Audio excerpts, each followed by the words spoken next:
presents the unabridged recording of Running Hot by Jane Ann Krentz, performed by Sandra Burr. For Steve Castle, with love, I am so lucky to have you for a brother. Prologue. Martin was going to kill her. She stepped off the gangway and onto the sleek twin-engine cabin cruiser, wondering why the cold despair was hitting her so hard. If there was one thing you learned fast when you were raised by the state, it was that ultimately you could depend only on yourself. The foster home system and the streets were the ultimate universities, awarding harsh degrees in the most basic kind of entrepreneurship. When you were on your own in the world, the laws of survival were simple. She had learned them well. She thought her past had prepared her for any eventuality, including the possibility that the only man she had ever trusted might someday turn on her. She had been mistaken. Nothing could blunt the pain of this betrayal. Martin emerged from the cabin. The dazzling Caribbean sunlight glinted off his mirrored glasses. He saw her and gave her his familiar, charismatic smile. "There you are," he said, coming forward to take the computer case from her. "You're late." He glanced at the man in the white shirt and dark blue trousers, coming up the gangway with her suitcase. "Weather problems?" "No, sir." Eric Schaefer set down the small suitcase. "We landed on time, but there's some kind of local holiday going on. The streets were jammed. You know how it is here on the island. Only one road from the airport, and it goes straight through town. No way to avoid the traffic." Eric straightened and wiped the sweat off his forehead with the back of his hand. His shirt, embroidered with the discreet logo of Crocker World, had been military crisp that morning when he climbed into the cockpit of the small corporate jet in Miami. It was now badly wilted from the island heat. "The Night and Day Festival," Martin said. "I forgot about it. Big event down here. A combination of Mardi Gras and Halloween." He was lying, she thought. She watched the strange dark energy flash in his aura. It was all part of the plan to kill her.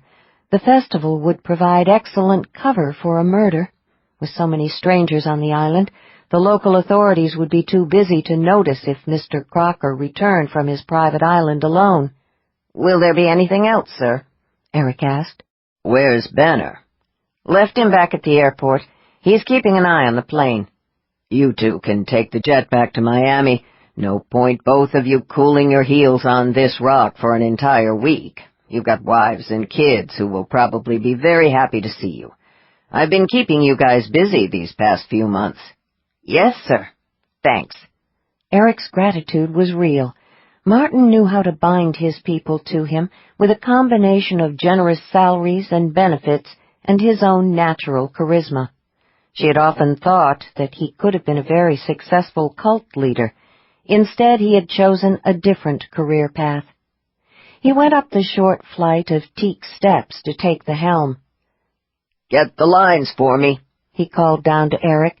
"Sure thing, Mr. Crocker." Eric crouched to uncoil the ropes that secured the powerful boat to the dock. She wondered what he and the others on the staff would think when she disappeared. Martin had probably already prepared a convincing story for them, something to do with falling overboard, perhaps. The currents around the island were notoriously tricky. She felt the vibration beneath her feet as the boat's engines started to churn. Eric gave her a friendly wave and dashed more sweat off his forehead. There was no veiled look of masculine speculation in his expression, no sly wink or grin. When he got back to the airport, he and his co-pilot, John Banner, would not make any comments about the boss going off with one of his girlfriends. No one on Martin's staff had ever mistaken her for one of Martin's many lovers. His women tended to be tall, willowy, and blonde. She was none of those things.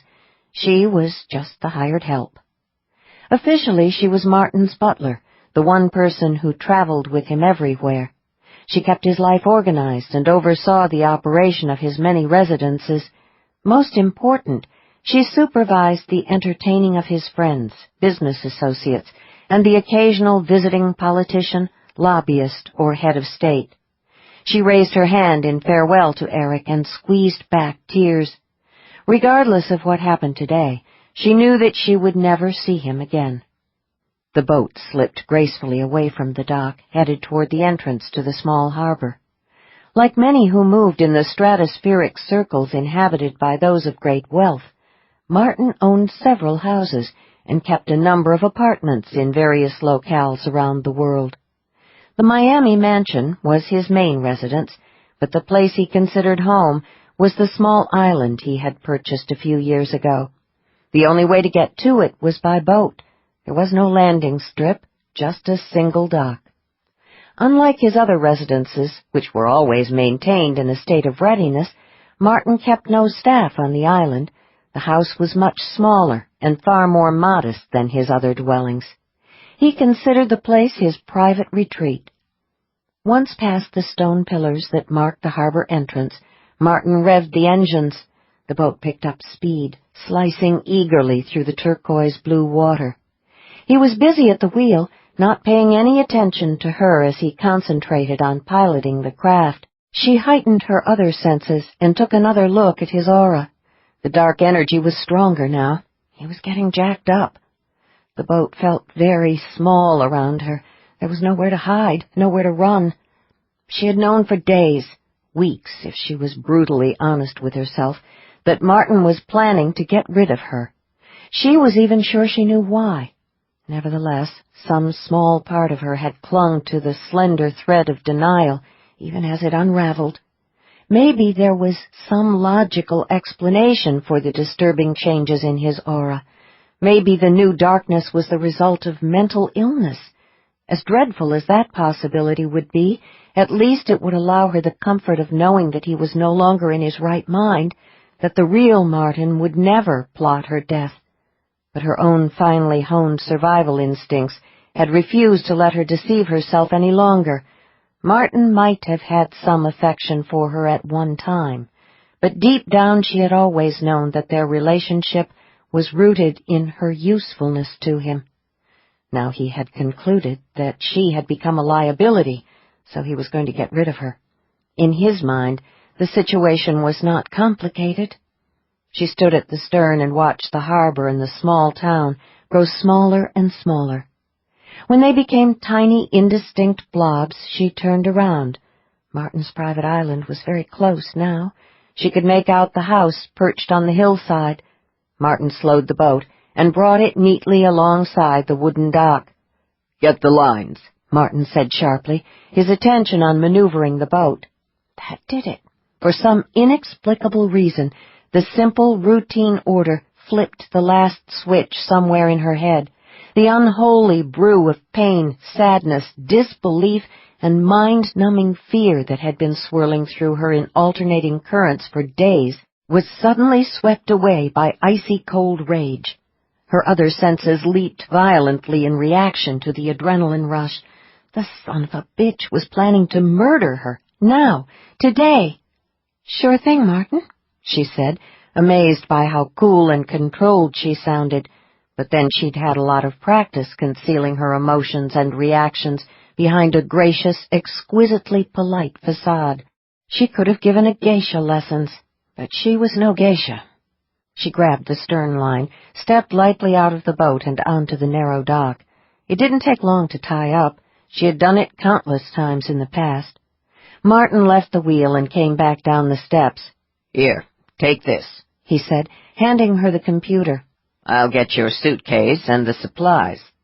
She took the computer from him and waited while he swung the suitcase and the 2 bags of groceries up onto the dock. He glanced around, making sure he had everything he wanted out of the boat. Then he stepped onto the dock. "Ready?" he said. Not waiting for a reply, he scooped up the bags of groceries with an easy motion and tucked one into the crook of each arm. His aura flashed with impatience and a really scary excitement. The pulses of dark energy were becoming increasingly agitated. This wasn't just business, she realized. He was actually looking forward to murdering her. Her own fury flared higher. "Of course." She gave him her best professional smile, the one she used to greet his guests and business associates.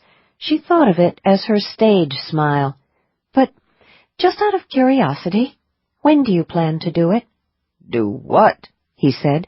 He was already turning away from her, heading toward the small SUV parked at the end of the dock. "Kill me?" He froze in mid-stride. She watched the torrent of shock crash through his aura. The indescribable colors flashed across the spectrum. She really had taken him by surprise, she realized. Had he actually believed that he could plot her death without her sensing it? Evidently the answer to that question was a resounding yes. Then again, she had never told him all of her secrets. When he turned to face her, his expression was a mix of anger and impatience. "What the hell are you talking about?" he said. "Is this your idea of a bad joke?" She folded her arms, hugging herself a little. "We both know it isn't a joke," she said quietly. "You brought me here with the intention of murdering me." "I haven't got time for this. I've got work to do." "I assume I'm going to be the victim of a tragic drowning accident?" She smiled bleakly. "So sad. The butler went swimming and went under. Happens all the time." He searched her face, as though wondering if she had a high fever, and then shook his head. "I don't believe this." "I didn't either. But in hindsight, I saw it coming weeks ago." "All right, let's play this out," he said with the air of a man who has begun to suspect that he is dealing with a crazy person. "You and I have been a team for a long time, 12 years. Why would I want to kill you now?" "I think there are a couple of reasons. The first one, of course, is that I recently discovered that for the past few months you've been allowing some very nasty people to use the resources of Crocker World as a cover for illegal arms dealing. All that agricultural equipment you so generously donated to various developing countries. Turns out those tractors and plows fire real bullets. Imagine my surprise." For an instant, she thought he was going to continue the charade a little longer, but this was Martin. He could get to the bottom line faster than anyone else she had ever met. That was part of his talent. He smiled with just the right touch of genuine regret and put down the grocery bags. "I knew you would have problems with my little sideline. That's why I didn't bring you on board at the start of the project." "It isn't just what you're dealing, although that's bad enough. It's the people you're working for." Fury sparked in his eyes and in his aura. "I don't work for anyone else," he said through his teeth. "Crocker World is mine. I built the company, damn it. I am Crocker World." "You were Crocker World, but you've handed the company you built, that I helped you build, to some sort of criminal organization." "You had nothing to do with my success. You should be down on your knees thanking me for what I did for you. If I hadn't come along, you'd still be working in that low-rent flower shop, living all by yourself with a couple of cats because you scare off every man you meet. Hell, sometimes you even scare me." That shook her. "What?" "The way you take one look at a person and figure out what makes him tick, what he'd kill for, what scares the shit out of him, his strengths and weaknesses. It's damn spooky. Why do you think I'm getting rid of you?" "You're forgetting something, Martin. If you hadn't offered me a job 12 years ago, you'd still be operating a cheap, way-off-the-strip casino in Binge, Nevada. I'm the one who identified the cheats who were robbing you blind. I'm the one who helped you pay off that mob boss. If it hadn't been for me, you'd have been buried in some shallow grave out in the desert by now." "That's a lie." "And I'm the one who identified those first investors for you, the venture capitalists who backed you when you decided to sell the casino and start building condo towers." Martin's aura was an inferno now. "I would have found the investors on my own," he shouted. "That's not true. You're a mid-range strategy talent, Martin. You can sense opportunities and put together a plan with a skill few can match because you're psychic in that way. But you're no good when it comes to reading people." "Shut your stupid mouth." "Without that talent, all the business insight in the world is useless.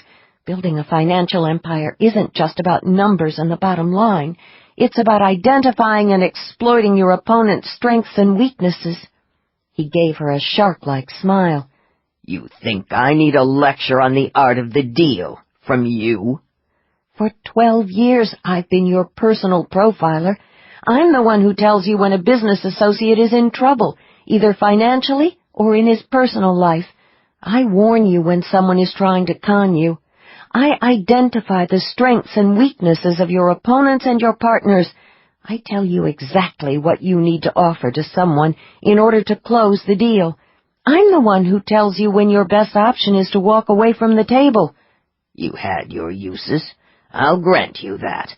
But I don't need you anymore. Before we finish this, though, I'd really like to know how you tumbled onto my little arms-dealing sideline." "As far as your guests and business associates are concerned, I'm just a trusted member of the staff. No one looks twice at me. No one notices me. But I take a good look at them. That's what you pay me to do, after all.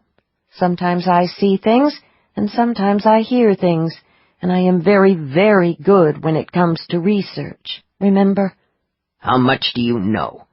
"About the people you're involved with?" She raised one shoulder slightly. "Not a lot. Just that it's some sort of cartel run by very powerful sensitives, and that they've seduced you into doing their dirty work." Martin's aura flared higher. "No one has seduced me." "Until recently, I would never have believed that anyone could buy you," she said. "I mean, what could a bunch of gangsters offer one of the most successful men on the planet that would make it worth his while to risk his freedom, his reputation, and his life?" Martin's rage showed in his eyes now. "You don't know what the hell you're talking about. The organization isn't some mob." "Yes, it is, Martin. The first time you brought those 2 men to the Miami residence, I told you they were very, very dangerous." "So am I," Martin hissed. He reached up and slowly removed his mirrored glasses. "More dangerous than you can imagine, thanks to my new business associates. And thanks to them, I no longer need you." "What are you talking about?" "The organization those 2 men represent is about much more than money. It's all about power, real power, the kind that world leaders and warlords and billionaires can only dream about." Suddenly she understood. She had not thought that she could be any more appalled than she already was, but she had been wrong. "I guess this explains the changes in your aura in the past couple of months," she said. Martin looked startled. "What changes?" he demanded. "I thought perhaps you had become the victim of some kind of mental illness that affected your parasenses." "I am not sick, damn you." "Yes, you are. But not because of some natural disease process. You did this to yourself, with a little help from your new friends, of course." Martin took a step closer. He didn't look horrified. He looked eager, excited. "You can see the effects of the drug in my aura?" "The drug," she repeated. "Yes, that's the only logical explanation. Those 2 men supplied you with some sort of drug that affects your parasenses." "There's an excellent likelihood that it will also increase my natural lifespan, maybe by as much as a couple of decades. What's more, they'll be good decades. I won't be weak and frail. I'll maintain my powers." "I can't believe I'm hearing this. Martin, you're a brilliant businessman. Don't you know when you've been sold a bill of goods? The promise of longevity is the oldest scam in the world." "The reason the researchers aren't certain about the extended lifespan is because the new drug hasn't been around long enough to test the theory. Those at the top have been using the stuff for only a few years, but the lab data look very promising." "You're a fool, Martin." "It's true," he insisted. "Even if they're wrong about the drug's ability to lengthen my life, that doesn't alter the fact that the formula works. It can kick a level 7 strategy talent like me all the way up to a 9 or a 10. "You're not a 9 or a 10. I'd know. Something has changed in your aura, though. Whatever it is, it isn't—" She broke off, groping for the right word. "It isn't wholesome." "Wholesome," he laughed. "Now there's a silly old-fashioned word. Do you think I care how wholesome I am?" For your information, you're right, though. The drug they gave me didn't elevate the level of my talent. It wasn't intended to have that effect. I don't understand. The drug can be genetically altered in a variety of ways to suit an individual's psychic profile. The version I'm taking has provided me with an entirely new talent. If you believe that, you really have gone off the deep end. I am not insane, Martin shouted. The words seemed to echo around them. A few seconds of terrifying stillness followed. Then Martin's aura flared with a sickening heat. She knew then that the moment had come. He was going to try to kill her now. The only question was whether he intended to use a gun or his bare hands. One thing was certain. Standing there at the end of the dock left her nowhere to run. The mind-searing blast of energy came out of nowhere. It roared over her, bringing disorienting pain and the promise of an endless plunge into the abyss. Not a gun! She fell to her knees under the force of the lightning that slashed at her senses. Not his bare hands, either. A slight miscalculation on her part. Martin stared down at her, enthralled with his own power.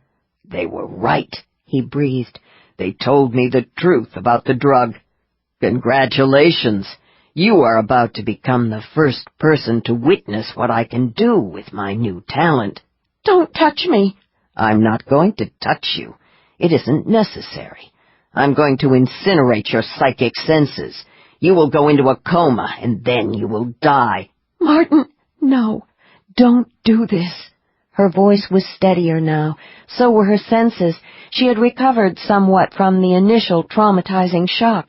She was getting a handle on the pain, which meant that she was pushing back the invading waves of energy. Maybe it's not too late. Maybe some of the experts in the society can help you. You're pleading with me. I like that. I'm not going to beg for my life, but there is one thing you should know before you do this. What? If you hadn't come along, I would have owned that florist shop by now, a whole chain of flower shops. That was always your greatest flaw, Martin said. Your dreams and ambitions were so much smaller than mine. He heightened the psychic heat of the dark energy he was generating, his face tightening with effort. She pushed back harder, pulling energy from her own aura. The pain lessened some more. Die, damn you! He hissed. He took another step closer. Why don't you die? Her strength was coming back. She was able to focus clearly on maintaining the energy shield that her aura had become. Martin staggered, but he did not seem to notice that she was fighting him. Instead, he appeared disoriented. Angrily, he pulled himself together and took another step toward her, almost touching her. He forced more energy through the murky bands of dark lightning he was generating. You're supposed to die! He shouted.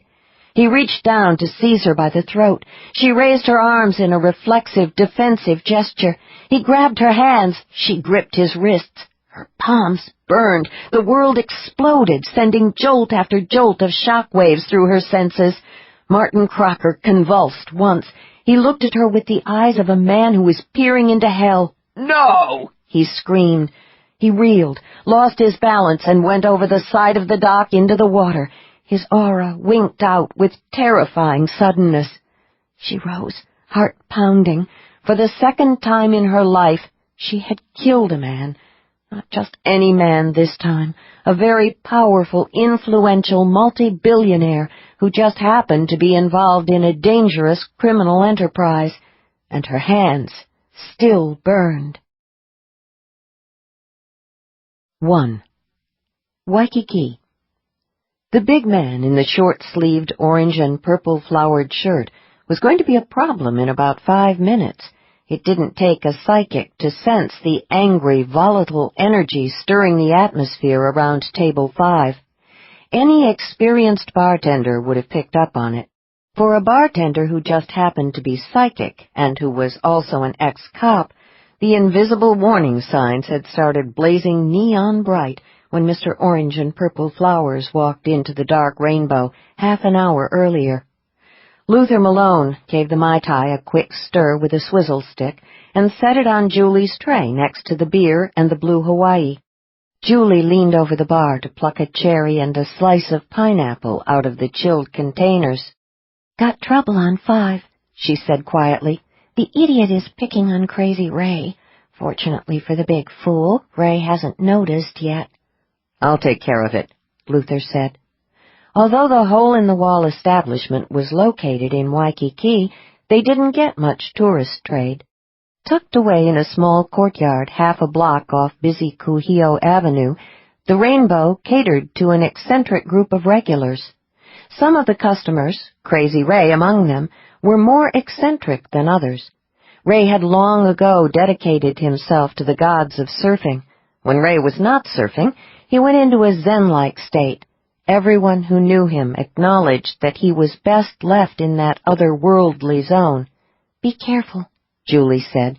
She garnished the Mai Tai with the pineapple and the cherry. "A lot of that bulk is muscle, not fat." "Yeah, I can see that. I appreciate the tip." Julie flashed him a quick smile. "I'd really hate to have anything happen to you, boss. The hours on this job mesh perfectly with my work at the hotel." Like so many others employed in the tourist trade throughout Hawaii, Julie held down 2 jobs. Life in the islands had its benefits, but it was expensive. Friday and Saturday nights she showed up at the Dark Rainbow to help with the dinner rush. Her regular day job was working the front desk at one of the countless small, faded, budget hotels that somehow managed to survive in the shadows of the big beachfront resorts and high-rise condos. In addition to Julie, 2 nights a week, the Rainbow usually employed a dishwasher. That position, however, was currently open, again. Dishwashers came and went with such relentless frequency that the proprietors, Petra and Wayne Groves, no longer bothered to remember names. They called each one Bud and let it go at that. The most recent Bud had quit the previous night. Evidently, the job had interfered with his regular appointments with his meth dealer. The door to the kitchen swung open. Wayne Groves, half-owner of the Rainbow, emerged with a tray of platters, each laden with mounds of deep-fried food. Pretty much everything that came out of the Dark Rainbow's kitchen was fried. Wayne came to an abrupt halt, his attention riveted on the man in the orange and purple shirt. Wayne had a lean, rangy build and hard, sharp features that would have suited an old-school gunslinger. His eyes went with the image. They were ice-cold. He was 65, but could still read the last line on the chart at the eye doctor's.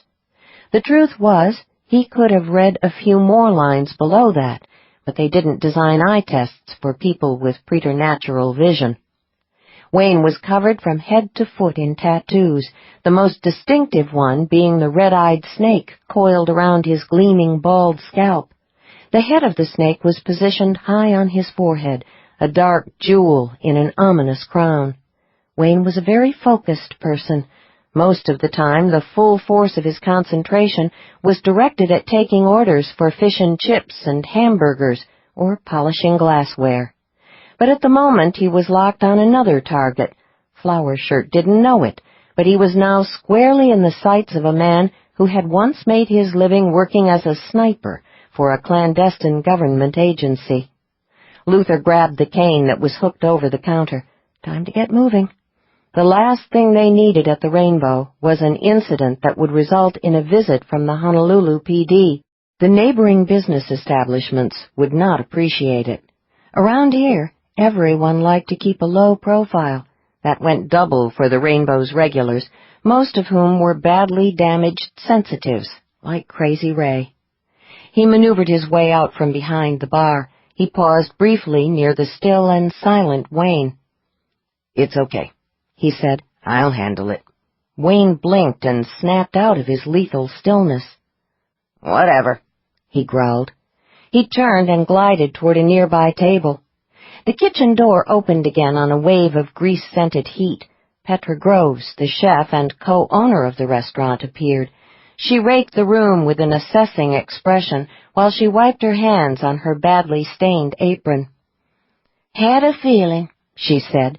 She hadn't lived in Texas since childhood, but the laid-back accent still clung to every word she spoke.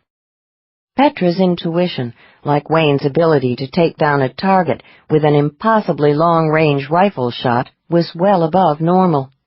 Actually, it could only be described as paranormal. Both Wayne and Petra were mid-range sensitives. Both had retired from the same no-name agency. Petra had been Wayne's spotter in the days when Wayne had worked as a sniper. Together they had formed a lethal team. They had also become another kind of team, partners for life. Petra was a sturdily built woman in her early 60s. She wore her long gray hair in a braid down her back.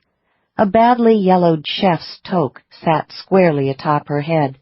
A gold ring glinted in one ear. While Wayne carried a concealed gun in an ankle holster, Petra favored a knife, a big one. She kept it in a sheath beneath her long apron. "I've got it handled," Luther said. "Right." Petra nodded once and stalked back into the hot kitchen. Luther tapped his way across the tiled floor.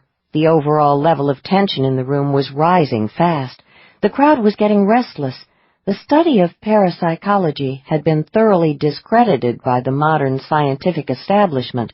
Because of that, a lot of folks went through their entire lives ignoring, suppressing, or remaining willfully oblivious to the psychic side of their natures. But in situations like this, even those with normal sensitivity found themselves looking around for the nearest exit, well before they had registered exactly what was wrong. The crowd at the Rainbow was anything but normal. Flower Shirt didn't seem to be aware of Luther or the restless energy of the regulars. He was too busy poking at Crazy Ray with a sharp, verbal stick. "Hey, surfer bum," he said loudly. "You make a good living screwing female tourists. How much do you charge the ladies for a peek at your little surfboard?" Ray ignored him. He continued to sit hunched over his beer, munching steadily on his deep-fried fish and fries. He had the broad-shouldered build and the burned-in tan of a man who spends his days riding the waves. His lanky brown hair had been bleached by the sun. Couldn't blame Flower Shirt for picking the wrong target, Luther thought. Ray didn't look crazy, not unless you could see his aura.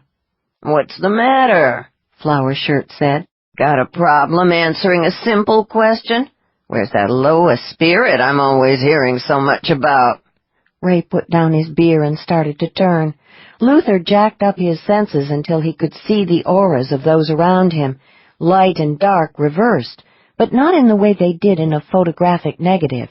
When he was running hot like this, the colors he viewed were anything but black and white. The hues came from various points along the paranormal spectrum. There were no words to describe them. Energy pulsed and flared and spiked around every person in the vicinity. The growing tension had been palpable to his normal senses, but perceived through his parasenses, it had already escalated into a flood tide of dangerously swirling currents. The brief moment of vertigo that always accompanied the shift in perception evaporated between one step and the next. He was accustomed to the short flash of acute disorientation. He had been living with his talent since he had come into it in his early teens. He concentrated on Ray first. Flower Shirt was the most obnoxious person within range, but Ray was the most unpredictable. The seething, barely controlled craziness showed clearly in the murky hues and erratic pulses of his aura. The most alarming stuff took the shape of sickly greenish-yellow filaments that flashed and disappeared in no discernible pattern. The tendrils gathered strength rapidly as Ray's frail grasp on reality started to weaken. He slid rapidly into his uniquely paranoid universe. "Keep away from me," Ray said softly. A smart man, hearing that voice, would have backed off immediately, but Flower Shirt grinned, unaware that he was about to let a very unstable, unpredictable genie out of its bottle. "Don't worry, surfer bum," he said. "The last thing I want to do is get too close to you. Might catch whatever diseases you picked up from those tourists you service." Ray started to rise, muscled shoulders bunching beneath his ripped T-shirt. Luther was less than 2 feet away now. He concentrated on the unwholesome greenish-yellow spikes of energy that snapped and cracked in Ray's aura. With exquisite precision, mistakes often had extremely unpleasant consequences. He generated a wave of suppressing energy from his own aura. The pulses resonated with Ray's in a counterpoint pattern. The green-yellow tendrils of energy weakened visibly. Ray blinked a few times and frowned in confusion. Luther tweaked his aura a little more. With a sigh, Ray lost interest in Aloha's shirt. Suddenly exhausted, he sank back down into his chair. "Why don't you finish your beer?" Luther said to him. "I'll take care of this." "Yeah, sure." Ray looked at the bottle on the table. "My beer." Grateful for direction in the midst of the overwhelming ennui, he picked up the bottle and took a long swallow. Deprived of his prey, Flower Shirt reacted with spiraling rage. His face scrunched up into a snarl. He leaned to one side and peered around Luther. "Hey, I'm talking to you, surfer asshole!" he yelled at Ray. "No," Luther said, using the same low voice he had employed with Ray. "You're talking to me. We're discussing the fact that you would like to leave now." Flower Shirt's aura was a lot more stable than Ray's. That was the good news. The bad news was that the colors were those of frustration and fury. The politically correct view of bullies was that they suffered from low self-esteem and tried to compensate by making other people their victims. As far as Luther was concerned, that was pure bull. Guys like Flower Shirt felt superior to others and lacked all traces of empathy. Bullies bullied not out of some unconscious desire to try to compensate for their low self-esteem. They did it because they could, and because they enjoyed it. The only way to stop a bully was to scare him. The species had a strong sense of self-preservation.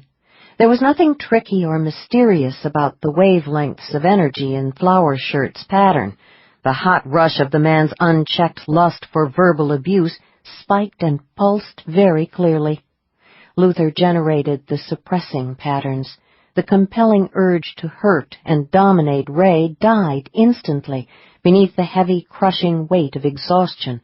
But Flower Shirt was already on his feet, turning his attention to Luther. "Get out of my way, bartender, unless you want a fist in your face."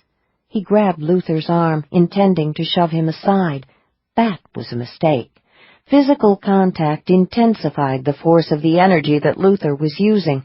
Flower Shirt swayed a little and nearly lost his balance. He grabbed the edge of the table to keep himself upright. "What?" he got out. I think I'm sick or something." "Don't worry about the bill," Luther said. He took hold of Flower Shirt's arm and steered him toward the door. "The drinks are on the house." "Huh?" Flower Shirt shook his head, unable to focus. What's going on?" "You're leaving now." "Oh." Flower Shirt's brow creased. "Okay, I guess. Kinda tired all of a sudden." He made no attempt to resist. A hush fell over the crowd. The other diners watched in silence as Luther guided Flower Shirt outside into the night. When the door closed behind them, the noise level inside the dark rainbow went back to normal. "What's going on?" Flower Shirt rubbed his eyes. "Where are we going?" "You're going back to your hotel." "Yeah?" There was no defiance in the word, just dazed confusion. Luther guided Flower Shirt through the small courtyard, steering him around the sickly-looking potted palms that Wayne had set out in a misbegotten effort to add a little authentic island atmosphere. It was going on 10 o'clock. The proprietor of the gun club on the second floor had taken in the sign that promised tourists a safe shooting environment, real guns, factory ammo, and excellent customer service. For reasons Luther had never fully comprehended, businesses that allowed visitors to the island the opportunity to shoot in indoor ranges thrived in Waikiki. The Red Skull Tattoo and Body Piercing Parlor and Zen Comics were also closed for the night, but the rusty window air conditioners of the adult video arcade were grinding away as usual. It was the only way to know if the place was open. No light ever showed through the grimy, blacked-out windows of the arcade. The customers slipped in and out like so many wraiths, preferring the cover of darkness. Luther prodded his zombie-like companion beneath the antique wooden surfboard that marked the entrance to the courtyard and walked him along the narrow lane to Kuhio Avenue. At this hour, there was plenty of traffic, and the open-air restaurants and taverns were crowded. He debated taking Flower Shirt another block to Kalakaua, where the brilliantly lit windows of the high-end designer boutiques and the more upscale restaurants lured herds of visitors out into the balmy night. No need to go to the trouble, he decided. He could do what needed to be done right here. Unfortunately, it would do little good to merely dump Flower Shirt on the street. The effects of the suppression energy were short-lived. Luther knew that once he released Flower Shirt from the extreme ennui, the guy would bounce right back to whatever state was normal for him.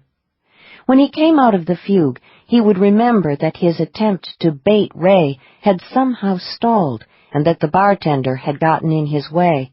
He would also recall that he had been escorted off the premises in an ignominious fashion by a gimp on a cane.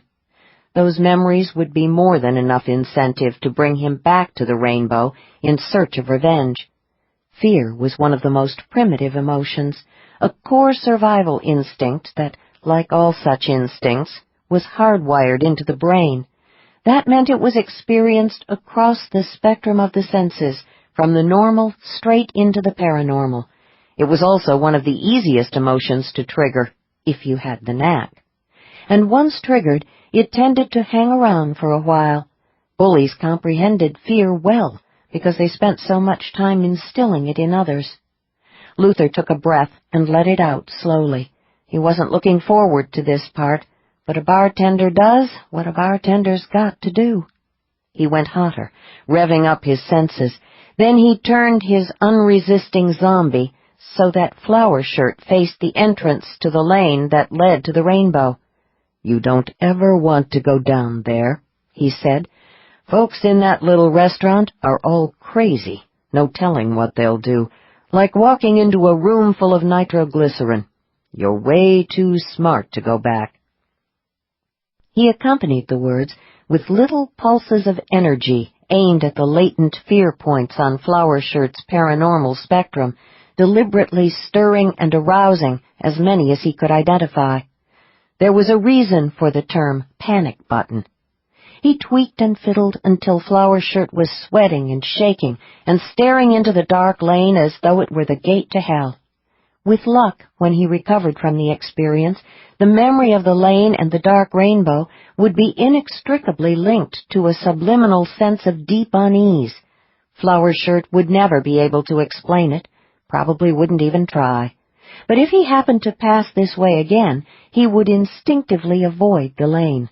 That was how fear worked on the psychic level, usually. The problem with trying to establish a fear response was that there was always the possibility that it would backfire on you. Some people felt compelled to confront their fears, but in Luther's experience that wasn't true of the bully mentality. He eased off the psychic pressure. Flower Shirt calmed. "You want to go back to your hotel room," Luther said. "Had a little too much to drink tonight. Go sleep it off." "Yeah, right," Flower Shirt whispered, anxious now. "Too much booze." He hurried toward the intersection and crossed the street. He disappeared around the corner, heading toward Kalakaua and the safety of the bright lights of the beachfront hotels. Luther leaned heavily on his cane, feeling the dark weight of what he had done. He hated this part. There was always a price to pay when he used his talent on someone like Flower Shirt. The bastard may have deserved what he got, but the reality was that the battle had been unequal from the get-go. He never stood a chance, never even knew what hit him. Yeah, that part sucked. 2.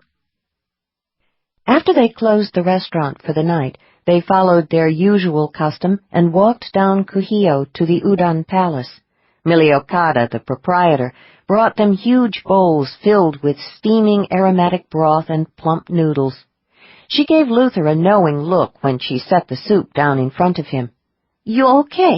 she asked. "I'm fine, Millie." Luther picked up the chopsticks. "I just need some of your udon, that's all. Been a long night." "You're depressed again," she announced.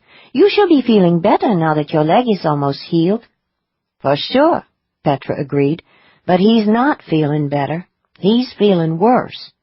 The wound had healed, but his leg was never going to be the same. The damned cane would be a part of his life from now on. He was still coming to terms with that fact, but that was not why he was feeling low tonight. He did not know how to explain the real problem to anyone. "I am feeling better," he insisted. "Just a little tired, that's all. Like I said, it's been a long night." "I'll get you another beer," Millie said. She disappeared through the fluttery panels of red and white cloth that screened the kitchen from the dining area. "Millie and Petra are right. You're depressed again." Wayne used his chopsticks to slurp up a mouthful of noodles. "Take the J&J job. That'll make you feel better." "Yeah," Petra said. "That'll get you out of this little funk you've been in for the past couple of months." Luther glared at them across the small table. "The job Jones offered is make work, a 2-day babysitting gig on Maui." "So what?" Wayne tapped the chopsticks on the rim of his bowl. "It's work. Means you're back in the game." "No," Luther said. "It doesn't mean that. It means that Fallon Jones is feeling sorry for me, maybe even a little guilty because of what happened on the last job. He's decided to throw me a bone." Petra snorted. "Get real. Fallon Jones doesn't do sympathy, and he wouldn't recognize a guilt trip if one bit him on the ass." "Okay, I'll concede that Fallon is not given to indulging the finer feelings," Luther said. "That leaves only one other reason why he left that message in my voicemail." "What?" Petra demanded. "The job is so low rent he doesn't want to waste money paying for an agent to fly from the mainland." "Huh," Petra shrugged. "Maybe. My advice is to take the bone." "Why?" Luther asked. "Because you need to gnaw on something besides your own thoughts. Working for J&J again, even if it is just a 2-day bodyguard job, will be good for you." "Think so?" "Yeah," Petra said. "And there's another reason you should take the job." "What?" "I've got a feeling about it." "You had a feeling about the last job," Luther reminded her. They all looked at the cane hooked over the back of a chair. "This feeling is a little different," Petra said. 3. It was after 2 in the morning by the time he limped up the steps to the second floor of the old 2-story Sunset Surf apartments. Bruno the wonder dog yipped wildly when he went past the owner's unit. Bruno was small and fluffy, and probably weighed less than 5 pounds, but he had the guard instincts of a Doberman. No one gained access to the grounds of the Sunset Surf without Bruno announcing the fact. Inside 2B, he flipped a switch, illuminating the threadbare carpet, the aging paint, and the yard sale furniture he'd bought 2 years ago when he moved to the islands. He'd been paying off his second divorce at the time. Money had been tight. Money was still tight. He'd been using the J&J work to help build up his bank account. Things had just started to turn around, and he'd even been contemplating a move into a more upscale apartment when he took the job Fallon had offered 2 months ago. Getting shot had not only hurt like hell, it had proven to be a major financial setback. Wayne and Petra were right. He should accept the babysitting job Fallon had offered. His pride would take a hit, but he could use the money. J&J paid well. He went into the small kitchen and took down the bottle of excellent whiskey that Wayne and Petra had given him for his birthday. He poured a healthy dose, opened the sliding glass doors, and went out onto the microchip-sized lanai. He leaned on the railing and took a swallow of whiskey. The silken night closed around him like an unseen lover, soothing all his senses. The Sunset Surf was one of innumerable small apartment houses tucked away in the maze of Waikiki's back streets and alleys. It did not have a view of either the sunset or the surf. It also lacked air conditioning and a pool. What it did have was a massive, heavy-limbed banyan tree in the back that helped keep things cool during the hot summer months. His neighbors consisted of the owner, a senior citizen he knew only as B, a couple of retirees from Alaska, an aging surfer with no discernible means of support, and some guy who claimed he was writing a novel. It was not what you could call a sociable crowd. The whiskey was doing its job. He was starting to feel, if not exactly mellow, at least a tad more philosophical. As if on cue, his cell phone vibrated and buzzed. He unclipped it from his belt and opened it without bothering to look at the ID of the incoming call. There were only 3 people who had his number, and he was pretty sure Petra and Wayne were asleep by now. "Do you know what time it is here, Fallon?" he asked. "Hawaii is 2 hours earlier than California this time of year." Fallon sounded irritated, a normal state of affairs for him. "What does that have to do with anything?" Fallon Jones was the head of Jones & Jones, a very low-profile psychic investigation agency. He had a few redeeming qualities, including a powerful talent for spotting patterns and links where others saw only random chance or murky coincidence. Other assorted virtues, such as good manners, thoughtfulness, and patience, however, eluded him. "I was going to call you in the morning," Luther said. "It's 4 a.m. here. That's morning. I can't wait any longer for you to think about whether or not you're going to take the job. I need an answer, now. I don't have time to cater to your delicate sensibilities." Translated, you don't have anyone else available who just happens to be in the neighborhood. "Yeah, that too. You're good and you're convenient. A real win-win combination in my book. What's the problem? This isn't like you." Why was he hesitating, Luther wondered. Fallon was right. It wasn't like him. He'd been taking contract jobs with J&J ever since he resigned from the Seattle PD 2 years ago. He liked the work. Okay, except when he got shot. Fact was, when he was in this kind of mood, he craved J&J assignments. The agency was unique. It was established during the Victorian era, and it was always understood that its chief client was the governing council of the Arcane Society. Its highest priority was to protect the society's deepest secrets. But somewhere along the way, the council had acknowledged that most police departments simply weren't equipped to deal with certain types of psychic sociopaths. Few members of modern law enforcement were even willing to acknowledge that some killers were endowed with talent. By and large, the council considered that a good thing.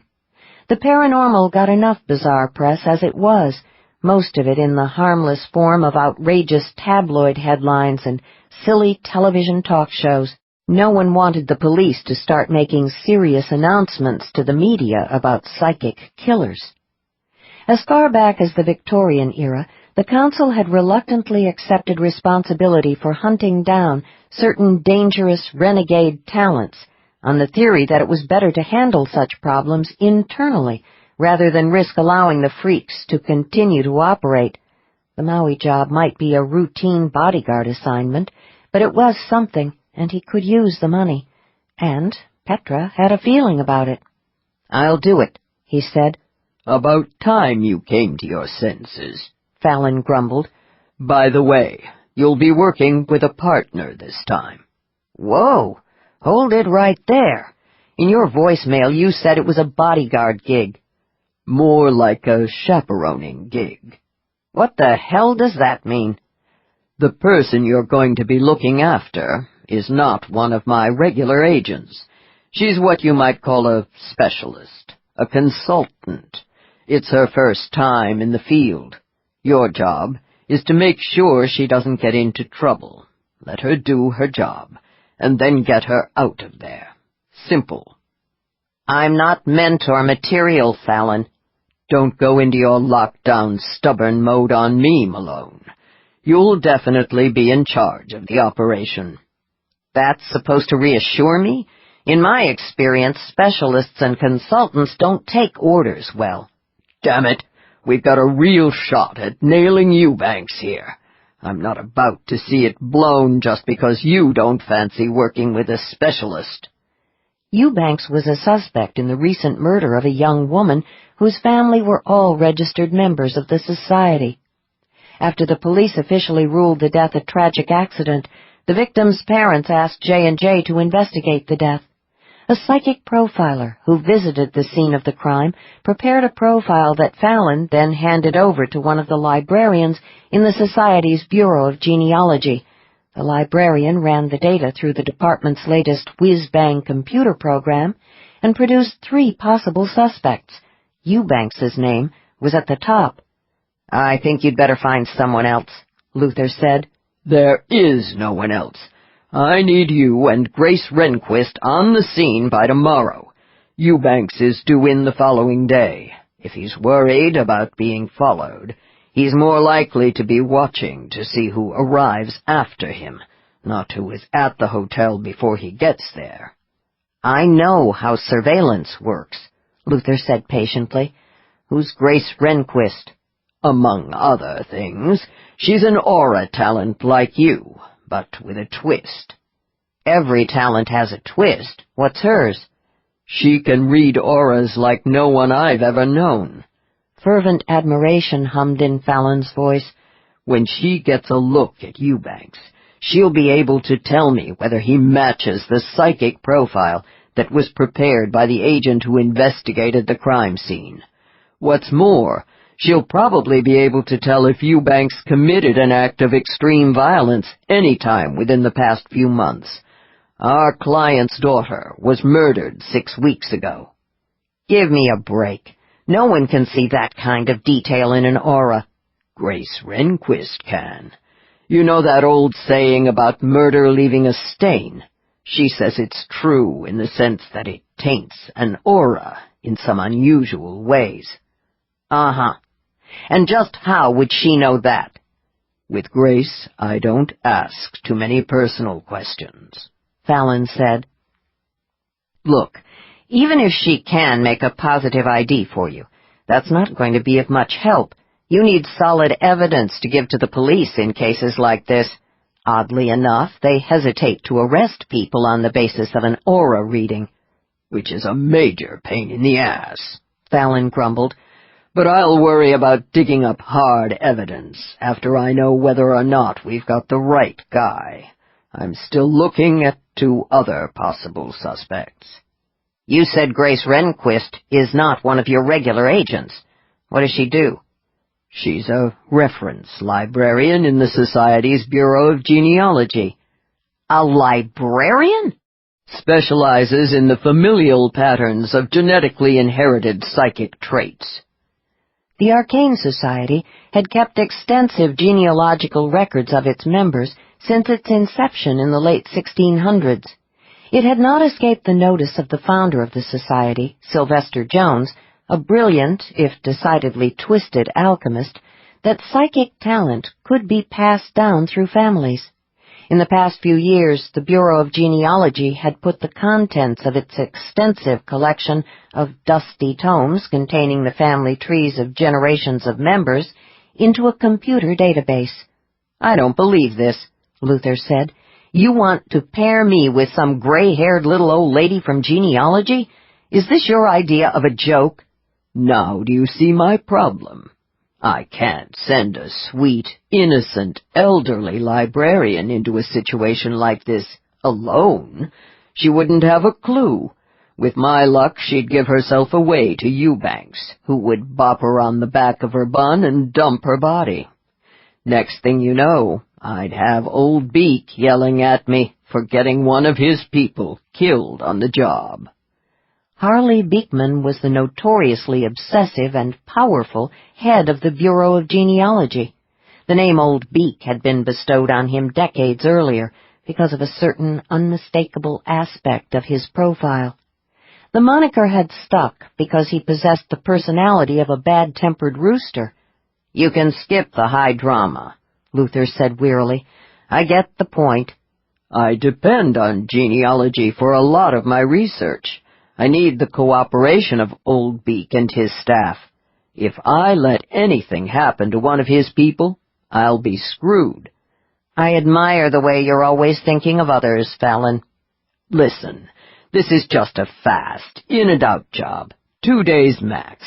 You and Miss Rehnquist go to the resort on Maui. You hang out a while until she makes the ID, and then you put her on a plane home before she can muck up my investigation.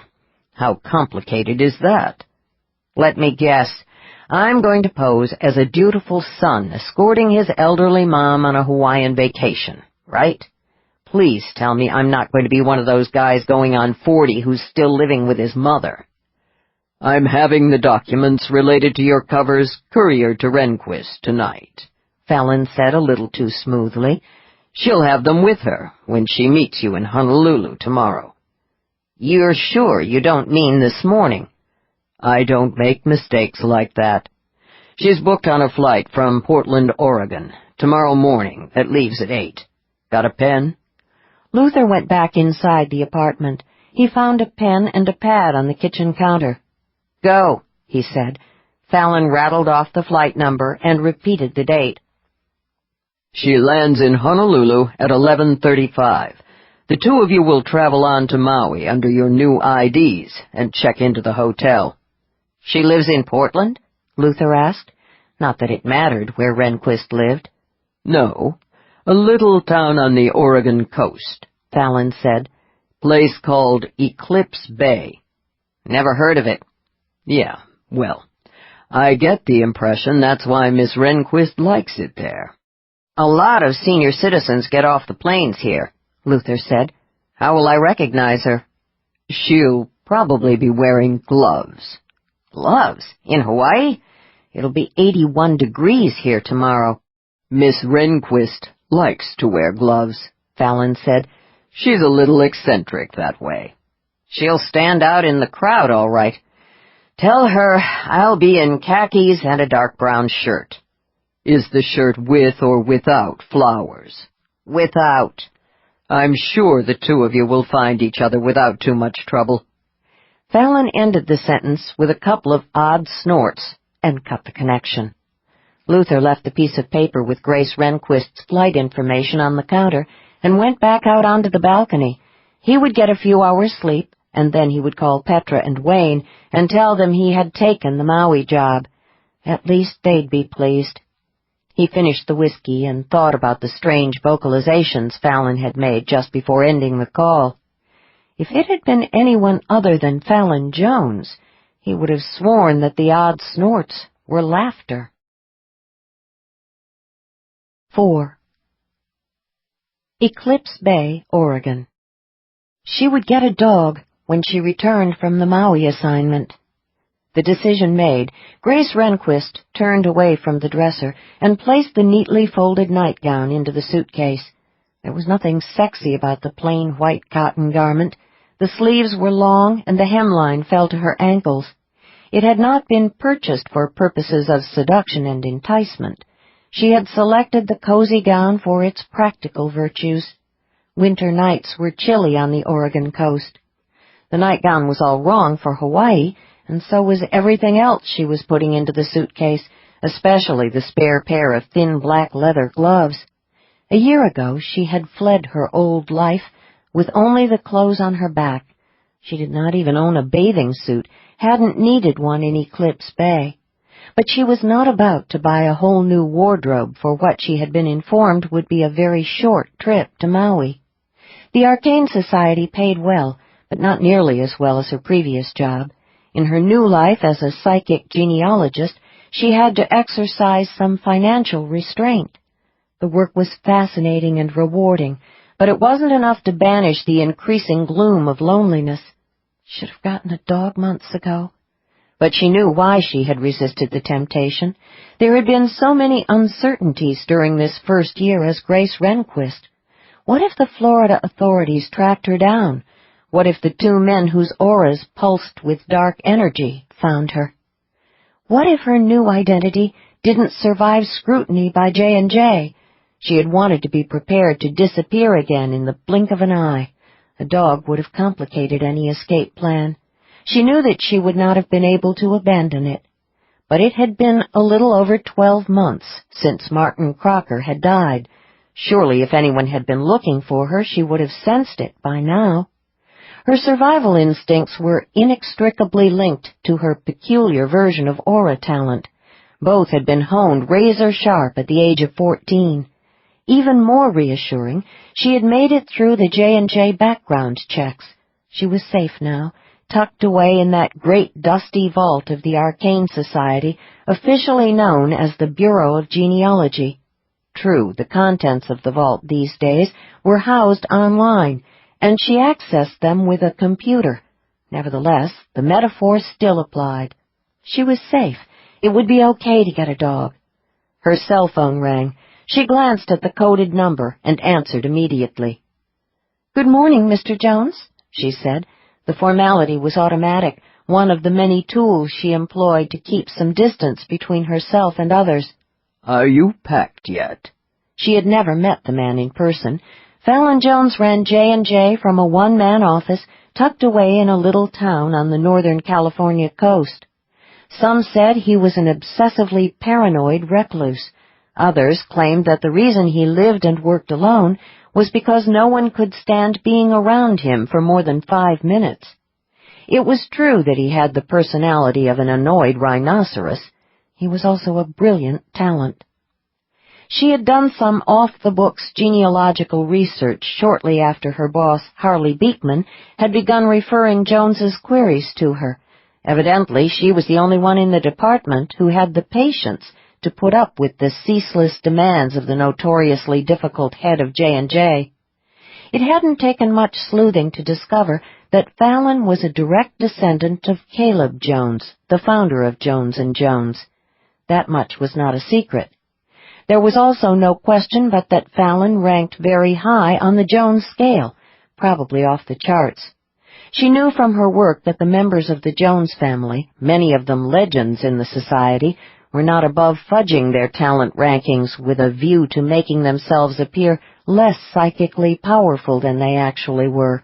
She did not hold that against them. She had discreetly cranked her own ranking back to a more respectable and far less intimidating level 7. The exact nature of Fallon's talent, however, had proved elusive, probably because no one had yet come up with a polite, scientifically neutral term for what most people referred to as a full-blown conspiracy theorist. The thing that set Fallon apart from the general run of committed conspiracy nuts was the fact that the mysterious patterns he identified, and which he wove into his elaborate theories, were not a product of his feverish fantasies. They were real, most of the time.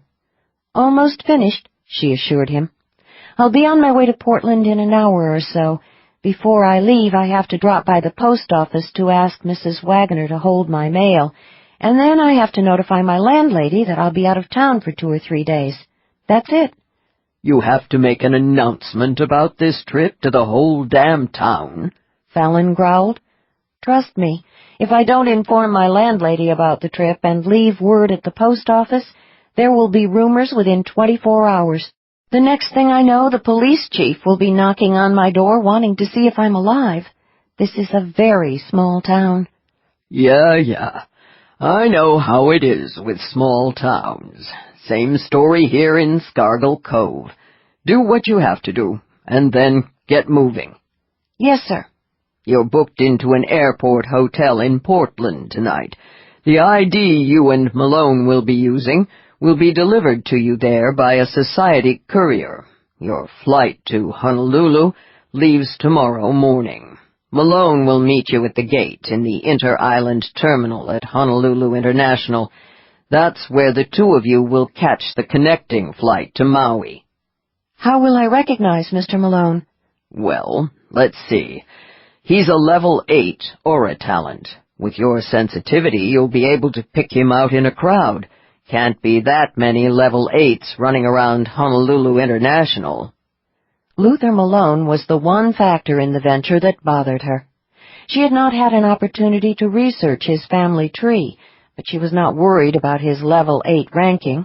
It certainly indicated above-average strength, but nothing out of the ordinary, at least not within the society.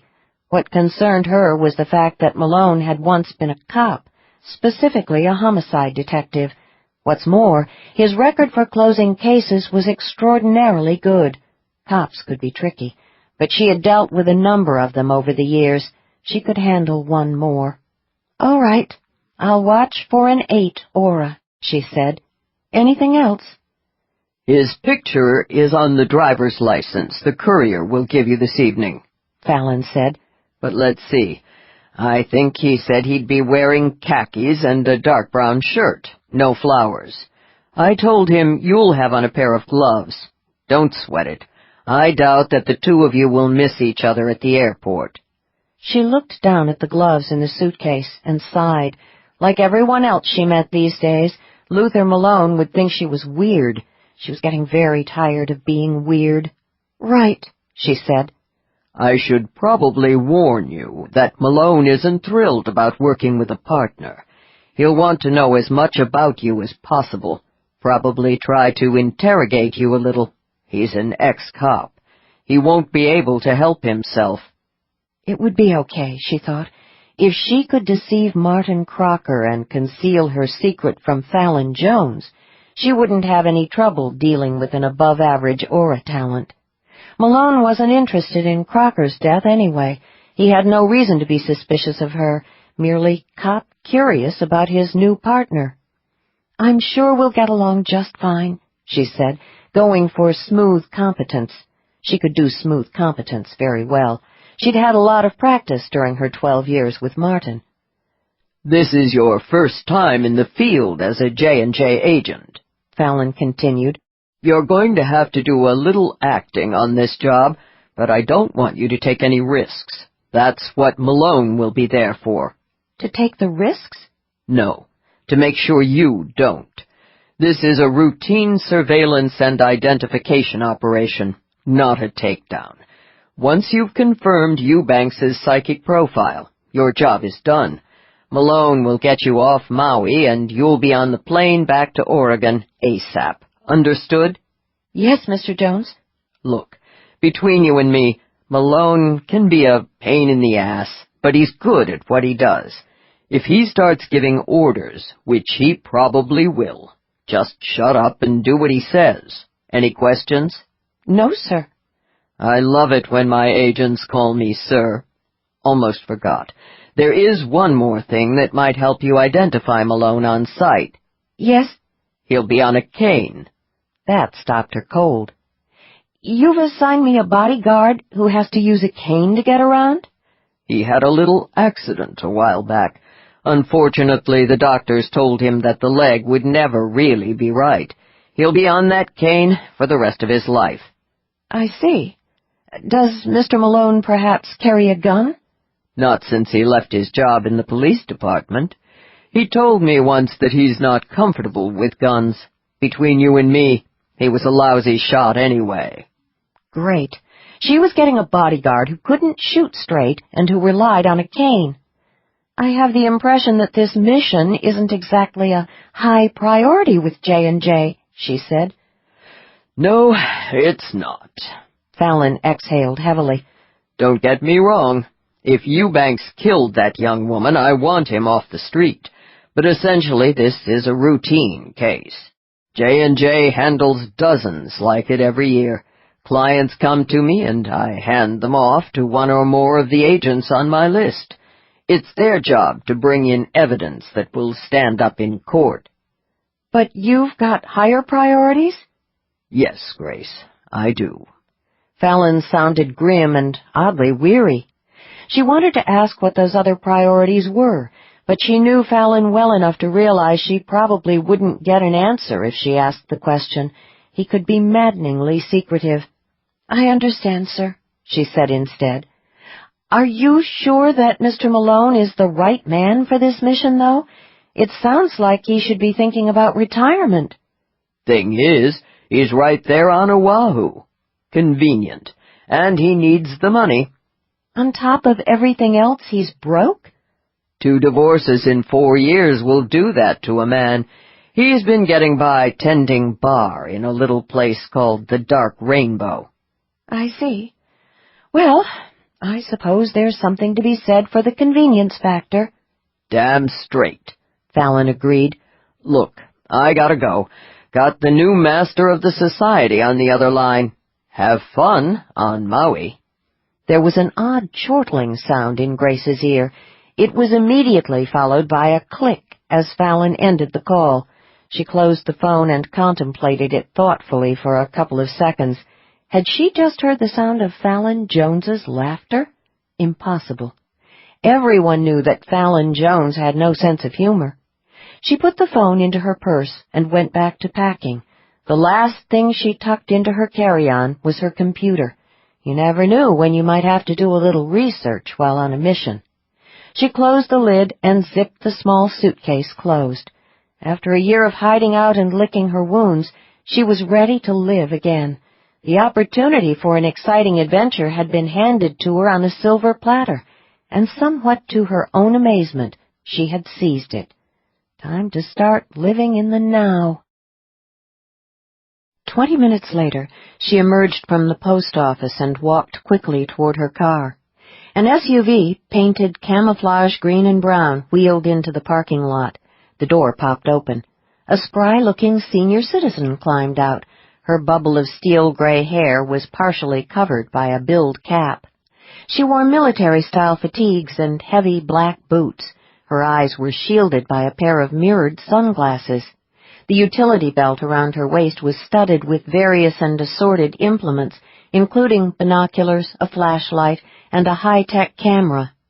The look was Arizona Snow's day uniform. At night, when she went out on her endless reconnaissance patrols of Eclipse Bay, she switched to black trousers and pants and added a set of night vision goggles to her ensemble. "Morning, Grace," Arizona called. "Heard you're fixin' to go on a little vacation."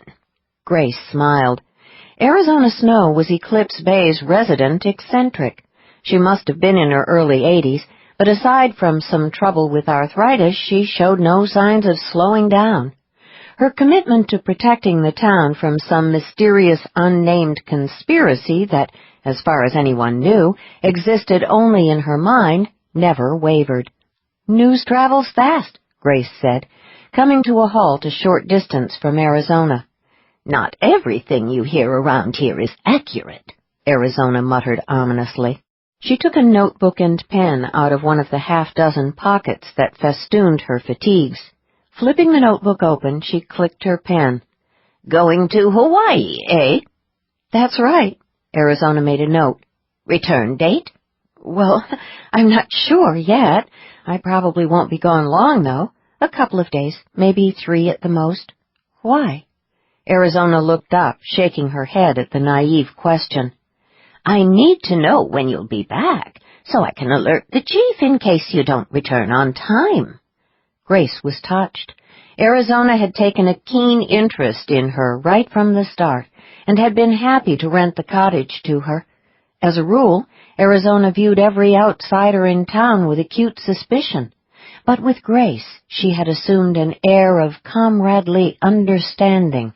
It was as if she had concluded that the two of them had unspoken secrets in common. That assumption was probably not too far from the truth, Grace thought.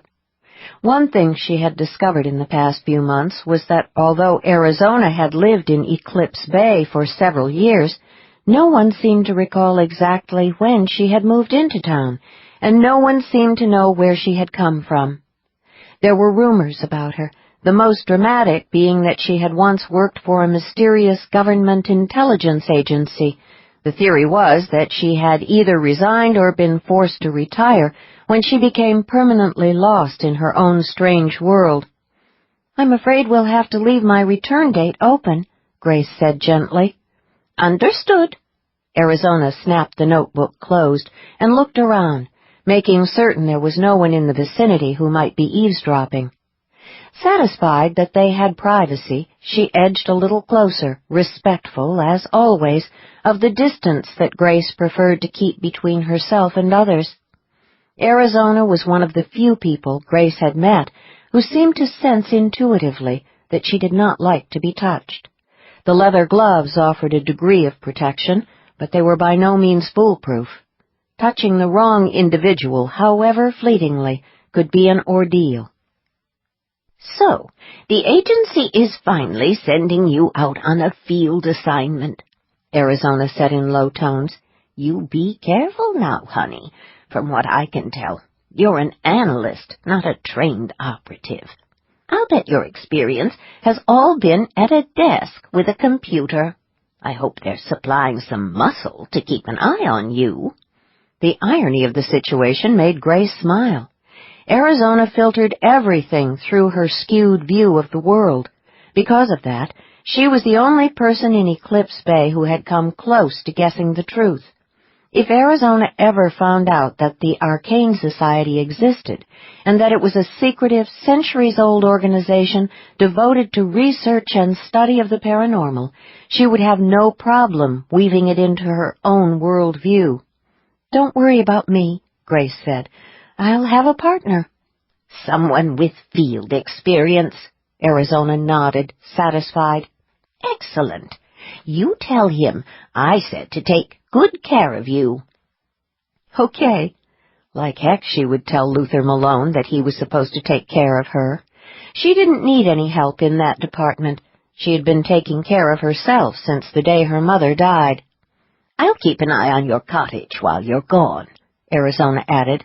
"Make sure the sons of bitches don't try to get into your files." "Thanks. I appreciate that." "Stay alert, stay alive," Arizona said. She snapped off a quick salute and stalked off across the parking lot, heading for the glass doors of the post office. Grace got into her car. She thought about her landlady as she drove out of the parking lot and turned toward the highway that would eventually take her to Portland. Arizona was a powerful sensitive, although she was probably unaware of it. Her talent was similar to Fallon's. She could see patterns in chaos. But somewhere along the line she had lost control of the paranormal side of her nature. Perhaps if she had been raised as a member of the Arcane Society community, things would have been different for her. Perhaps she could have been taught how to control her talent. Or maybe not. There was no question but that it was far too late to intervene now. Arizona had gone too deep into her strange private world. Now her talent controlled her. Grace wondered if Fallon Jones ever worried that he, too, might someday get trapped forever in his own world of plots and counterplots, unable to find his way back to reality. He was trying to do too much, she thought. On several occasions during the past few months, she had heard the exhaustion in his voice. Running the West Coast office of J&J was obviously too big a job for one person. He needed an assistant. It started to rain. Fat drops spattered on the windshield. She turned on the wipers and wondered if it was raining in Hawaii. When she got bored thinking about the weather in the islands, she wondered if she was pushing her luck by taking this assignment from J&J. The what-ifs loomed in her imagination. What if she couldn't handle the mission? What if Luther Malone uncovered her secrets? "Don't think like that," she mentally scolded herself. How much trouble could a guy on a cane possibly be? You've been hiding in Eclipse Bay long enough. The courier from the Arcane Society, a young man who seemed thrilled to be performing a role, however small, for the legendary firm of J&J, delivered the packet to Grace at the airport hotel. He handed it to her in the lobby, so close she could feel the pulse and power of his talent. A para-hunter, she thought. She didn't have to jack up her own senses to know that he was strong. "What's your name?" she asked, automatically stepping back to put some distance between them. "Sean Jones, ma'am," he said. Of course, she thought. The Jones family tree was filled with hunter talents of various kinds. She thanked him and hurried back to the elevator, ripping open the sealed packet as soon as she reached the privacy of her room. The contents tumbled onto the table, Luther Malone's phony driver's license on top. She picked it up and studied the picture, consumed by a curiosity she could not explain. Like most license photos, the shot was not intended to be flattering. It was possible that it was the lighting that made Malone look so hard, but her intuition told her that the brutal planes and angles of his face would look just as austere in person. His dark hair was cut short. The note said his eyes were brown, but in the picture they looked unreadable, the eyes of a lone wolf. The picture should have been off-putting. Malone appeared to be stone cold, but for some reason she could not stop staring at the image. Reluctantly, she put the license down and reached for her plane ticket and the resort reservation. Approximately 60 seconds later, the length of time it took her to get her shaking fingers under control, she dialed the now familiar number in Scargill Cove. "You didn't tell me that Malone and I would be registering as Mr. and Mrs. Carstairs," she said, her voice rising in spite of her determination to remain cool and professional. "There's only one room." "Take it easy," Fallon said, uncharacteristically soothing. "I made sure you got a suite. Take the bedroom. It has its own bath. Tell Malone he can have the pull-out bed in the living room." "I don't know if I can do this, sir. You should have warned me." "I knew you'd panic if I told you that you and Malone would be checking in as husband and wife." Fallon sounded aggrieved, the voice of a put-upon employer forced to work with a difficult, temperamental employee. "You were right." "There's absolutely nothing to worry about. Malone is a pro.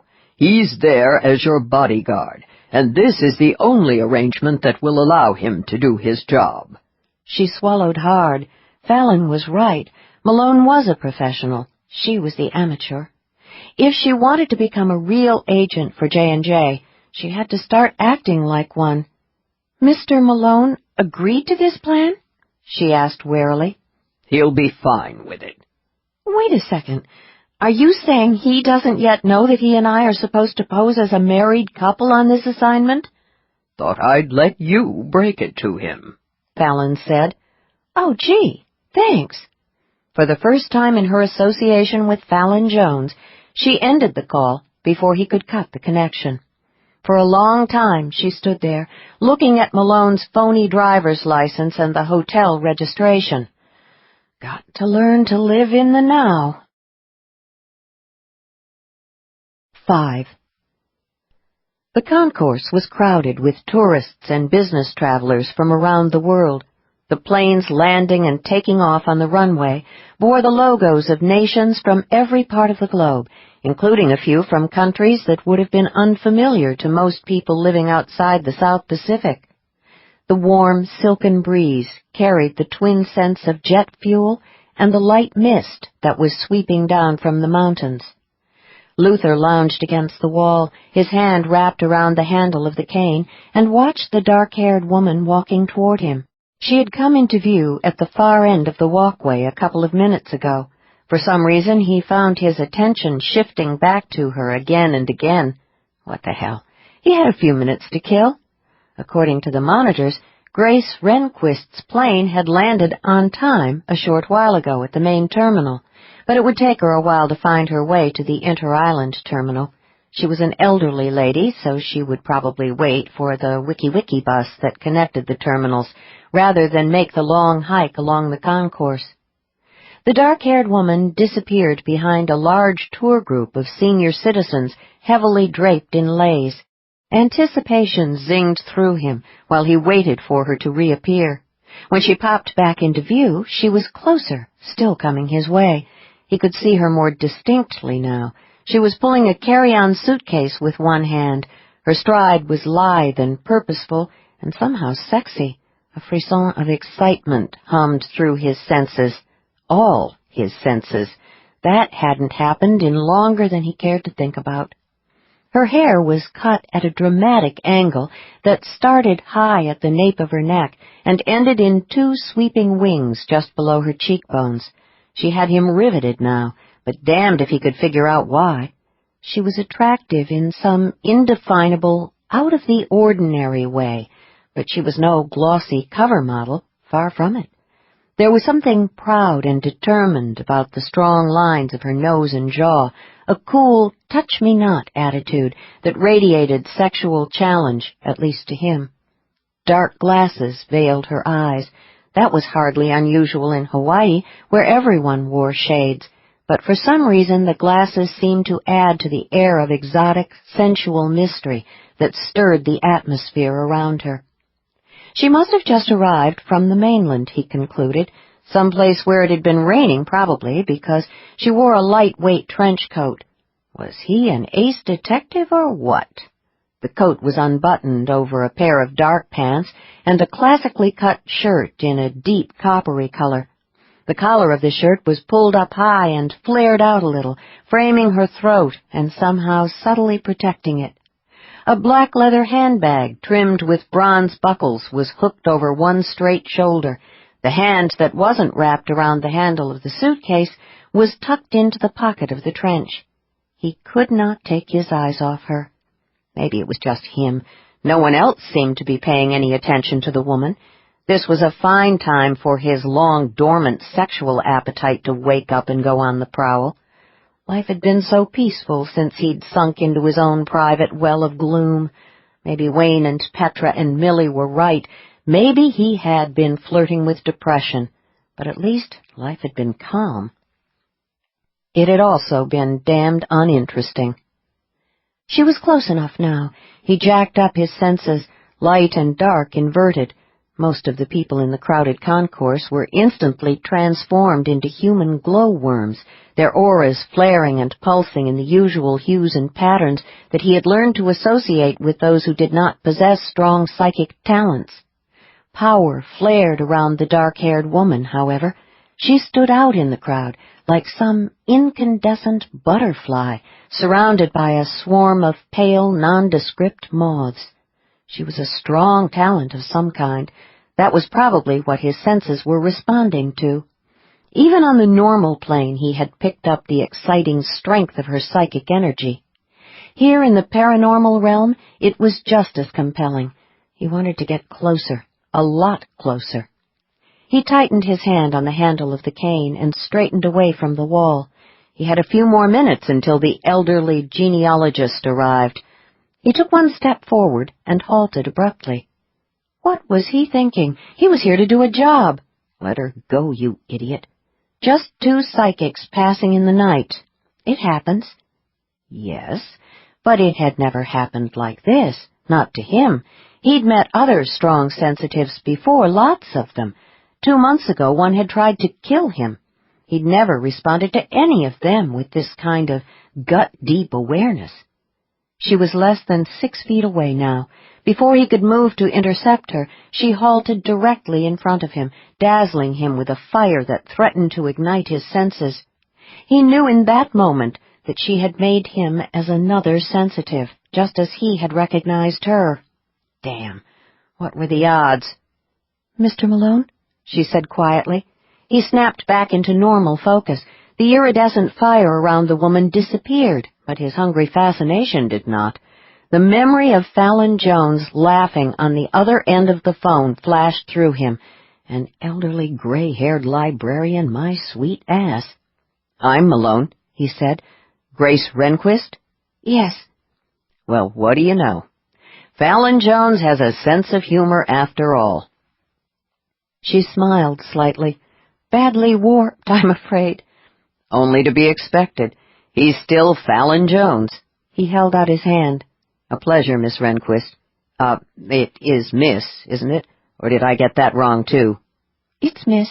She inclined her head politely. "Who or what were you expecting?" He glanced down and saw that she was still gripping the suitcase handle with one gloved hand.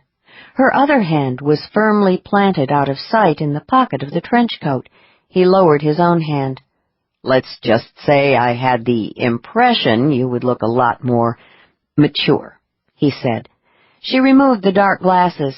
Dry amusement gleamed in a pair of smoky sage-green eyes. "Gray-haired, perhaps?" she said. "Maybe equipped with a hearing aid?"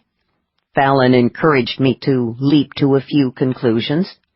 "If you think I'm something of a surprise, wait until you see your new ID packet." She took her hand out of her pocket for the first time, revealing another thin, expensive-looking leather driving glove. "Little warm for a coat and gloves," he said neutrally. She ignored the comment just as she had his attempt to shake hands earlier. Instead, she took the leather bag off her shoulder, opened it, and reached inside for an envelope. When she handed it to him, she was careful not to let her gloved fingers brush against his bare skin. Just his luck. The most exciting woman ever to walk into his life had some kind of serious phobia about touching other people. Well, hey, it's not like I'm real normal either. He opened the envelope and removed a driver's license, a couple of credit cards, and the folded hotel registration. A quick glance at the license and the plastic told him that his new name was Andrew Carstairs and that he lived in L.A. The registration informed him that he was married. He looked up. "Nice to meet you, Mrs. Carstairs," he said, refolding the form. To his surprise, she blushed and quickly shoved her gloved hands back into the pockets of her coat. "Mr. Jones didn't tell me about our cover until it was too late for me to back out of the assignment." "Jones has a way of getting what he wants from his agents." He glanced at his watch. "We've got some time before we leave for Maui. Want something to eat?" "I'm not hungry, but I could use a cup of coffee." "Sounds good." They walked a short distance to a coffee bar. Grace ordered her coffee black, he noticed. It was how he drank his. Hey, something in common. Focus on the positive. They sat together at one of the tiny tables. He studied Grace's hand, which was currently wrapped around her cup. "You're going to have to lose the gloves before we get on the plane to Maui," he said quietly. She paused, the cup halfway to her mouth. "Why?" "Because if you insist on wearing them, you're going to stand out like, well, a sore thumb." She winced and looked at her gloved fingers. "I was afraid you would say that." "How big a problem is it?" he asked. "I have some issues," she said coolly. He angled his chin toward the cane hooked over the edge of the table. "So do I. Mine are physical. Yours?" "Psychical. But the problem is linked to my sense of touch, which makes things complicated at times." "Seen one of the society's shrinks?" Her eyes narrowed. He could practically feel her withdrawing from him. "No," she said coolly. "Look, I realize that under normal circumstances this wouldn't be any of my business, but given that we've got a job to do on Maui, I need to know what I'm getting into here." She went very still. "There's no cause for concern. I assure you that my phobia doesn't interfere with my aura reading talent." "Fine. You're still going to have to lose the gloves. Can you deal with that?" For a few seconds he thought she was going to tell him to go to hell. Then very deliberately she stripped off first one glove and then the other. She stuffed the pair into her handbag and picked up her coffee. "Satisfied?" she asked. Her hands were surprisingly delicate-looking, the nails neatly tapered and unpolished. There was no ring. "Yes," he said. He let out some air. "Sorry about that." "Uh-huh." She did not look impressed with the apology. "Are you going to be okay?" he asked quietly. "Don't worry about me," she said coldly. "I can take care of myself." "Been doing that a while, have you?" "Yes," she said. "I have." 6. The rental car that had been booked for Andrew Carstairs was waiting at the end of the short flight to Maui. J&J was nothing if not efficient, Grace thought. "Want the AC on?" Luther asked, getting in behind the wheel. "No, thanks. I don't like air conditioning unless it's absolutely necessary. I'd rather roll down the windows." "Same here." He put the car in gear and drove out of the parking lot. She contemplated her initial impressions of Luther Malone. They could be summed up in 3 potent words: powerful, controlled, fascinating. Okay, there was a 4th word that came to mind: exciting. There was something indefinably electric in the atmosphere, at least on her side of the car. At various times in her life she had found other men attractive, but she had never experienced anything quite like this fluttery little rush of sensual anticipation. It stirred all her senses in unusual and interesting ways. Power was always interesting. Power that was ruled by the kind of exquisite control that Luther wielded was especially intriguing, at least to her. One glance at his aura had told her that he was no level 8, more like a level 10 or higher. Obviously he'd managed to keep that little fact out of the files. She couldn't hold it against him. She'd faked her own ranking, too. Powerful talents were slapped with the label exotic within the society. The term did not convey admiration or respect. At best, other sensitives tended to view strong sensitives of any kind with a degree of caution. At worst, they avoided them. Power might be interesting, but it could also be dangerous. The photo on Luther's new driver's license had not lied. He was as hard-looking in person as he was in the picture. His eyes were brown, too, as advertised. But it was an almost feral shade of amber. It made her think of dark jungles and forbidden passions, not that she'd had much experience with either. "I love the air here," she announced, inhaling deeply. "It's intoxicating. Makes me want to put my head out the window like a dog." Hawaii has that effect on a lot of people. He glanced at her, his eyes unreadable behind his dark glasses. "How are you doing without the gloves?" The question annoyed her. She looked briefly at her hands, neatly folded in her lap, and then raised her chin. "I told you, I can deal with it." "You're sure? I noticed that you kept your hands under your raincoat on your lap for most of the flight." "I would not have taken this assignment if I thought I couldn't handle it." "Sorry." "No, you're not." She wrinkled her nose. "You're fretting. I'm making you nervous." "Maybe I'm just curious." "You're fretting," she repeated evenly.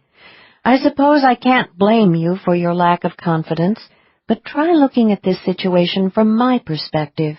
"Which is?" She raised her brows. "I've got a bodyguard who isn't comfortable carrying a gun and needs a cane to get around." "Fallon told you about the gun thing?" "Yes." He meditated on that for a long moment and then nodded once. "You know, you're right. From your perspective, those facts would not at first glance appear to be reassuring." "Luckily for me," she said coolly, "I took a second glance." "At my aura," he said. It wasn't a question. "I'm an aura talent. That's what I do." To her surprise, he smiled faintly. "What did you see that was reassuring?" She sat back in the seat and concentrated on savoring the wonderful air. "I saw a lot of sheer, bull-headed determination," she said. "Bull-headed determination is a good quality?" "It means you'll do whatever you need to do to complete this mission. What's more, you know your own power and how to control it. You feel confident about your talent, so I do too." She saw a lot more than that, but she was not prepared to go into details. Some things you just did not talk about on a first date. The thought made her smile. Luther was silent for a moment, processing what she had said. Then his hands tightened on the steering wheel. "You can see things like determination in an aura?" he asked, half curious, half disbelieving. She turned her head to look at him. "Didn't Mr. Jones tell you about the little twist in my talent?" "He said you could read a person's psychic profile. Guess I didn't understand exactly what that meant. I'm surprised they haven't got you working as a parapsychologist." "I don't have the academic background to work as a counselor." "How did you end up in genealogy?" "I applied for a position in the Bureau. I like psychic genealogy. It suits my talents." "How did you end up as a bartender in Waikiki?" "It suits my talents." She knew a conversational dead end when she ran into one. "Right. Speaking of your talents, what's the plan for finding our bad guy?" she asked. "Do I just stroll around the resort like a drug-sniffing dog looking at auras?" His mouth twitched a little. "We'll try to be a little more cool than that." "Even if we're very cool, it probably won't take long to spot Eubanks. Powerful talents of any kind are rare. What are the odds that there will be more than one level 9 strat staying at the resort?" "That's what Fallon Jones said." "If anyone knows probabilities, it's Mr. Jones." "I'll tell you a little secret about Fallon Jones," Luther said. "What's that?" "Most of the time he's right, but occasionally he screws up, and when he does, it's never in a small way." She thought about that. Maybe that's because he's so sure of himself and his talent that he doesn't always allow for other possibilities. Or maybe because he's overworked.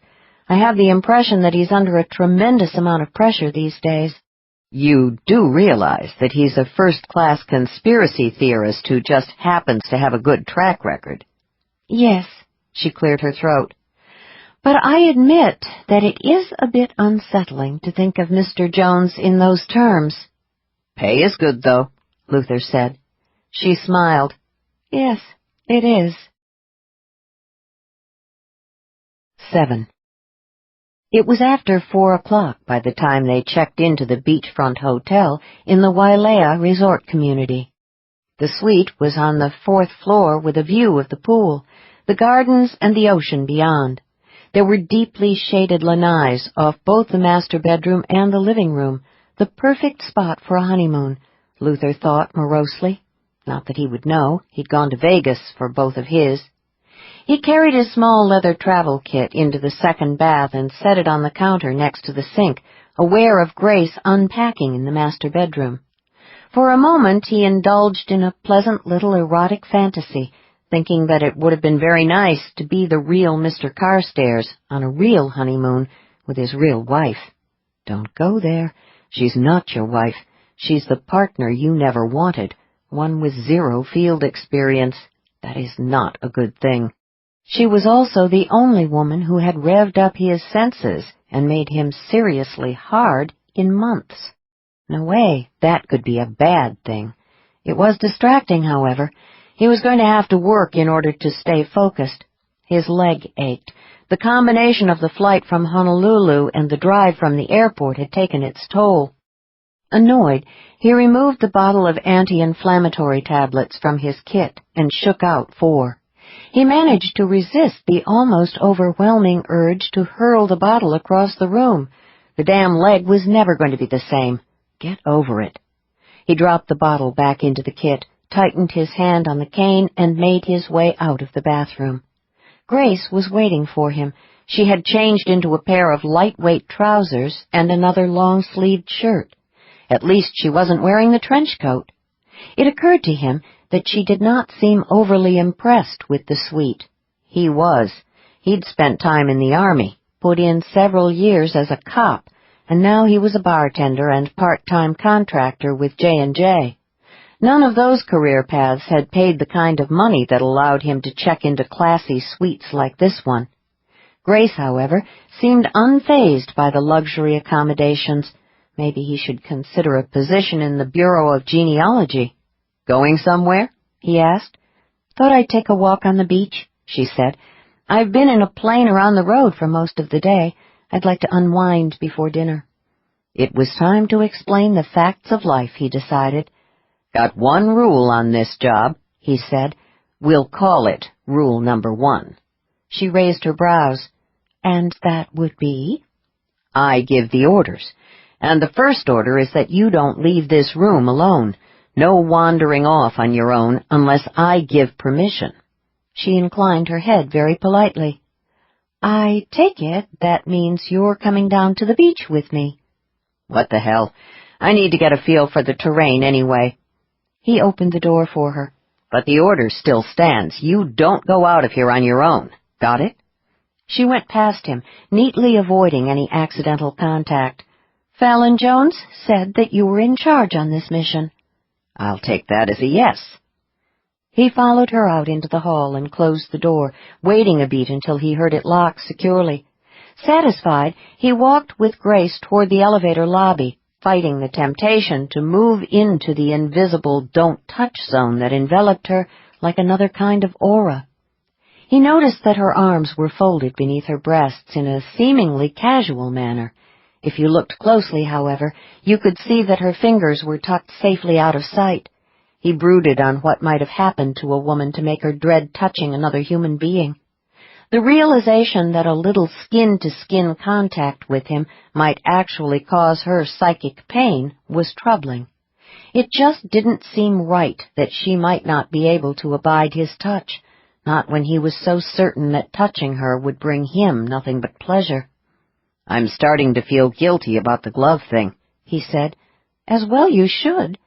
Damn it! Don't worry, I understand, she said. She smiled wryly. Wearing them on this mission would not be at all professional. He searched for another path through the don't-touch zone. How long have you been in genealogy? He asked. A year. That's all? Fallon implied that he considered you very valuable. She glowed. I'm delighted to hear that. Mr. Jones is not what you would call forthcoming with positive feedback. He's never going to be up for Boss of the Year, that's for sure. But take it from me, he wouldn't have used your professional services more than once if he hadn't been impressed. That's good to know. What did you do before you went to work for the Society? Didn't Mr. Jones tell you? She asked. Fallon can be vague about details that he doesn't consider important. I used to work for a company called Crocker World. He stopped in front of the elevators and pressed the call button. Martin Crocker's company? Yes. She looked politely surprised. You were aware of the company? Crocker's death made headlines. It was also big news within the Society. He was a member, funded a lot of research projects. Yes, I know. What did you do at Crocker World? I was on the corporate research library staff. After Mr. Crocker died, it became obvious that the firm was in trouble. Everyone knew that the company would fall apart without him at the helm. I could see the writing on the wall, so I started job hunting immediately. It was all said very smoothly, very casually, but there was something ever so slightly off. Luther jacked up his senses until he had a clear view of her aura. He might not be able to see details the way she apparently did, but he could make out certain strong emotions. There was tension in the energy field that blazed around her, the kind that, as a cop, he'd learned to associate with a well-crafted lie. How long have you been a member of the Society? He asked. My mother registered me when I was born. She paused a beat. You? My folks were both members. They registered me at birth. The elevator doors slid open, revealing a cab packed with people. He assessed the situation in a single glance. Joining the crowd would mean forcing Grace to run the risk of someone brushing against her. He could feel her sudden tension. Luther smiled benignly at the cluster of faces. We'll wait for the next one, he said. The elevator doors closed. Thank you, Grace said quietly. No problem, he said. I'd suggest we take the stairs, but... He broke off, giving the cane a disgusted look. He refused to tell her that his leg was acting up and that descending 4 flights of stairs would make things worse. I can make it down, but it's not the most graceful sight in the world, he said instead. No problem, Grace said gently. It's not as if we're in a hurry. They stood together in silence and watched the illuminated numerals over the 3 elevators. Grace's expression was calm and composed. It was impossible to tell what she was thinking. Luther used the time to wonder why she had lied about the job at Crocker World. 8. They had a drink in the open-air bar and ate red snapper garnished with a light ginger and miso sauce in the restaurant. There were candles on the tables, moonlight on the sea, and a slack-key guitar playing softly. If she closed her eyes and surrendered to the wonders of magical thinking, she could almost pretend she was on a real date, Grace thought. Of course, you had to overlook the fact that she did not dare to even hold her escort's hand. Not that Luther had made any attempt to initiate such intimate contact, she reminded herself. Just the opposite. He seemed to be going out of his way to keep plenty of distance between them, no doubt afraid that if he even brushed against her by accident, she'd freak and destroy their cover. She was more than a little surprised when he suggested a walk on the oceanfront path after dinner. Her first instinct was to refuse. She always felt more vulnerable after dark. The old fear that someone was creeping up on her was strongest at night, probably because that was when the monster had visited her bedroom. But this evening she would not be facing the night alone. In spite of her own secrets, she felt curiously safe with Luther. He was careful to keep at least a foot away from her as they made their way along the dimly lit path that linked the beachfront hotels. His cane tapped softly on the pavement. She sensed his barely suppressed irritation. "Does your leg hurt?" she asked. "Just a little stiff," he muttered. He was lying, she thought, but then she had lied to him earlier when he tried to interrogate her. She knew that he had not been completely satisfied with her answers. The conversation in the hotel hallway after they had checked into their room had been the one that she worried about the most. She had gone over it again and again in her mind, however, and she knew she had aced it. Luther's cop intuition might have been aroused, but if Fallon Jones hadn't penetrated the veil of her carefully manufactured past, it was unlikely that Luther would discover the truth. "How long have you lived in Hawaii?" she asked, watching the moonlit surf crash on the rocks below the path. "Couple of years. Moved here after my second divorce. Quit my job with the department at the same time. Figured I needed a change of scene." "Sorry about the divorce," she said quietly.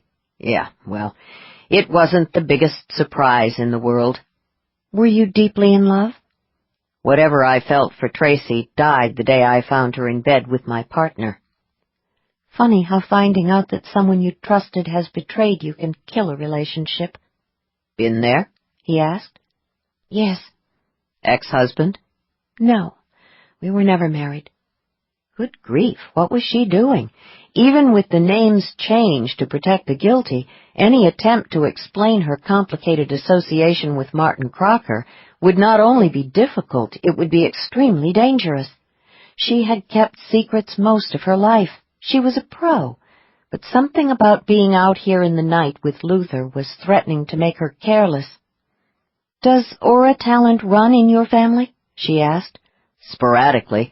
My grandfather was a strong aura. He told me that my father was a high strat talent, though, and my mother had a mid-range talent for color and design, of all things." "Raw psychic power tends to be a strong genetic trait, but the form the talent takes is often hard to predict. Your grandfather told you about your parents?" "My folks were killed in a car crash by a drunk driver when I was a baby. I never knew them. My grandfather raised me." "Is your grandfather still alive?" she asked. "No. He died the year I graduated from high school and went into the Army." She told herself she should stop right there, but she couldn't seem to help herself. "Is there anyone else in your family?" "Maybe some distant cousins somewhere." He sounded disinterested. "If they're out there, they never bothered to show up after my parents were killed." "In other words, there's no one?" "Got a couple of good friends over on Oahu. They own the restaurant where I work as a bartender. What about you?" "My mother died when I was 13. Some kind of rare infection."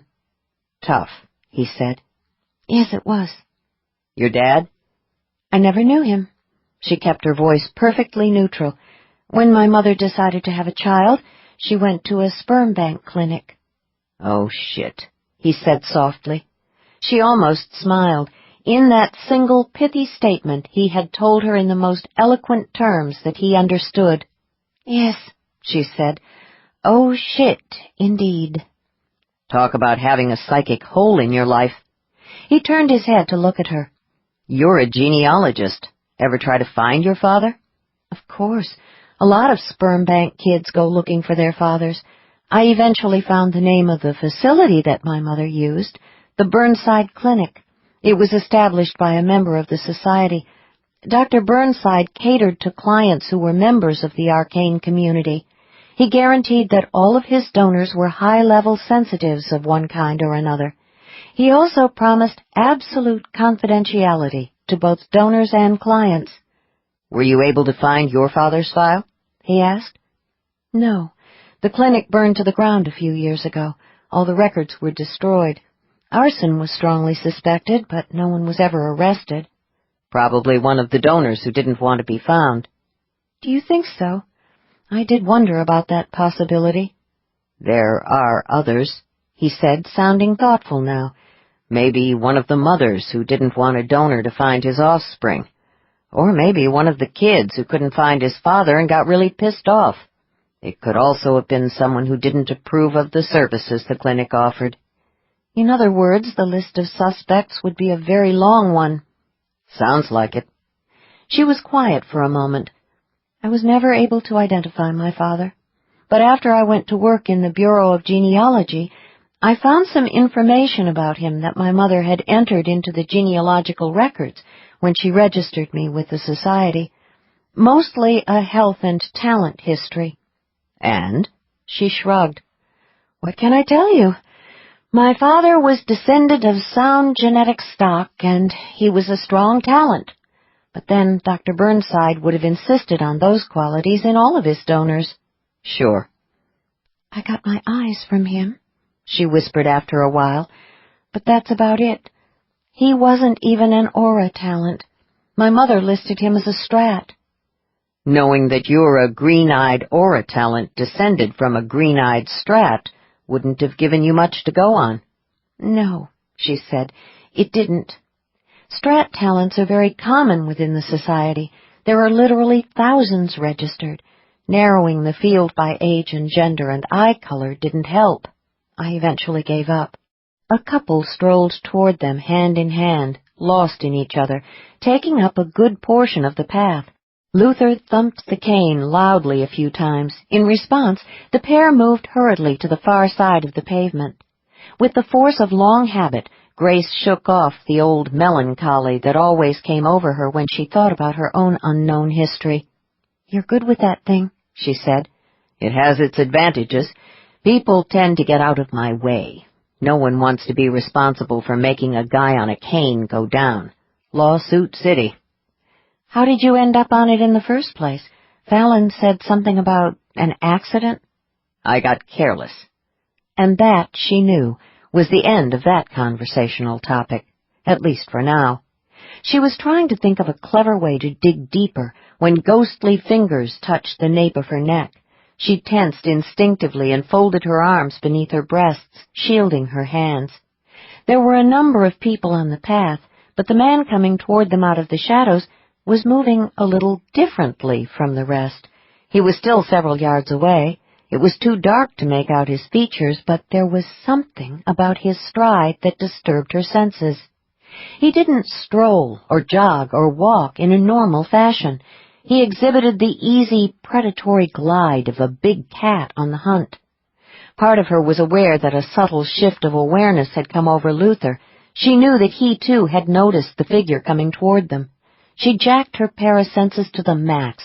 One look at the powerful aura that enveloped the approaching man, and she knew him instantly for what he was, Para-Hunter. Every instinct screamed at her to turn and run, even though the logical side of her brain knew it would be useless. If the pacing man was hunting her, he could easily run her down. Those endowed with his brand of talent were not supermen by any means, but their natural human hunting abilities were psychically enhanced. They could see very well in the dark. Their reflexes were on a par with those of any other wild predator.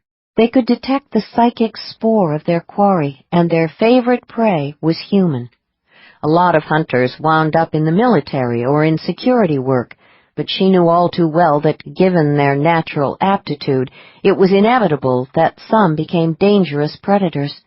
Luther's aura was running hot, too, but he gave no outward indication of his tension.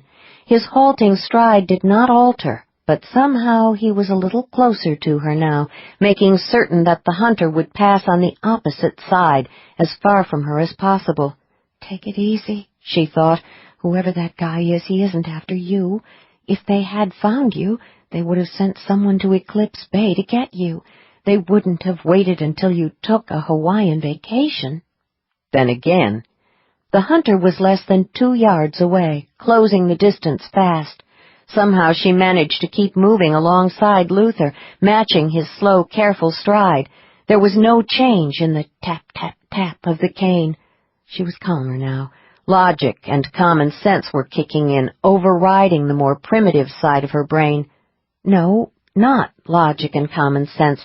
Something else was neutralizing her fear. By right, she should still be scared out of her wits. What's wrong with this picture? That thought was almost as frightening as the approaching hunter. Instinctively, she tried to beat back the calming influence. She should be scared. It was the appropriate response under the circumstances. Damn it, she would be scared. The unnatural calm wavered and dissolved. The terror of the hunted rushed back, but so did a sense of rightness. This was the way she ought to feel. Before she could adjust to the transition back to a state of fear, she became aware of Luther's aura.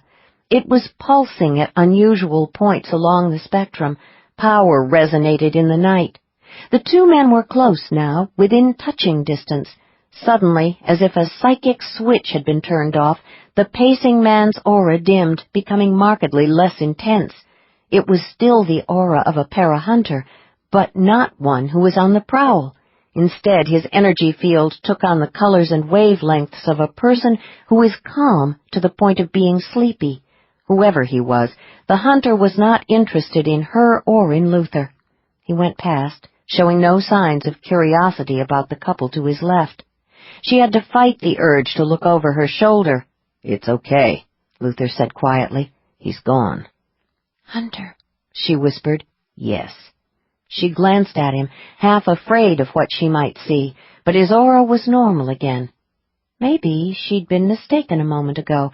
Perhaps the proximity of the hunter's fierce aura had confused her senses. "You could tell he was a hunter?" she asked. "I don't have your brand of aura-reading talent, but it isn't hard to identify that kind of energy, especially when the guy's running hot. Didn't you notice how everyone else on the path unconsciously got out of his way? Even non-sensitives can detect a high-level predator in the vicinity. What did you pick up?" "I have to admit I wasn't taking notes. He was powerful, though, and as you said, he was running wide open." "Hunting?" She thought about it. "No, I didn't get that from his aura. He wasn't focused. I don't think he was after anyone in particular.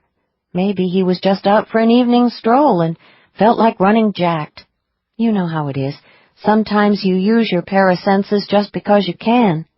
"He could have been checking out the terrain," Luther said, "doing a little recon work." "That's certainly a possibility. But for what purpose?" "Good question. Anything else I should know?" "One thing," she said. "Whoever he was, he's comfortable with violence." "A killer?" She hesitated. "I think he has killed, yes. But he's not a rogue or a freak. He wasn't crazy or out of control. He wasn't a sociopath either. Those are easy to spot. What I saw indicated a cold, almost businesslike approach to violence." "Think he might have been military, or maybe a cop?" "Possible. Or maybe he's a professional gangster. Whoever he is, he knows how to compartmentalize." "What the hell does that mean?" She wrinkled her nose. "It means that, regardless of what he does in his day job, he's quite capable of having a loving wife and family." "About that conversation we had earlier," Luther said evenly, "the one in which we discussed Fallon Jones's probability theory as it relates to this job." She swallowed hard. "That would be the theory which, roughly paraphrased, was, what are the odds that there will be more than one high-grade talent at that resort?" "Yeah, that theory," Luther said. "I think it may be flawed." "I agree. But I suppose it's theoretically possible that the guy we just passed was an innocent tourist who happens to be staying at one of the nearby resorts. There are a lot of hotels on this beach." "Still." "Right. Still. Hunters that powerful aren't exactly common on the ground." "No, they aren't. Neither are high-level aura talents like us." Luther came to a halt.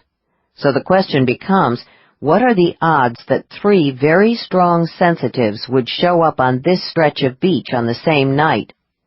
"You're wondering if this little coincidence is connected to our mission, aren't you?" "Looks like I'm going to have to call Fallon. Talk about a fast way to ruin the evening." She knew the exact instant when he reached for his cell phone, because he had to release his tight grip on her arm to do it. 13. The new arrivals began checking in early that afternoon. Luther sat beside Grace on the hotel's wide, shaded veranda. To the left, he could see the pool terrace and the beach beyond. To the right was an unobstructed view of the open-air lobby and the front desk. There were 2 glasses of iced tea on the small round table between the 2 rattan chairs. He had a copy of the Wall Street Journal.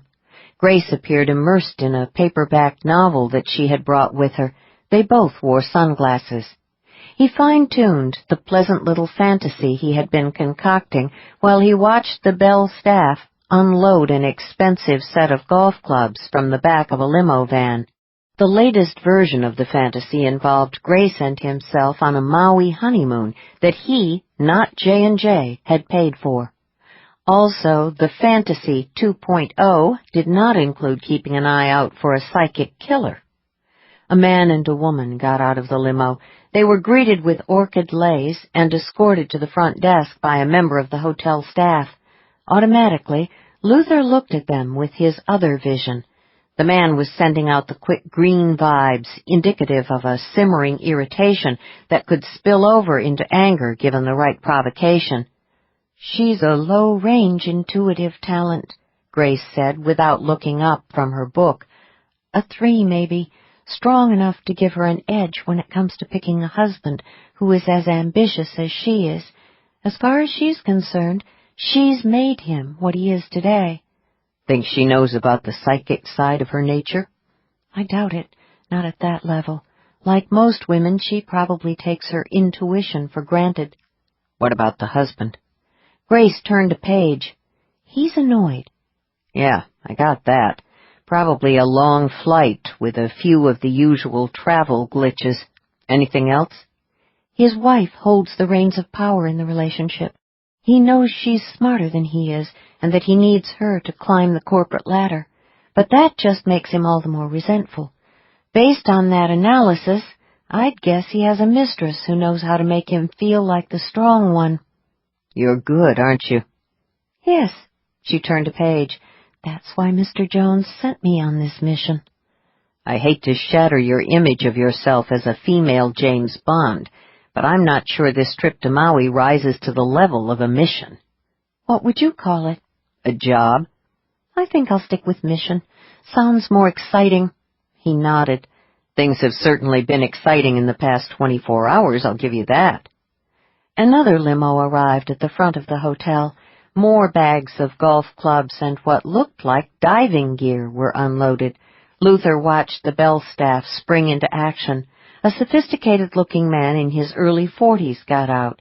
His companion was an attractive redhead of about the same age who looked like she spent a lot of time in spas and high-end hairstyling salons. "I give the marriage 6 more months," Grace said coolly. "He's headed into a full-blown midlife crisis and wants a trophy wife to impress his friends." "Kids?" Grace studied the couple for a moment. "Yes, I'm sure he'll tell the children that it's for the best." "You're right," he said. "You're good at this game. Must get a little depressing at times, though." "I like to think of it as being realistic." He glanced at the cover of her book. The illustration showed the shadowed profile of a woman. She had a gun in her hand. The title was equally ominous. "Looks like a murder mystery," he said. "Romantic suspense," she corrected. "Meaning?" "Meaning it's got both romance and a couple of murders in it." "You like books like that?" "Yes." He smiled. "Thought you said you weren't a romantic." "I'm not." She turned another page. "Doesn't mean that I don't like to read about romance." "What about the murders?" "They get solved by clever sleuthing on the part of the hero and heroine. It's very satisfying." "You know, in real life the motivation for murder is usually a lot more straightforward than it is in fiction," he said. "Somebody gets pissed off, picks up the nearest gun, and shoots the guy who pissed him off." "Really?" She did not seem particularly interested. "What's more, the majority of cases get solved because someone talks, not because of forensics or clever sleuthing." "If I want real police work, I'll read the newspapers, not a book," she said. "Probably a good idea. Let me know how that one ends." She turned another page. "I already know how it ends." "You read the ending first?" I always read the ending before I commit to the whole book. He looked at her, baffled. If you know how it ends, why read the book? I don't read it for the ending. I read for the story. She looked toward the entrance, watching a cab that had pulled up in front.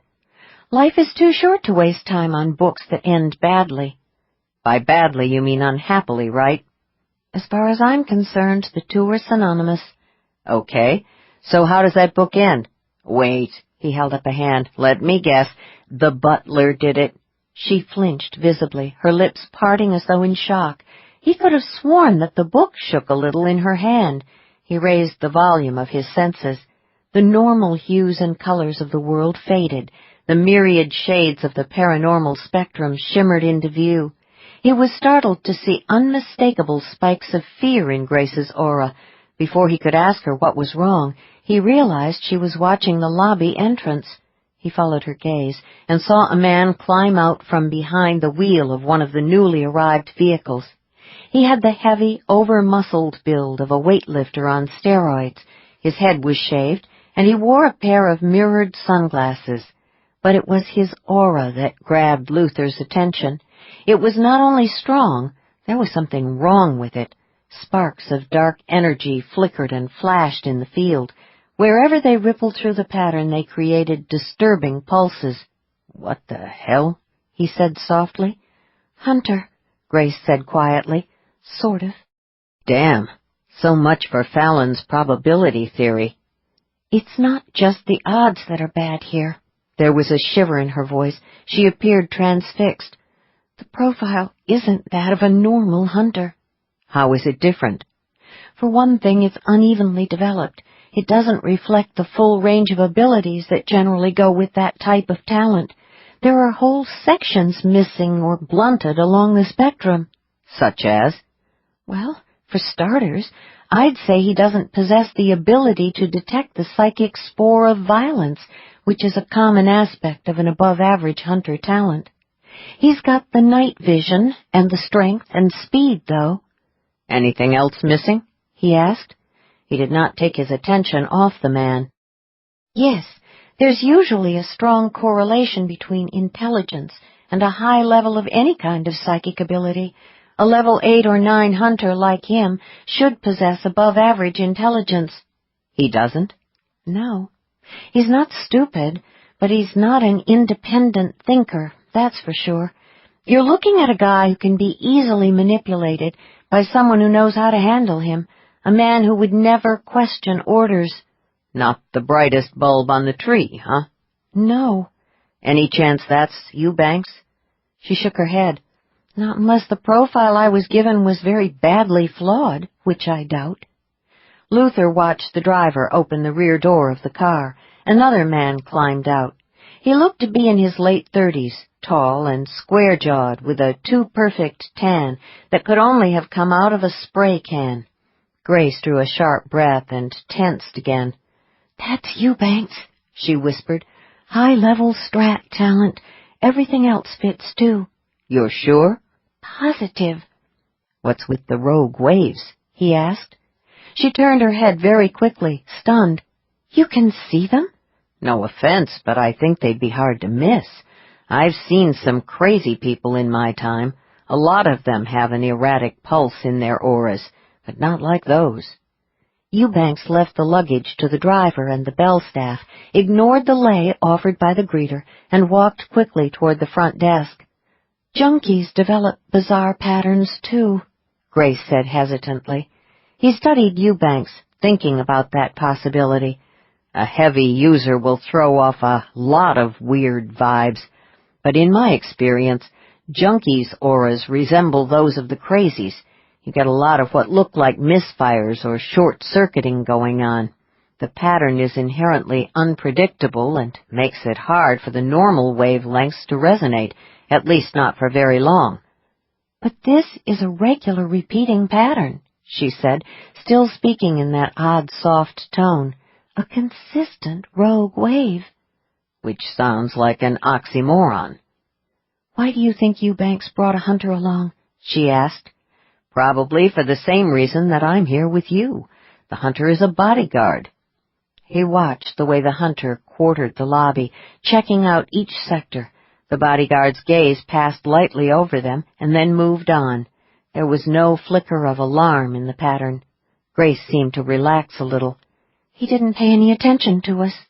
Like you said, he's not that sharp.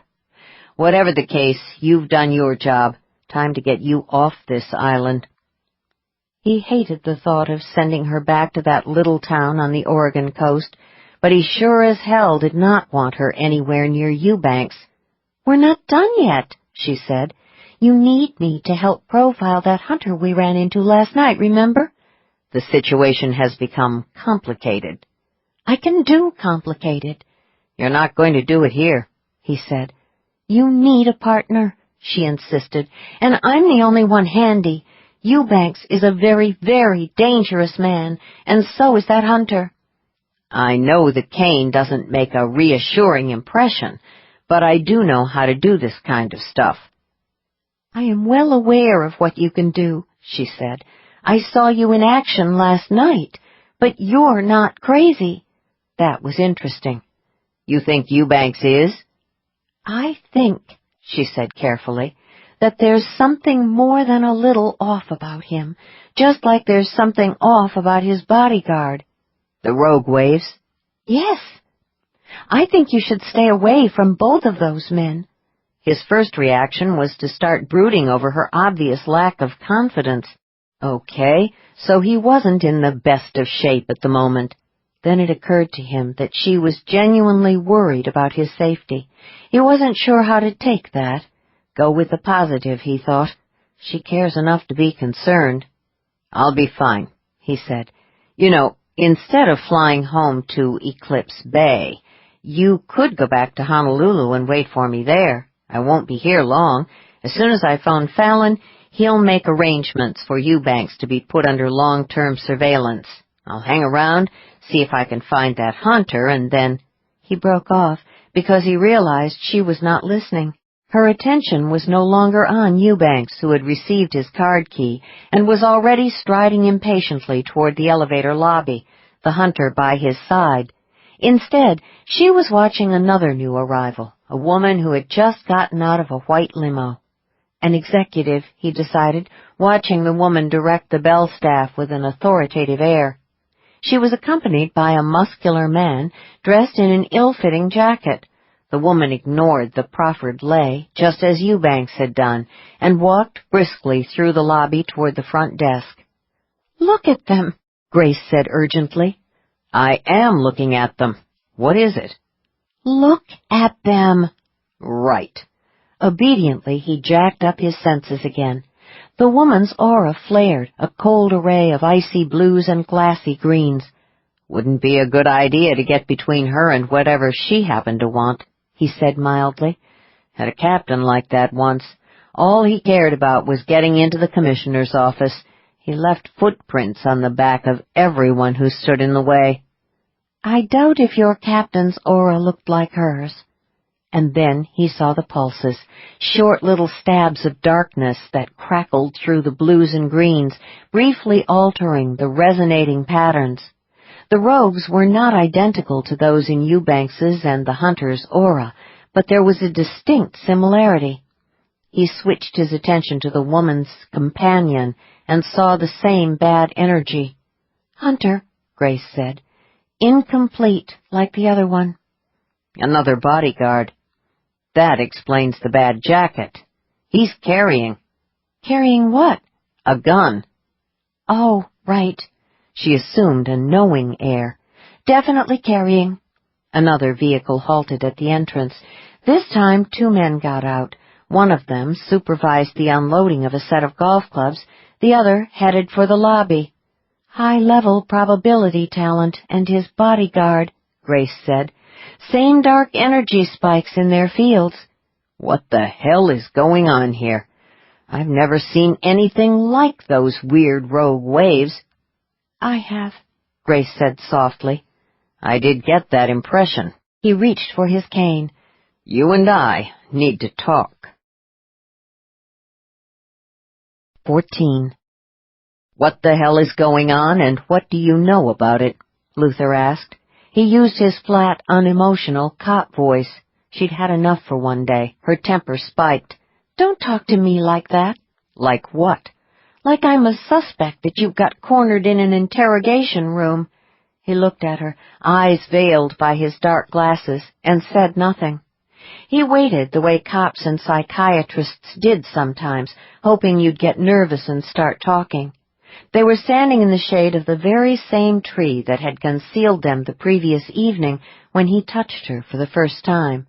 But it wasn't the precious memory of what had happened the night before that slammed through her now. It was the fragment of the Martin Crocker dream that had awakened her, that she found herself remembering. She concentrated on the ocean while she composed her thoughts. Luther had a right to know whatever she could tell him about the auras of the strange group that had just arrived, but she was under no obligation to confess all her secrets.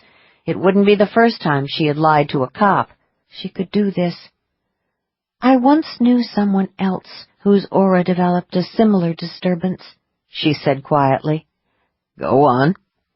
"You know, this would be a whole lot easier if you played good cop instead of bad cop." "Talk to me, Grace."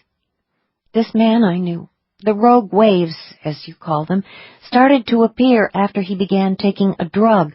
"What drug?" Luther did not stir beside her, but she knew that he had heightened his senses. He was watching her with his other vision, searching for signs of anxiety, fear, anger, or any other strong emotion that might signal to him that she was lying or evading. Let him look. So what if I'm scared? He should be scared too. "I don't know the name of whatever he was using," she said, "but I'm very sure it was illegal.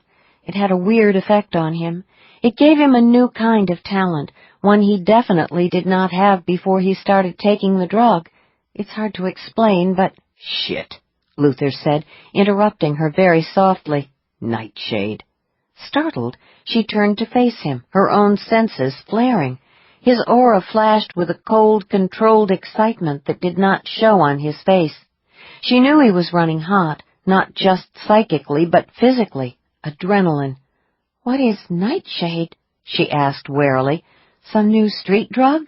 "No, it's the code name that Fallon gave to a new organization of rogue sensitives that has managed to recreate the Founder's formula." "The formula?" She was beyond startled. She was stunned. "But that's just an old society myth," she managed weakly. "Not any longer. Hunting down Nightshade operatives and identifying the group's leaders is J&J's #1 priority these days. Everyone in the agency knows that." "No one told me anything about Nightshade." "Probably because Fallon considers you temporary help, but I've got a hunch your status in the firm just got changed, but good. What do you know about Nightshade?" "Careful. You don't have to tell him everything." Who was she kidding? Her private Pandora's box of horrors had just been opened. There was no stuffing the bad news back inside. Her survival instincts kicked in. She hastily assessed her options and decided there were two. She could disappear again, a risky proposition, because she had a hunch that J&J would pull out all the stops to hunt her down. The second option was to cooperate in the hunt for Nightshade. It was a dicey maneuver, but if she was very careful, she might be able to pull it off without revealing her own secrets. She straightened her shoulders, the decision made. She would give Luther the information that might be helpful to J&J, but she didn't have to throw herself under the bus. She had one very big factor going for her in the equation, she decided. J&J clearly needed the data that she could supply. That gave her some negotiating power. If worse came to worst, she could work with that. "I told you that until I joined the Bureau of Genealogy, I worked as a librarian in a large corporation," she said. Crocker World. "Right. A lot of my time was spent doing Internet searches that were commissioned by various executives, including Mr. Crocker. On a few occasions, I was called into the executive suite to deliver the results of my research." Martin Crocker summoned a librarian into his office? There was irritation and impatience in Luther's voice. He didn't believe her. Mr. Crocker was a strat talent. People like that love background and research. The more facts and details they can gather before they make a decision, the better. I did a lot of work for him. She was pleased with the way that came out. Let him look. Every word was true. Go on, Luther said. During the years that I worked at headquarters in Miami, I saw Mr. Crocker many times. More truth. On your trips upstairs to the executive suite, Luther said without inflection. Damn, was he buying this or not? What I'm trying to tell you is that I had several opportunities to examine his aura, she said. True. What made you do that? The question threw her for a couple of seconds. Why would the company librarian care about the boss's aura? I suppose, she said simply, because he was Martin Crocker. In the world in which he moved, he was a rock star, and he was my boss. I assume you profiled him. She nodded and concentrated on the horizon.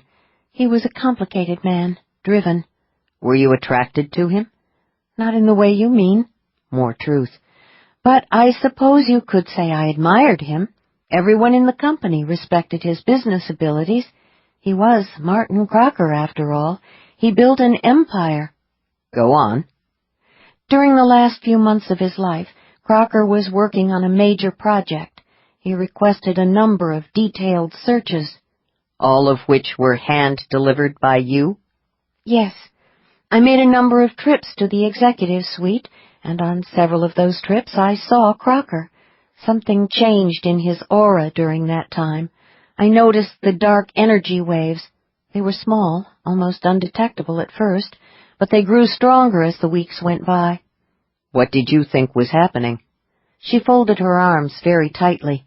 It occurred to me that he might be developing some sort of mental illness that was psychic in origin. Something about his dark energy scared the living daylights out of me. He considered that a moment. Okay, it's spooky stuff, I'll give you that. One day when I was summoned to the executive suite, I noticed two men going into Crocker's office. Both gave off bad vibes. You couldn't miss them, not if you were an aura talent. You checked out their patterns? Sure. And? He prompted. And I saw the same dark energy patterns in their fields. What did you do? Started working on my resume. What else? I've been around enough freaks in my life to know when it's time to bail. But before I could land another job, the news broke that Crocker had disappeared while on a trip to his private island. There was a lot of speculation. If you followed the story, you know that everyone had a theory. There were rumors. Some of them hit the papers. What rumors? He asked. That Crocker was involved with some drug lords, and there was a falling out. That was when I assumed that Crocker himself was doing drugs. Okay, that was a minor tweaking of the truth. The theory was that the drug lords got rid of him? It wasn't exactly an off-the-wall conclusion, she said. Crocker World was headquartered in Miami, after all. Luther was silent for a long time, his expression cop-hard. Quickly she reviewed her story. It sounded tight. She was satisfied with it, especially given the fact that she'd only had a few minutes to put it together. It helped, of course, that most of the facts were true, including the rumors about Martin's involvement in drug trafficking. She risked a peek at Luther's aura. Her heart sank. He believed parts of her story, but not all of it. Maybe it was time to pull out one of the handful of identities she had constructed from the Society's genealogy files and disappear. Good thing she hadn't gotten a dog. She was surprised by how much the thought depressed her, though. One night with Luther, and she had begun building a fantasy of happily ever after. She, of all people, should have known better. I'm going to call Fallon, Luther said. He took out his phone. 15. You've got 3 Nightshade operatives under surveillance? Fallon demanded. The fierce excitement in his voice vibrated through the phone. Eubanks is one of them? 3 possible Nightshade operatives, Luther said, clamping a lid down on his own adrenaline rush, plus their bodyguards. There's also that unidentified hunter in the vicinity, the one we ran into last night. Don't forget him. Looks like we have a regular little convention of psychics here. You say that you and Grace can both identify the Nightshade people by the patterns in their auras. Slow down, Fallon. I'm telling you that we can see some very unusual energy in their fields, and Grace says that the psychic aspects of all of the profiles are abnormal. We think the effect is caused by some kind of drug. That's all we know for certain at this point. Any drug that has such a consistent effect on psychic talent in several different people has got to be based on the founder's formula. Okay, I agree, that sounds like a reasonable assumption. But what if there's another drug out there that produces similar effects? That would be one hell of a coincidence, Fallon said. No, this is Nightshade. Don't forget, Eubanks is a respected member of the society. All the evidence indicates that the Nightshade organization has some high-ranking, well-connected talents planted within the arcane community. That's probably how they got their hands on the formula in the first place, and that's how they've managed to stay one step ahead of us. Wait a second. Are you telling me that you think Nightshade still has people planted within the society? Yes. What's more, Zach Jones agrees with me. We've been talking about the problem damn near every day since he took over the master's chair a few weeks ago. Fallon had been known to leap off the deep end occasionally when it came to his beloved theories, but Zach Jones, the new master of the society, was by all accounts cool-headed, smart, and highly intuitive.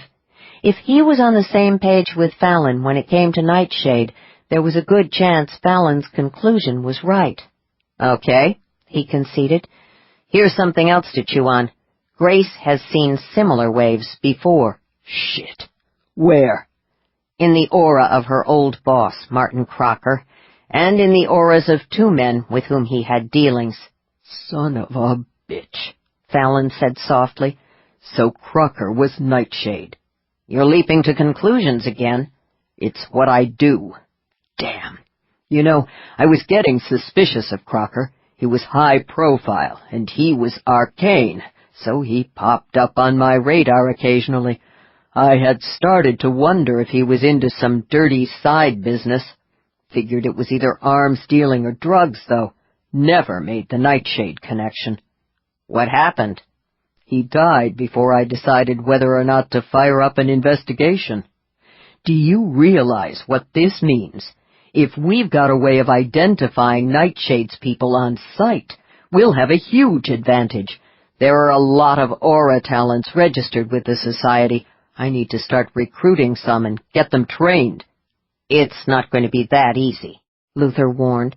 Grace thinks that only high-level auras will be strong enough to see the dark energy.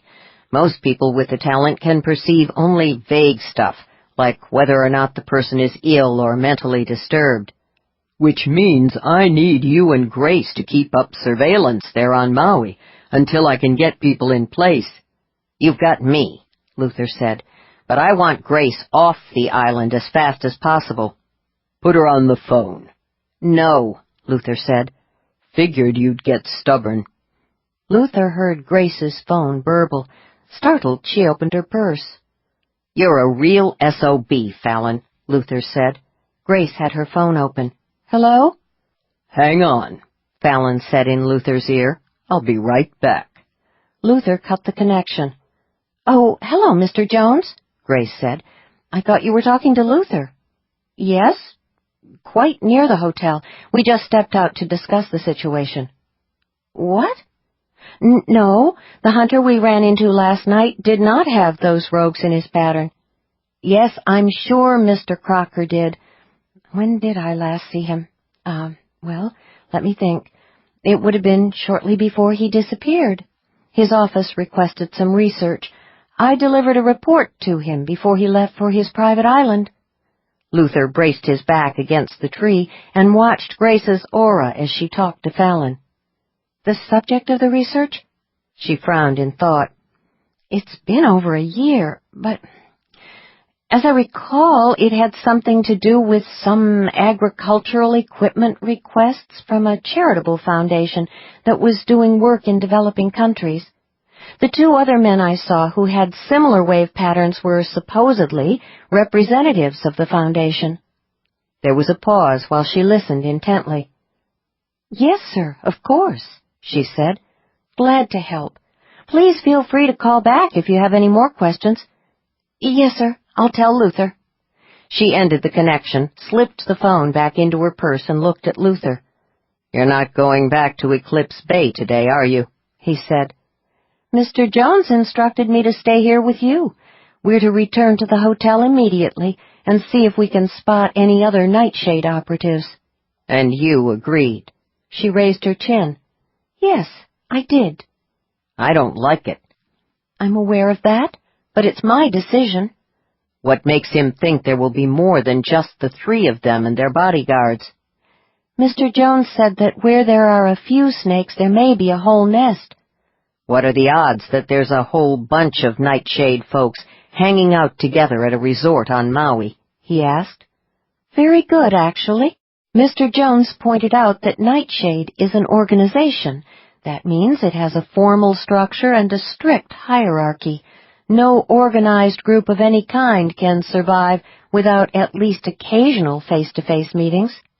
What's so strange about holding a conference of senior management on Maui? Pharmaceutical companies and insurance firms do it all the time." Excitement had replaced the tension in her voice. He knew when he was beaten. "You're really enjoying the role of secret agent, aren't you?" he said. "I didn't get out much this past year in Eclipse Bay." He used the cane to push himself away from the tree. "All right. We'll watch the hotel guests for a day or two, see what turns up. But remember rule number 1 on this job." "I'm afraid that in all the excitement I forgot it." "Rule number 1 is that I give the orders in the field." "I'm your partner, and I'm also J&J's special consultant on the scene, the only one the agency has available at the moment." "You do what I say or you'll find yourself on a plane before you can get packed, partner." "But Mr. Jones said—" "Fallon Jones isn't here. I am." 16. Damaris Kemble's hands curled into fists on the keyboard as she read the email message from the mysterious contractor. She swallowed hard, fighting the rage and frustration that threatened to swamp her. Job declined. There will be no refund, as it has come to our attention that you misrepresented your references. Damn, damn, damn! Somehow the contractor had discovered that she was not the real Winthrop. She had failed Daddy. The plan had been brilliant in concept, beautifully simple and daring, but it had not worked. Unfortunately, time was running out fast. Eubanks and the others would be together on Maui for only a few days. She shoved herself away from the computer and picked up the phone. Her call was answered on the first ring.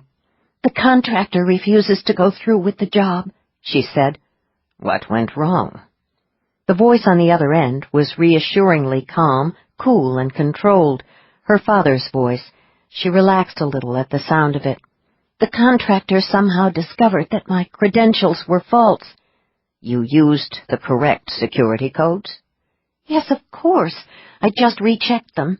They were the codes you provided, but somehow the contractor discovered that I wasn't the real Winthrop." "Interesting.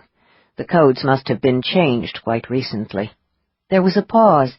"The important thing is that there is no way this can be traced back to either of us. The contractor will assume that someone hacked into the government agency's computers and stole the codes. He'll probably notify the agency that they've got a security leak, but there's no reason the contractor or the agency would look twice at J&J, or suspect that someone within the society was involved." "You're sure we're safe, Daddy?" "Honey, I've been playing this game a long time. I know what I'm doing. What's done is done. Now we have to concentrate on our next move. All we've got is a 3-day window. There's no time to line up another professional contractor. We have no choice but to go with our fallback scenario. She slumped in her chair. I had a feeling you were going to say that. I told you it would be risky. You're in no danger. I'll take care of you. You're the one I'm worried about. If this goes wrong, it won't. His certainty had the effect of steadying her nerves somewhat. She had been so jumpy lately, easily startled and hyper-alert. She hadn't slept well since she had started taking the drug. When she did manage to get to sleep, she was frequently awakened by bizarre nightmares. Daddy had explained that the problems were merely short-term side effects of the drug. He said that once the formula had finished ramping up her crystal-working talent, her nerves would calm down. Call her, Daddy said. All right. She paused and lowered her voice. When can I see you again? We agreed it would be best if we did not have any further contact until after this is over. I know, but it's been weeks. After all these years of not even knowing you existed, I want as much time together as possible. Soon, honey. For now, my main goal is to protect you. You're my true heir, but we need to allow time for the drug to take effect and bring you into your full powers. I also want to make sure that you're fully trained before I let you take too many risks. You're the future of the organization. I can't put you in harm's way. There was a more formal title for the organization, but it had adopted the name that the Arcane Society had given it, Nightshade, and she was its future. I understand, Daddy. That's what fathers did, she thought. They took care of their daughters. Don't worry. Once Eubanks is dead, things will fall into place very quickly. Within a few months, we'll be ready for Phase 2 of the operation. Go make the call. All right. Daddy? Yes, honey? I love you. I love you, too. She ended the connection, feeling markedly better. She always did after she talked to her father, but she was not looking forward to Plan B. It meant dealing with a killer who was not only a consummate professional, but also mentally unbalanced. Her sister. 17. She did not need to hear the key played in order to find the right note. She was La Sirène. Endowed with perfect pitch, she plucked the A out of thin air and launched straight into the Queen of the Night's second aria. The elegant, acoustically precise practice room had been designed and built for her by her current lover, Newland Guthrie, a billionaire who had made his fortune by inventing any number of boring computer gadgets and high-tech security software programs, had spared no expense in the construction. The room was on the second floor of the Mediterranean-style villa he had purchased for her shortly after she drew him to her with her siren's talent. The lovely mini palazzo was perched above the bay in Sausalito and offered stimulating views of San Francisco. She had chosen the Florid de Holorache for the very private performance on Maui for two reasons. The first was that it was good practice for her role in the upcoming production of The Magic Flute. The second reason was that it was ideally suited to her unique talent. The challenging high F, the note that hardly any sopranos could sing full voice, was one of the few that allowed her to project and focus the specific wavelengths of psychic energy required to interfere with certain critical neurological functions of the human brain. Glass had been known to shatter when she sang that note. People had died. Besides, when you set out to kill a man, you could hardly go wrong with a song that had a title that translated as "The Revenge of Hell Cooks in My Heart." She had learned long ago that the music chosen for a performance, especially one of her unique private engagements, had to be right. Art was all about the communication between artist and audience. She had not planned on going to Maui. In a week she was scheduled to sing the Queen of the Night at the opening of the new opera house in Acacia Bay. The engagement, arranged by dear Newland, was critical to the rejuvenation of her career. Things had not been going well since that dreadful night at La Scala 2 years ago, when the clack had dared to boo her. But when her sister had called and begged her for a favor, she had been unable to refuse. Damaris was family, after all, the only family she had. Daddy didn't count. Nevertheless, she was annoyed to find herself preparing to board a plane for Maui on such short notice. It was not as if she did not have a great deal to do between now and opening night. Furthermore, she knew that the only reason Damaris wanted her to give this particular performance was because of Daddy. Personally, she despised the father who had shown up out of nowhere to claim his daughters. How on earth Damaris could care for a man whose only contribution to their lives had been to ejaculate into a glass vial and deposit the result in a sperm bank was beyond her. Daddy could keel over tomorrow as far as she was concerned. In fact, she often fantasized about giving one of her private performances just for him.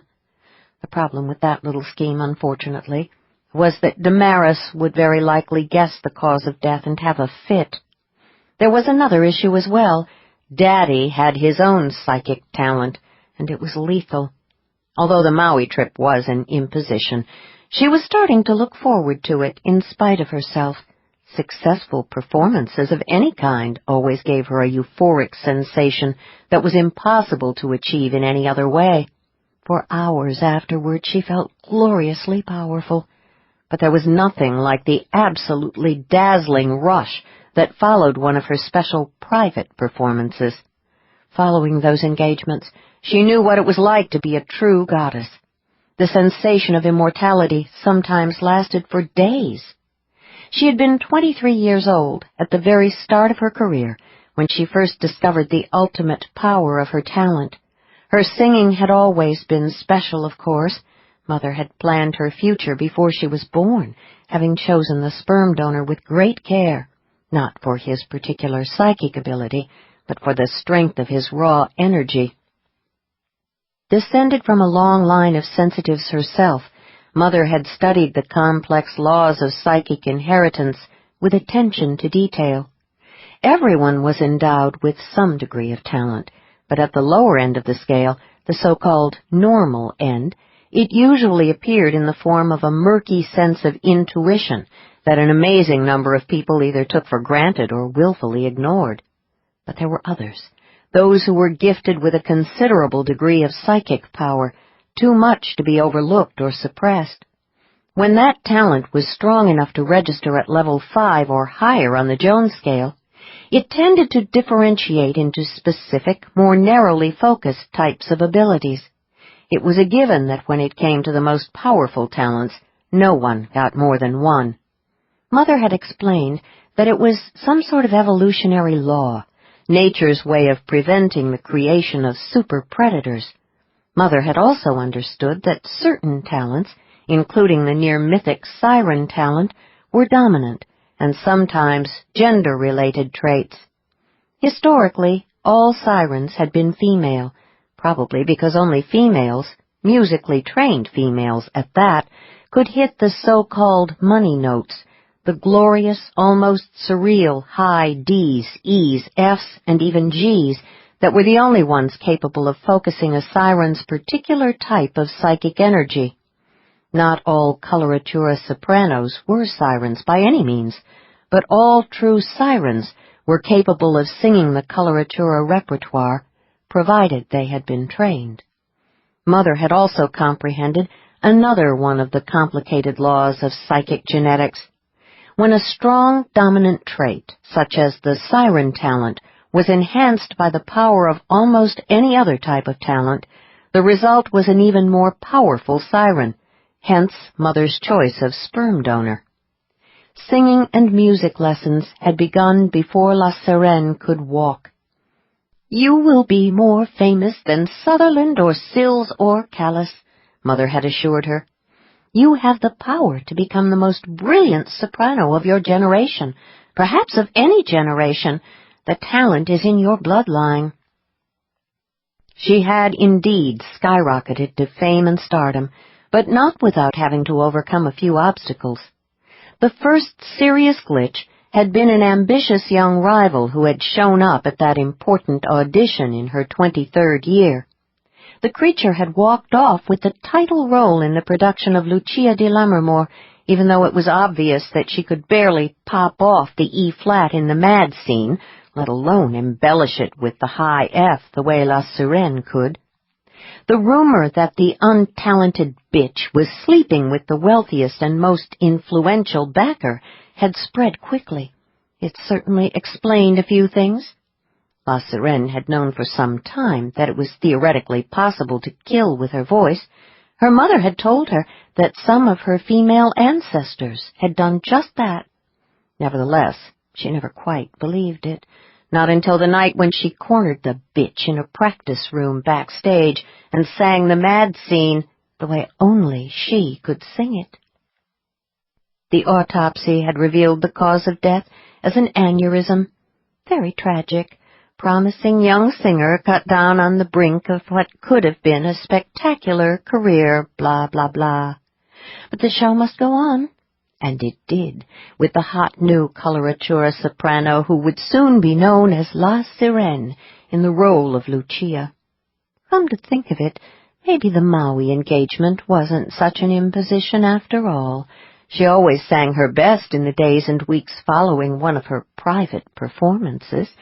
The voice needed to be exercised to the fullest extent occasionally in order to remain flawless.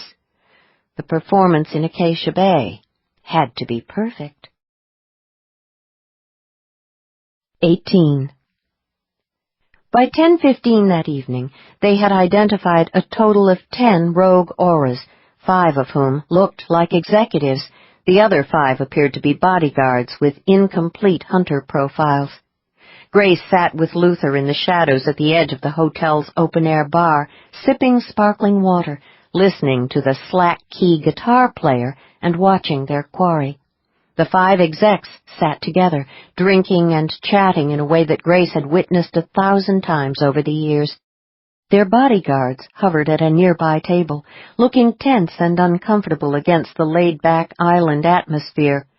You know, if you ignore the evidence of the drug in their auras and the fact that they're all strong talents and that they're all traveling with bodyguards, their profiles are pretty much what you'd expect from people in senior management, she said.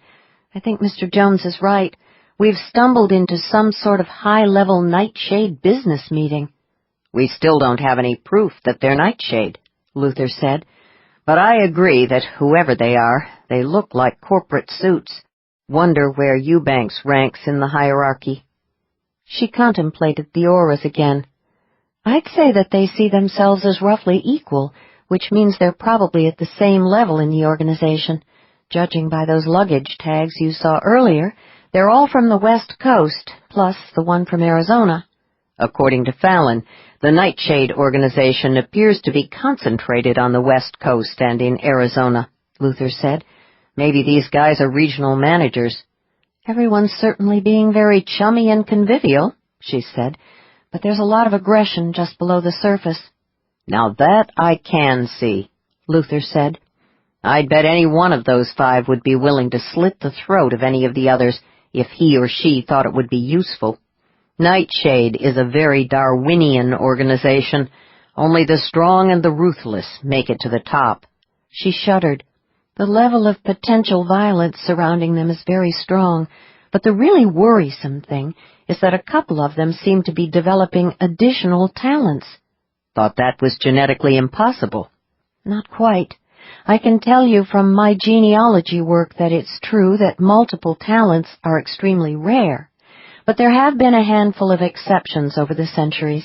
The thing is, the exceptions all went insane and died young. Something to do with overstimulation of the brain. So these multi-talents are artificially induced by the drug? Yes, she said. I saw the same thing in Mr. Crocker's aura after the dark energy appeared, although I didn't know what it meant at the time. We need more information on Eubanks. I want to see just how he's connected to Nightshade. What do you suggest? He put his sparkling water down on the table. I'm going to pay a visit to his room while he's occupied down here. A shiver went through her. I don't like that idea. What's the problem? We know where he is. You can keep an eye on him while I take a look around his suite. How am I supposed to warn you if he leaves the bar? You call my cell. From here it's a 5, maybe 8-minute walk back through the lobby, up the elevators, and down the hall to number 604. Plenty of time for me to get out before he sees me. Luther, I know this is going to sound wimpy, but I've got a bad feeling about this. You're right. That sounds wimpy. He got leisurely to his feet. Call me if he makes a move to head back to the room. She swallowed her next argument, which wasn't any more convincing than the first. She watched carefully, but none of the executives or their bodyguards appeared to notice Luther leaving the bar. She settled down to wait, the cell phone cradled in one hand. 19. He got the door open with the useful little J&J gadget that Fallon issued to all his agents. Automatically, he heightened his senses and moved inside. The only warning he got that he was not the only one in the room was the hot flash of a seriously jacked-up aura. Hunter. He spun around to face the threat. The cane went out from under him. He went down hard on the carpet. The fall saved him. The hunter's thwarted rush carried him straight into the bed. He recovered with the lightning-swift reflexes that were the hallmark of his talent, seeming to bounce off the comforter and back onto his feet. Luther didn't even try to rise. No one without a similar talent could hope to defeat a hunter in hand-to-hand combat. Instead, he focused quickly and slammed everything he had at the attacker's pattern, dousing the fiery energy with a tsunami wave of crushing ennui. The hunter staggered and reeled back, disoriented. He sank onto the bed. "Shit," he muttered. "How the hell do you do that?" "Who are you?" Luther kept the suppressing energy flowing at full power while he got to his feet. "What are you doing here?" The room was in near total darkness, but that wouldn't bother the hunter. With his talent powered, he had excellent night vision. Luther couldn't see a thing except the other man's aura. That was enough. "I think it's a good bet that we're both here for the same reason," the hunter said, "to get some information on Eubanks. You sure you aren't here to take him out?" "Plans have changed." The hunter started to come up off the bed. He made no sound, but his aura shifted a split second before he did. "Don't move," Luther said. He accompanied the warning with an extra shot of energy. The hunter sank back down onto the bed, literally too weary to get to his feet. "That really is a nifty trick," he said. "How long can you keep it up? Must be a hell of an energy drain." It was true that he was using an enormous amount of energy to immobilize the hunter. He saw no reason to admit that, however, but the casual manner in which the other man had used the term energy drain was interesting. Few people outside the society, even those comfortable with their psychic natures, would have phrased it quite that way. "Are you arcane?" Luther asked. "You could say it's in the blood. You?" "J&J. "Of course you are. No wonder she had a bad feeling about this job." "Who?" "My scheduler. Last night she informed me that she was having doubts about the client and the whole damn situation. This morning she canceled the contract and told me to go home. But I just had to have a look at Eubanks's room.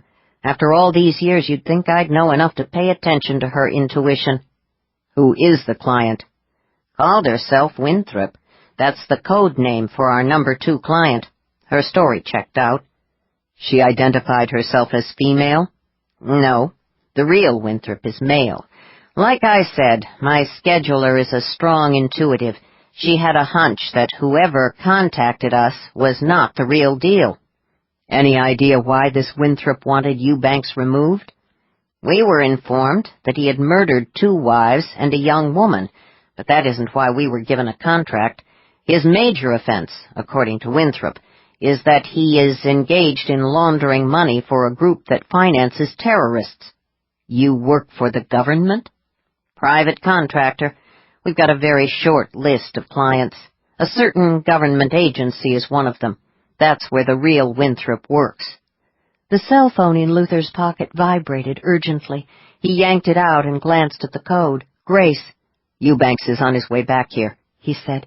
He's got a hunter bodyguard with him. The hunter will sense that there was some action in this suite. I don't think so. My associate assures me that the bodyguard is not a full hunter.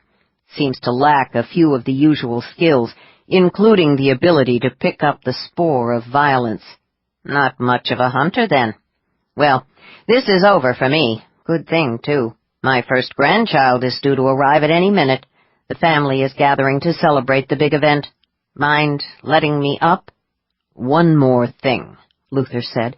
Got any proof of your version of events? How about if I say the magic words? Which are? Tell Fallon Jones that Sweetwater sends his regards. You know Fallon? We've only got 2 clients. Number 1 is J&J. 20. You ran into Harry Sweetwater in Eubanks's hotel room? Fallon sounded genuinely startled. A rare state of affairs. Son of a gun. What are the odds? You keep saying that. Luther reached the sliding glass doors, turned and started back across the suite. The cane thudded heavily on the carpet. Here's the thing, Fallon. You're supposed to know the damn odds. That's your job, remember? Figuring the odds, connecting dots, running probabilities. This is a major screw-up. What the hell is going on? Did you forget to mention that you'd sent a pro after Eubanks? He was very aware of Grace sitting on the sofa looking concerned.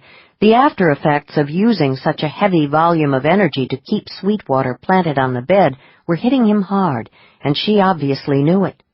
The adrenaline and other biochemicals that had flooded his bloodstream had worn off, leaving him jittery and cold.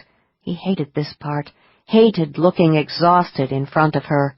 The damn cane was bad enough. I didn't send Sweetwater after Eubanks, Fallon said. Who else besides J&J would want Eubanks dead? Grace raised her hand. Someone who wants his job? I heard that, Fallon said. I like it. Makes sense, given what we know about Nightshade. It's a tough outfit.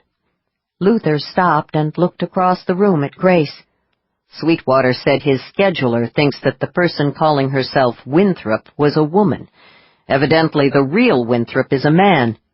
Sweetwater's scheduler is his wife, Fallon said. She's probably right. High-level intuitive. I don't believe this. His wife schedules the hits? Sweetwater is a family business, Fallon explained.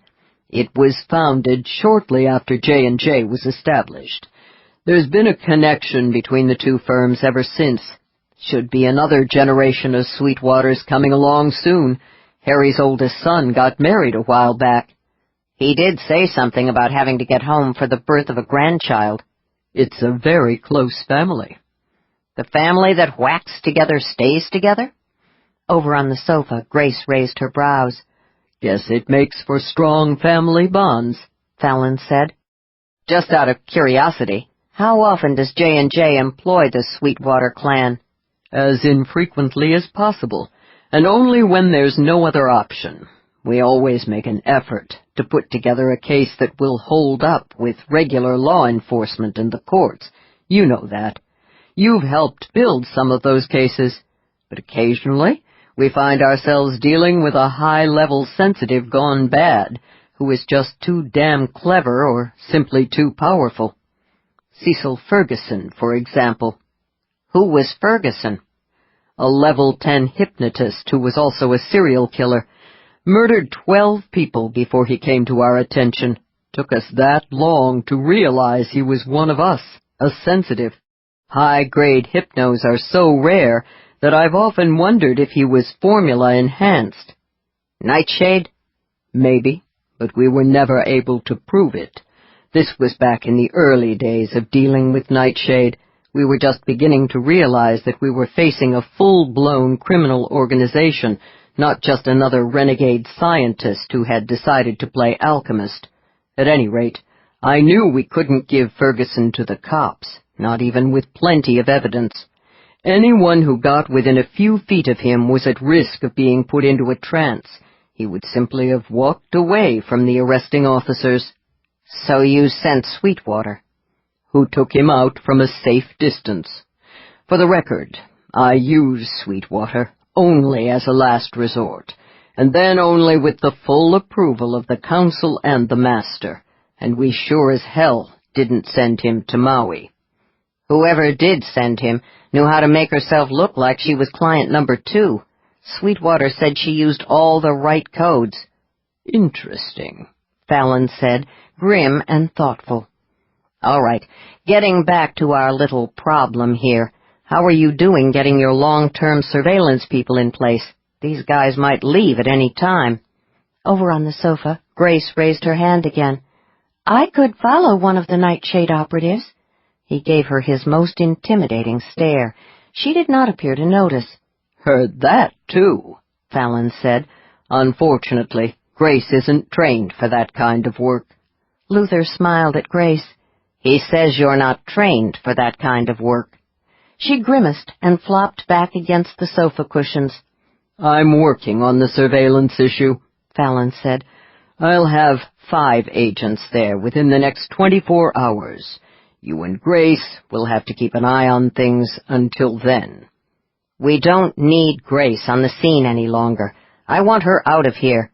More Nightshade people might arrive, Fallon said. I can ID them for you.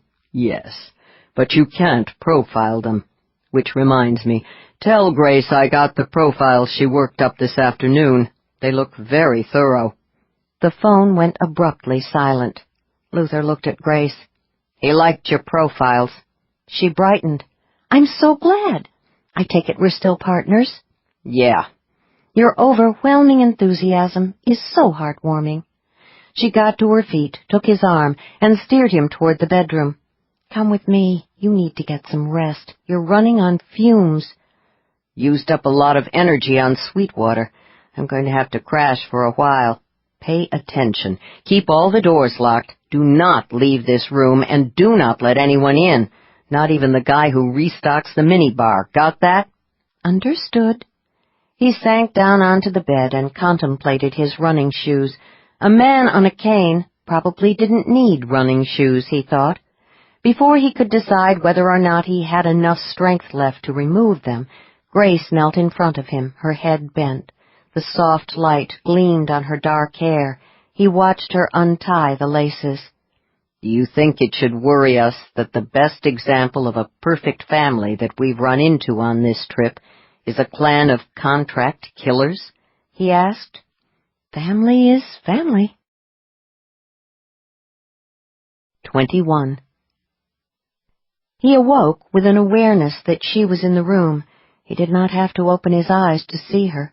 He knew, in some way that he could not explain, that he would always be aware of her when she was close. The sense of recognition that had hit him full force when he saw her walking toward him along the airport concourse had become 100 times more intense when she shivered through her first release in his arms, 1,000 times stronger that morning when it seemed to him that their auras had somehow fused for a timeless moment in a bond that would never be severed. Hell, maybe she was right. Maybe he was a romantic. You're awake, Grace said. How do you feel? He did open his eyes then, and levered himself up on his elbows. She stood near the sliding glass doors. The curtains were drawn open a couple of feet, giving him a view of the bright morning. He noticed that she was still dressed in the same clothes she had been wearing the night before. There was an air of unnatural alertness about her. He recognized it immediately. He'd experienced the same sensation on more than one occasion after a sleepless night. I'm fine. He surveyed her. But you look like you never went to bed. You were sleeping very deeply. I thought that, under the circumstances, it might be a good idea if one of us stayed awake. He turned away and swung his legs over the side of the bed. In other words, you were afraid that I wouldn't be able to do my job, that I wouldn't be able to protect either of us if someone broke in while I was out of it. We're a team, remember? He rubbed the back of his neck. He might be linked to her in some special way, but that didn't mean he couldn't get pissed off at her. For the record, he said evenly, I can handle the occasional after effects of my job. I'm sure you can. I just thought it would be best to take precautions. I would have awakened if someone had tried to get into the room. Trust me. Do you always wake up this grouchy? She asked, sounding curious rather than accusatory. No, only on those mornings when I discover that the client I'm supposed to be protecting thinks she has to protect me. I'm not your client. I'm your partner. I'm here to do my job. Last night you did it. For heaven's sake, this is a stupid argument. Why don't you go take a shower? He thought about that. It was probably a good idea. What about you? He said. You need some sleep. I rested in the chair, dozed a bit, off and on. You didn't have to spend the entire night watching over me. It isn't the first time I've gone without a good night's sleep. I'll be fine. Now go take a shower. He grabbed the cane and got to his feet. When he looked down, he realized that he was still wearing his shirt and trousers. When he looked up, he caught sight of himself in the mirror. His clothes were rumpled, his eyes were wells of shadows, and he needed a shave, badly. Not a pretty picture.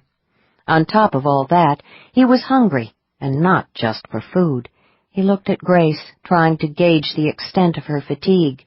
You know, he said, testing the roughness of his morning beard with one hand, a sensitive guy probably wouldn't ask a woman who'd had a sleepless night if she might be interested in showering with him. Her brows crinkled together in a repressive glare. You're right. A sensitive man would certainly not suggest sharing a shower at a moment like this. He nodded, resigned. Yeah, I know. I look a little ragged around the edges right now. For Pete's sake, it's got nothing to do with how you look, she snapped. What then? He asked, going blank. We just had a fight. She waved her hands. You were growling at me a moment ago. Now you're talking about having sex as if nothing happened. You call what we just had a fight? How would you describe it? He thought about it. It was a discussion. Now it's over and I'm going to go take a shower. Just wondered if you'd like to join me, that's all. It was a fight, she said. You're blowing it out of proportion, probably because you're tense from lack of sleep. It was a fight, and I am not tense from lack of sleep. You know, showering together would be a good way to relieve that tension. Her mouth opened and closed a couple of times. Before he had time to say another word, Grace picked up one of the small decorative pillows and hurled it at his head. He batted the pillow aside and started toward her, circling the bed. Now, a pillow fight is something I do understand, he said. He quickly closed the distance between them. The room was suddenly ablaze with energy. She took a step back toward the wall.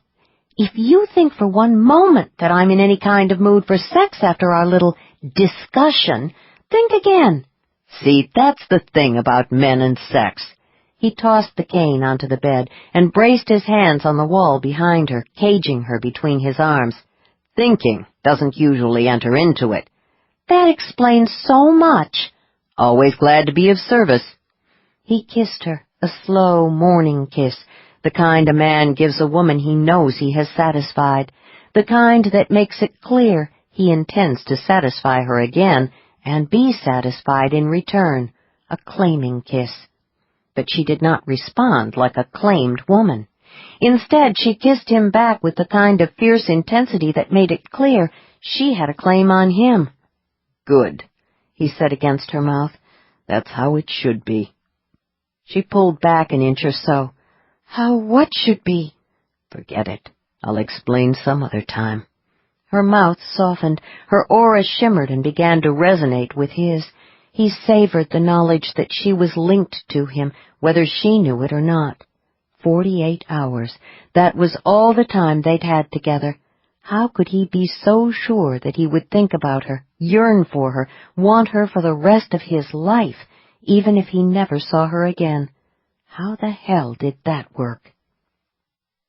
But there was no time to think about it, because Grace was undoing the fastening of his pants. When he felt her fingers on his erection, cupping him, the lazy heat of his arousal flashed into a wildfire. Her hand tightened around him in response.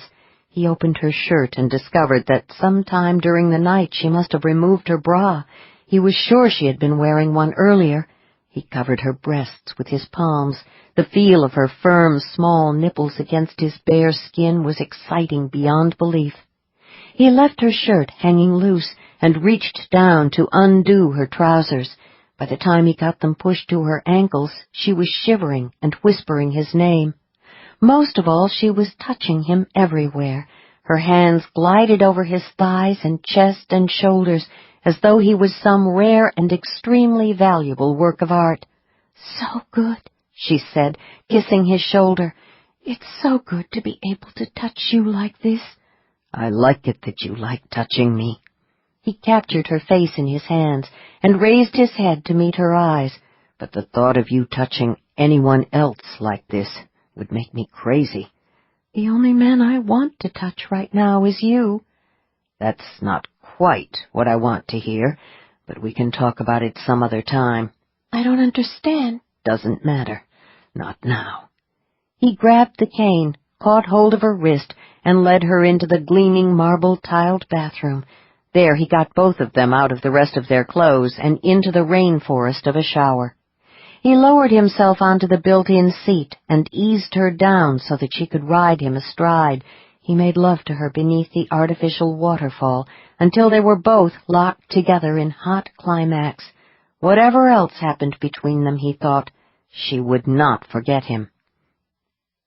Some time later, she stood in front of the steamy mirror, a huge white towel wrapped around her breasts, another around her wet hair.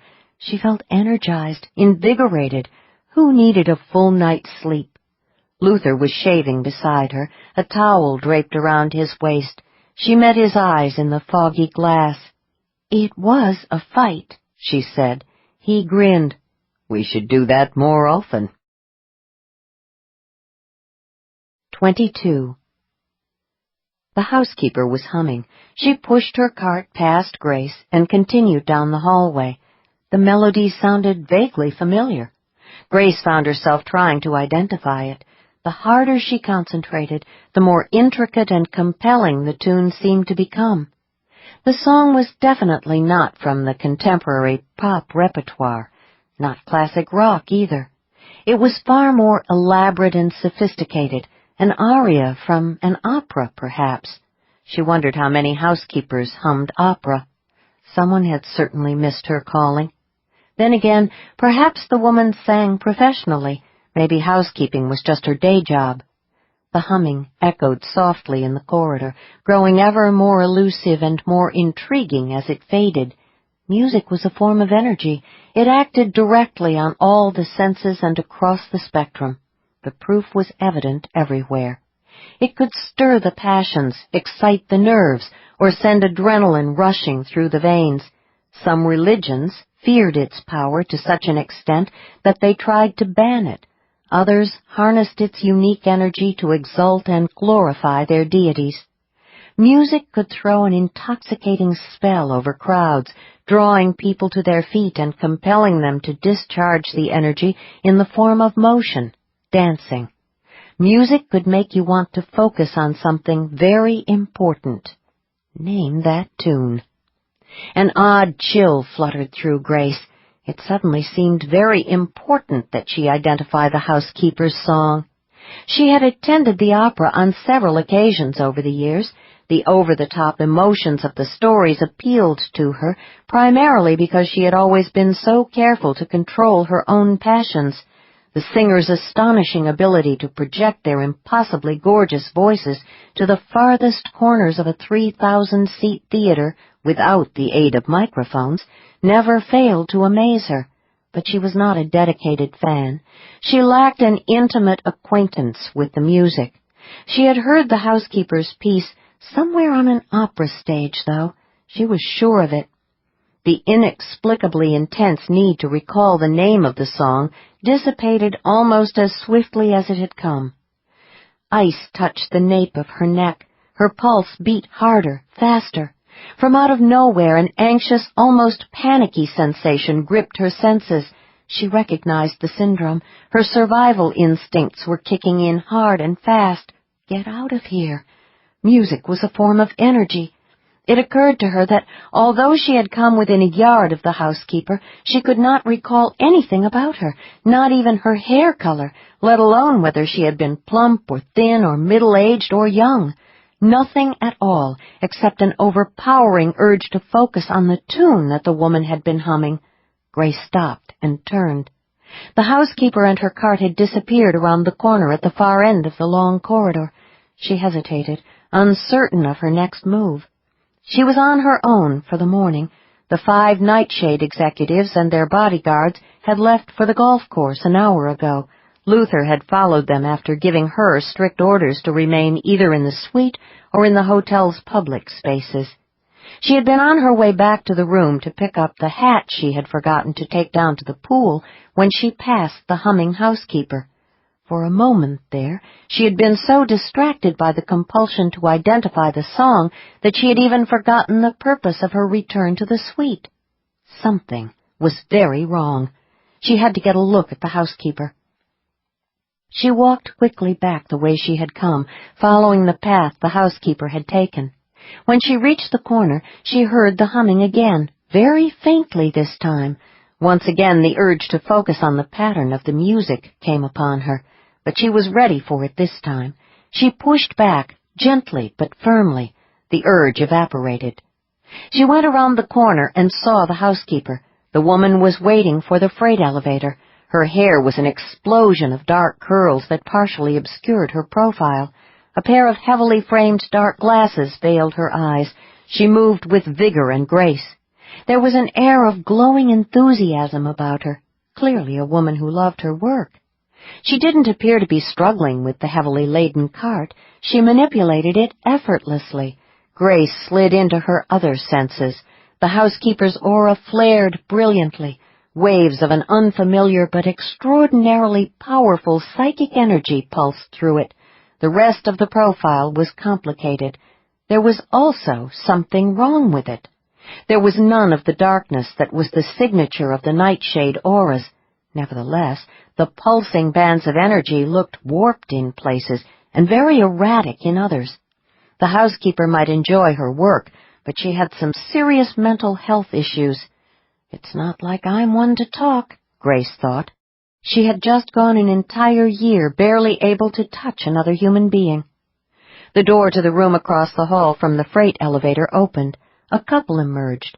The housekeeper stopped humming and started singing. Her voice was soft, but it floated down the hallway on wings of energy. Every note was crystalline. Grace had the impression that she was not the intended audience. Even so, she had to resist the urge to try to capture the bell-like notes as they drifted through the air. The couple went past the housekeeper, paying no attention. A lot of people might be inclined to ignore a hotel maid, Grace thought, but surely not one who could sing like this. The expressions on the faces of the man and the woman were utterly blank. The elevator doors opened. There was a ping and an arrow glowed, indicating that the cab was going up. The housekeeper pushed her cart inside. The doors closed, cutting off the song. Grace watched the couple become visibly more animated and engaged. The woman blinked a few times and then looked at her companion. "My spa appointment is at 11, she said. "When will you be back from the golf course?"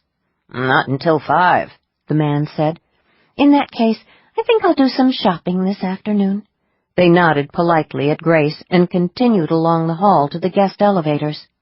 She waited until they were out of sight before she opened the stairwell door and stepped inside. There were 2 floors above the one on which she stood, 5 and 6. She rushed up the concrete stairs and listened intently before opening the door. No aria sounded on the other side. Cautiously, she opened the door and checked the corridor. Empty. She hurried up the next flight and again paused at the hall door.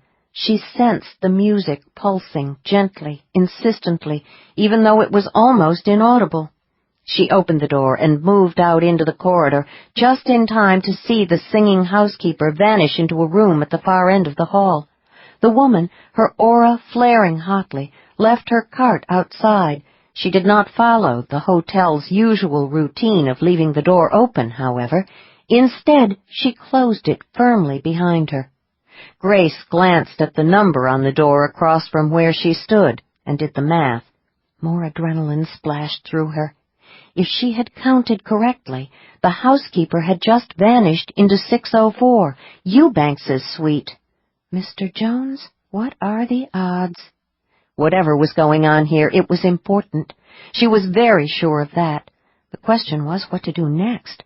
Luther would know, but he was not around. A good field agent had to be able to make independent decisions. It would be no big deal to walk past the room the singing housekeeper had just entered and check the number to make absolutely sure that it was 604. It would not be good for her future as a J&J specialist if she screwed up on something that important. She started down the hall in what she hoped looked like a leisurely manner, card key in hand, as though she were on her way to her own room. There were no other guests about. Another housekeeper, pushing a heavily loaded cart, appeared at the far end of the corridor. She paused in front of a room and rapped lightly. "Housekeeping," she called. That was something else the operatic maid had failed to do, Grace recalled. The woman had entered the room without knocking and without announcing her presence, as if she knew full well that the occupants were not inside. Grace reached the singing maid's cart. She looked at the closed door, 604. She kept going, unsure what her next move should be. It seemed logical, however, that a sharp, independent-thinking J&J agent would keep an eye on the singing housekeeper and follow her after she left Eubanks's suite. This was a surveillance mission, after all. It was also imperative to notify Luther that a woman with a high-level psychic talent, who may or may not have been a member of the hotel staff, had just entered the room of one of the Nightshade members. She took out her phone and entered a quick text message. "Talent entered E's room. Will watch." She dropped the phone back into her purse and looked around for some place to conceal herself while she waited for the singer to reappear. All she could see were 2 long rows of doors stretching out ahead of her. The hall ended where it intersected with another corridor. She had 2 choices, either go back the way she had come and hide in the stairwell, or go around the corner at the far end and wait for the door to 604 to open. She opted for the stairwell. It was closer. She hurried back past Eubanks's suite and was almost at the door when she sensed movement behind her. She turned to look over her shoulder and saw the second housekeeper striding purposefully toward 604. She switched to her other senses and studied the woman's aura. It was average for a non-sensitive, but it was clear the housekeeper was annoyed. The sight of the other cart in the hall bothered her for some reason, perhaps because this was her territory. Grace was suddenly very certain that it would not be a good idea for the housekeeper to confront the woman who had just disappeared into 604. Impulsively, she started back toward the suite, but the housekeeper was already knocking briskly. Without waiting for a response, the maid jammed her master key into the lock and pushed open the door. She stared into the room, her body tense, her aura registering a growing unease. "Who are you?" she demanded. "This is my floor, and I didn't ask for any extra help today. You must be new." The singing started up inside the room, intense and so darkly compelling that Grace felt as if she were in danger of being extinguished by the crushing weight of impending doom. Power and violence conveyed in a coloratura soprano's pure, utterly mesmerizing voice poured out into the hall. The second housekeeper's aura pulsed with terror. The woman retreated a step, turning slightly as though preparing to run, but she went statue still instead. Then, as though drawn by invisible chains, she started toward the shadowed doorway of 604. The energy of the song shivered across the paranormal spectrum. Grace could feel its inexorable pull, even though she recognized intuitively that it was aimed at the housekeeper, not at her. The maid was transfixed by the music. She took another step toward the fatal doorway. Soon she would vanish into 604. "Wait!" Grace called loudly, hoping to shatter the spell of the music with the force of a command. "Stop! Don't go in there!" The housekeeper ignored her cry of warning. Her aura was no longer pulsing in a normal manner. As Grace watched, horrified, it became unstable and erratic. Through it all, panic still pulsed. The woman knew that she was being drawn to her doom, but she could not stop. Grace rushed forward, jacking up her own aura to the max. The music was not loud in the hallway, but the controlled power of it seemed to fill all the available space. She had not had to do what she was about to do for a long time, but she had not forgotten the inevitable reaction of her senses. It was going to hurt. Bracing herself for the shock of physical contact, she seized the housekeeper's shoulder, simultaneously pushing back hard at the wavelengths of the fearful music, trying to shield the mesmerized woman with her own aura. Pain splashed through her. The thin fabric of the housekeeper's uniform offered almost no protection. She clamped her teeth tightly together and managed to keep her grip on the woman's shoulder. Momentum carried the two of them several feet beyond the doorway before they stumbled and fell together onto the carpet. Grace rolled frantically to the side, struggling to free herself from the other woman's unmoving body. She scrambled to her knees and looked toward the doorway to 604. The curtains inside had been drawn tightly shut, sealing the room in dense shadows. The singer stood near the bed, her mouth still open on the last notes of her terrible song. The combination of the oversized, dark glasses, the heavy wig, and the dim light made it impossible to see her face clearly, but Grace was still on high alert. She had no trouble viewing the spiraling rage in the woman's aura. The housekeeper launched into another fiery cascade of song. Each note struck Grace with the force of a shock wave from some invisible explosion. Her senses reeled beneath the onslaught. She could not breathe. Her heart pounded. The hallway whirled around her. Instinctively, she forced all her energy into a counterpoint pattern. The hallway steadied. Her head cleared. The rage in the singer's aura grew stronger, but the power of her music lessened. The crystal pure note she was singing suddenly fractured. "Who are you?" the singer shrieked. "How dare you interrupt my performance?" Grace managed to get to her feet. She stood over the fallen housekeeper. "You were going to kill her." "The stupid woman deserved to die. She interfered." "I'm in your way, too," Grace said. "Do you intend to kill me?" "Yes." The single word should have come out as a scream. Instead, it floated through the shadows on a cloud of dark, exquisitely controlled energy intended to pull Grace into the room. The note was so intense that it hurt. Once again, Grace felt her heart start to pound. She resisted the compulsion with everything she had, fighting back with all her power. She could tell that she was having some effect. The singer went higher, apparently in an effort to compensate for the resistance. Sooner or later she was bound to attract attention. There had to be someone in one of the neighboring rooms. Surely not every single guest was at the beach or the spa or the golf course. But none of the doors in the long hall opened. No one appeared to inquire about the music. A terrible possibility occurred to Grace. Maybe those who heard the music assumed that it was being piped into the hallways by the hotel. The perfection of the music literally stole Grace's breath. She realized with horror that she was no longer inhaling. Her chest and head were in agony. It was as if she were drowning in an invisible sea. "Breathe," she told herself. "You're going to die if you don't breathe." From out of nowhere, she managed to summon an extra flicker of power. The killing song weakened again. She was still dizzy, but she managed to use the reprieve to suck in one gasping breath and then another. She lacked the strength to scream for help. It was all she could do to fill her lungs, but the oxygen suddenly flooding her system fueled her will to live. She had not survived the death of her mother, the foster care system, the streets, and Martin Crocker, only to die at the hands of a killer diva. She forced herself to concentrate. There were signs of definite instability in the pulses of power that flashed and sparked in the singer's aura. The woman was not only a little crazy, she was on the verge of flying into an inchoate rage. Grace's resistance was infuriating her. "Push her a little harder," Grace thought.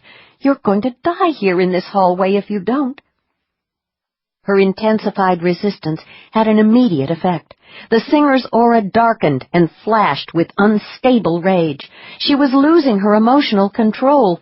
Surely that would impact her vocal control, Grace thought. She had read somewhere that professional opera singers claim it is fatal to feel too much emotion when they sing. The logic was obvious.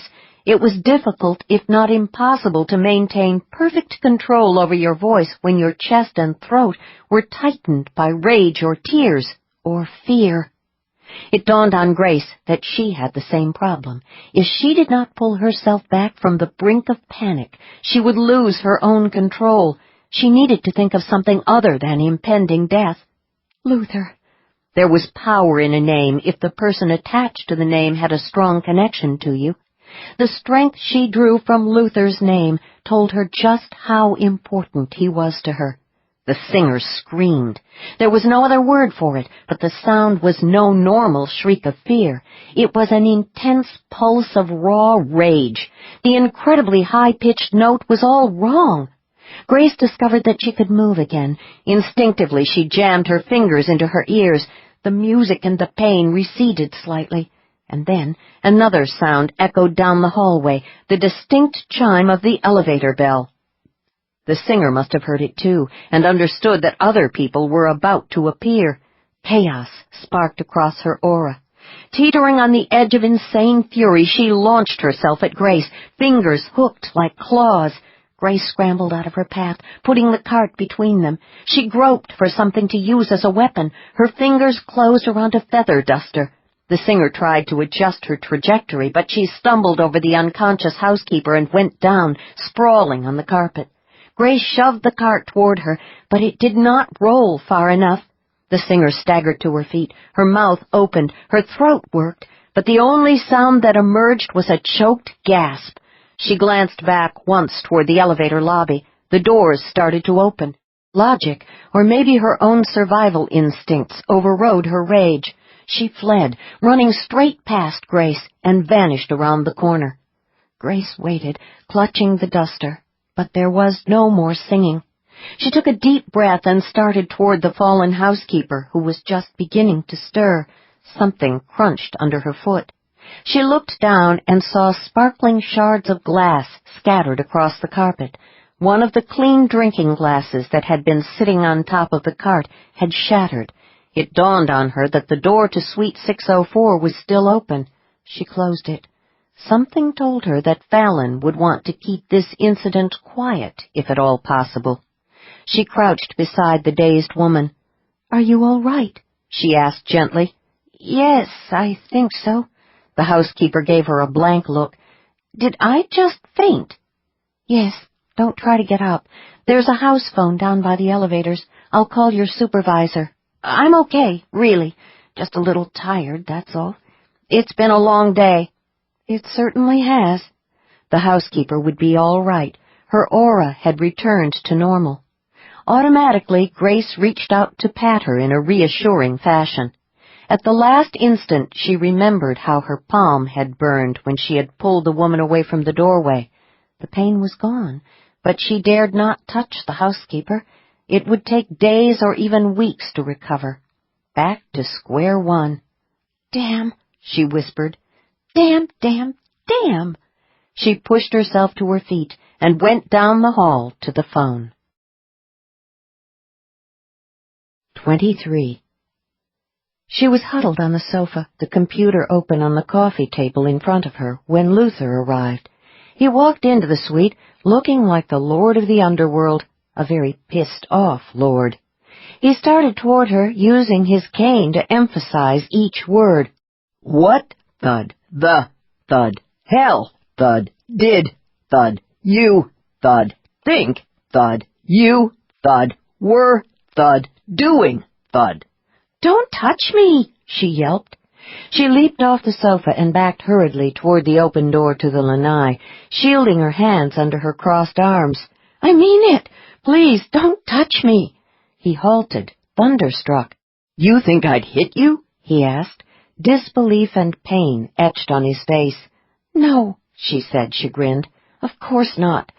I just meant, don't touch me. Not yet, at any rate. I've been sensitized again." Damn. He didn't look any less angry, but his pained expression evaporated. "All right, tell me what happened." She gave him what she hoped was a thoroughly professional report. When it was over, she expected him to take out his phone and call Fallon Jones. Instead, he just stood there, regarding her with an unnerving consideration, as if he had never seen anything quite like her before. "That trick you used on the housekeeper," he said eventually. "You said you've done it before?" "A few times." She unfolded her arms and looked at her palms. "After my mother died, I went into the foster care system. I left it after about 6 months. I was on the streets for a while. There are some badly warped people out there." "No shit," he growled. She chose to ignore that. "Some of them are sensitives who have learned to use their talents to manipulate others. There was one pimp, some kind of weird charisma talent, I think. He was able to seduce young girls, make them fall in love with him. They'd do anything for him." "So he sent them out onto the streets to turn tricks for him?" Luther said, a savage edge on the words. "I see you've encountered that particular species of sewer rat," she said quietly. "Yes." He did not elaborate. "I used to hang out with some of his girls at night. I'd use my talent to tell them which Johns were safe and which ones to avoid. One day, the pimp discovered that the girls were turning down some of the dangerous tricks. He was furious. He decided to beat 1 or 2 as examples to the others. I figured out what he was planning. I even knew which girl he intended to beat first, the newest and youngest one. I was there when he came to get her that night. She was terrified. There was so much violence surrounding him, you could have cut it with a knife. When he reached for her, I took hold of her arm and jacked up to full strength, overwhelming her aura with my own and forming a kind of barrier to his. The instant he touched her, he got fried." "Define fried," Luther said. "Are we talking dead?" "No," she said quickly, appalled. "No, I didn't kill him, I swear it." "I wouldn't give a damn if you did terminate him." "Oh." She cleared her throat. Well, I didn't. But something happened when he came in contact with my aura. It was as if his own energy field short-circuited for a few seconds. I can't explain it. All I know is that he went unconscious for a while. So did the girl. But when she woke up, she was okay, just a little shaken." "What about the pimp?" "He was not okay. It was as if he'd had some kind of mental breakdown. He just sort of fell apart. I think something permanent happened to his talent. Whatever it was affected not just his psychic senses, but everything else as well. He became a basket case and just drifted away from the neighborhood. After a while we heard that he'd been killed in a drug deal gone bad." "You said there were other incidents like that one?" "A few," she admitted. "The technique works against non-sensitives, too. After all, everyone has an aura, but every time I do it, I get sensitized again." "Huh." She waited, but he didn't offer anything further, just stood there, looking lost in thought. "What?" she prompted. "Just wondering. Do you think you shorted out the singer's aura today?" "No. She was much too powerful. Fortunately, when she lost her cool, a lot of her control went with it, and then the elevator started to open, and she panicked and ran." He watched her very steadily. "What would have happened if the singer hadn't fled the scene?" "I don't know," she admitted. "I suppose the outcome would have depended on which one of us was the stronger. We didn't get a chance to finish the contest.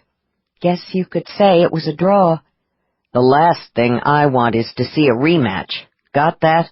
She shuddered. "Trust me, I'm not eager for one either." "Okay, you can start yelling again now." There was another long silence. "You're not yelling," she pointed out. "Don't get me wrong. I feel like yelling." But you saved the housekeeper's life. That's pretty much what a J&J agent is supposed to do in a situation like that." She suddenly felt much better. "Thanks." "Are you sure I can't touch you?" Luther asked. She tensed. It was a bad burn. It will probably take days, maybe weeks to heal. Her brief moment of professional pride went out like a light. It was all she could do not to burst into tears. It's so maddening, because I just got over the last burn. Can I talk you into running an experiment? You said yourself the fact that we're both auras might have some protective effect. She hesitated. Okay. You do the touching. That way you're in complete control. For a few seconds she did not move. You're a J&J agent. Take a risk. She walked slowly toward him, stopped when she was a couple of feet away. He held out one hand, palm up.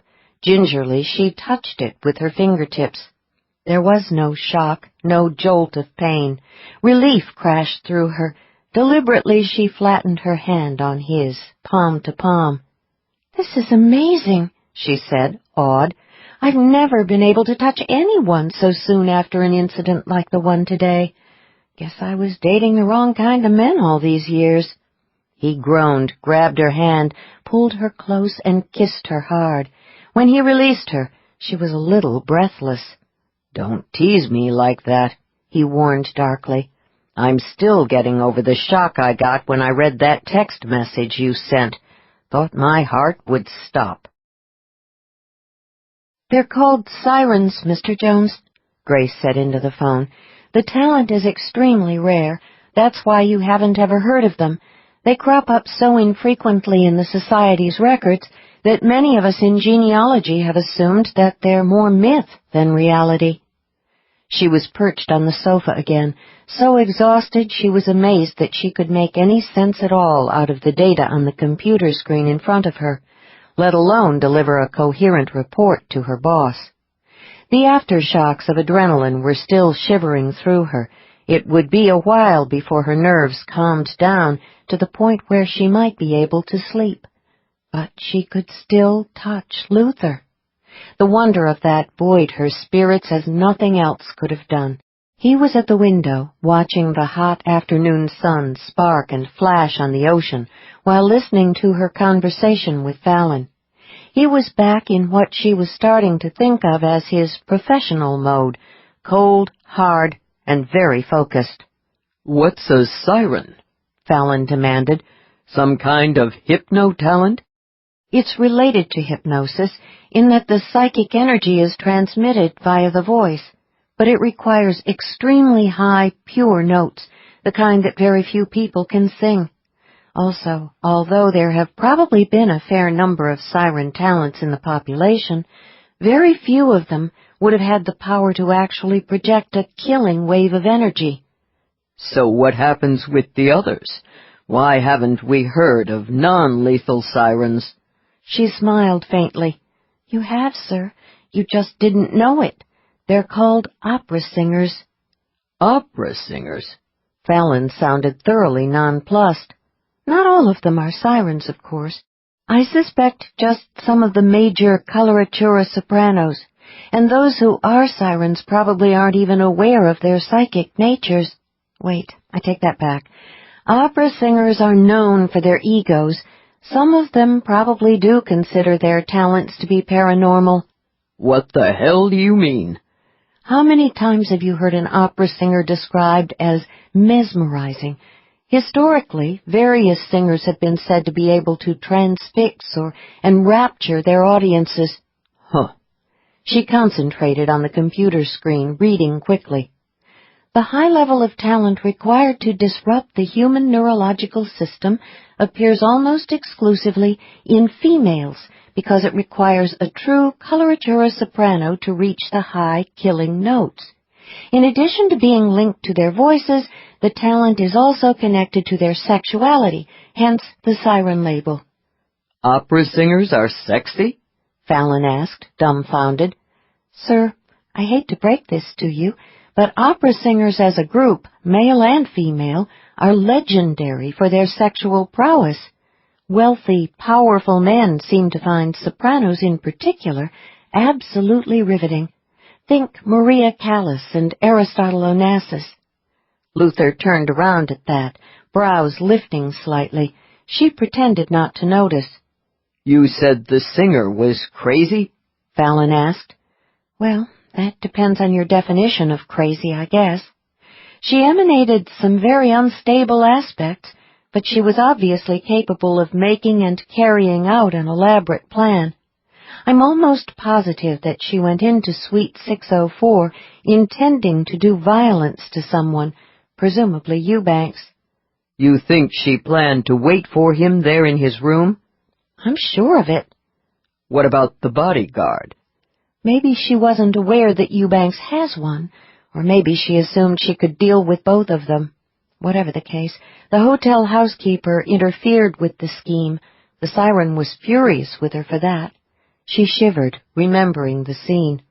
I swear, the singer acted like a genuine diva who has been interrupted in the middle of a performance. Trying to kill the housekeeper seems a little extreme under the circumstances, Fallon said. You'd think the siren could have talked her way out of the situation by telling the real maid that she was a new hire or something. She's an opera singer, and she's mentally unstable. Going over the top is probably second nature for her. You really think she's a trained singer? No doubt about it. I'm betting she once sang professionally. Maybe she still does. You say she accused you and the housekeeper of interrupting her performance? I know. It's an odd choice of words. The siren may be unhinged, but she sees herself as a star. Trust me, it was all there in her profile. What about the housekeeper? Fallon demanded. Does she remember anything about what happened? Luther was still watching her. Grace focused on the computer screen. Lying was always such a tricky business, and in her present exhausted state she had to be extra careful. As usual, she left in as much of the truth as possible. Not much, she said. Truth. As I told you, she fainted when the siren started singing to her. Not quite true. I'm the one who made her faint, not the singer. When she woke up, she was fine. I checked her aura. It looked healthy. Truth. She remembered going down the hall to see why another housekeeper was cleaning 604, but she didn't recall anything after that. What did you tell her? Fallon asked. Just that I had seen her faint, and that I went to investigate. All true. Good. I like that in a lie. You've got a talent for the business, Grace. In spite of her weariness, a flash of pride straightened her shoulders and boosted her spirits. Thank you, sir. So the bottom line here is that no one called hotel security? Fallon asked. Right. The housekeeper and her manager assumed there was some sort of mix-up in the housekeeping schedule, that's all. Then Eubanks isn't going to hear about any of this, Fallon said with growing satisfaction. No, sir, Grace agreed. Luther checked on him a short while ago. Eubanks returned from the golf course with the rest of his group and went directly to his room. He doesn't appear to have any concerns, because he's now in the spa getting a massage. Which means his bodyguard didn't pick up on the spore of violence that must have been all over the place. As I told you, the hunter profiles of all the bodyguards are incomplete. Because of the drug, no doubt, Fallon concluded. Damn, I can't wait to see where the hell this thing is going. Something in his voice reminded Grace that Fallon Jones came from a long line of hunters himself. It was true that his talent had taken a few unusual twists, but the adrenaline rush of the chase came easily to the surface. Yes, sir, she said. Can you give me a description of the singer? No, sir, I'm very sorry about that. When she came running out of 604, I realized that in addition to wearing a wig and the big glasses, she also had on a lot of heavy makeup. I think she's probably in her mid-30s, and I can tell you that she was tall and slender, and she seemed to have a lot of upper body strength. But that's about it. Slender? I thought opera singers were supposed to be built like SUVs. That's a generalization, sir. It's true that there are some very large singers. Many of the women who sing Wagner probably shop in the plus-size department. But there are actually lots of body shapes on the stage. Some of the most famous sopranos are downright tiny. You're sure this one was a soprano? She thought about the shattered glassware. Definitely. The kind referred to as a coloratura soprano. Those are the ones who can sing the highest ranges. I'm no expert, but even I could tell that she had exquisite control on some incredibly high notes. At least she did until her rage got the better of her. You saw her aura. I want a full profile. Yes, sir. I'll get one to you as soon as possible. But if you don't mind, I'd like some time to think about it. I also want to do some more research in the genealogy files. We're talking about a very rare talent. We don't have any time to waste here. Impatience crackled in Fallon's voice. I understand, sir, but I want to be accurate. I'm not at my best at the moment. All right. Get some sleep, and then get back to me. Yes, sir. Tell Malone that the last of our surveillance people just arrived on the island. They'll take over the job of watching the 5 Nightshade operatives. The 2 of you might as well pack. Grace felt a rush of disappointment. Her grand adventure as a J&J agent was ending. What happens now, sir? She asked. In addition to shadowing the Nightshade people, I'm going to contact Harry Sweetwater. Why? The siren you encountered must be a pro. A professional opera singer? Yes, I think so. No, a professional hit woman, Fallon corrected impatiently. Someone hired her to take out a Nightshade operative. That means she must be a private contractor available for hire.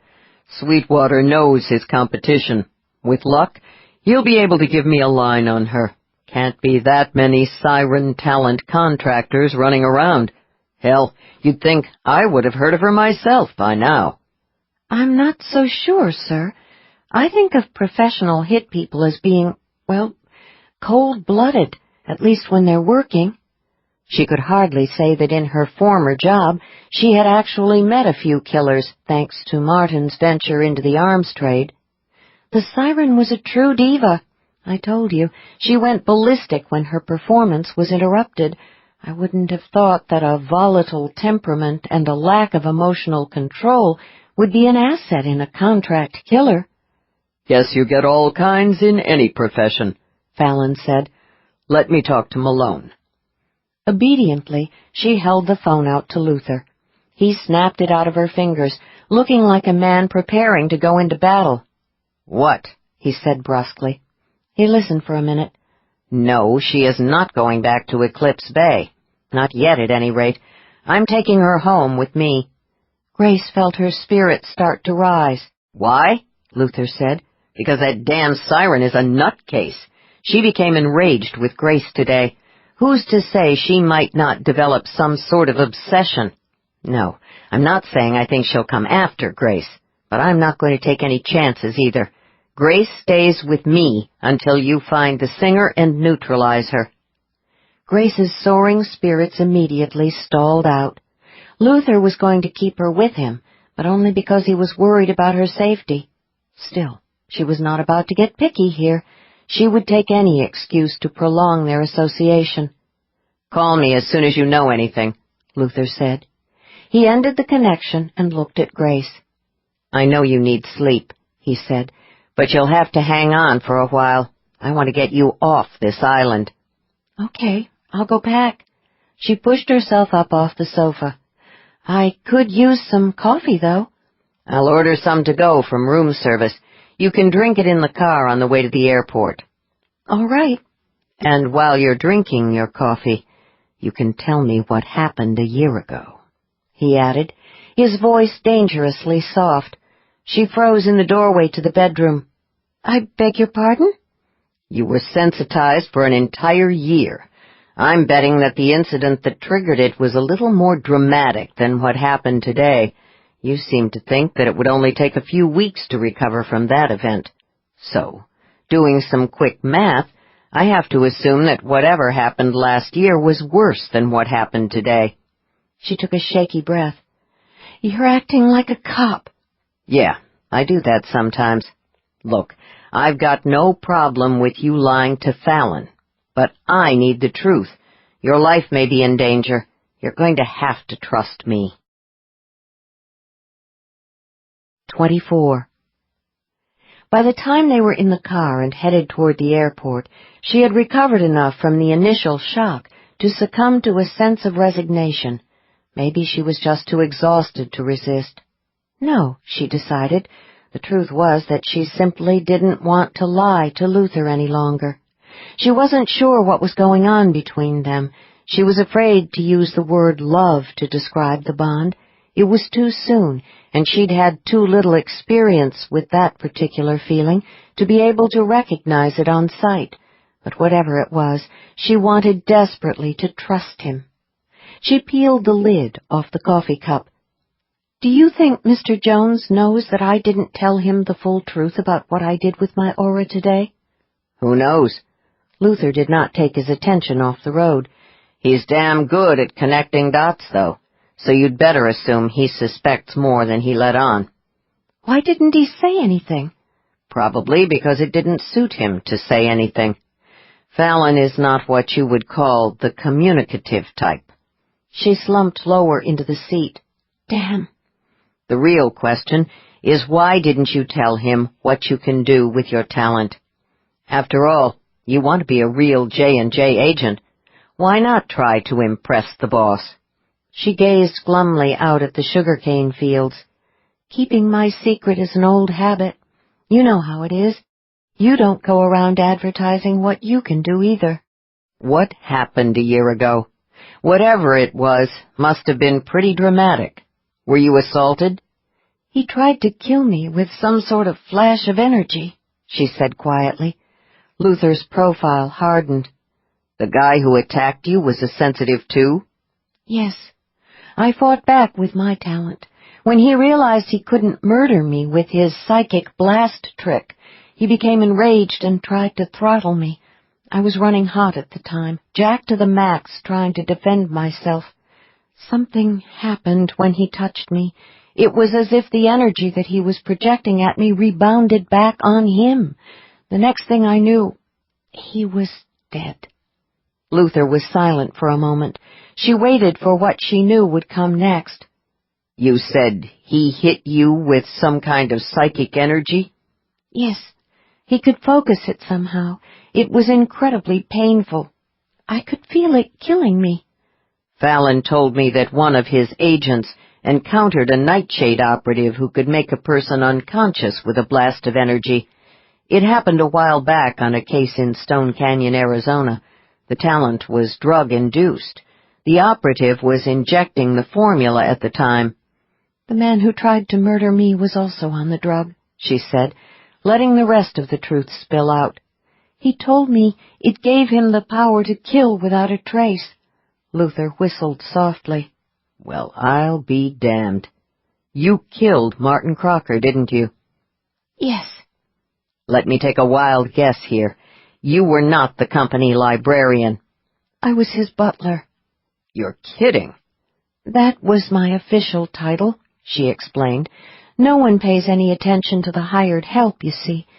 Afterward, the newspapers barely even mentioned the fact that I had died in the same boating accident. It was as if I had never existed, which was fine by me. I seem to recall that the search and rescue team found Crocker's boat drifting aimlessly in the water. How did you escape? She shuddered, remembering the horror and the grim determination to survive that had ridden her hard that night. What the searchers didn't know, what no one except Martin and I knew, was that Martin kept a small inflatable boat on the island to use in case of an emergency. I waited until after dark. Then I got Martin's body into the cruiser and took it part way back to the main island. I released the body into the water and left the cruiser to drift. Then I got into the inflatable. Luther said nothing, but he reached over and gripped her hand very tightly for a few seconds, letting her know that he understood both the horror and the will to live. She took strength from his touch. The inflatable was unmarked. There was nothing to link it to Martin or to me. I dumped it offshore. The next day I took a commercial flight back to Miami using a fake ID. You already had the new ID in place? Along with a small suitcase full of bare necessities. I'd carried both with me everywhere for days. She swallowed hard. I knew Martin better than he knew himself. It was a matter of when, not if, I'd need the ID and a change of clothes. You weren't just Crocker's butler, were you? What else did you do for him? I was his personal profiler, she said. I read the people with whom he did business, his mistresses, and everyone else who came in contact with him. The ultimate bodyguard. I identified his opponent's strengths and weaknesses. I told him who he could trust, and warned him when someone was plotting against him. How long were the two of you a team? 12 years. Were you lovers? Luther asked tonelessly. No, neither of us was attracted to the other in that way. I wasn't his type. In the end, he told me he had always found my talent a little scary. For my part, I knew from the start that Martin wasn't capable of anything remotely close to real love or commitment. But we were partners and friends of a sort. I trusted him because I knew he needed me, and I knew he understood that. What happened? Everything changed after he started taking the drug. Why did he try to kill you? He decided that he didn't need me any longer, but I knew all his secrets. As he explained, that made me a serious liability. She shook her head, still amazed. He actually believed all the lies that the Nightshade people told him, including the myth that the drug would lengthen his lifespan. Why did you create the corporate librarian history for yourself when you went into hiding? Why not fire up a whole new identity, one with no connection to Crocker World? I went with the old theory that the best lies contain a measure of truth. Also, I knew everything about Crocker World, including how to access the computerized personnel files and create an employment record that would stand up to close scrutiny. It worked, too. I made it through a J&J background check. Luther smiled slightly. If Fallon ever discovers that, he'll have an attack of the vapors. She turned her head quickly. Are you going to tell him? No. I didn't think so. Thank you. She drank some more coffee. What really happened that day that Martin Crocker and his butler disappeared? Luther asked. She told him everything. When she was finished, he was silent for a long time. Do you believe me? She asked when she could stand the suspense no longer. Yes. She peeked at his aura and knew that he was telling the truth. One more question, he said. If you were worried that someone might someday find out that you killed Crocker, why in hell did you apply for a job within the society? You had to know that you'd be surrounded by people endowed with various kinds of psychic talents. Your secret would be at risk every day. I wasn't sure if the people who recruited Martin would get suspicious about his death and come looking for me. I also knew from what Martin told me that the organization you call Nightshade is a group of renegade psychics.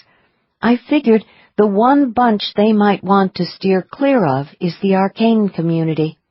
So you decided to hide in the heart of the society.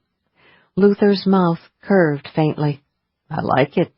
Talk about a gutsy move. There was another reason why I applied for the post in the Bureau of Genealogy, she said quietly. I've always heard that when you're in real trouble, you run home. So? The society is the closest thing I have to a family. 25. It was intolerable. La Sirène paced the hotel suite, seething. The Queen of the Night's desire for revenge against Sarastro was nothing, a mere whimper of protest, compared to this clawing need for vengeance against the bitch who had somehow managed to resist her singing. The stupid creature should have died the way all the others had died. Why hadn't she? Time, she decided. There just hadn't been enough time to finish the job. Another minute, and it would have been over. If only the damned elevator hadn't arrived when it did. She squeezed her hands into fists, still unable to believe that things had gone wrong. The silly housekeeper had been completely under control. The superbly powerful, violent notes of Jiang Qing's "I am the wife of Mao Zedong," a coloratura credo from John Adams's Nixon in China, had been working perfectly, drawing the woman to her doom. The voice had been flawless. She had woven the energy into it until it became a lethal force. The maid had been unable to resist. No one should have been able to resist. A tendril of panic slithered through her. There was nothing wrong with the voice. Nothing. The dreadful incident at La Scala 2 years ago had been no more than a fluke. Yes, she had been booed, but sooner or later everyone who was anyone in the world of opera got booed by the damn claques at La Scala. It was practically a rite of passage for a singer. But what if they really had heard the lack of power on the high F? There was no getting around the fact that things had not gone well the following season. There had been that horrible night in Seattle when she'd had to fake some of the money notes in her Lucia. That critic at the Seattle Times had caught it. But she had been coming down with a cold at the time. So what? Every singer had the occasional off night. Yes, and more than one famous soprano had awakened one morning to discover that her voice had simply vanished. Another chill lanced through her. The doctors had assured her that there was nothing wrong with her vocal cords, but they weren't aware of her psychic side, let alone how it was inextricably entwined with her singing voice. What if the problem lay with her senses? What if her worst nightmare was coming true?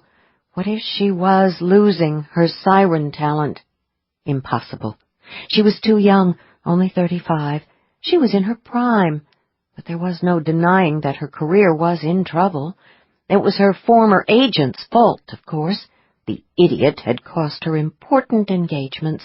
He had actually believed the rumors about her. She'd had no choice but to fire him permanently in a very private performance. The last note he would have heard was the stunningly perfect high G in Mozart's Popoli di Tessalia. She hoped he'd had a chance to admire her brilliant passage work. No, there was nothing wrong with her, except a little bad luck and worse management. But that would all change after she sang the Queen for the opening of the Magic Flute in Acacia Bay. It was certainly not the Met, but Guthrie Hall was an exquisite little jewel of a theater, and it was situated close to L.A. As dear Newland had pointed out, there was an excellent chance that some of the important critics could be enticed to the performance. There they would see for themselves that La Sirène was back, and more brilliant than ever. Once again, the most exclusive designers would be standing in line to beg her to wear their clothes and their jewelry. She would soon be signing autographs, just as she had in the old days. She would be booked 3 years in advance for performances at the most important opera houses in the world. Her phone warbled, interrupting the glowing vision of her spectacular future. She glanced at the code and winced.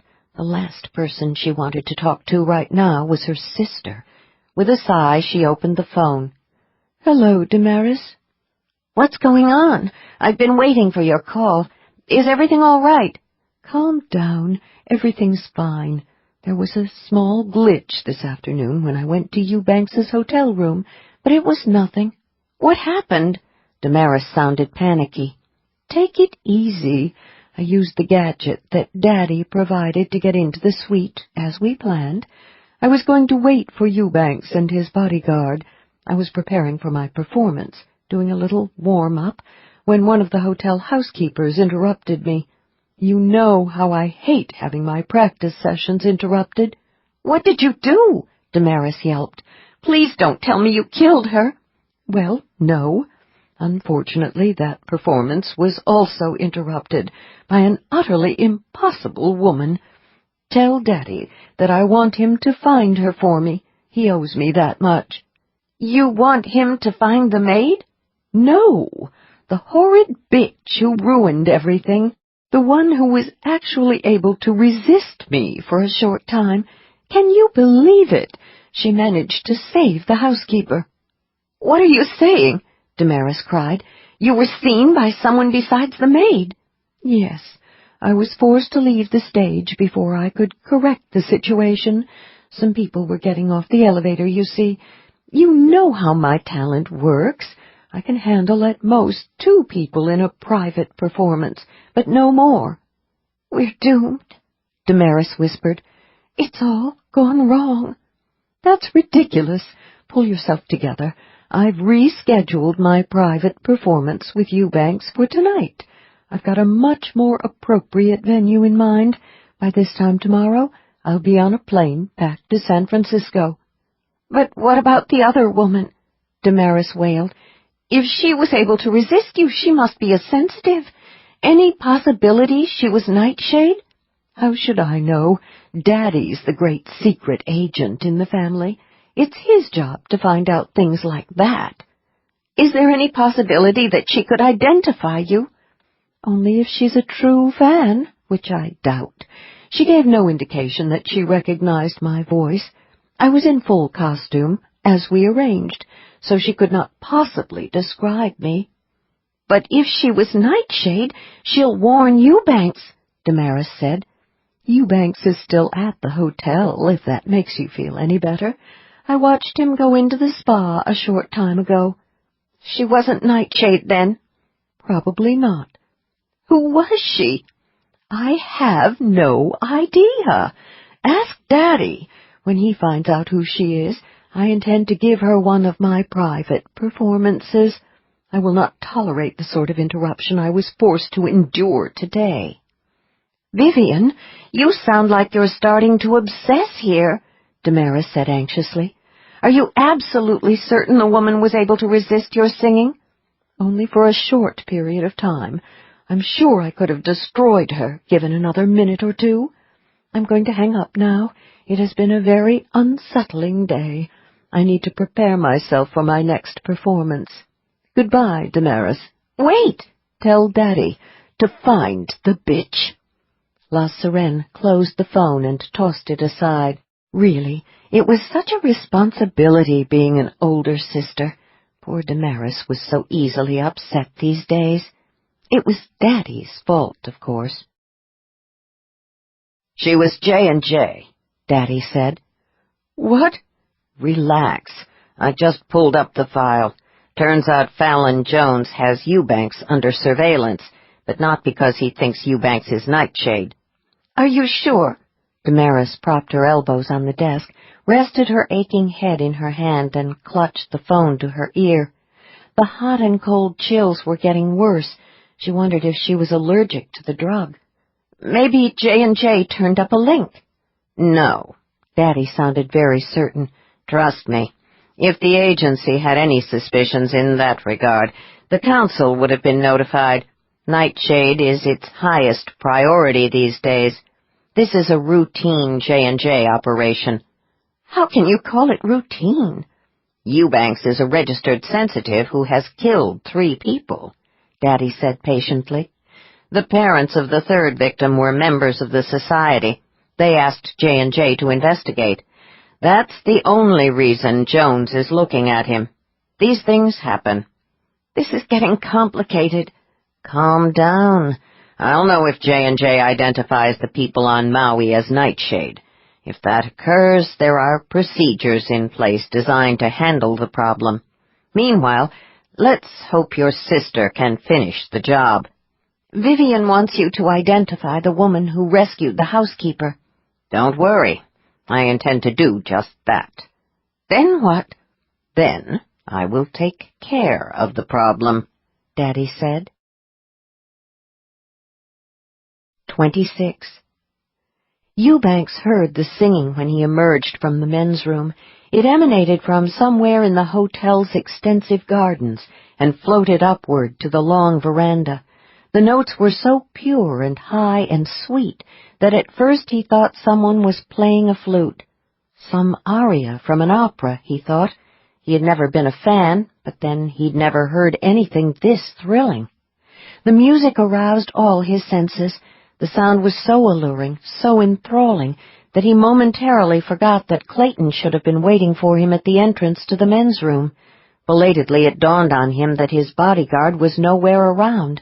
A short time ago, Clayton had made certain that the restroom was empty, and then, per standard procedure, had gone back outside to make sure no one entered. Clayton was nowhere around, and that was wrong. But the music could not be ignored. It called to him, seductive and inviting. He forgot about Clayton again and crossed to the railing to look down. The massed foliage of the gardens was so thick it was like looking at the top of a jungle canopy. The moon gleamed on the long fronds of some of the taller palms. Here and there he could see a few of the low lights that picked out the narrow, meandering path that led to the picturesque wedding chapel. The song tugged at him. He had never experienced anything like this. The flute-like notes were physically arousing. There was no other way to describe the effect. He was getting hard. The singer was female, and he was consumed with desire for her. She was down there in the gardens calling to him. He had no choice but to go to her. A moment ago, he had been focused entirely on his plans to move up into the highest circle of the Nightshade organization. He was being considered for the recently vacated opening on the board of directors. No one deserved it more. Soon he would be leaving the ranks of upper management and going straight to the top of the organization. He knew that his superiors were extremely impressed with the recent refinement of the formula that had come out of the lab he supervised. There had been some unfortunate incidents in the early human trials, but the organization was not the stodgy, timid FDA. The only thing that mattered to the people at the top was success, and he had delivered big time. He had been told that the reason he was on the short list for promotion to the ultimate level of power was because his lab people had come up with a small but highly significant alteration that made it possible to store and transport the drug without the necessity of refrigeration. What's more, it could now be put into capsule form and taken orally rather than injected. Until now, anyone using the genetically tailored formula had been forced to make certain that the vials were kept on ice or in a refrigeration unit of some kind. There was no doubt but that he had earned the right to occupy a place on the board. Thanks to the drug, he was becoming a powerful strat talent. It was no secret that most of the people at the highest levels were strats. The ability to outthink, outplan, and outmaneuver others was, after all, the master talent. It was what took you to the top. The other talents had their uses, to be sure, but what good did it do to possess a psychic power for charisma, or for illusion, or for viewing auras, if you didn't know how to use it to achieve your objectives? High-level strat talents used other talents as pawns. Oh, yeah, he was destined for the board. But first, he needed to find the singer. Nothing was more important tonight. He listened closely with all his senses, trying to pinpoint her location. Somewhere in the very heart of the darkened gardens, he decided. He went down the flight of stone steps. At the foot of the staircase, he started along a narrow path, following the lure of the music. When he rounded a corner, he stumbled against an object. He tripped and almost fell, but managed to catch his balance. When he looked down, he saw a man's legs sticking out from under the fronds of a mass of ferns. The sight briefly shattered the trance induced by the music. Shocked, he took a quick step back. Then he realized there was something familiar about the dark trousers and the running shoe. Fear sparked through him. "Clayton?" he said. The figure did not move. He crouched to make sure. There was just enough light from the footpath lamp to reveal Clayton's face. The bodyguard's eyes were closed. He was not moving, but he was breathing. Blood that looked black in the poor light partially bathed his face. Part of Eubanks continued to focus on the lilting music, while another part tried to concentrate on the fact that someone had lured his bodyguard into the gardens and knocked him unconscious with a seriously blunt object. There wasn't much that could catch a high-level hunter off guard, even one who was only partially enhanced. Run. Get the hell out of here. He leaped to his feet, turning quickly to scan his surroundings. It was impossible to make out anything in the shadows. He started back the way he had come. But the music came to him out of the night, stronger and more powerful now. The singer was close. He could not resist, even though his mind was screaming at him to get to safety. Against his will, he reversed course and went deeper into the gardens. Slowly, fighting each step, he crossed a small footbridge over an ink-colored koi pond. Something splashed in the dark waters. Now he could see the graceful silhouette of the moonlit wedding chapel. The singing came from within. He went up the steps and through the open door. The structure was not illuminated, but there was enough silvery light filtering through the floor-to-ceiling windows to allow him to see the figures standing at the front of the room. The singer was dressed in a long white spa robe, her features shadowed by the hood drawn up over her head. She looked like some ethereal being from another dimension. Fascinated, he moved down the aisle, unable to resist the compulsion of the music. The singer opened her arms to him. Her voice rose higher, becoming a splashing crystal fountain of perfect and somehow terrifying notes. The pain began then, alternately searing and then freezing his senses. It spread swiftly. The sudden headache was excruciating. He finally understood that the singer was killing him. Someone had arranged his murder. This could not be happening, not to him. He was destined for power and greatness. He had killed 3 women to get this far. He fell, drowning in darkness. A horrifying thought came to him. Was the woman who was killing him with her music the ghost of one of the 3 he had murdered? The crystalline notes followed him into the depths, and then there was nothing. 33. Do I need to talk to our guy in the Honolulu PD? Fallon Jones asked. No, Luther said. Craigmore had a silencer. No one came to investigate. Petra and Wayne cleaned up the scene. He and Grace were in the apartment. He was on the phone, pacing, trying to ignore the after-effects of the heavy burn. She was gazing into the glowing computer screen as if it were a crystal ball, contemplating her precious genealogy files. It was taking everything he had to stay focused on the conversation with Fallon. What he really wanted, needed, was a stiff shot of whiskey and then sleep. What did you do with the body? Fallon asked, pragmatic as always. This is Hawaii. Gets a little warm here. We wrapped it in a few yards of plastic kitchen wrap and stashed it in the walk-in refrigerator at the restaurant. Luckily, Petra bought extra heavy-duty plastic wrap, and she purchased it in commercial-size containers. You don't do things in a discreet way, do you?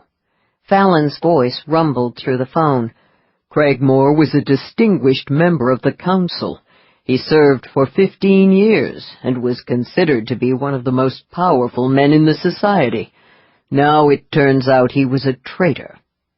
What kind of talent? Luther asked. Craigmore was a crystal generator, Fallon said. What's that? A specialized kind of crystal worker. He could channel energy through a few extremely rare gemstones. That laser gadget you described appears to have worked by disrupting and neutralizing an individual's aura. Where the hell did he get that thing? Good question. We're still looking into it. It didn't come out of our labs, that's for sure. Best guess now is that it was designed especially for his talent in that no-name government agency he used to work for. He worked for the government? Back in the day. There are over 20 government agencies dedicated to national security and intelligence issues. Some people in the know claim the number is closer to 30. And they've all got black hole departments that are used for clandestine purposes. Every so often, one of them decides to experiment with paranormal research. Not that any of them would ever admit it, of course. That would mean trying to justify the funding to Congress. The media would have a field day blasting the feds for spending tax dollars on junk science. Luther understood the sudden flash of anger in Fallon's tone. Many members of the arcane community found society's attitudes toward the paranormal frustrating, and on occasion infuriating. Probably hard enough to justify the farm bill and corporate welfare, Luther said. Try telling people that you're spending millions on the woo-woo stuff. How the hell are we going to prove that people like you and me and Grace and everyone else in the society aren't whack jobs if everyone insists on officially denying the existence of the paranormal? Talk about catch-22. Talk about the Emperor's new clothes. Talk about short-sighted, stupid, and... Fallon, maybe we could get back to the subject of what to do about Craigmore's body. I'm pretty good when it comes to tweaking auras, but even I have limits. If someone from the health department happens to drop into the restaurant tomorrow, I may have a little problem convincing him to ignore a dead guy in the refrigerator. Sorry, I don't usually get off track like that. I know. It said a lot about the situation that Fallon had allowed himself to lose his focus. I hate to admit it, but I think this thing that you and Grace have uncovered is starting to get to me, Fallon continued, grim and glum. The Nightshade operation is so much bigger and more extensive than we imagined, and we're on our own. No getting around that, Luther thought. The danger posed by Nightshade was very real. The Council was committed to dealing with the threat, but it was not easy fighting a battle that was invisible to the wider society. As far as most people were concerned, the paranormal equated with entertainment. It belonged on television and in books and films. People had real things to worry about in the real world, terrorism and global warming. They were not going to take seriously warnings about a shadowy organization of evil psychics, especially when that warning was issued by another, equally secret society dedicated to the study of the paranormal. These were sensitives, members of the arcane community, working at various levels in government agencies, police departments, and other venues, who could be called upon by J&J, but they were usually able to supply only limited assistance. In addition, whatever help they did provide had to be strictly off the record. Being outed as someone who claimed to be psychic was, generally speaking, not a smart career move, unless you happened to be running a cult. About the body, Luther said, we've got two options. We can either have Petra and Wayne take it out to sea on their boat and dump it, or you can arrange to ship it back to Craigmore's family. Craigmore doesn't have any family. He married 3 times, but there were no children. Rumor has it that he wasn't able to have kids. His last wife died nearly a decade ago. But yes, we need to get the body back here. He can't just disappear. There would be a lot of questions. Let me think for a minute. Luther listened as Fallon clicked computer keys. Okay, looks like he flew commercial, Fallon said finally. His private jet is still sitting on the ground in L.A. That means he didn't want a record of the trip, and that in turn means he probably used a phony ID to get the seat on the scheduled flight. We're clear. Luther went blank, trying to follow the logic. It was a frequent occurrence when talking to Fallon. Clear for what? No one knows Craigmore went to Hawaii, so no one will think it's strange when he turns up dead in his own home in L.A., Fallon explained. I'll send a company plane with refrigeration equipment to pick up his body. Will there be an autopsy? Probably not, Fallon said. It's going to look like he died of a heart attack and wasn't found for a few hours. He was 70. No one will question cause of death. But if there's an autopsy... Natural causes, Fallon said absently. His attention was already on the next move in the 3-dimensional chess game he was playing. What makes you so sure of that, Fallon? You're not the first person to zap an aura. I'm not? Luther glanced at Grace. She was still studying the screen, but he knew she was listening to the conversation. There have been others? A few. It's an extremely rare variant of the aura talent. Requires off-the-charts power, which, as we both know, you just happen to have. Also, in every reported case, the aura talent had to be in physical contact with the victim in order to douse the whole energy field. There was a struggle, Luther said tonelessly. He looked at one of his hands. I was right on top of him. Fallon tapped merrily away on his computer. Takes a while to recover from that kind of burn. My guess is that you're going to need to crash for a few hours. No shit. It was a damn shame that Fallon was so far away, Luther thought. It would have been very satisfying to throttle him. Couple of other things you might want to know about this kind of thing, Fallon said. Go on. I came across an old society research paper on the subject a while back. Evidently, the experience of killing someone the way you just did is described as intimate, akin to using a knife or your bare hands. Luther tightened his grip on the cane. Thanks for that. Hence, the possible parapsych fallout, Fallon added. What the hell? Post-traumatic stress and all that. The paper said that the after effects are highly unpredictable. Did it ever occur to you to warn me about any of this? No, Fallon said. Why not? Well, for one thing, there's no way to know if an aura talent can actually extinguish another person's energy field until he actually does it. That pretty much rules out experimental trials, at least as far as the society is concerned. For another, the records of the handful of talents who could generate that kind of energy have always been classified to the highest levels. The society doesn't need that kind of stuff hitting the internet or the tabloids. I can't tell you how much I appreciate your keeping that information from me, Fallon. Like I said, no way to know if you could do it until you did it. Fallon broke off again. There were more clicking noises. Here's something interesting. I'm not sure I can take any more interesting news. According to the experts, you didn't actually kill Craig Moore. This is starting to sound like a trip down the rabbit hole. Here's the deal, Fallon continued, unfazed by the lack of enthusiasm. Evidently, what you did with your aura was reflect the violent energy that Craigmore was generating. In effect, you created a mirror.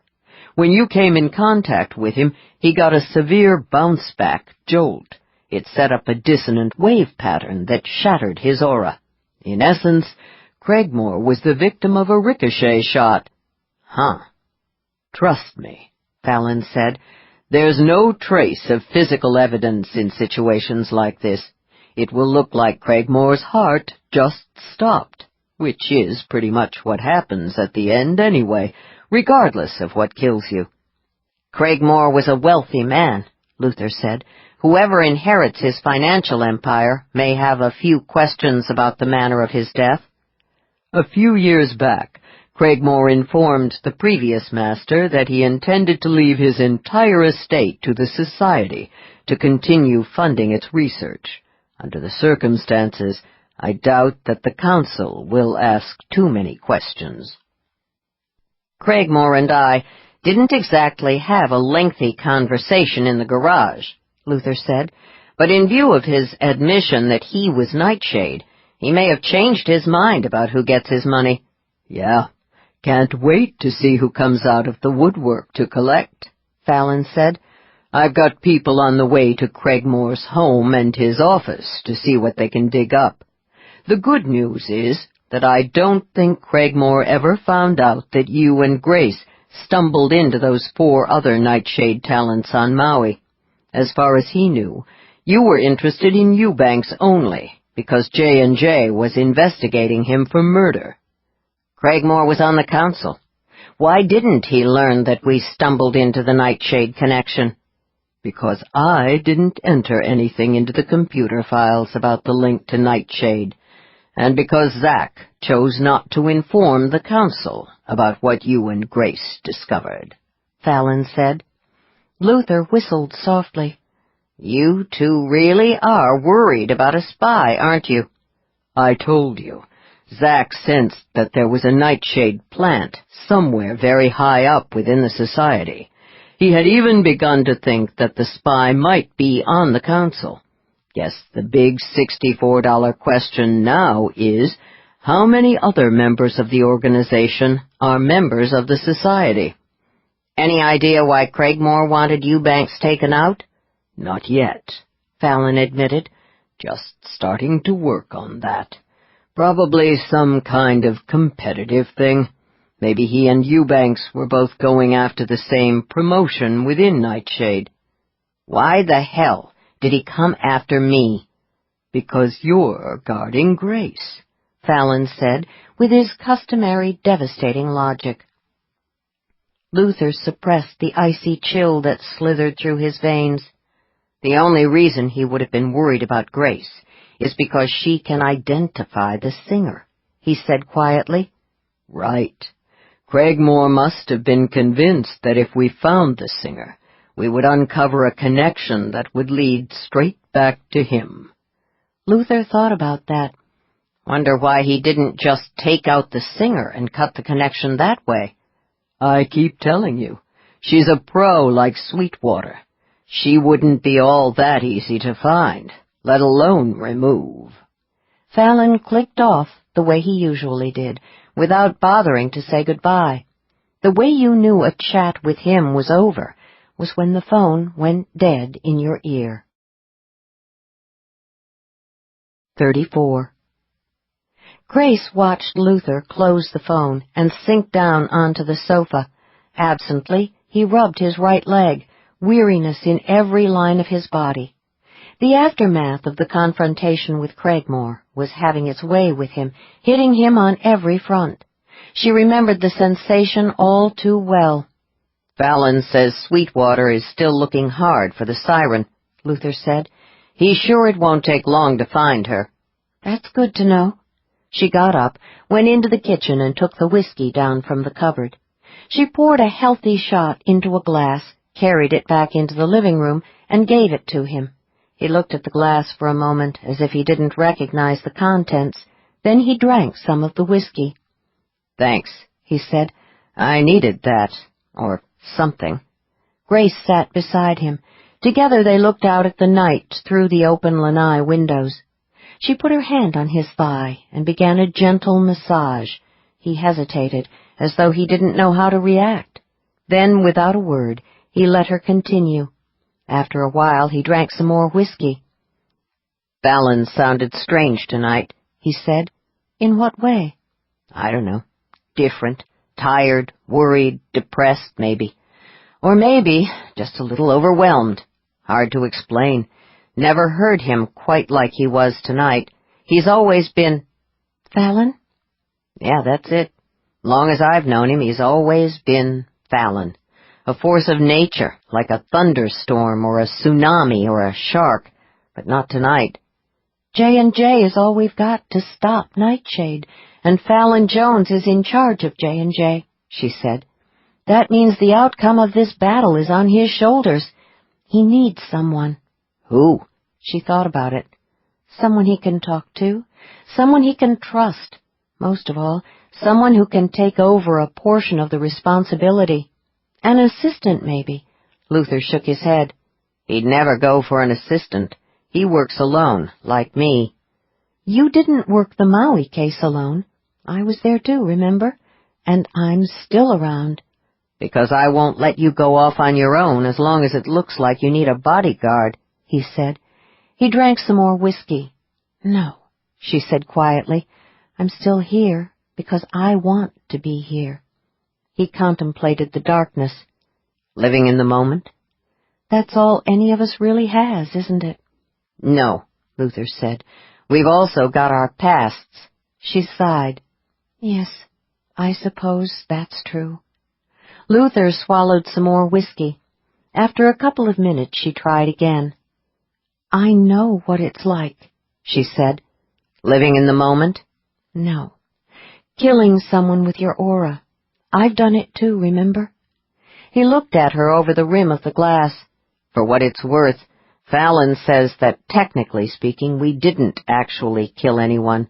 We used our own energy to reflect the violent energy of our attackers. The process set up a dissonant wave pattern that shattered their auras. He said it was like they were killed by a ricochet from their own weapon. She contemplated that for a long moment. Interesting. But I'm not sure it changes anything. The bottom line is that we are responsible for the deaths of those people, and no matter how bad they were or how much they deserved to die, you and I still have to live with it. Yes, he said, we do. He was trying to kill you, Luther. You were fighting for your life. His aura winked out like that damn laser, like someone had turned off a switch. I know what it's like to watch that happen, too. It's terrifying to realize that you have it within you to take a life without even using a weapon. He gazed into what was left of the whiskey. Makes you feel like there's something inside you that's not really human. Oh, we're human, all right, she said. Humans have always been very good at killing, but we pay a heavy price when we use that talent. I don't think anyone is the same after they've gone down that path. I know you, and I, and Petra, and Wayne have paid a price. What about guys like Sweetwater? I expect that, in their own way, the members of the Sweetwater family pay too, she said. Maybe that's why they're such a tight-knit clan. They need each other to survive what they do for a living. One thing's for sure. I'll bet none of them has any real friends outside the family, not even when they were children. They can't afford to trust outsiders. Yeah. I guess you would have to keep the truth about what Daddy does for a living from your kids. Kids talk. And then later, you'd have to teach them to lie to everyone. Finding a wife or a husband must be tough if you're a Sweetwater. Running that kind of family business would tend to limit your lifestyle, he said. Hard to talk business with your golfing buddies, that's for sure. Nevertheless, I think it's different for people like you and me. Knowing that we can kill, and in such a very personal way, with our auras, makes us feel— She broke off, unable to find the right word. Uncivilized, Luther said. Yes, uncivilized, she agreed. We don't like to think of ourselves that way. It violates our sense of who we are. But one of the things that defines us is that we are survivors. When push comes to shove, that's what we do. We survive or we go down fighting. I think we need to accept that part of ourselves, too. He did not look away from the night, but he put his hand over hers on his thigh. She threaded her fingers through his, stood, and led him down the hall to the bedroom. They made love first, hard, fast, a little violent, affirming what Grace had said earlier. They were both survivors. His phone rang, bringing him awake with an unpleasant jolt of adrenaline. His eyes opened to the sunlight outside the window. Going on 10 o'clock, he decided. He grabbed the phone. Package got picked up a few minutes ago, Petra said. We watched the plane take off for the mainland. Tell Grace the walk-in's clean. No need to worry about the health inspector. Thanks, Luther said. No problem. Like old times. How are you doing? Okay. You did what you had to do. Get over it and have breakfast with Grace. Luther closed the phone and looked at Grace. Petra says I should get over it and have breakfast with you. She smiled. Sounds like a plan. 35. Grace scooped the tiny black seeds out of the papaya half and set the fruit on a plate. Luther watched her while he made coffee, his expression bleak. He was still recovering from the trauma of what had happened in the garage, she thought. He needed time. This isn't the kind of place you're used to, is it? He said. Startled, she paused in the act of carrying the plates to the small kitchen table. What? This apartment. He angled his head to indicate the cramped kitchen-living area and the small bedroom beyond. "It's not exactly your style. I could tell that first day when we checked into the hotel suite on Maui. You didn't even blink." She set the plates down very carefully, unsure of where the conversation was going. "Should I have blinked?" she asked, wary. "No, because you're accustomed to that kind of first-class travel." "Ah," she said. She smiled. "What the hell is that supposed to mean?" "It means I now know where you're going with this conversation. Yes, I did spend more than a decade traveling first class. Martin Crocker knew how to make money, and he paid me well. But before I met Martin, I was living in an apartment that was about this size and buying my clothes in thrift shops. My cottage in Eclipse Bay is not much bigger than this place." He gave her a head-to-toe glance, silently underlining the fact that her shirt and trousers had not come from a thrift shop. "J&J pays me a very good salary," she said dryly. "I'm sure the agency pays you well, too." He turned back to the coffee maker. "I've had a lot of expenses in the past few years." "I'm told that divorce is never cheap. Guess that's what you get for being such a romantic. Is that coffee ready?" He glared at the coffee maker. "Yes." She finally lost her patience. "Let's get something straight. I've lived high and I've lived on the streets. Living high is definitely more comfortable, but neither place felt like home. My cottage in Eclipse Bay hasn't ever felt like home either. This apartment and the dark rainbow, they feel like home. Now why don't you follow Petra's advice? Get over it and pour us both a cup of coffee." He didn't move for a few seconds. He just stood there looking at her. Then he smiled slightly. His eyes warmed. He picked up the pot. "I can do that," he said. She watched him fill 2 mugs. "And while you're doing it, why don't you tell me about your accident?" He handed her one of the mugs. "I got shot on my last J&J case." "Shot?" Horrified, she stared at him. "I thought you said it was an accident." "It was." He picked up his own mug, grabbed his cane, hiked around the counter, and sat down at the table. "Someone pulled the trigger of a gun. I happened to be standing in front of said gun. Wrong place, wrong time. Pretty much the working definition of an accident." "Good grief." "I got what you might call a split-second warning." He set around a mouthful of papaya. "Time enough to dodge, at any rate. The shooter was aiming for my back, hit my thigh instead." "What happened?" she demanded. "It was a routine referral from J&J, one of the low-rent private jobs. The client told me she wanted me to protect her from her ex-husband. Claimed he was stalking her." "Claimed?" "She thought she could sucker me into killing him for her." "What made her think she could convince you to do that?" "She was a level 7 strat talent. You know strats. They think they can manipulate and outmaneuver anyone. They always figure they're the smartest person in the room." "Well, they do tend to make good chess players," Grace said. "Didn't she know that aura talents are darn hard to manipulate because we can usually see it coming?" "Like a lot of sensitives, she didn't think much of our kind of talent. Thought the only thing we could do was perceive a little radiation. She assumed that when we look at folks, all we see are human light bulbs." Grace made a face. "Typical." When she contacted J&J, she specified that she did not want to pay for a high-grade talent. In fact, she specifically asked for an aura. She didn't want to take any chances. Is that it? Right. She would have preferred to use a non-sensitive, a PI with no psychic ability at all, but she didn't have much choice. She had told everyone, including her family, that she was deathly afraid of her ex. They were all registered members of the society, and they all insisted she get a bodyguard from J&J. She had to make it look good. Bet she wasn't expecting a powerful aura talent. "She didn't know how strong I was," Luther said.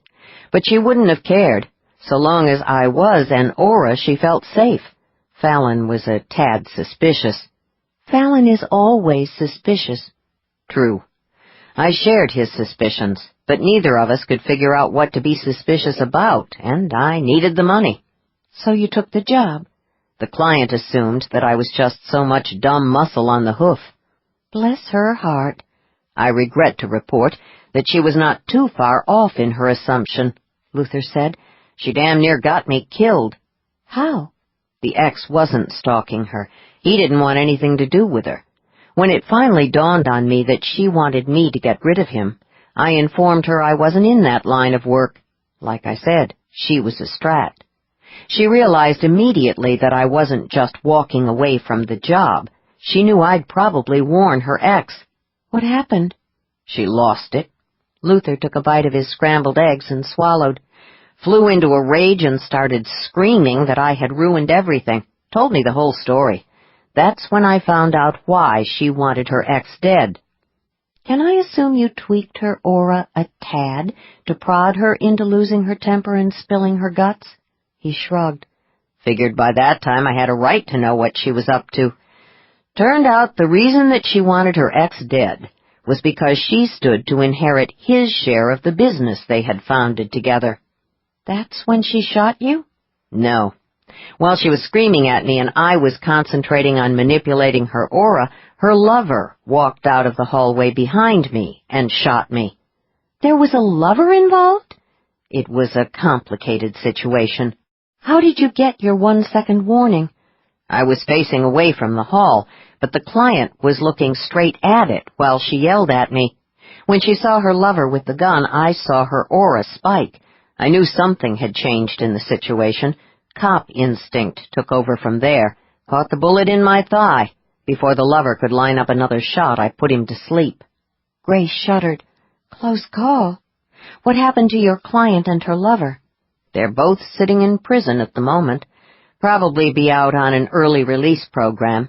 The family has a lot of money and more than one talented lawyer on the tree. She nodded and ate the papaya very slowly, trying to make the moment last as long as possible. It was all so perfect, she thought. The sun-warmed room, the light, floral breeze off the lanai. Luther sitting there with her. Life didn't get any better than this. But such moments could not last forever. She knew that better than most.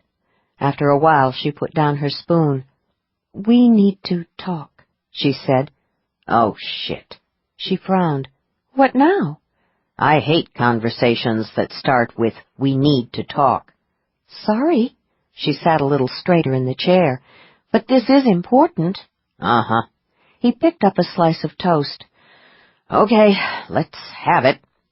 Fallon Jones keeps saying that this situation, at least as far as you and I are concerned, is under control. But last night you were almost killed, because of me. He put the uneaten portion of toast on his plate. His eyes narrowed slightly. "Last night is over. If the situation wasn't under control before, it is now." "I don't think so. Last night was a wake-up call for me. I don't care what Mr. Jones says. I saw the siren's aura. My intuition tells me that she is obsessing over what happened on Maui. She's powerful, and she's lethal, and I don't want you or Petra and Wayne to get killed trying to protect me." "Protecting people is what I do, remember? I'm a bodyguard." "You proved that last night. I don't want you to take any more chances on my behalf." "Let me worry about the chances I take." "What about Petra and Wayne? They have nothing to do with this, but she might target them to get to me. I don't want to be responsible for putting any of you in more danger." "Planning to disappear again?" She stiffened. "It worked well the last time." "You've built a new life for yourself. You can't be serious about leaving it behind to fire up another one." "I've always been able to handle my own problems. I'll deal with this." "Not alone. Not this time. J&J got you into this mess. J&J has a responsibility to protect you. And since I'm the nearest J&J bodyguard on the scene, you've got me, whether you like it or not." "Petra and Wayne don't work for J&J," she said, desperate now. "Remember what you said about the society being the closest thing you've got to a family?" "What about it?" "Petra and Wayne are my family. As long as you and I are together, they see you as family, too. You couldn't make them walk away from this if you tried." He grinned. "Besides, they'd be crushed if you refused their help." "I'd rather have them crushed than dead because of me." "Trust me, Petra and Wayne don't see it that way. They may be getting on in years, but they're warriors, Grace. Warriors to the bone." She tried and failed to blink back the tears. "I was afraid of this." "What exactly were you afraid of?" She wiped one cheek with the back of her hand. "I was afraid that I wouldn't have the courage to turn down your offer." "It's not an offer," he said softly. "It's just the way things are. I couldn't let you walk away now even if you tried." "Luther." "Hush." She felt herself grow unnaturally calm and serene. "Stop that," she glowered. "I'll let you know if I want my aura manipulated." The artificial serenity vanished. He grinned. "I love it when you do that. Gets me hot." She glowered harder. "How can you talk about sex at a time like this?" "You're right. When it comes to sex, talking isn't nearly as much fun as doing." He got to his feet, made his way around the table, and hauled her up out of the chair. His mouth closed over hers before she could think of a good reason to stop him. She tried to resist, for all of 2 seconds. Then, with a sigh, she put her hands on his shoulders and kissed him back. She sensed the passion unfurling between them. He kissed her until she shimmered with need, until she trembled with it, until she could no longer even think about getting on a plane, let alone starting a new life. He captured her face between his hands. "I won't let you disappear on me," he said. "If you try to leave, I will come after you. Never forget that. And I will find you." She went very still, her fingers clenched around his shoulders. She could not identify the tangle of emotions cascading through her. Fear? Hope? Love? "What makes you so certain that you could find me?" she asked. It wasn't a challenge. It was a question, an urgent one. She needed an answer badly. "Because you and I are linked," he said. "Don't try to tell me that you don't sense the bond between us." He covered her mouth with his own again, not waiting for an answer. Her hands tightened on him. With a small, urgent little cry, she kissed him back, holding him captive, just as he held her. Somehow they ended up on the ancient sofa. He eased her onto her back. In the short time they had been together, he had learned a lot about what made her hot in bed, and he applied the knowledge ruthlessly. The energy of passion, light and dark, flared high, but the bond worked both ways. She knew him now as well as he knew her, and she was just as ruthless. He drove himself deep inside her. Her senses flared, fusing with his in the moment of release, and then they both fell off the edge of the world. 36. The monster did not come from under the bed. He came down the unlit hall. She heard him unlock the door that she had locked so carefully. Frozen with panic, she watched his terrifying aura as he moved stealthily into her room. She had just turned 14. She had been in the foster care system for only a few months, but her survival instincts were already razor-sharp. She had gone to bed fully clothed every night because she sensed that sooner or later the husband would come to her room. In the dense shadows, she could not see him, but his energy field blazed with the darkness of perverted lust. He came to stand beside the bed. "Are you awake, sweetie?" he crooned. "I came to kiss you good night." She did not answer. She did not move. She did not think she could move. Perhaps if she pretended to be asleep, the monster would go away. He sat down on the edge of the bed and put one hand on her leg. She trembled, instinctively shrinking from him. "So you are awake," he whispered. "I thought so. You're a sexy young lady, all grown up. I'll bet you've had a couple of boyfriends already, haven't you?" He drew his hand up her thigh. "But you probably haven't had a real man yet." "Please don't." Her throat was so tight she could hardly get the words out.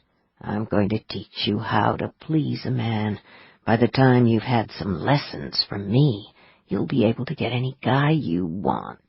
No. Don't worry. With an ass like yours, you'll be a natural.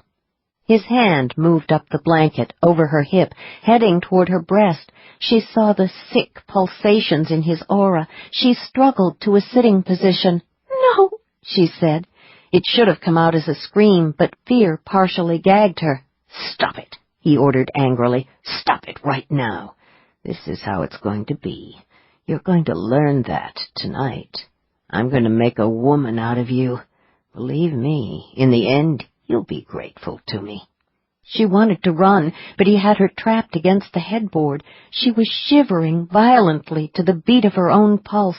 She struggled, but he was far too strong. He forced her back down onto the pillows and yanked aside the sheet and blanket. Wore your jeans to bed, I see.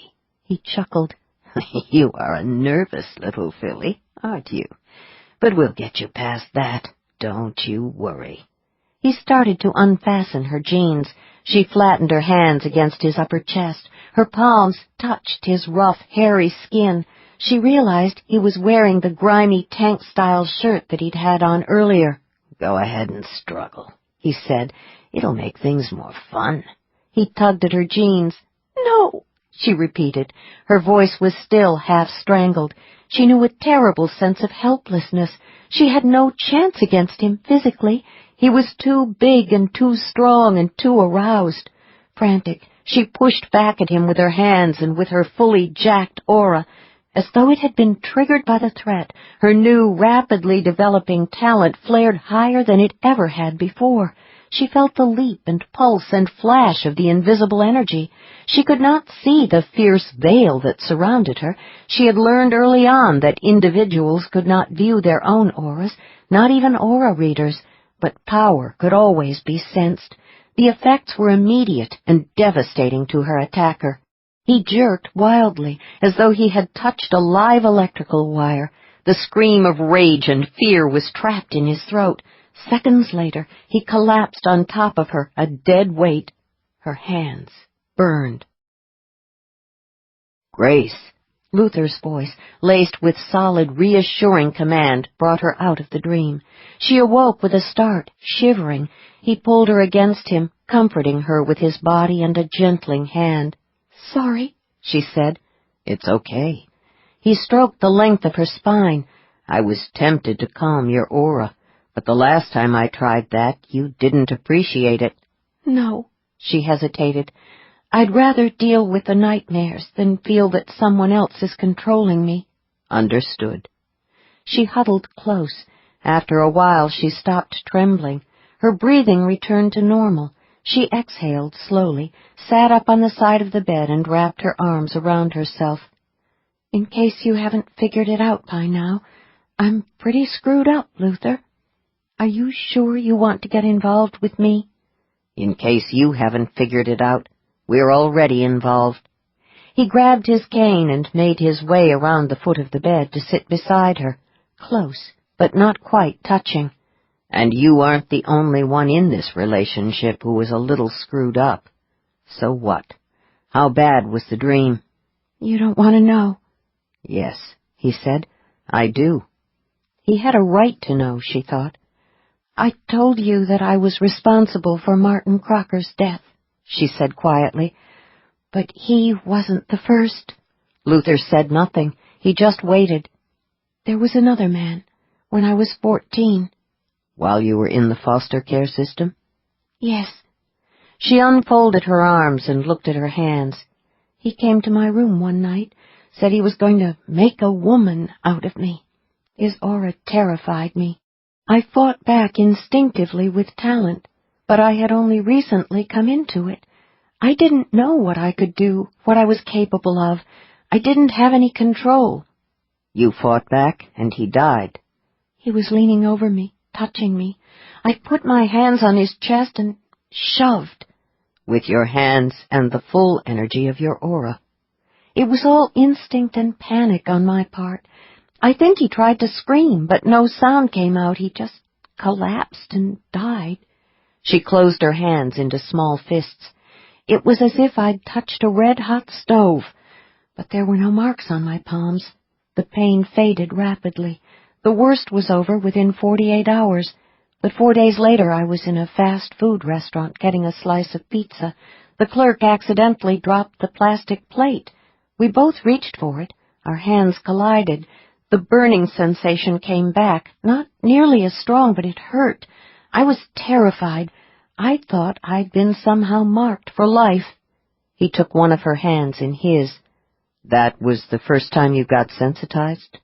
She looked at his hand wrapped around hers, marveling anew at how good it felt to be able to touch and be touched. Yes, she said. What did you do? He asked. Afterward. She knew he wasn't talking about the pizza incident. After the monster collapsed on my bed, I packed the few things I owned, took the money out of his wallet, and I ran. Smart. I was afraid I'd be blamed for his death. She hesitated. And given that I actually was guilty, I didn't think it would be a good idea to hang around to try to explain things. In the end, they called it a heart attack. But the fact that I was missing along with the money didn't look good. I knew I had to stay gone. I could not have gone back into that house under any condition. That's when you hit the streets? Yes. I told you, my talent kept me alive there. It let me know who to trust and who to avoid. You could say that I was endowed with the ultimate in street smarts. I slept in shelters for a while, washed a lot of dishes, made some connections. Eventually I built up a successful small business, selling things. But not yourself, he said, very sure. No. Even if I had been desperate enough to sell myself, it wasn't an option. It's hard enough for me to touch people I like. I can't even imagine trying to have sex with someone just for the money. I wouldn't be able to stand it. She made a face. I probably would have freaked and wound up killing off my clients, which would not have been good for business. What did you sell? Mostly I brokered fake IDs on the Internet. My mother was a high-level crypto talent, a computer wizard. I learned a lot about navigating the online universe from her before she died. I was very good at putting buyers and sellers together. You took a commission on the deals you set up? Yes. It was actually a fairly lucrative line of work, but it was also a tad risky. One day I decided to get a real job, something beyond dishwashing and selling fake IDs. Why? She raised a shoulder and let it fall. Mostly because I wanted to see what it was like to feel normal. I should have known better. I don't think people like us ever get to feel normal. What kind of job did you get? Believe it or not, I went to work in a flower shop.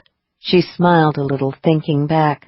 I loved it, even if it didn't make me feel normal. After a while, I was promoted to manager. That's where Martin found me. He came in to buy a dozen roses for one of his women.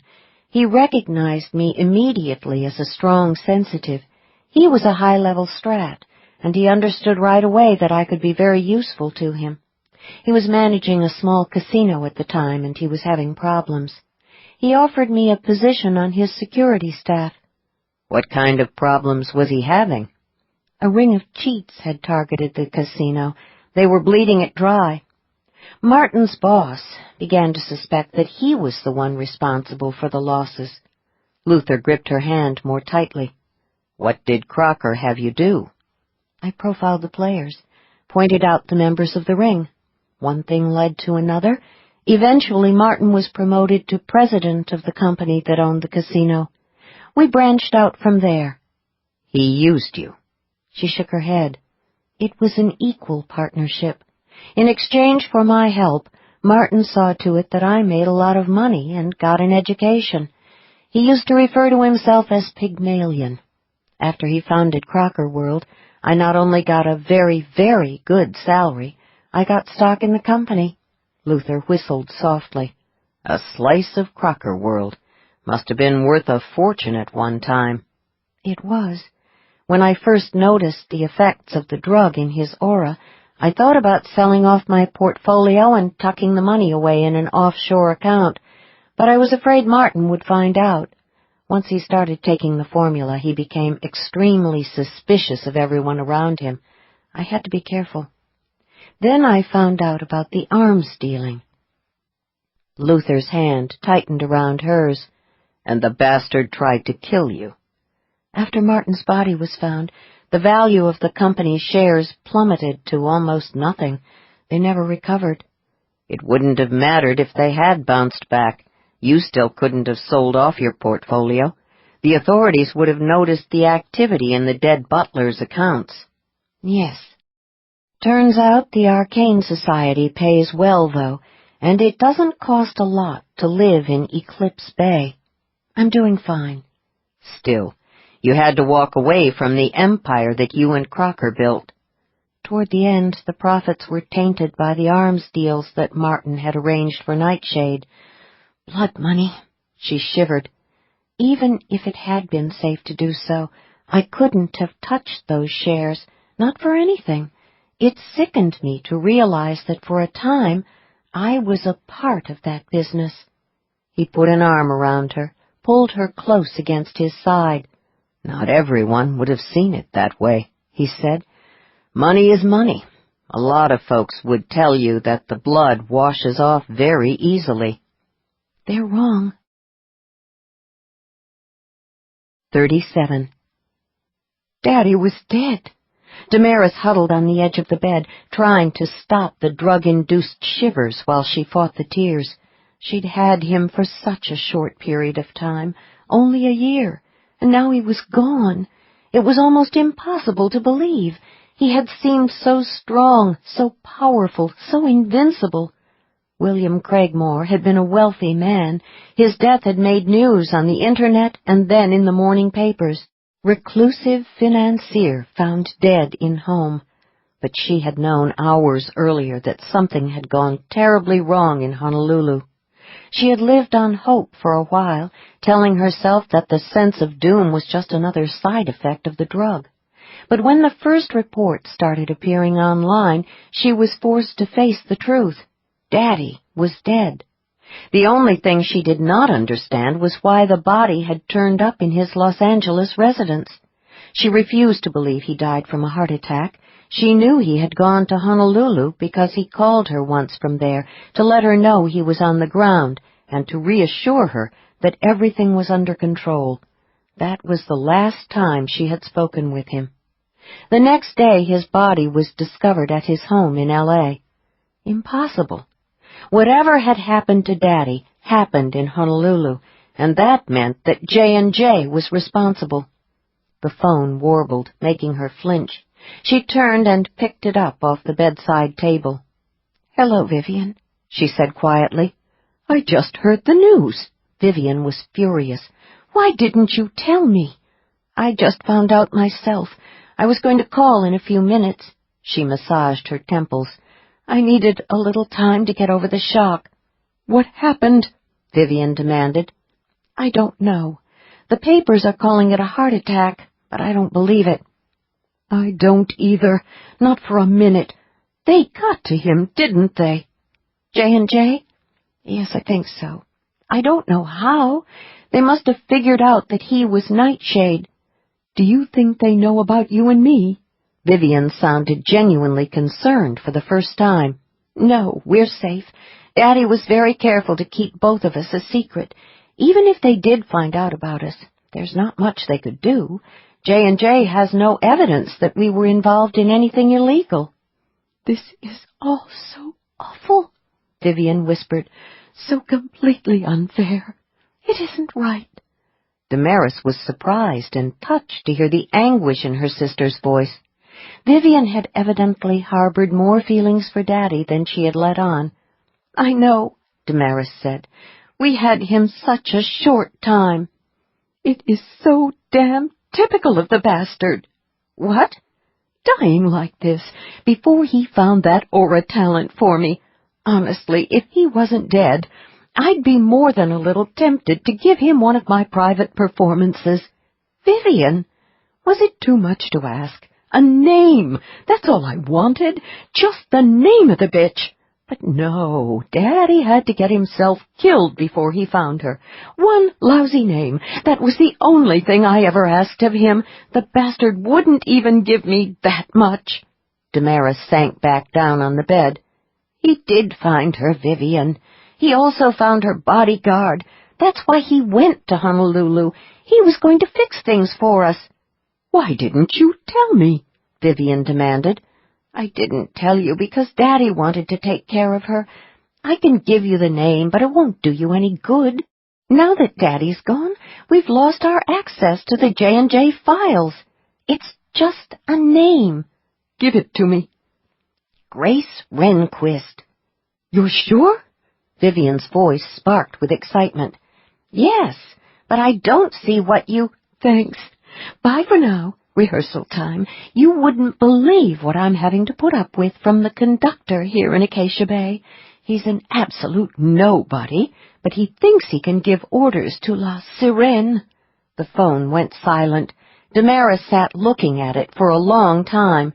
Daddy was dead, and for all intents and purposes, so was she. He had been her source for the drug, and now she was cut off. The good news was that soon there would be no more of the dreadful injections.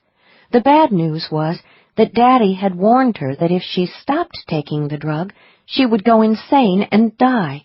She had a little more than a 3-week supply left. It was just a matter of time now. She wondered if Vivian would miss her.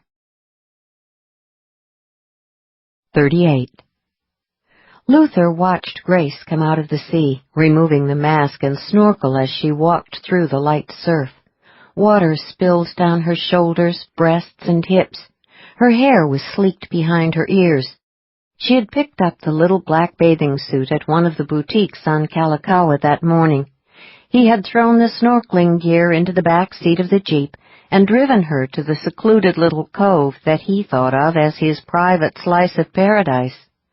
Wayne and Petra had sent them off with a couple of sandwiches, some bottled water, and instructions not to come back until the dinner service. A real date, he thought. Grace dropped lightly onto the towel beside him under the umbrella, looking fresh and vibrant, utterly feminine, and wet. Incredibly sexy. She gave him a curious look when she reached for a bottle of chilled water. "Something wrong?" she asked. He realized that he was staring at her. "Nothing's wrong," he said. "What are you thinking about?" "Sex." "I hear men do that a lot." "What about women?" "We think about it, too," she said, "but it is possible that we have broader fantasy horizons." "Yeah? What else shows up on your horizon?" "Shoes come to mind." They both looked at his bare feet. "Shoes are sort of absent from my horizon," he admitted. "It's okay," she patted his bare leg. "You have very nice feet, big and strong." "You like big, strong feet on a man?" "To tell you the truth, I never paid much attention to male feet until quite recently." She smiled somewhat smugly and slipped on her sunglasses. "But now I find them utterly fascinating." "Good to know." She lounged back on her elbows. "You never told me why you quit your job with the police department." He contemplated the frothy surf while he considered. He had known the question was coming. She had told him her story. She had a right to know his. More than that, he wanted her to know it. The exchange was part of the bond. "I told you that my talent had its uses while I was on the force," he said. "Yep. The way I see it, you must have been the great neutralizer in any kind of dangerous situation.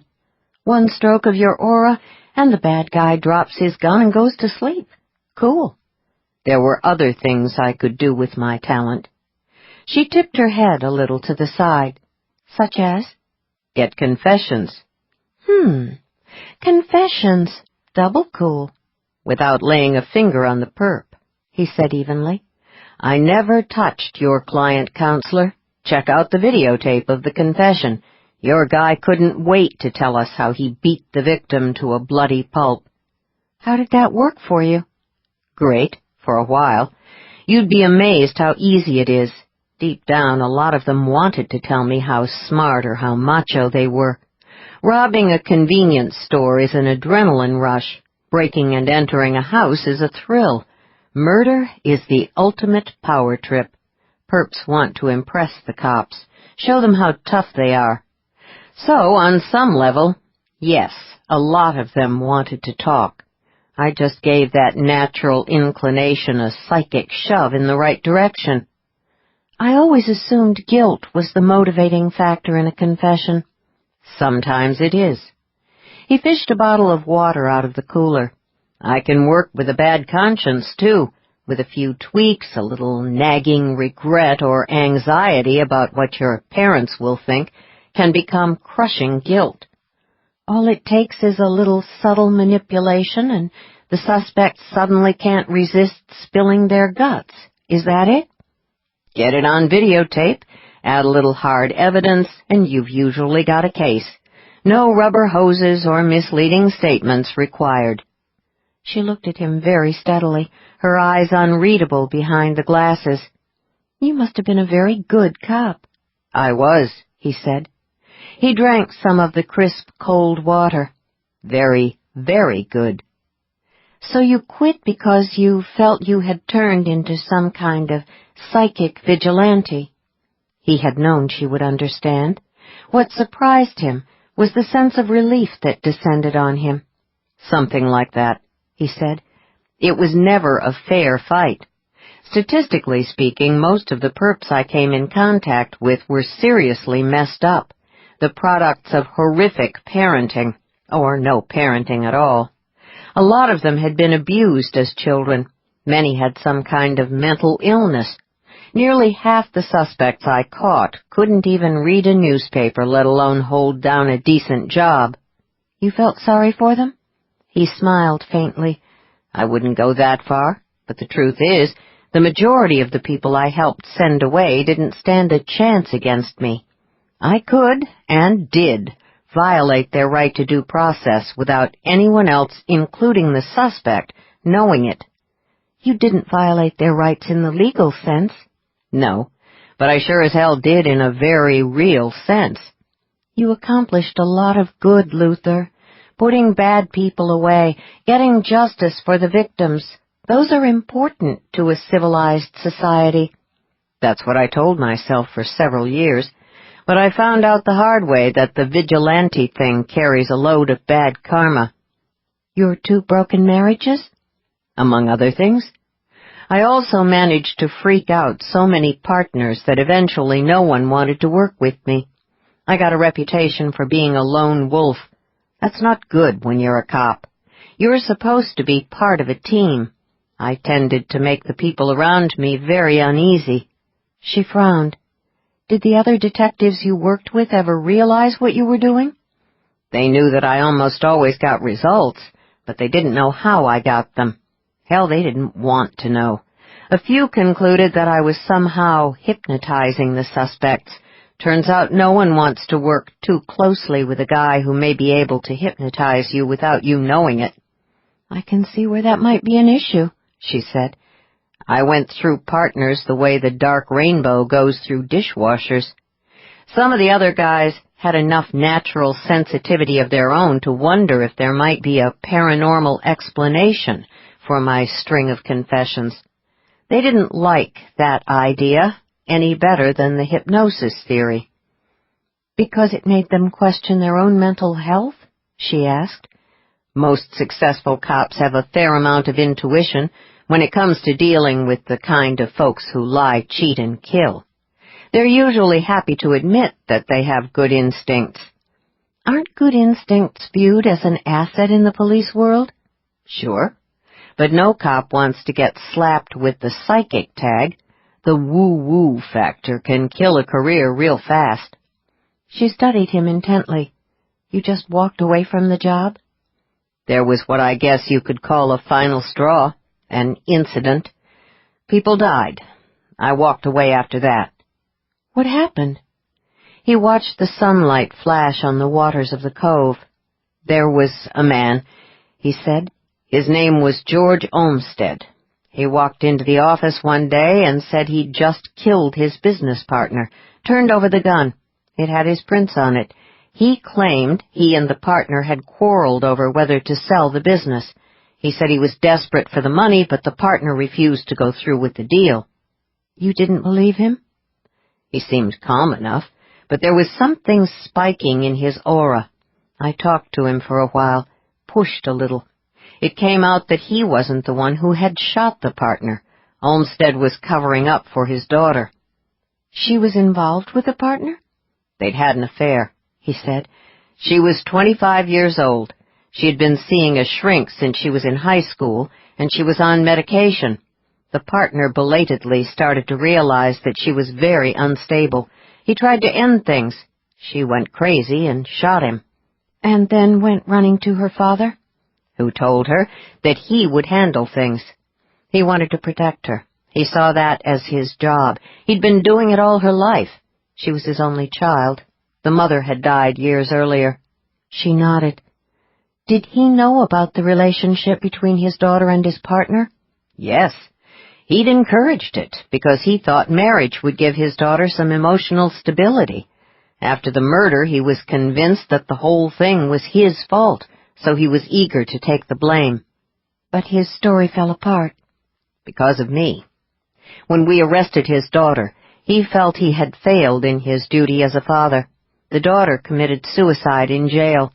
Olmsted went home, stuck a gun in his mouth, and pulled the trigger. Thereby proving that he was just as unstable as his daughter, Grace said quietly. But you felt responsible. I was responsible. I should have called in the department shrinks and let them handle it. Instead, I went ahead and prodded the weak points on Olmsted's aura until I got my answers. Another case closed for the lone wolf. It was your job to get the truth, she said calmly. Sure. It was just too bad a couple of people committed suicide because I was so good at doing my job. Yes, it was too bad, but it was not your fault. One of those two people murdered a man, and the other tried to cover up the crime. You were not responsible for their actions. Maybe not technically. She brandished her half-empty bottle of water. Hold it right there, Malone. You were not responsible, technically or otherwise. You used your talent, a natural ability that is as much a part of you as your eyesight or your hearing or your sense of touch, to do your job and to bring some justice into the world. I told you, the bad guys were broken losers for the most part. I rolled over them like a train. Works for me, she shot back. They were bad guys, remember? Just their bad luck they ran into someone who could see through their lies. She paused, lowering the water bottle. But I do understand why you felt you had to quit the force. Yeah? You're stuck with the instinct to protect and defend. It's part of who you are. But like I keep telling you, you're also a hopeless romantic. You want to go after what you consider fair game. Working for J&J gives you that satisfaction. You get to go up against bad guys who possess talents that are the equivalent of yours. You're doing your hunting on a level playing field now. I think of it more as a level jungle. She smiled. Good visual. 39. The following afternoon, Luther suggested they close the restaurant for a couple of days. Petra and Wayne didn't have any issues with that decision. Could use a break, Wayne said. Some of the tourist customers are starting to irritate me. I think I'm losing that aloha spirit. Same here, Petra said. Been a long time since we took a vacation. It was 4 o'clock, the lull after the lunch rush. They were all standing around in the Rainbow's kitchen. Grace looked at the three of them and felt a sudden, inexplicable urge come over her. I think I found something important in the classified J&J files today, she said. It's a long story. What do you say we have dinner tonight, and I'll tell you all about it. I'd like to get your thoughts before I contact Fallon Jones. Petra grinned and clapped Luther on the shoulder.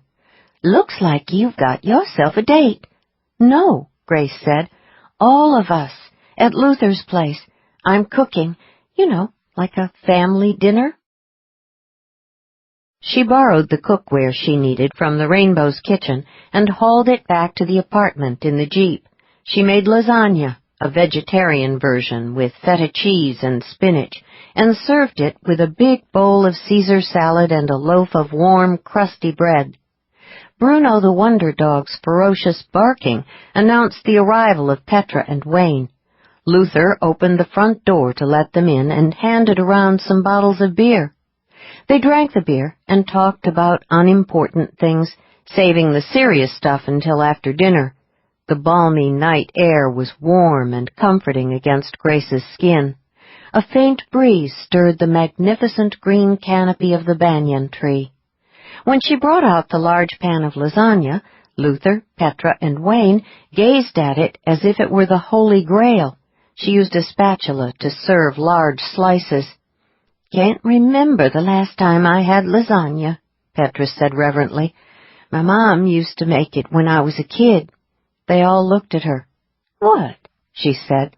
"Hard to imagine you as a little kid," Luther said, "with an actual mom." Petra used her fork to cut off a large bite of the lasagna. "Everyone has a mom." "Where is she now?" Grace asked. "She died when I was 16. Cancer." "Forgive me," Grace said. "I shouldn't have pried." "Don't worry about it. Been a long time. After she died, I went to live with my dad and his second wife, but we didn't get along so good. He kicked me out when I was 17. Don't blame him. I'd have done the same. I was not in a good place. He said I was a bad influence on his other kids, the ones he and his new wife had." "I had a mom, too," Wayne said around a mouthful of bread. "She didn't cook much, though. She was more into martinis and pills. Called them her little mood elevators. She used to hide the bottles around the house so my dad wouldn't find them." "That had to be hard for you," Grace said. She reached for the salad tongs and told herself she would not ask any more questions. "Dad knew about the pills and the booze," Wayne said. "He told me a few years later. That was why he took off with his secretary when I was 11. "You're not supposed to call them secretaries anymore," Petra informed him with an air of authority.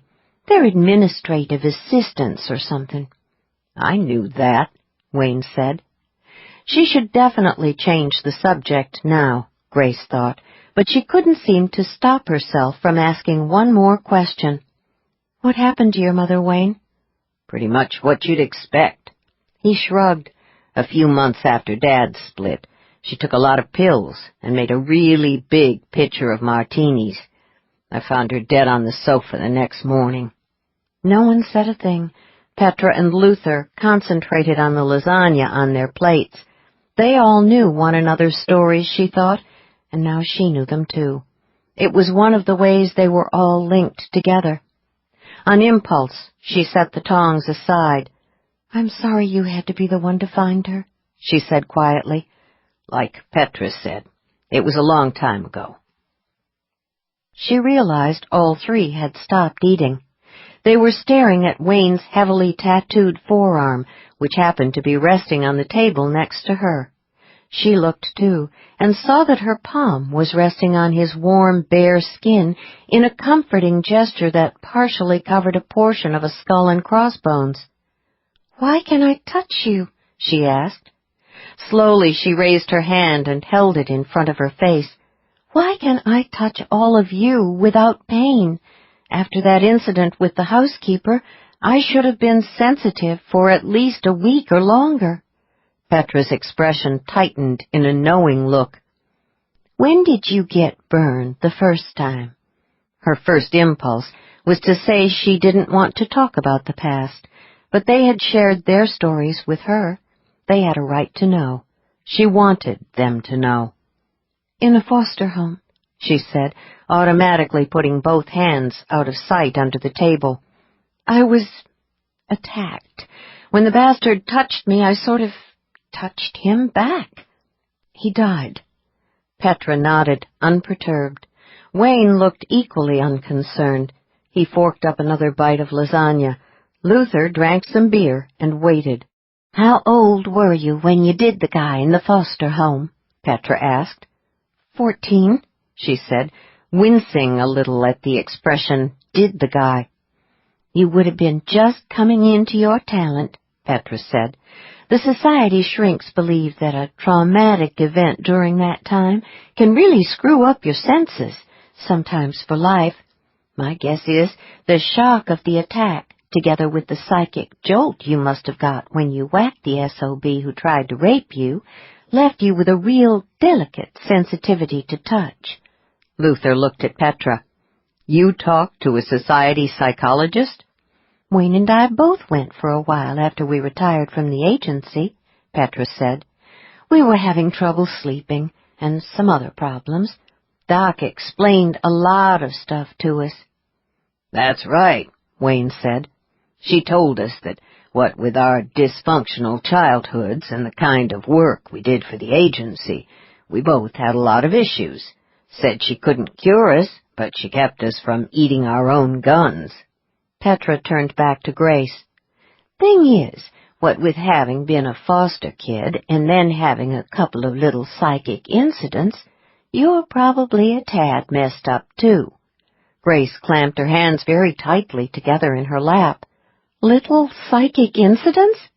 I killed 2 people with my aura. And I used a rifle, Wayne said. He ripped off another chunk of bread and reached for the butter knife. Doesn't matter how you do it. Sooner or later, you're going to have to pay for it in the psychic zone. Looks like in your case, your sense of touch was permanently affected. She stilled.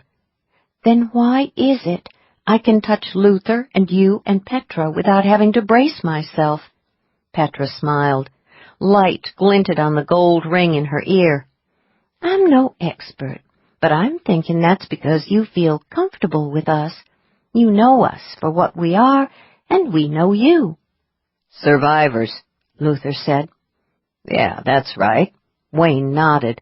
One way or another, we're all survivors. We understand each other. When we're together, there's no need to hide, no need to pretend you're not damaged.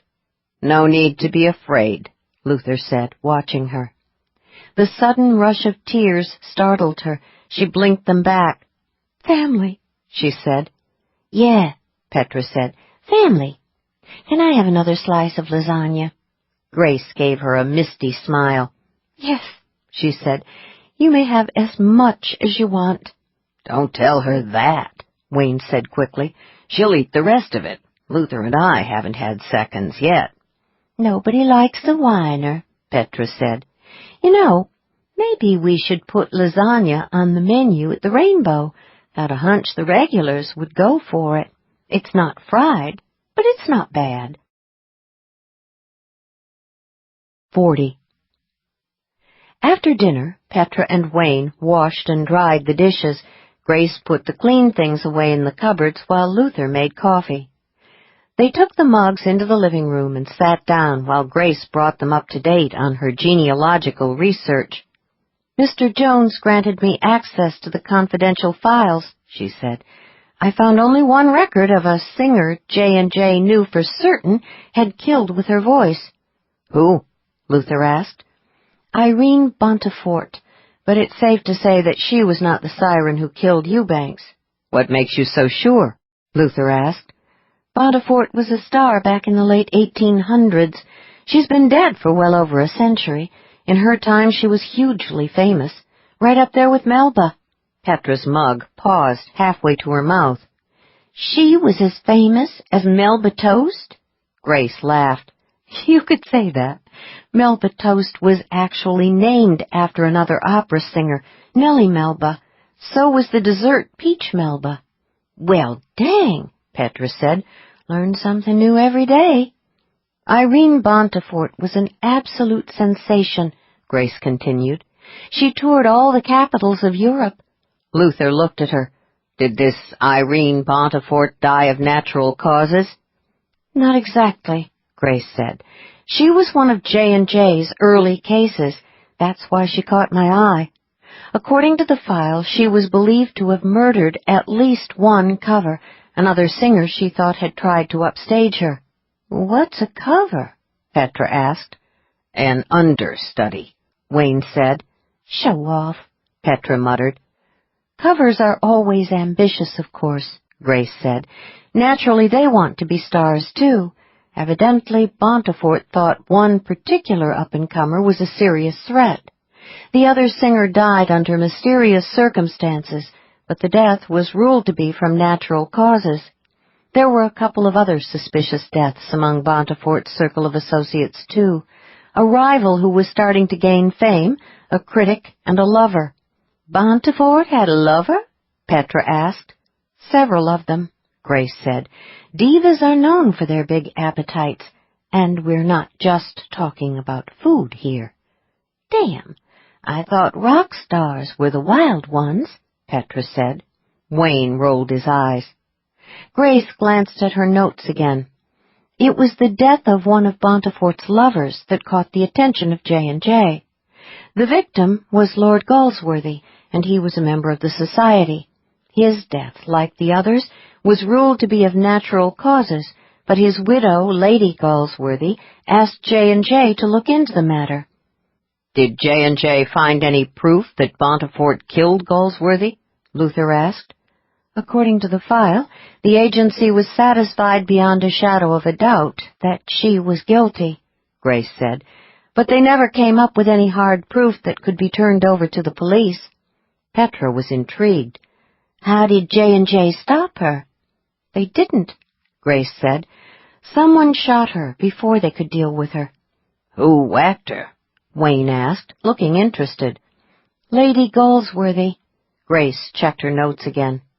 After J&J informed her that they had psychic evidence against Bontefort, but no proof that would be admissible in court, she decided to take matters into her own hands. One night she waited in the bushes outside Bontefort's townhouse. When Bontefort got out of her carriage and started up her front steps, Lady Galsworthy emerged from the shrubbery and shot her twice at point-blank range. By all accounts of the incident, Bontefort was taken completely by surprise. She never had a chance to sing a single note. What happened to Lady Galsworthy? Luther asked. Was she arrested? No. She went to the townhouse, dressed from head to toe in mourning, including a hat with a heavy black veil. No one at the scene knew who she was. There was so much commotion after the shooting that she was able to escape. No arrest was ever made, although there was a long list of suspects. In the end, the newspapers claimed that she was murdered by one of her rivals. The police went with that. What did J&J do? Luther asked. The notes in the file are a little cryptic, but it appears that J&J knew what had happened and took steps to ensure that Lady G's name did not appear on the suspect list. How the hell did J&J figure Bontefort killed the lover? Petra asked. Grace smiled. Get this. The agent who tracked her down was completely deaf from birth, but he was exquisitely sensitive to the psychic residue left by violence. He could literally read a crime scene. He was one of J&J's most effective agents. Luther stretched out his legs. Did he ever confront Bontefort? Yes, as a matter of fact. Toward the end of the investigation, she became suspicious of him and tried to kill him with her voice. He wrote in his notes that he could see that she was singing at him, and he could sense some dangerous energy pressing against his senses. But that was all. So if you can't hear the sound, the music can't kill you, Luther said. That's interesting. Maybe there was something to Odysseus's approach to dealing with the mythological sirens. Wasn't he the one who had his sailors put beeswax in their ears? Right. Grace looked up from the notebook. And that's exactly what J&J concluded. The full force of a siren's talent only works if the victim can actually hear the music. What was J&J planning to do with Bontefort if Lady G hadn't come through with her pistol? It seems that the Bontefort case was not the first time J&J was obliged to deal with a killer who was a high-grade talent, and who, for one reason or another, could not be handed over to the police. The firm had a very special agent they called in to deal discreetly with such problems. Luther raised his brows. The Harry Sweetwater of his era? How did you guess? Grace said. Guess what? The agent's name was Orville Sweetwater, Harry's many times great-grandfather. Petra grinned. Small world, the Arcane Society. Go on. Why are you interested in this Bontefort woman? A couple of reasons, Grace said. First, she had a daughter by Lord Galsworthy, which was probably why Lady Galsworthy got so pissed off, by the way. But that is not important now. Bontefort managed to keep her pregnancy and the birth a deep, dark secret, fearing that it would not be good for her public image. Even J&J didn't know about the baby at the time. What happened to the kid? Petra asked, frowning. The infant wound up in an orphanage. When she became an adult, she somehow discovered the truth about her parents. She blamed the society for their deaths. She confronted the master. Grace checked her notes again. That would have been Gabriel Jones. In essence, she told him that the society owed her, big time. Probably didn't get far with that tactic, Petra said. Can't see a Jones paying blackmail. As a matter of fact, Gabriel Jones thought she had a legitimate case. He told her that the organization had an obligation to take care of its own. He offered to register her with the society.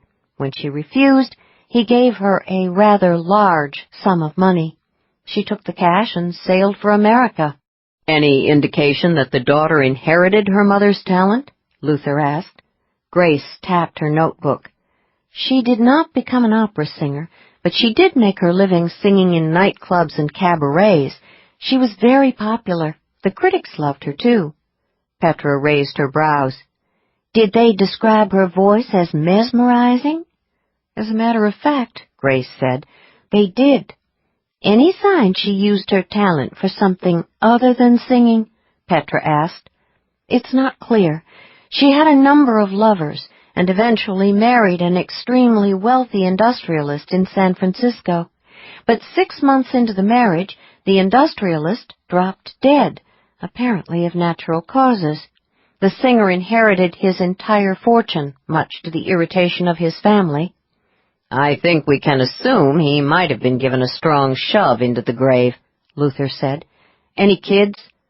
The widow never remarried, but she had a daughter by one of her lovers. The girl grew up in the lap of luxury.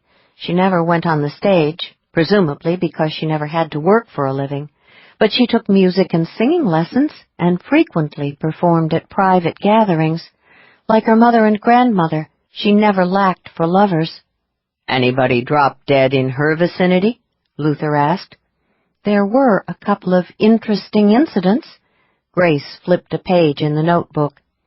At one point, she fell in love with a handsome film actor whose star was on the rise. She bankrolled a couple of his movies, but when he became famous, he dumped her in favor of a well-known actress. The actor turned up dead in his Hollywood mansion soon thereafter. The death was attributed to a drug overdose. The lady also had a daughter. And so it goes? Petra said. And so it goes. Grace closed the notebook. Right down to the present day. The trail gets a little murky in places, but I think I've found our killer's soprano. If I'm right, she's the descendant of Irene Bontefort. Her name is Vivian Ryan. Wayne frowned. La Sirène? They all looked at him. You never fail to amaze us, Luther said. Who the hell is La Sirène? She was a major star up until a couple of years ago, Wayne said. I've got some of her CDs. Incredible voice. But she has sort of faded from the scene lately. Haven't heard much about her in a while. According to what I found online, she's trying to make a comeback, Grace said.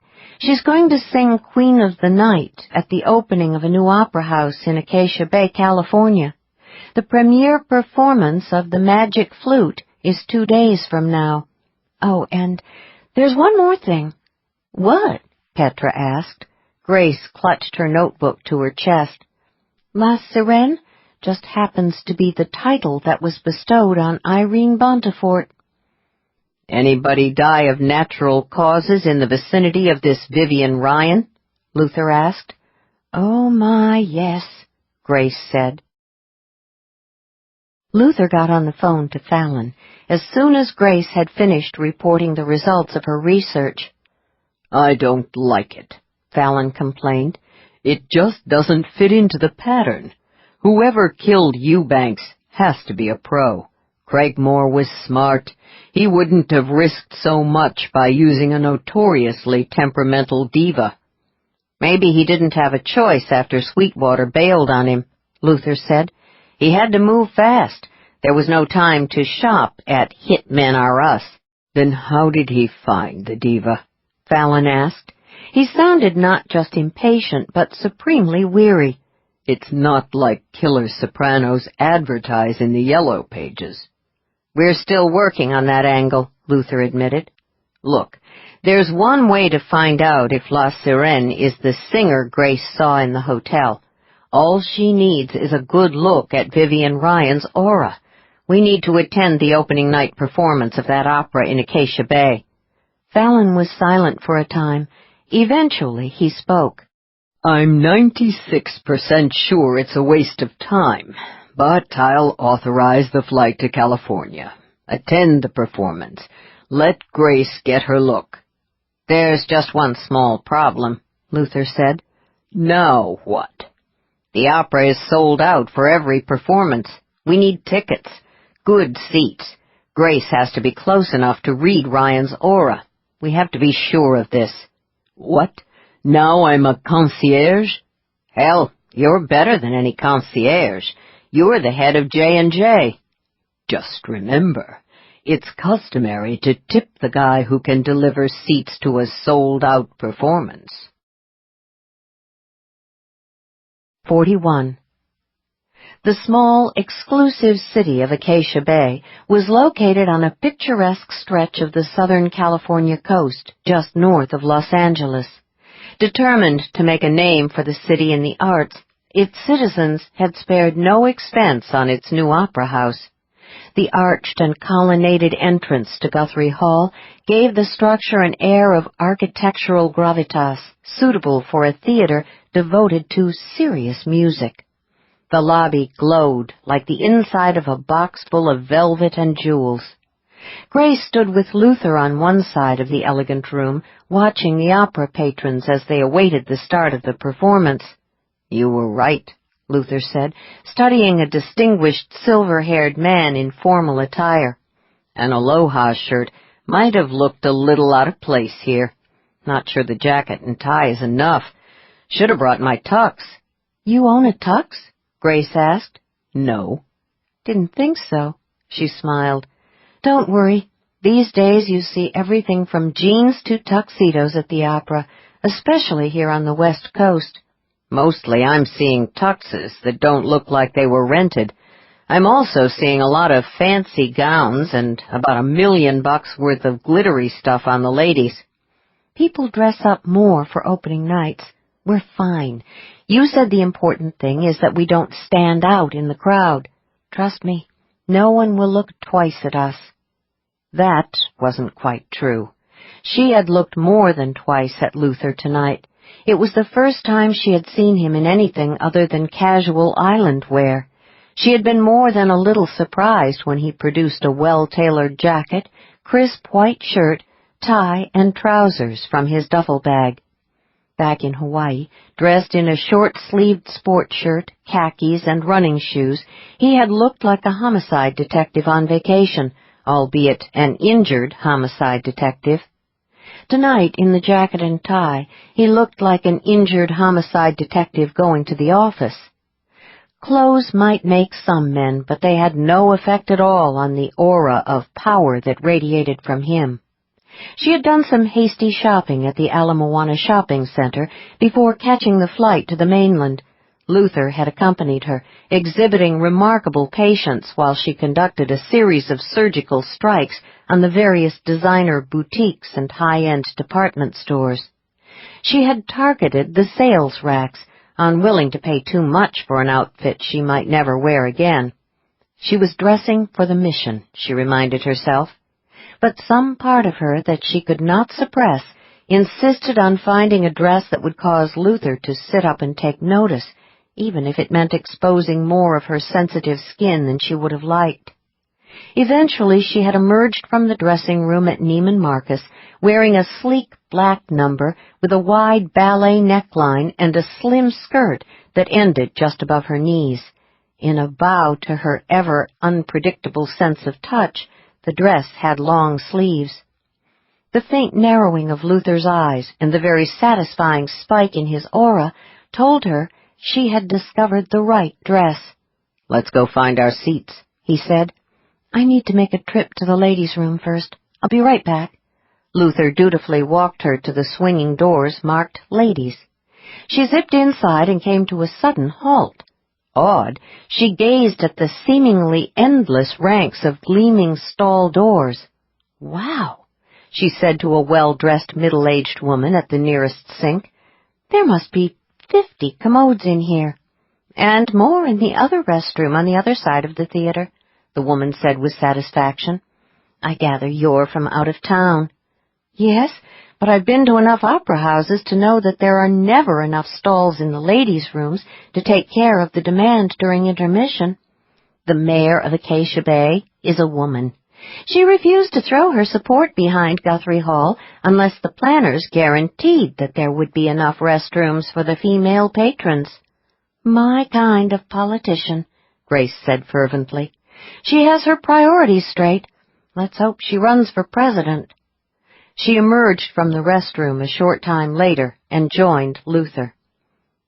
"You look awfully cheerful, considering the fact that we're here to ID a murderer." "I didn't have to cut off all liquids after 3 o'clock this afternoon, after all." "What do you mean?" "There were at least 50 stalls in the ladies' room. I counted, and there's another restroom on the other side of the theater." "So?"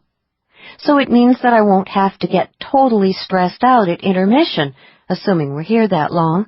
Luther frowned. "Are you okay?" "Never mind, it's a woman thing." "I'll take your word for it." An usher directed them to their seats on the aisle 12 rows back from the stage. Luther was satisfied. "Close enough to get a good look at her," he said. Grace's stomach suddenly did an odd little flip. Her senses fluttered uneasily. Ever since Fallon Jones had authorized the trip to Acacia Bay, she and Luther had been consumed with preparations, the long commercial flight to L.A. and the drive up the coast. Now the reality of what she was about to do suddenly hit her like a splash of glacial melt. What if she was wrong? What if she was right? "Don't worry about it," Luther said. "If she's not our hit lady, there's no harm done. Just another night at the opera." "And if she is the woman I saw in Maui?"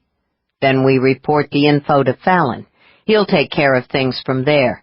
You and I will fly back to Honolulu tomorrow and have dinner with Petra and Wayne." And then what, she wondered? She didn't live in Waikiki. She lived in Eclipse Bay, Oregon, alone. Don't think about it.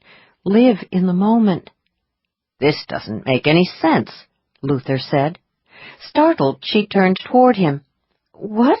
I thought we just agreed—" She broke off when she realized he was reading the plot summary in the program. "Oh, the storyline. No one ever said the magic flute made sense, but it's Mozart, so opera-goers don't quibble about little details like plot logic." "I'll keep that in mind." "The experts in the society are certain Mozart was a sensitive, you know," she added. "Yeah?" "How else can you explain his preternatural musical talent?" "Did he ever join the society?" She smiled. "I think he chose the Freemasons instead." "Well, the good news is that La Sirène appears in the first act." Luther closed the program. "It won't be long before we'll have our answer." The lights went down and the crowded room hushed. The overture began, showering the audience in glorious, sparkling energy. Music had power. Like some weird combination of a freezer and a microwave appliance, it could capture and preserve the brilliant energy of a long-dead composer, warm it up, and serve it again and again to generation after generation. The curtain rose on ancient Egypt. The story unfolded on an elaborate stage that incorporated all the latest and greatest technology.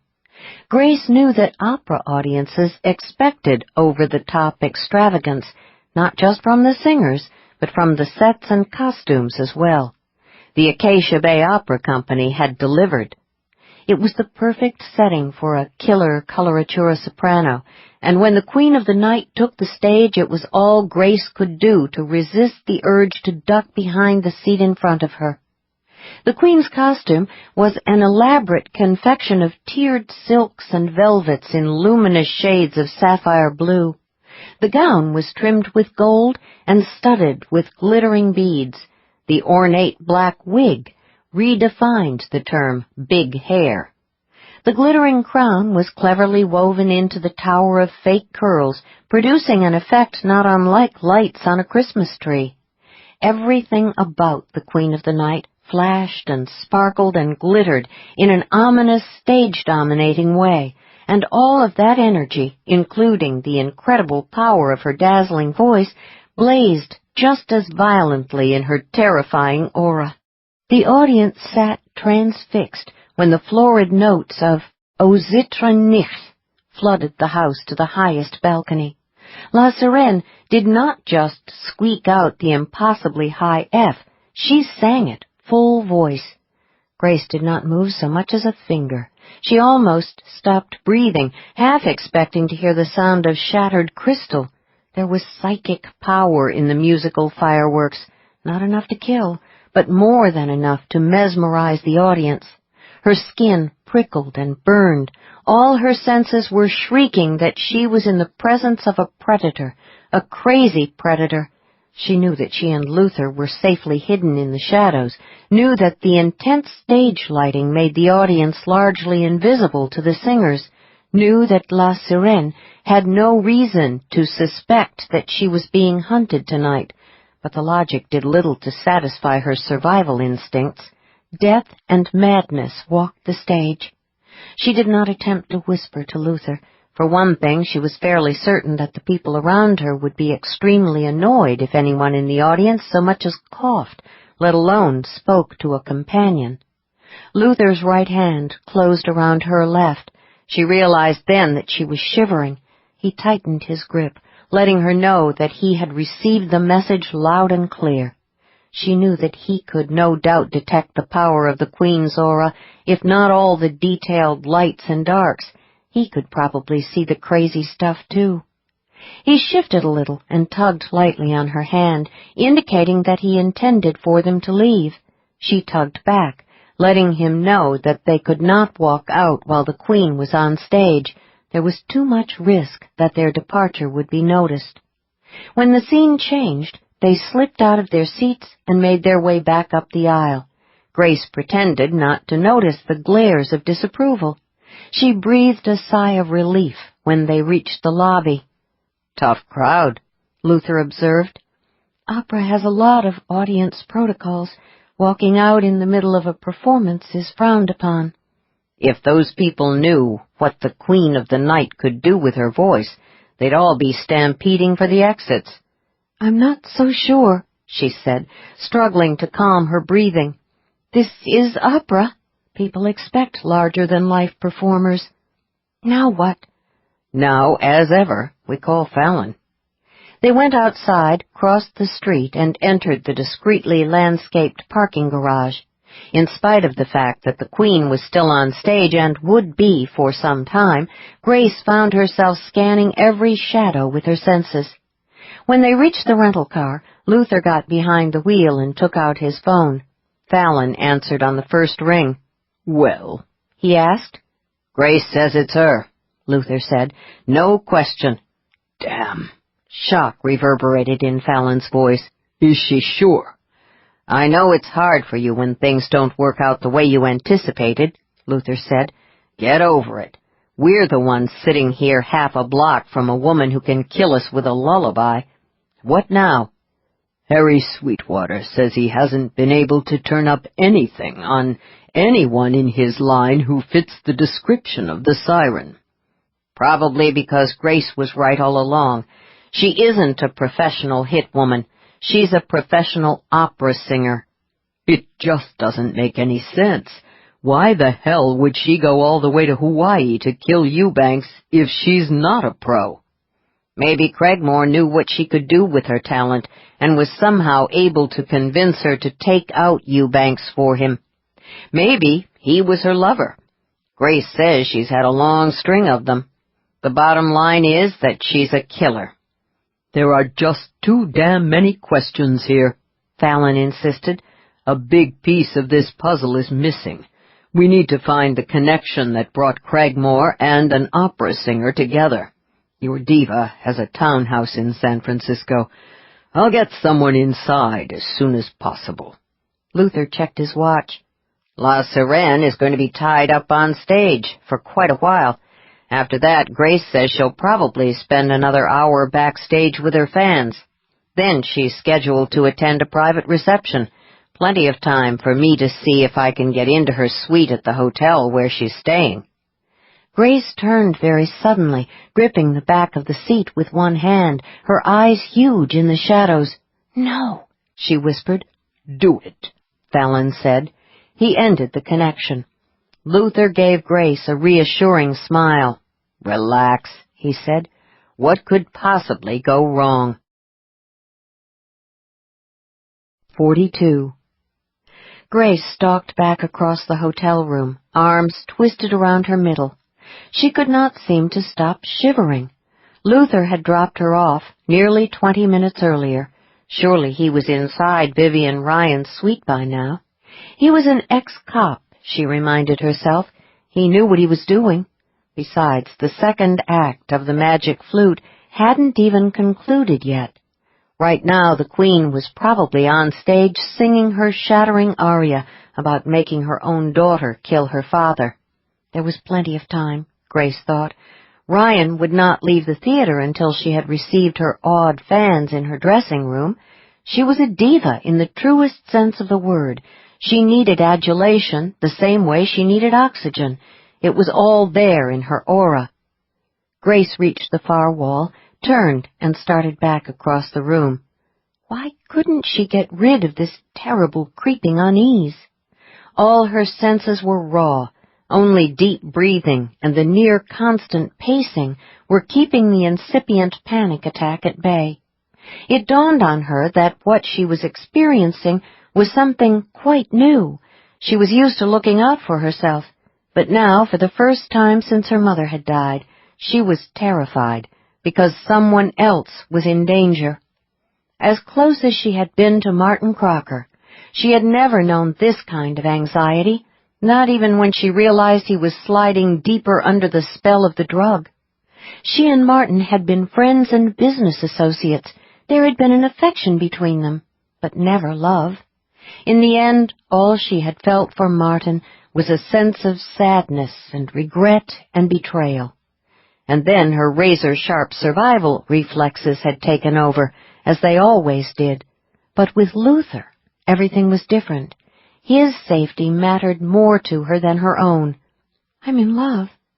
The realization brought her to an abrupt halt in front of the desk. She gazed down into the glowing screen. "I'm in love." A strange sensation of release flashed through her. So this was what it was like to fall in love. It wasn't the passion she had experienced in Luther's arms. It wasn't the fact that they understood and accepted each other's talents and each other's pasts. What she felt for Luther encompassed all those things, but there was something else, a bond that was truly, unmistakably psychic in nature, a connection that hovered just beyond the reach of mere words. Love was as close as she could come to a description, but even it wasn't enough. She knew then that whatever fate might bring, she would carry Luther in her heart for the rest of her life. No wonder they wrote operas based on over-the-top emotions like this, she thought, dazed. At the same time, there was an unnerving downside. She was now vulnerable in ways she had never known before. "It's not just about me anymore," she thought, and smiled a little. "Okay, so I'm in love," she said to the illuminated screen. That still doesn't explain why I'm standing here talking to a computer and having a panic attack.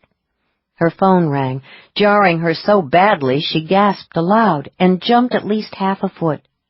Feeling like an absolute idiot, she hurried to her purse and fished out the device. Fallon Jones's code was displayed on the small screen. "Mr. Jones," she said, "this is Grace." "You okay? You sound breathless." "It's nothing. I'm waiting for Luther to get back from searching Vivian Ryan's hotel suite. I'm a little anxious." "Calm down. Luther knows what he's doing.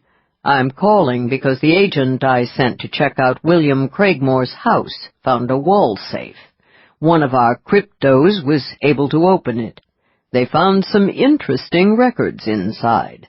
Craigmore was La Serene's father." Shocked, Grace sank down onto the bed. "Are you serious, sir?" "Grace, you should know by now that I am always serious. There's more. Vivian Ryan has a half-sister. Her name is Damaris Kemble." "Is she a singer, too?" "No. Evidently, Damaris got a version of Craigmore's talent. She's a crystal generator." "Do you think she's involved in any of this?" "We're looking into that angle now." Grace shoved her fingers through her hair, trying to think. There was no record of Vivian Ryan having a half-sister in the genealogy files. "I thought you told Luther that Craigmore couldn't father children." "Turns out that when he was in his early 20s, before he went to work for that no-name government agency, he deposited his sperm at a clinic that was run exclusively for members of the society." Grace froze the way she had when La Serene sang the high F. "The Burnside Clinic?" she whispered. "Right. The place burned to the ground years ago. All the records were destroyed, but I've got a hunch that Craigmore may have been responsible for that bit of arson because he had the files on his own offspring tucked away in his safe. Looks like he went in, grabbed the records he wanted, and then burned down the clinic." "Why would he do that?" "I told you. The man spent decades working for a clandestine government agency. The business teaches you to be paranoid. He probably wanted to make sure there was no way one of his offspring could blow his cover." How many daughters did he have?" Grace whispered. She realized she was holding her breath.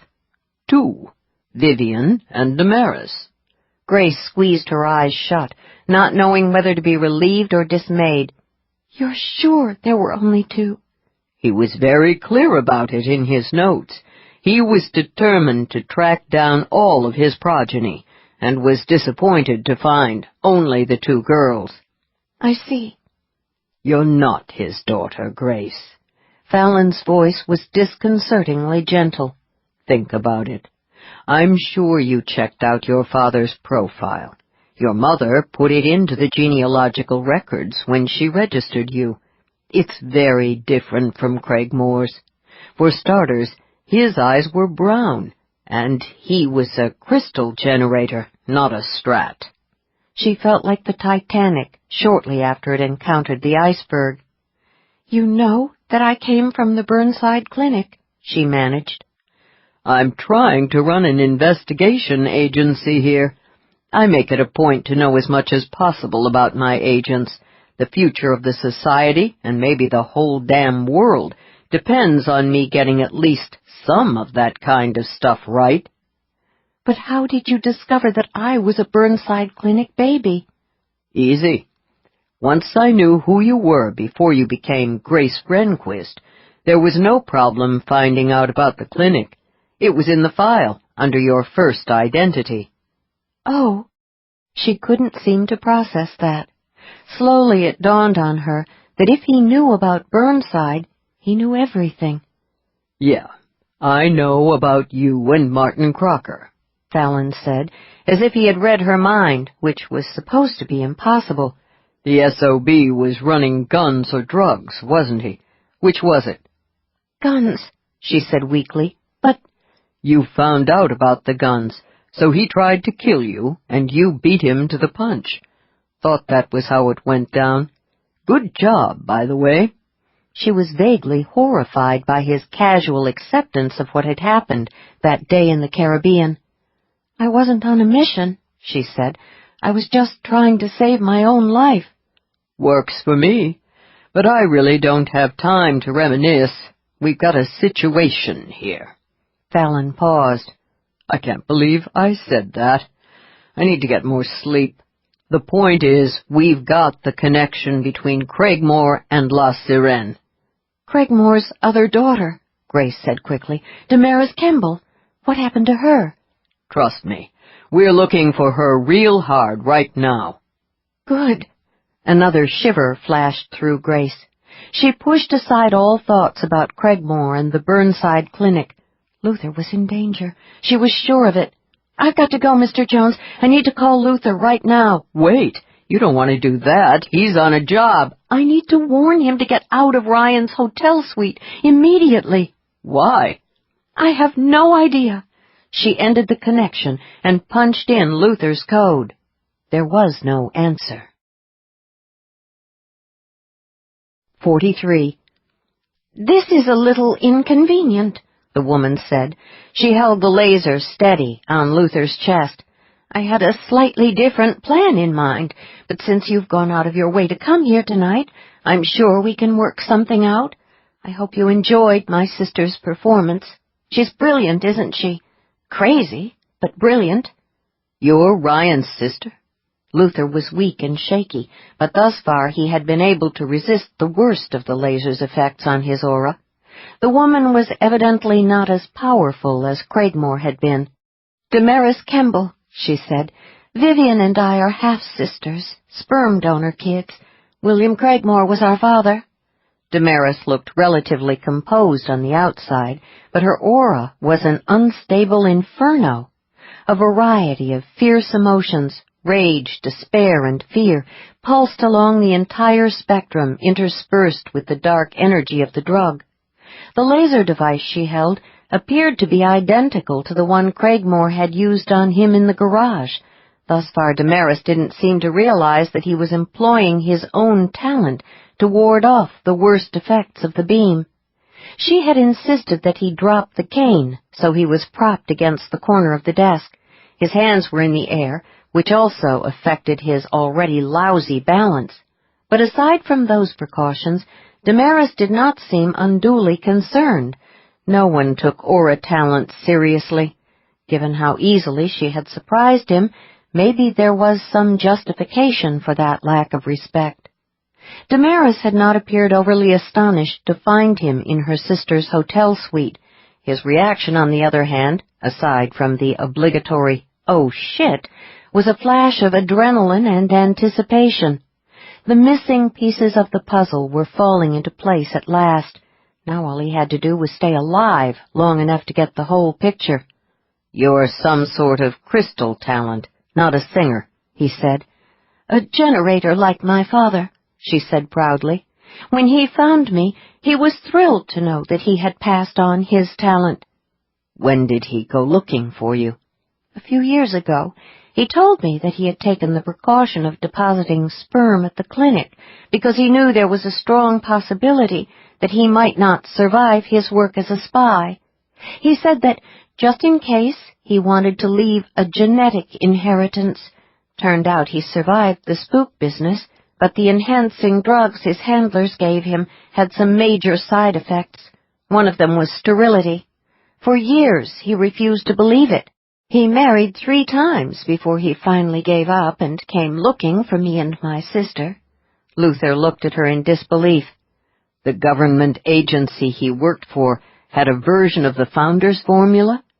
"It operated a lab that was run by a scientist named Hulsey, a descendant of Basil Hulsey. Does that ring any bells?"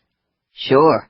Basil Hulsey is a legend within J&J, and not in a good way.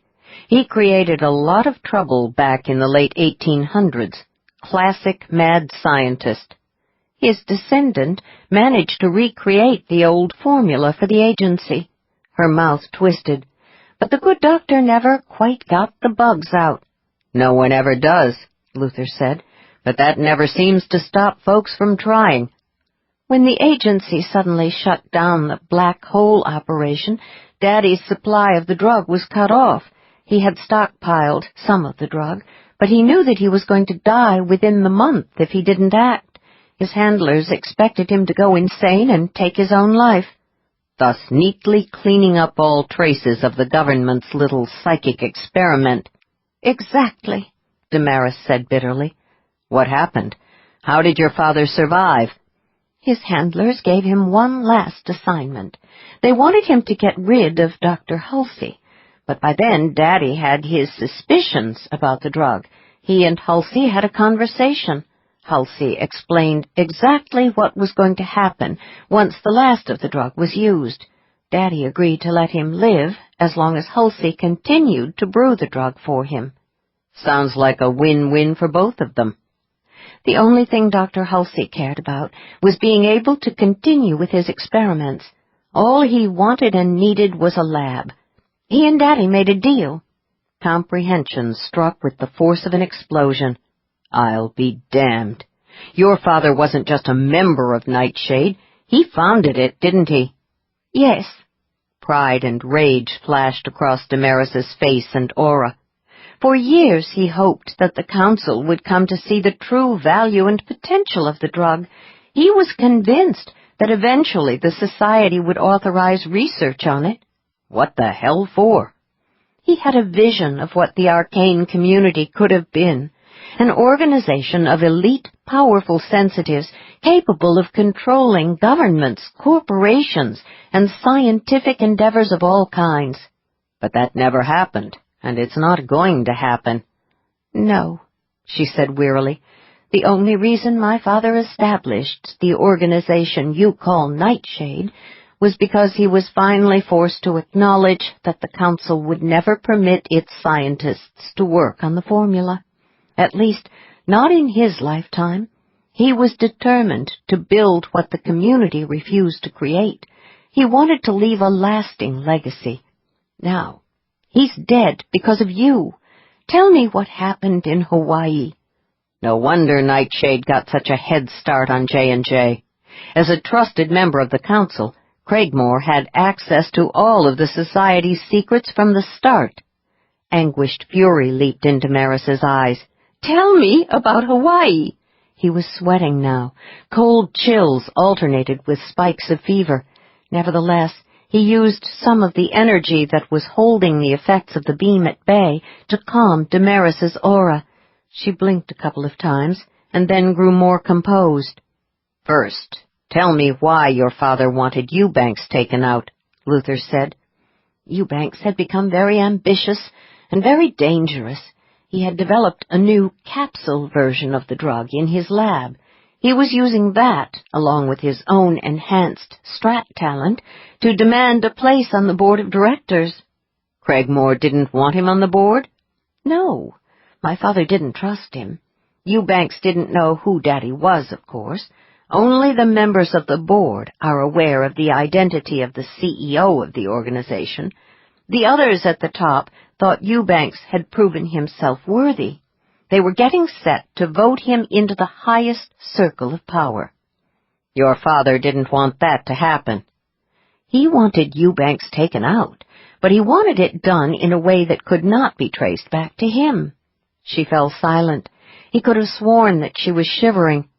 You tried using Sweetwater to remove Eubanks, he said, coaxing her to start talking again. It was Daddy's idea to use Sweetwater, she said, sounding dispirited now. Worst-case scenario was that the board would suspect J&J. Either way, no one would think that the head of Nightshade had anything to do with it. But something went wrong. Sweetwater called off the operation. So you turned to your sister. We didn't have any time to set up something more elaborate. Eubanks had to die on Maui. The board of directors intended to vote on whether or not to give him a seat the following week. So you decided to keep it in the family. Well, your sister was certainly successful. Damaris tensed. She's had a good deal of experience. Daddy said she's a natural. He thought all she needed was direction. A target. I don't think Daddy ever really understood Vivian. My sister is nothing if not self-absorbed. Until Eubanks, the only people she had killed were those she thought were standing in her way professionally. But yes, she does seem to have an instinct for the business, probably a side effect of her talent. After all, what's the point of having the ability to kill with the power of your voice if you don't have the inclination to do it once in a while? No offense, but your logic is a little weak. Anyone can commit murder with a gun, but not everyone has the inclination to do it. Your sister's talent is freakish, but evolutionarily speaking, it was probably designed to be a psychic self-defense mechanism. Damaris's smile held no humor. You don't know my sister very well, do you? In her mind, she does use her siren talent for self-defense. It's not her fault that the people she finds threatening happen to be rivals, critics, and irritating managers. So why did she agree to do Eubanks? As a favor to Craigmore? No. She and Daddy never bonded. They were never close. Vivian did it for me. I'm the one person in the world La Sirene cares about, aside from herself, of course. Hell of a favor, killing someone for you. Damaris shifted uneasily. Her focus weakened. Luther grabbed a deep breath and jacked his senses a little higher. It wasn't like Eubanks was an innocent victim, Damaris said, oddly defensive. Daddy told me that he murdered 2 wives for their inheritances and another young woman with whom he was having an affair. Evidently, she found out about Eubanks's nightshade connection. Did Craigmore know that J&J was watching Eubanks? No, not until after my sister was seen in that hotel room on Maui. He concluded that Vivian encountering a woman who could even partially resist her singing was too much of a coincidence. He checked the J&J files and discovered that the agency was investigating Eubanks. That must have worried him. Why? It was clear that J&J was only interested in Eubanks because of the murder of the young woman. The agency didn't know that Eubanks was Nightshade. He was concerned, however, that if J&J pursued the investigation too deeply, they might uncover the link to Nightshade. It was just another reason Eubanks had to go, as far as he was concerned. The ice and fire sensation was still sending chills through him, but Luther relaxed a little. Fallon and Zach Jones had pulled it off. Craigmore had gone into that parking garage thinking that his only problem was Eubanks's ambitious nature. He never realized that Eubanks and 4 members of Nightshade's upper management had been identified. Score 1 for J&J. Craigmore came after me because he knew he had to get through me to get to Grace, he said. He was afraid Grace would be able to identify La Sirene. Yes. Damaris's hand tightened on the laser. He said we had to get rid of the aura talent who saw Vivian. He decided to take care of that problem himself. But you murdered him, didn't you? How did you do it? He was powerful. Everybody screws up occasionally. Take me, for example. Daddy wasn't a screw-up, she shot back, very fierce now. He survived for years in a dangerous job, and again in the very heart of the Arcane Society. He was on the council. No one even suspected him. Well, actually, that's not entirely true. Shortly after he became the new master, Zach Jones sensed that he had a problem high up within the society. He started taking precautions immediately. She looked shaken. He didn't suspect Daddy. He couldn't have. My father was too smart. Craigmore was good, and he'd had plenty of time to cover his tracks before Zach took over. But Zach and Fallon were keeping an eye on everyone on the council. It wouldn't have taken them much longer to figure out that your father was the traitor. He wasn't a traitor, damn you! He did what he had to do in order to survive. He would have died without a steady supply of the drug.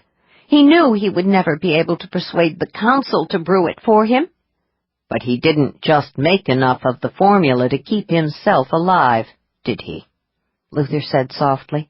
He founded Nightshade. He saw a path to power, and he took it. "Shut up! You killed my father, and you're going to pay for that. But first I want to know how you did it. I have to know."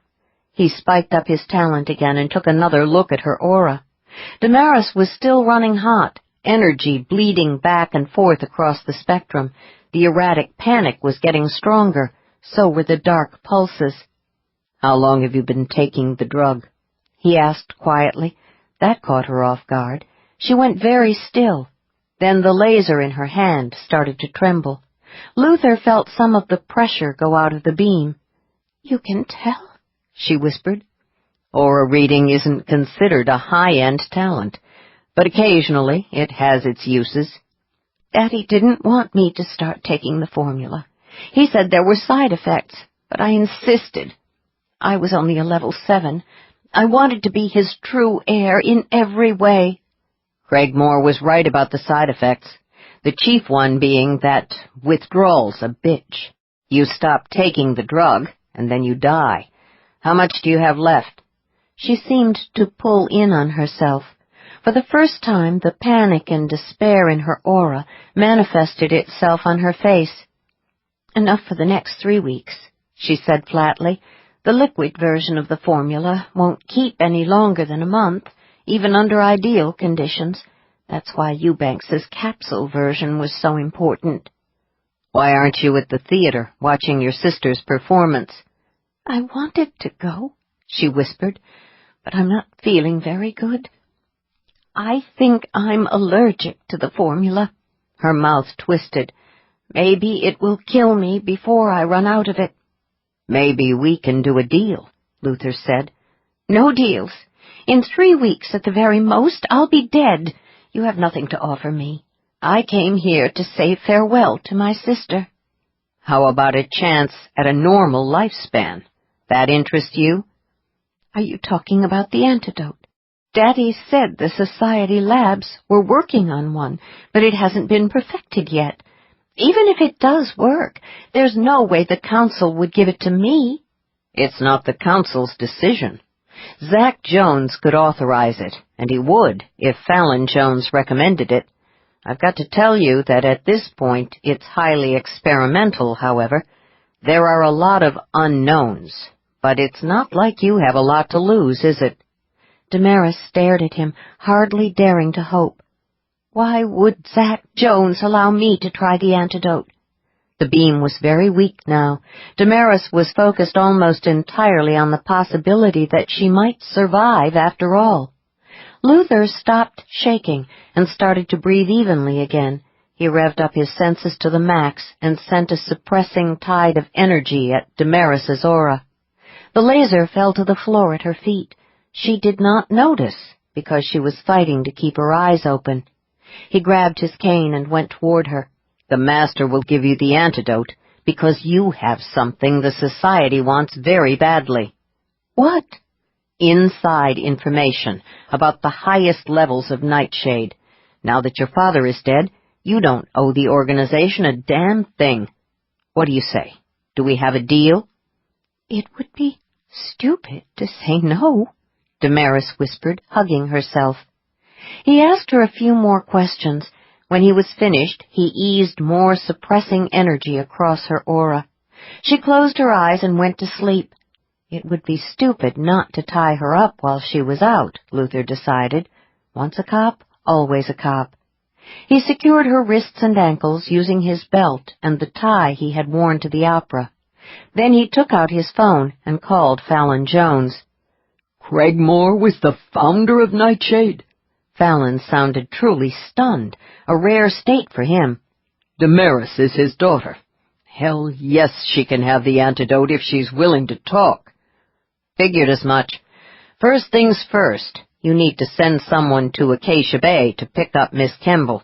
She's unconscious at the moment. She told me her sister has no way of knowing that Grace is in town, so we're okay on that front for now." "I'll get someone out from the L.A. office as soon as possible to bring Kemble into the lab. Probably take an hour or more to get anyone on the scene, though, depending on traffic. Keep an eye on her until then." She said her sister probably won't come back to the room until morning, but there's no way to be certain of that. Listen up, Malone. I do not want you having a confrontation with Vivian Ryan, unless there's no alternative. We pay Sweetwater to handle problems like that. Get the Kemble woman out of there. Fine, but I can't exactly walk out through the hotel lobby with an unconscious woman over my shoulder. Got any other ideas? How about getting me another room here in the hotel? I'll check in, and then come back here, collect Kemble, and move her. Move her? How? You're on a cane, remember? Trust me, it's not something you forget. I'll use a laundry cart. Good idea, Fallon said. How'd you think of it? Just came to me. I don't want Kemble left alone for a minute. She's too valuable. Don't worry, she's not going anywhere. Call downstairs to the front desk and get me a room on a different floor. I wish to hell you'd stop treating me as if I was your personal concierge. One more thing, Luther said. If the siren does happen to come back here tonight, she'll realize that something has happened to Damaris. Let her worry about it. What if she disappears? Give me a break. She's a diva, probably incapable of going into hiding for longer than 10 minutes. We'll find her. Right. From now on, she's your problem. Moving fast, Luther managed to cut the connection before Fallon could do it. 44. The damn Rehnquist woman. Once again she threatened to ruin everything. How dare she show up in Acacia Bay tonight, of all nights? La Sirène glared at Newland Guthrie in the dressing-room mirror. Are you sure she's here? Yes, my love, and the bodyguard, too. Newland spread his hands wide, half appeasing, half in supplication. I had no trouble getting into the J&J files. 2 tickets were purchased by the agency in the name of Mr. and Mrs. Kearney last night. Honolulu to L.A. Kearney is the name Miss Rehnquist and Malone are using for a cover.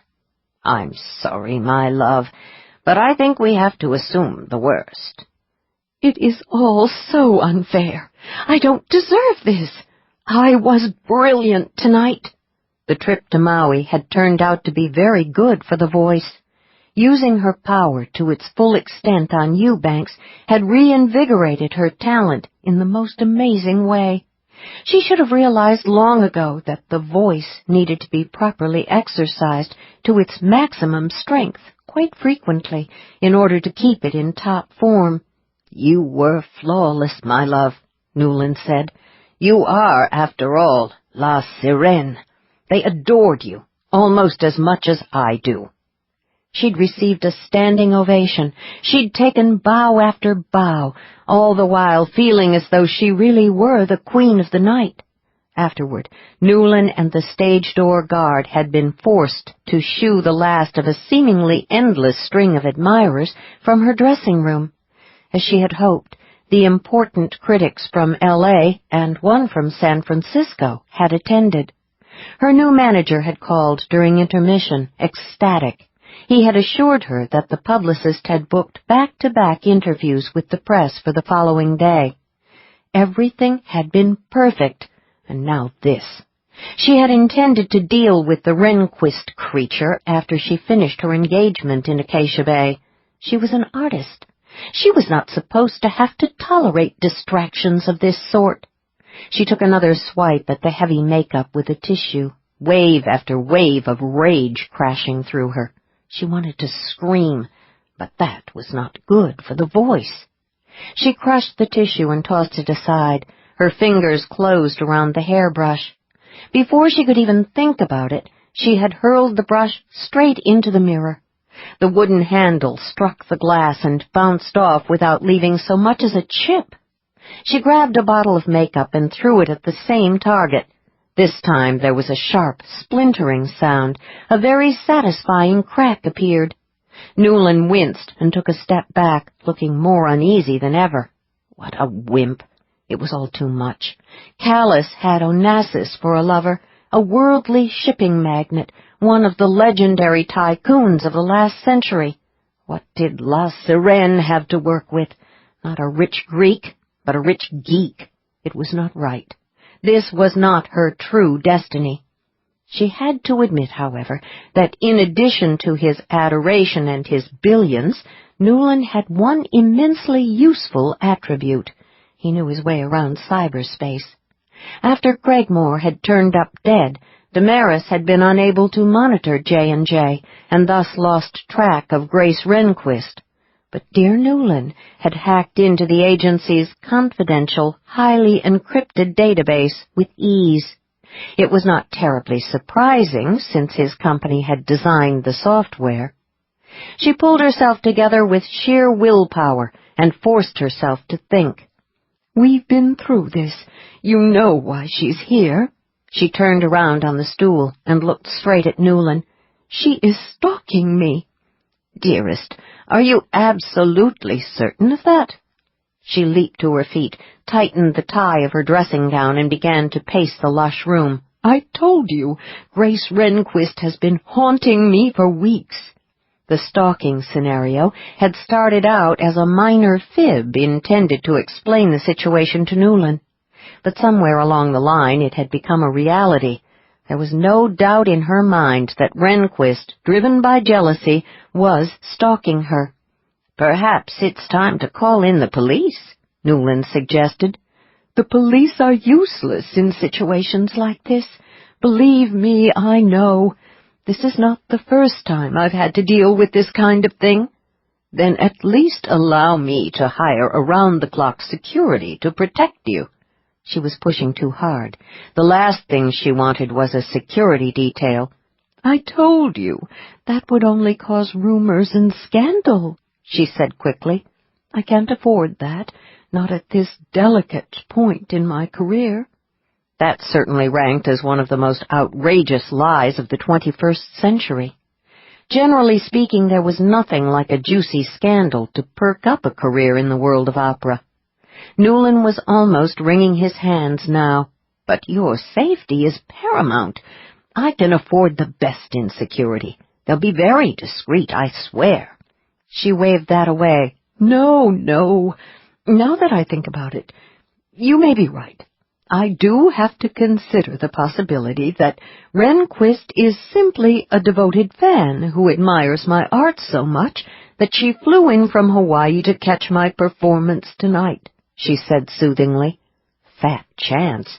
There was only one reason Rehnquist was in Acacia Bay. She was pursuing her. While it was deeply gratifying to know that the woman comprehended La Sirène's power, she simply could not be allowed to live. She stopped at the wardrobe and spun around to face Newland. The practiced motion sent the skirt of her blue satin dressing gown sweeping out in a dramatic fashion. "I have an idea," she said, "but I will need your help, my love." "Of course, my dear. Anything." "I can see only one course of action." She eased compelling energy into her voice. The result was a delicate, melodic sing-song effect. There was some natural power in her speaking voice, but the full strength of her talent could only be accessed when she moved into the higher ranges. "I must meet with Grace Rehnquist face to face, woman to woman. If I talk to her, perhaps I can find out the basis for her obsession with me." Newland glowed with admiration. "That's a wonderful idea." "I'll record the conversation." The words came out in a light, lilting, sparkling pulse of energy. "With luck, I'll be able to find out whether she's a fan or a dangerous person. If she is a stalker, I'll have proof that I can take to the police." "Brilliant, my love. Absolutely brilliant." He was already helplessly enthralled. She could see the longing in his eyes. She began to thread more energy into each word. The voice took on strength, resonance, and raw power. "You must bring her to me," she sang. Newland's dark brows crinkled together over the rims of his glasses. For an instant his own considerable intelligence rose to the surface. Wouldn't it be simpler if you just called her at her hotel in the morning? He said plaintively. I'm sure Miss Rehnquist would probably be thrilled at the chance to meet you in person. She was suddenly and completely Verdi's Lady Macbeth, faced with the maddening challenge of trying to urge her lover to overcome his foolish scruples.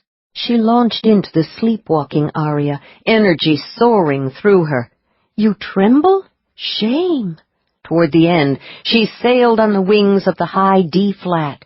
Even callous La Divina herself had found it difficult to hold on to that exposed note. But it was nothing for La Sirène, nothing at all. Newland was transfixed. I would do anything for you, he whispered. Anything. No doubt about it. She still had the voice.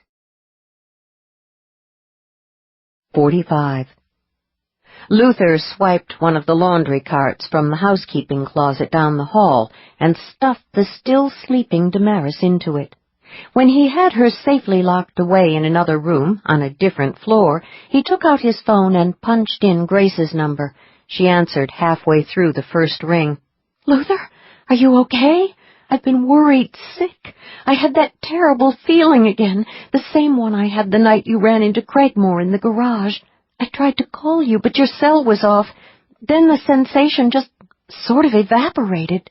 A sense of deep satisfaction warmed him. Bonded, for sure. It felt good. It's a long story, he said. But yeah, I'm okay. I just had a call from Fallon Jones. He said they found some files in Craigmore's safe indicating that Vivian Ryan is his daughter. He was a sperm donor years ago. What's more, there's another daughter around somewhere. Her name is Damaris. We just met. What? She's going to be the first person to enter the Society's version of a witness protection program.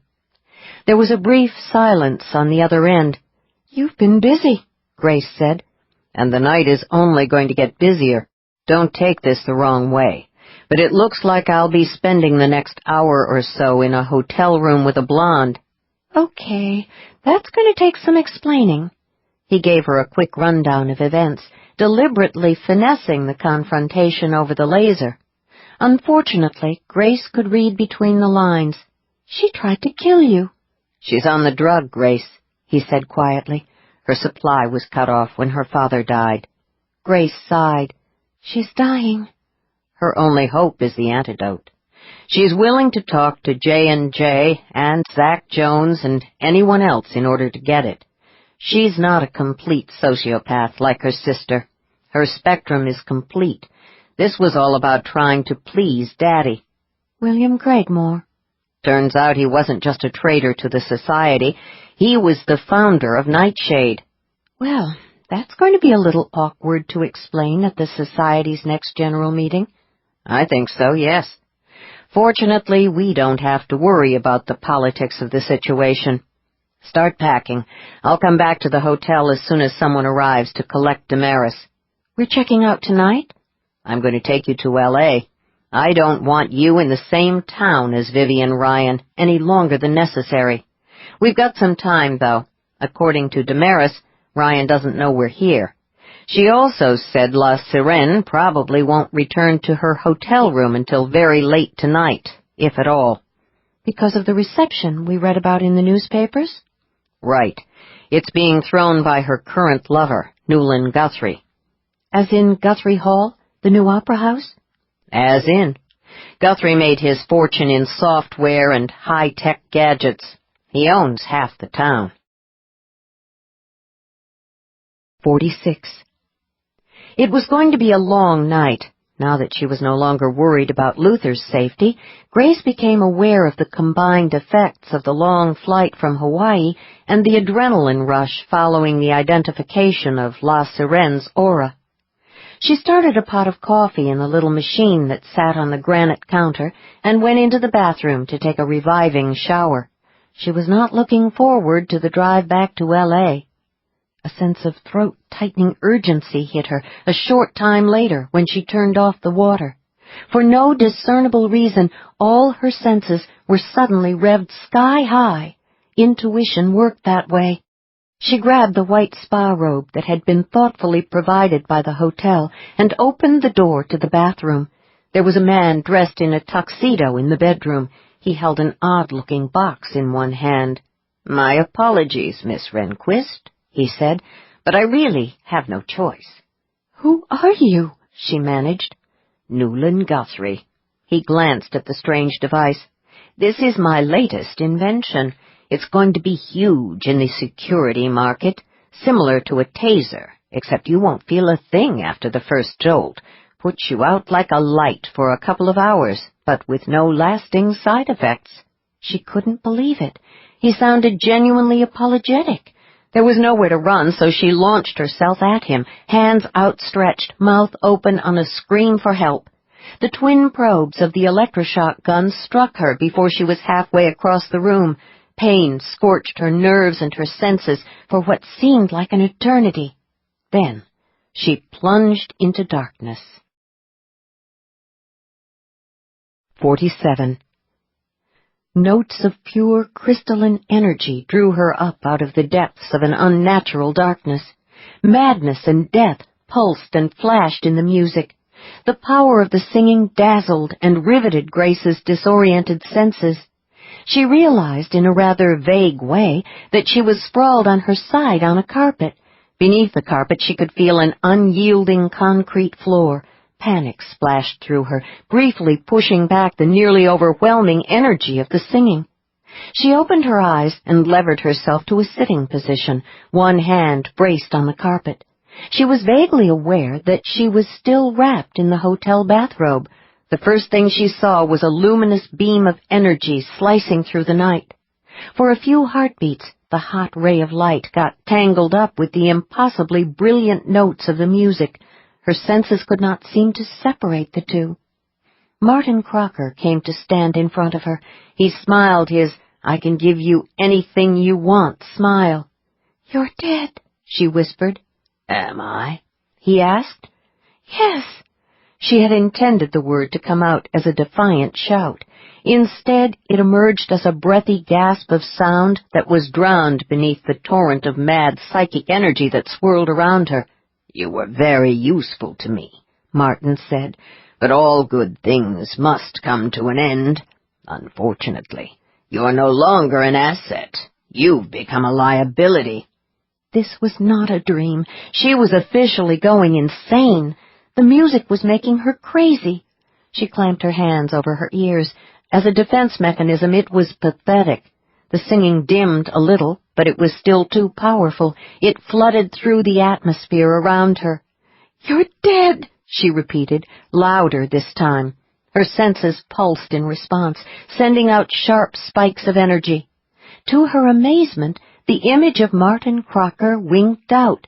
Relief shivered through her. Shaking, she took her hands away from her ears and clamped her fingers around the nearest object. It turned out to be the arm of a theater chair. The scalding music continued to soar and flash, drawing her deeper into a hell fashioned of purest crystal. She turned her head to follow the beam of light and found herself looking at a stage. A woman in a white gown that appeared to have been splashed with blood stood in the center of the light beam. Her blonde hair was loose around her shoulders. She gripped a knife in one hand as she poured the psychic energy of her siren's music out into the theater.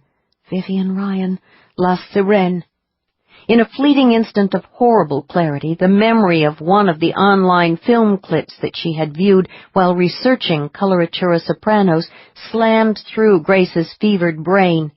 Vivian was singing the famous Mad scene from Lucia de Lammermoor. The blood on the virginal white gown looked all too real. So did the body sprawled in the shadows of the stage. A man, Grace realized. His face was turned away from her. She clutched the seat arm, feeling as though she were about to drown. In the opera, the scene she was watching takes place after Lucia murders her unwanted bridegroom. What if she was too late? What if Luther was already dead? No. She would know if he was dead. In spite of the relentless power of the music, she was certain of that much. The knowledge gave her a curious strength. Her senses pulsed more strongly. It was not Luther who lay so unnervingly still on the stage. Vivian released another cascade of high, delicately pure, eerily shattering notes. The music was accompanied by dangerously erratic spikes in her aura. Like Lucia, Vivian was driving herself deeper and deeper into insanity with her song, and she was trying to pull her audience of one down with her. It was all there in the music and in the aura. Grace could see it, hear it, fear it, but she was not sure she could resist it. There was a terrible kind of power in madness, and La Sirène was exulting in it. Grace pulled herself to her knees, but before she could get all the way to her feet, the monster who had tried to rape her in the foster home appeared. He started up the aisle toward her, grinning. She trembled. Please, not again. She could not deal with another ghost. She had to focus on surviving. Don't worry. You're going to like what I'm going to do to you, the monster promised. You're dead, she said. She had made Martin disappear. She would make the monster vanish, too. She managed to summon a sharp pulse of will that translated into a strong flare of psychic energy. You're dead, damn it! The monster dissolved, just as the image of Martin had. Pay attention. There's something important here, something that could help you fight back. She was on her feet now, but still under the compelling spell of the music. She was moving down the aisle toward the stage, not fleeing to safety. She struggled to resist, but only succeeded in slowing her steps. She could not stop the inevitable. She was being summoned to her doom, just as surely as the sailors in the myths had been drawn to their deaths. On stage, Vivian raised her arms. Her song of madness soared ever higher. Grace put her hands over her ears again and concentrated on pulling her scattered senses together so that she could jack her own power higher. She pushed energy out against the storm of the music, trying to create a bulwark against the waves. It seemed to her that the force of the singing lessened a little. Encouraged, she threw more energy at it. Her mind cleared. She was able to think more clearly. There was no way she could stand firm against the great rolling breakers of the siren's call. But it might be possible to skim through the psychic pulses that energized the song like a surfer riding the pipeline. Even if her theory was correct, she knew she could not neutralize Vivian's power from this distance, nor could she turn and run.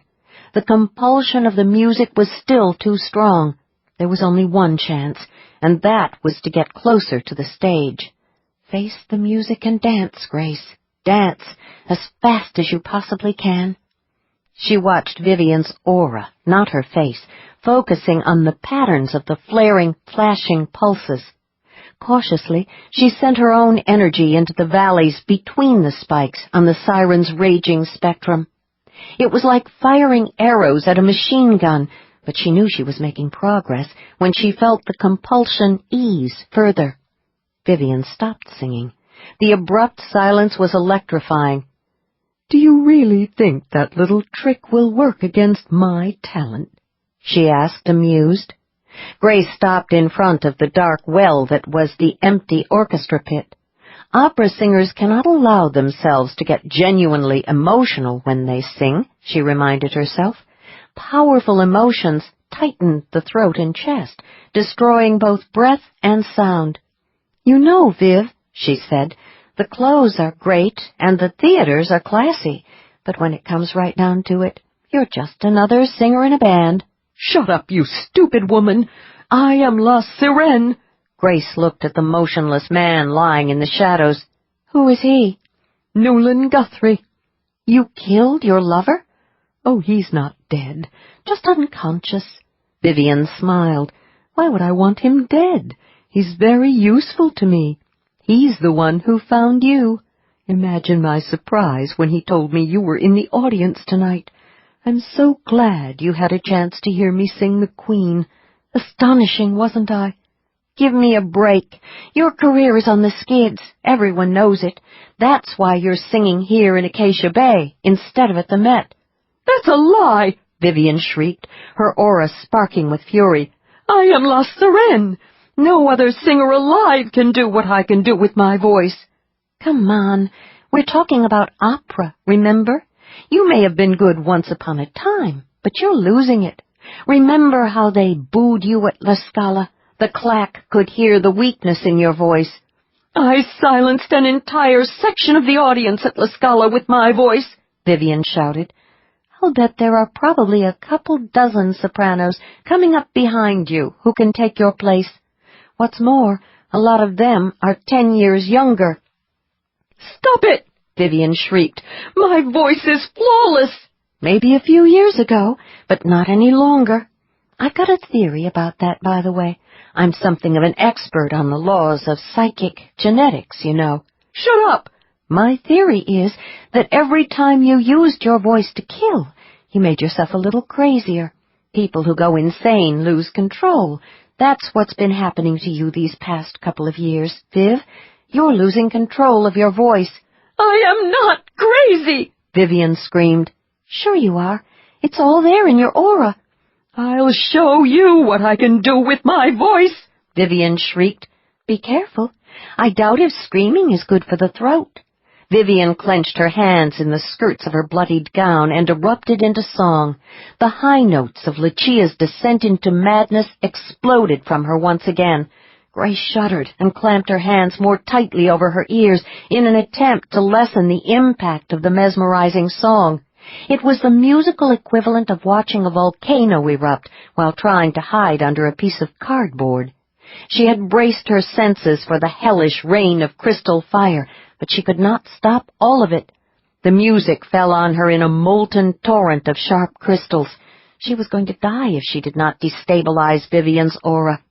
She shoved hard at all the weak places on the siren's spectrum. Vivian went higher. The notes she sang were still piercingly clear, but they began to grow fainter, weaker. Her fury was interfering with her ability to project her astonishing talent.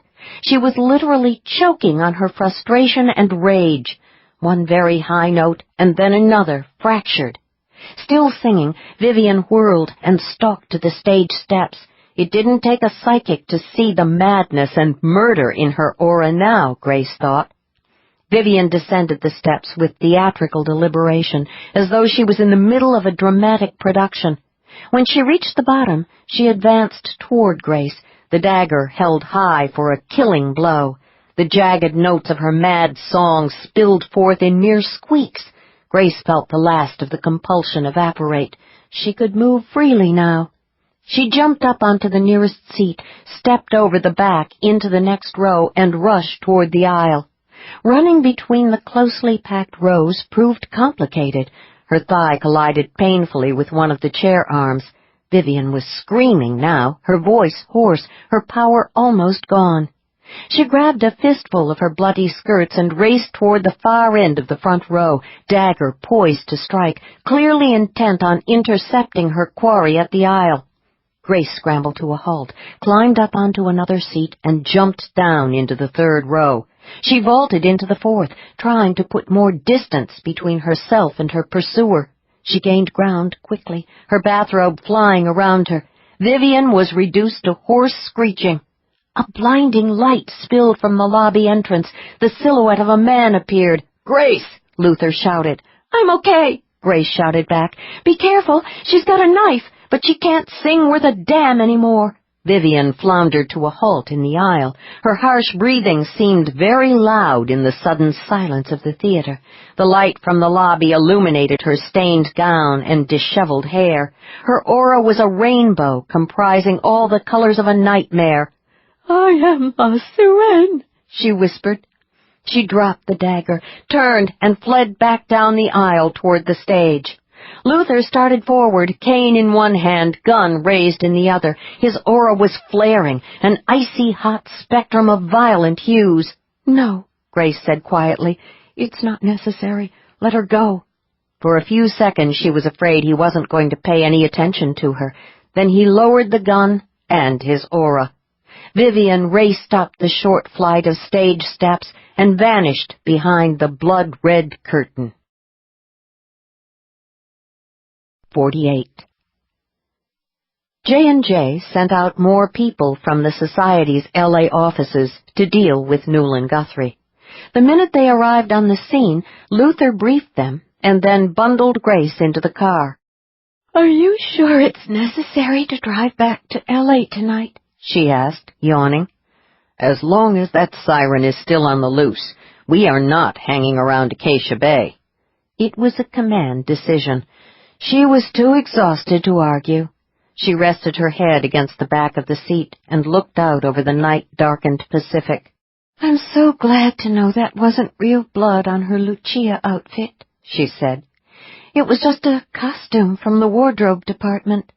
Fallon Jones thinks your theory about her descent into insanity is right. She was unstable to begin with. Using her voice to kill people for little or no reason just made her crazier. And with craziness comes loss of control on both the normal and the paranormal plane. "How did you find me?" she asked.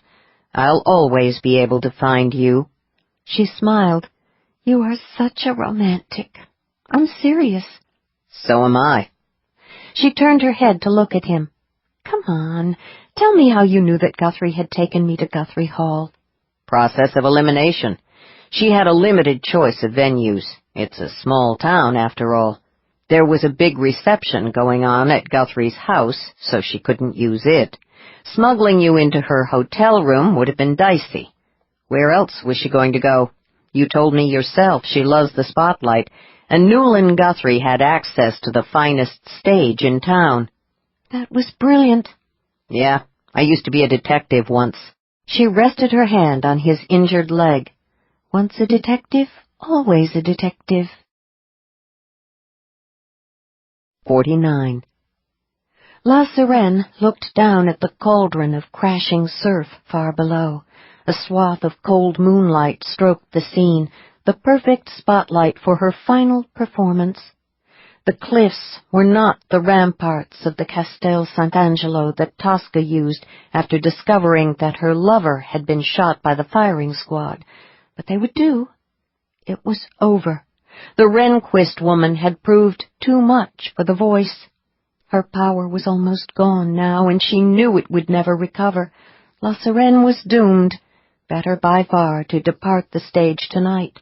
Tomorrow the critics would make her famous once again as they rhapsodized about her Queen of the Night and simultaneously mourned the loss of her incredible talent. Her death would make headlines. She spread her arms wide and sang her own death song as she flung herself over the castle wall. Really, she had always been so much better than callous. She was La Sirène. 50. The three-way conference call with Fallon took place the following day in their hotel room near the L.A. airport. "Ryan's body was found washed up on the rocks at a place called Hellfire Cove," Fallon said. "Evidently it's a major scenic attraction in Acacia Bay. Lots of rough, dangerous surf. Photographers love it. Strictly off-limits for swimming or diving." "Tosca flinging herself from the castle wall," Grace said. "A fitting stage for La Sirène's final performance." "You knew she was going to jump?" Fallon asked, sharply curious. Across the room, Luther looked at her, too. "I didn't know how she would do it," Grace said quietly. "But yes, I was fairly certain that she would commit suicide. It was there in her aura when she ran back toward the stage." "Well, it looks like we won't need Sweetwater's services on this case," Fallon said. "That simplifies matters." "What about Damaris Kemble?" Luther asked.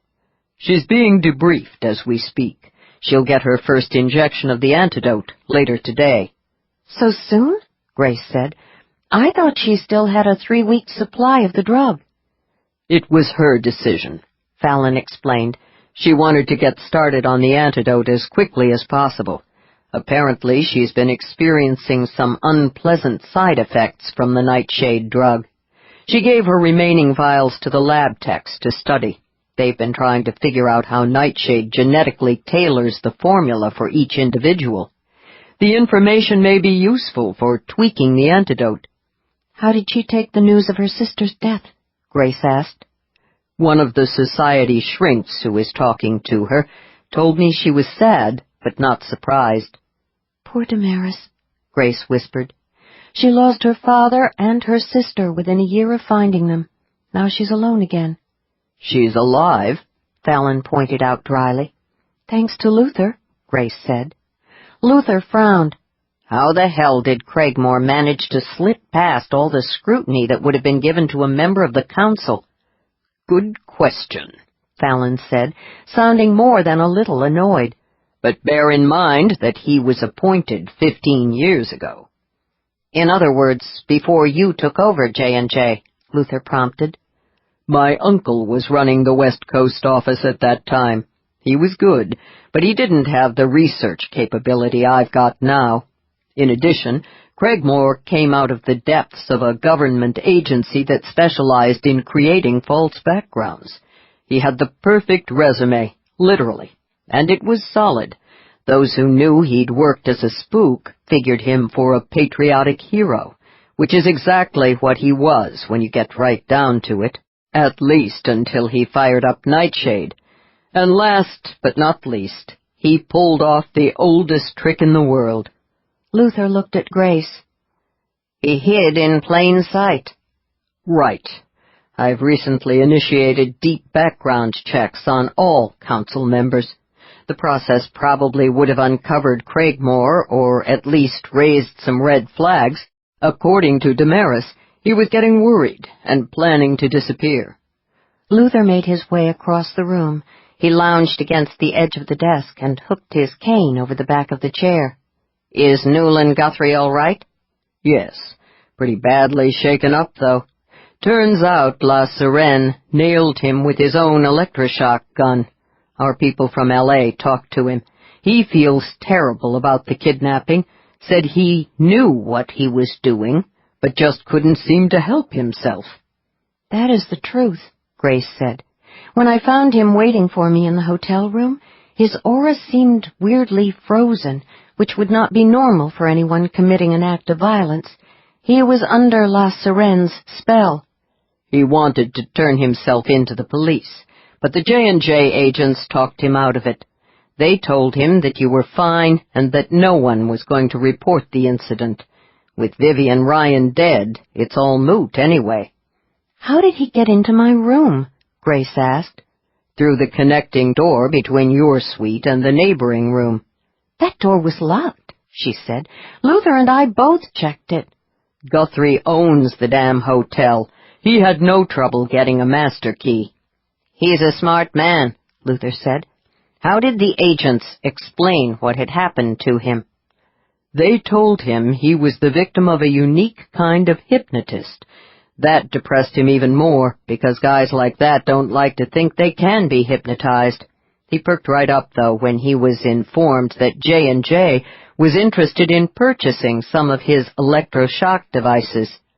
"For what it's worth, from the brief look I got at his aura, I'd say he is a high-level crypto talent," Grace offered. "Probably never realized he's a sensitive." "Funny you should say that. One of the agents who spoke to him suggested that he get tested at the L.A. lab. Guthrie seemed enthusiastic about the idea."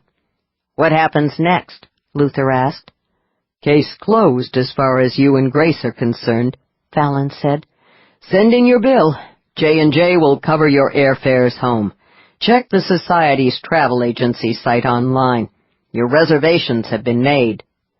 Luther meant, "What happens now with Nightshade?" Grace said. "On that front, things are moving fast." Fallon sounded weary and determined, not excited. "Since Craigmore handled the Eubanks operation privately, the board of Nightshade doesn't have any idea that we have 4 of their people under observation, and we're waiting to see who takes the place of the 5th. They may not even realize yet that their founder and CEO is dead." "There's going to be some interesting political infighting at the top to see who takes his place," Luther observed. "Especially after we start taking apart those 5 labs." "What 5 labs?" "Forgot to tell you. Those 4 Nightshade execs that you ID'd." "What about them?" Looks like each of them is responsible for a lab, that is, either conducting research on the formula or producing it.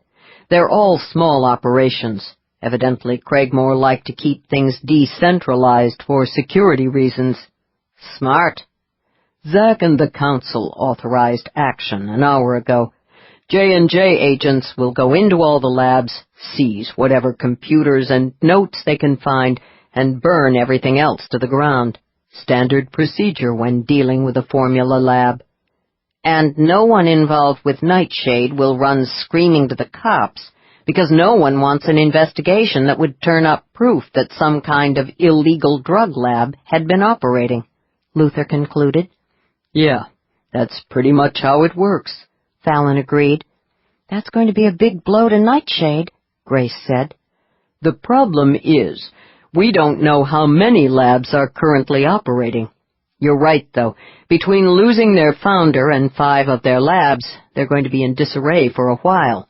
The goal now is to identify as many operatives as possible. We still don't know who sits on that damn board. Can't Damaris Kemble tell you? Luther asked. She said Craigmore didn't consider her ready to receive that information. The debriefing people believe her. I've got people tearing apart Craigmore's mansion, his office, his computer, and his entire past. We're getting information, but we've got a long way to go. He was very good at keeping secrets. Lot of work ahead for J&J, Luther said. Tell me about it, Fallon muttered. I'm going 24/7 here. That's not good, Mr. Jones, Grace said. Sooner or later you're going to burn out. That would be a disaster. The society needs you at your best in the months ahead. Fallon snorted. Not like there are a lot of options here. Yes, there are, Grace said. You just need to focus on the problem for a couple of minutes, the way you focus on other issues.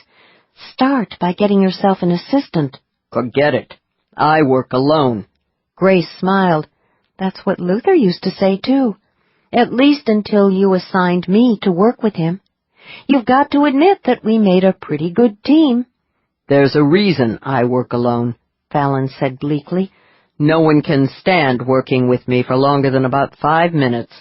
That's not true. I've been your research assistant in genealogy for several months. I didn't have a problem working with you. Across the room, Luther grinned, but kept quiet. You're different, Fallon grumbled. So? Find someone else who is also different. You need an assistant, Mr. Jones. Make hiring one a priority. Think of it as a puzzle that needs to be solved as soon as possible. It would have to be someone I could trust with the society's secrets, Fallon said, unconvinced. Of course, but it won't be the first time. Keep in mind that the founder of J&J, Caleb Jones, eventually acquired a partner who became his wife. She was the second Jones in Jones & Jones, remember? You don't need to tell me my own family history. I'm sure as hell not looking for a wife. We're talking about you getting an assistant, not a wife, she said soothingly. There was a long pause on the other end of the line. I'll think about it. Oh, by the way, I need you to set up a new identity for Damaris Kemble. She says Craigmore never told the Nightshade board that she existed, but I don't want to take any chances. Bury her deep in the Society's genealogy files for me, will you? Grace stopped. I thought J&J had people on staff whose job was to invent new IDs. Well, sure, for routine things like giving an agent a temporary cover for a case. But I'm talking about a whole new personal history here. I want it solid, all the way back for several generations. Far as I know, you're the best there is at that kind of thing, at least when it comes to creating a phony past within the society. Grace's mouth went dry. Excuse me? Hell, the one you did for yourself after you got rid of that son of a bitch Martin Crocker was damn near perfect. If I hadn't been keeping an eye on Crocker at the time because I had a hunch he was into some illegal business activity, I never would have looked twice at the circumstances of his death, let alone started to wonder about his butler. Have a good trip home. The phone went dead in Grace's ear. She closed it slowly and looked at Luther. "That's Fallon for you," he said. "Mr. Personality." "He knows everything," she whispered. "He has all along. He even knew about the Burnside Clinic." "Yeah, that's also pure Fallon. Now, I don't know about you, but I'm more than ready to get out of here." He looked down at the computer sitting on the desk. "What do you say we pull up those reservations and see what time our plane leaves?" Reality sluiced through Grace, leaving her chilled. "Okay," she said quietly. She got up and crossed the room to the desk. Quickly she entered the address for the travel agency. When it came up, she keyed in the code for Luther's reservation. "You're leaving at 2:15, she said. "Great." He collected the cane. "Time for lunch?" "Not for me." She straightened slowly. "My flight to Portland leaves at 1 o'clock. Luther looked at her, expressionless. "Portland," he said. "Forgot about that part." She nodded, afraid to say another word, terrified not to speak. There was a short, heavy silence. "I've been thinking," she started carefully. "What a coincidence," Luther said. "So have I. What do you say we both go to Portland?" "I could pack a few things." "You could pack everything you own. Then you could fly home to Hawaii with me." She smiled, her eyes misting. "Yes," she said. "Yes, I could do that." His hand settled on her waist. He drew her to him. "You do know where this is going, don't you?" She put her arms around his neck, happiness soaring like a glorious operatic aria through her. "I think so, yes." "I love you," he said, "but you probably already know that also, what with you being such a hot-shot aura talent and all." "I love you, too." She brushed her mouth lightly against his and drew back slightly. "And for your information, no one can see actual love in an aura, not even a high-grade aura profiler like me. That's why you have to say the words." "I can do that," he promised, "and I will, often and always." "Often and always," she vowed. 51. The knock on the door came just as Grace was wedging a pair of boots that she would probably never wear in Hawaii into a suitcase. "I'll get it," she said to Luther. He straightened from the box of books he was taping and glanced out the window. "Looks like an old lady in camouflage, dark glasses, and a black raincoat. I think she's carrying." "My landlady," Grace said. "And it's not a gun, it's a special camera." "Interesting landlady." Grace opened the front door. "Hello, Arizona. Come on in. It's wet out there." "You got that right." Arizona stomped into the small foyer, shaking water off her black raincoat. "I've been out doing recon all morning. Days like this, I've got to stay extra alert. Folks up at the Institute like to schedule a lot of clandestine deliveries on rainy days. Probably figure there's less chance that someone is doing surveillance." "I'd like you to meet Luther Malone," Grace said. "Luther, this is my landlady, Arizona Snow." Luther nodded politely and held out his hand. "A pleasure, ma'am." Arizona took off her mirrored glasses and gave Luther a squinty-eyed look. "So you're the one, huh?" "The one what?" Luther asked. Arizona snorted, stripped off her thick leather gloves, and shook his hand with great vigor. "No need to play games with me, young man. I recognize another pro when I see one. Minute I spotted you coming up the walk with Grace, I knew you were the one she's been waiting for all this time while she was lying low here in Eclipse Bay." Luther smiled at Grace. "Actually, I think I was the one doing the waiting." Arizona winked. "Got it. Going undercover is a real pain, isn't it? But since you're here now, I reckon it was mission accomplished, eh?" "Yes, ma'am," Luther said. Grace went into the kitchen. "How about a cup of coffee to warm you up, Arizona? I just made a fresh pot." "Thanks. I could use it." Arizona surveyed the boxes and suitcases. "Well, looks like you two are shipping out together this time." "We're going to get married," Grace said. "We're moving to Hawaii." "Still working for the agency, though, right?" Luther raised his brow in silent inquiry. Grace smiled. "Definitely," she said smoothly. She handed the filled mug to Arizona. "But we'll also be running a little restaurant on the side in Waikiki." Arizona looked down at where their fingers had brushed. Grace followed her glance and suddenly realized she had felt nothing unusual when she accidentally touched the older woman. "My little phobia seems to have finally disappeared," she said. Arizona nodded, pleased. "Good thing, what with you two getting married and all." Luther laughed and took the coffee Grace had poured for him. A very good thing. "Waikiki, eh?" Arizona sipped her coffee and assumed a meditative expression, as though she was looking back into the past. "Knew a couple of folks who retired and moved to Waikiki." "That right?" Luther said. "I seem to recall them talking about maybe buying themselves a restaurant or a bar. Petra and Wayne Groves, I'll never forget 'em. Best sniper team there ever was. I retired from the agency right after they did.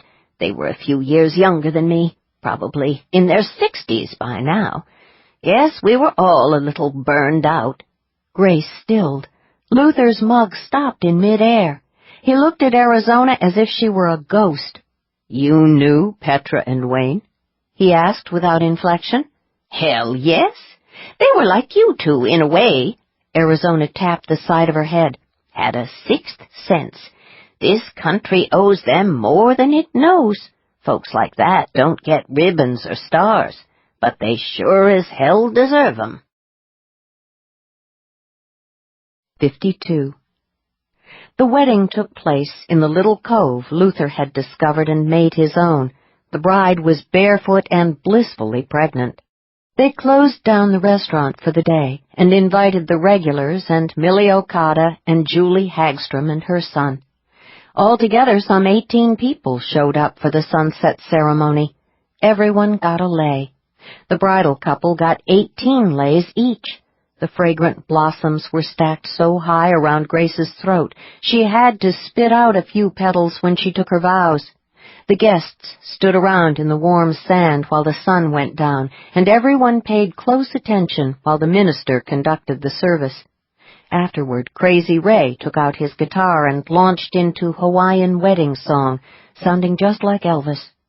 Later they repaired to Millie Okada's for udon soup. At the close of the meal, Millie surprised everyone with a massive cake emblazoned with the words, "Grace and Luther, happy ever after." There was a bottle of champagne and a lot of beer to go with the cake. Millie and Julie shared the champagne. Grace stuck with sparkling water because of the baby. Everyone else went for the beer. There were a number of toasts, but Wayne delivered the one that made the day perfect. "Here's to Grace and Luther," he said, hoisting his beer, "and to the baby, who's due to arrive in 7 months and 8 days. Not that anyone's counting. The kid's going to have himself one hell of a family. We're going to take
He couldn't see her expression clearly in the moonlight, but he didn't need to in order to know that she was stunned. So was he, but not because he had just touched her. They both looked down at where, until a moment ago, his fingers had been firmly wrapped around her upper arm. "Damn," he said. "I'm sorry. I wasn't thinking. Just wanted to steer you as far out of his path as possible. Are you okay?" "I'm okay," she said. Wonderingly, she touched his bare arm with her fingertips. "There's no pain. None. I'm all right.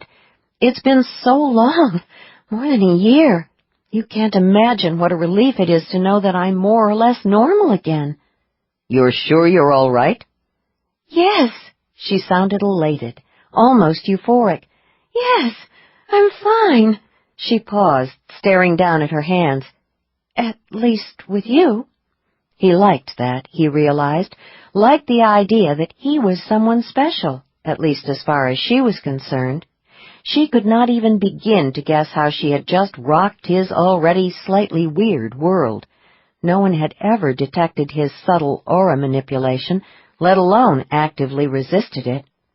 The hunter had passed blithely by, never even noticing that his jacked-up senses had been temporarily suppressed.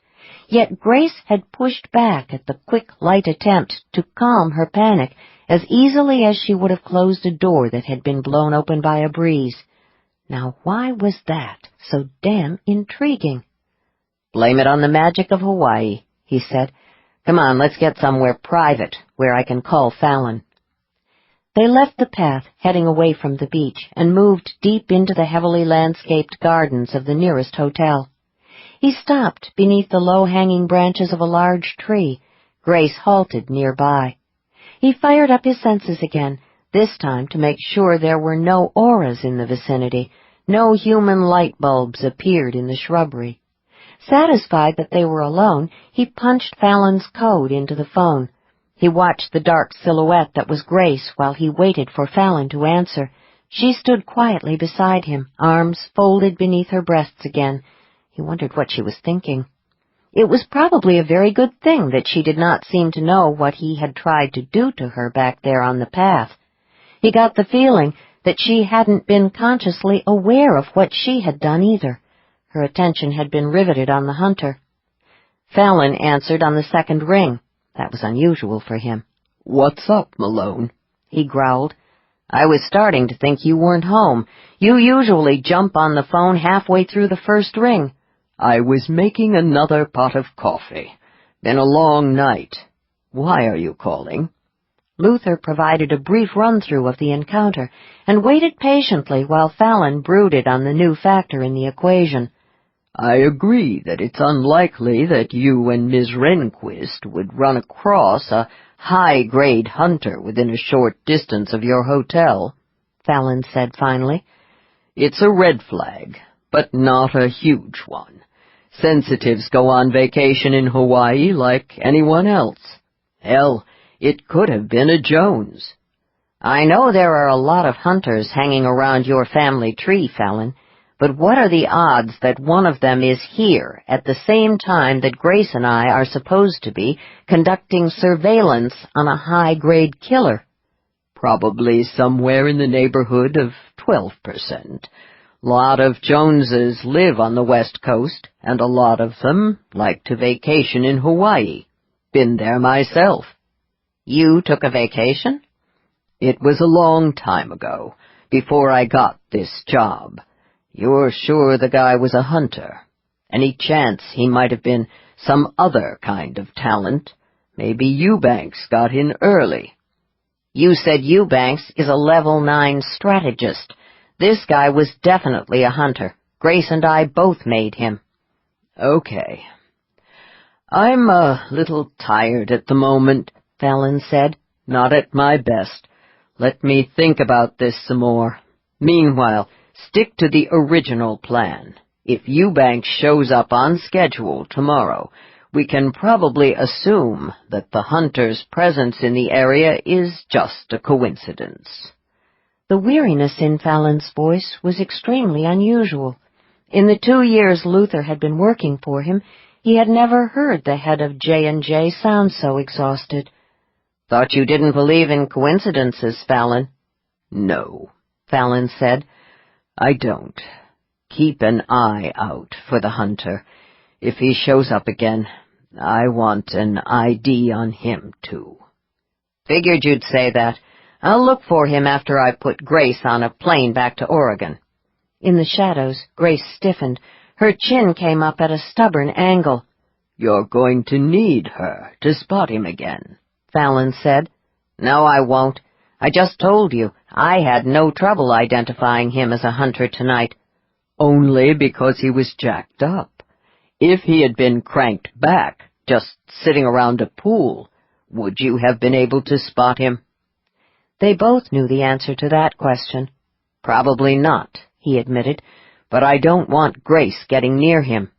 "She's a J&J agent, just like you. She has the right to make her own decisions in situations like this." "She's a specialist, not a trained field agent."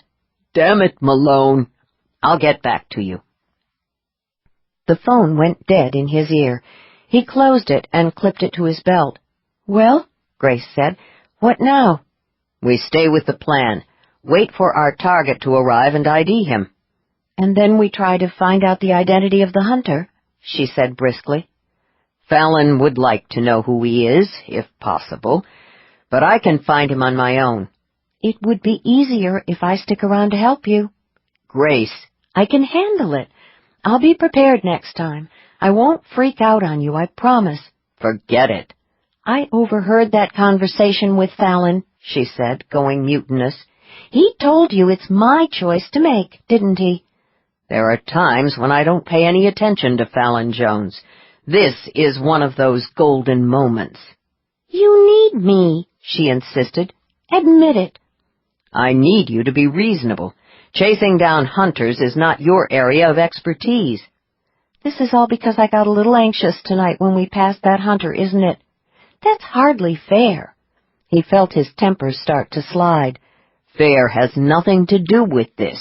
You're not a trained agent. You're a genealogist who got drafted for an emergency field trip.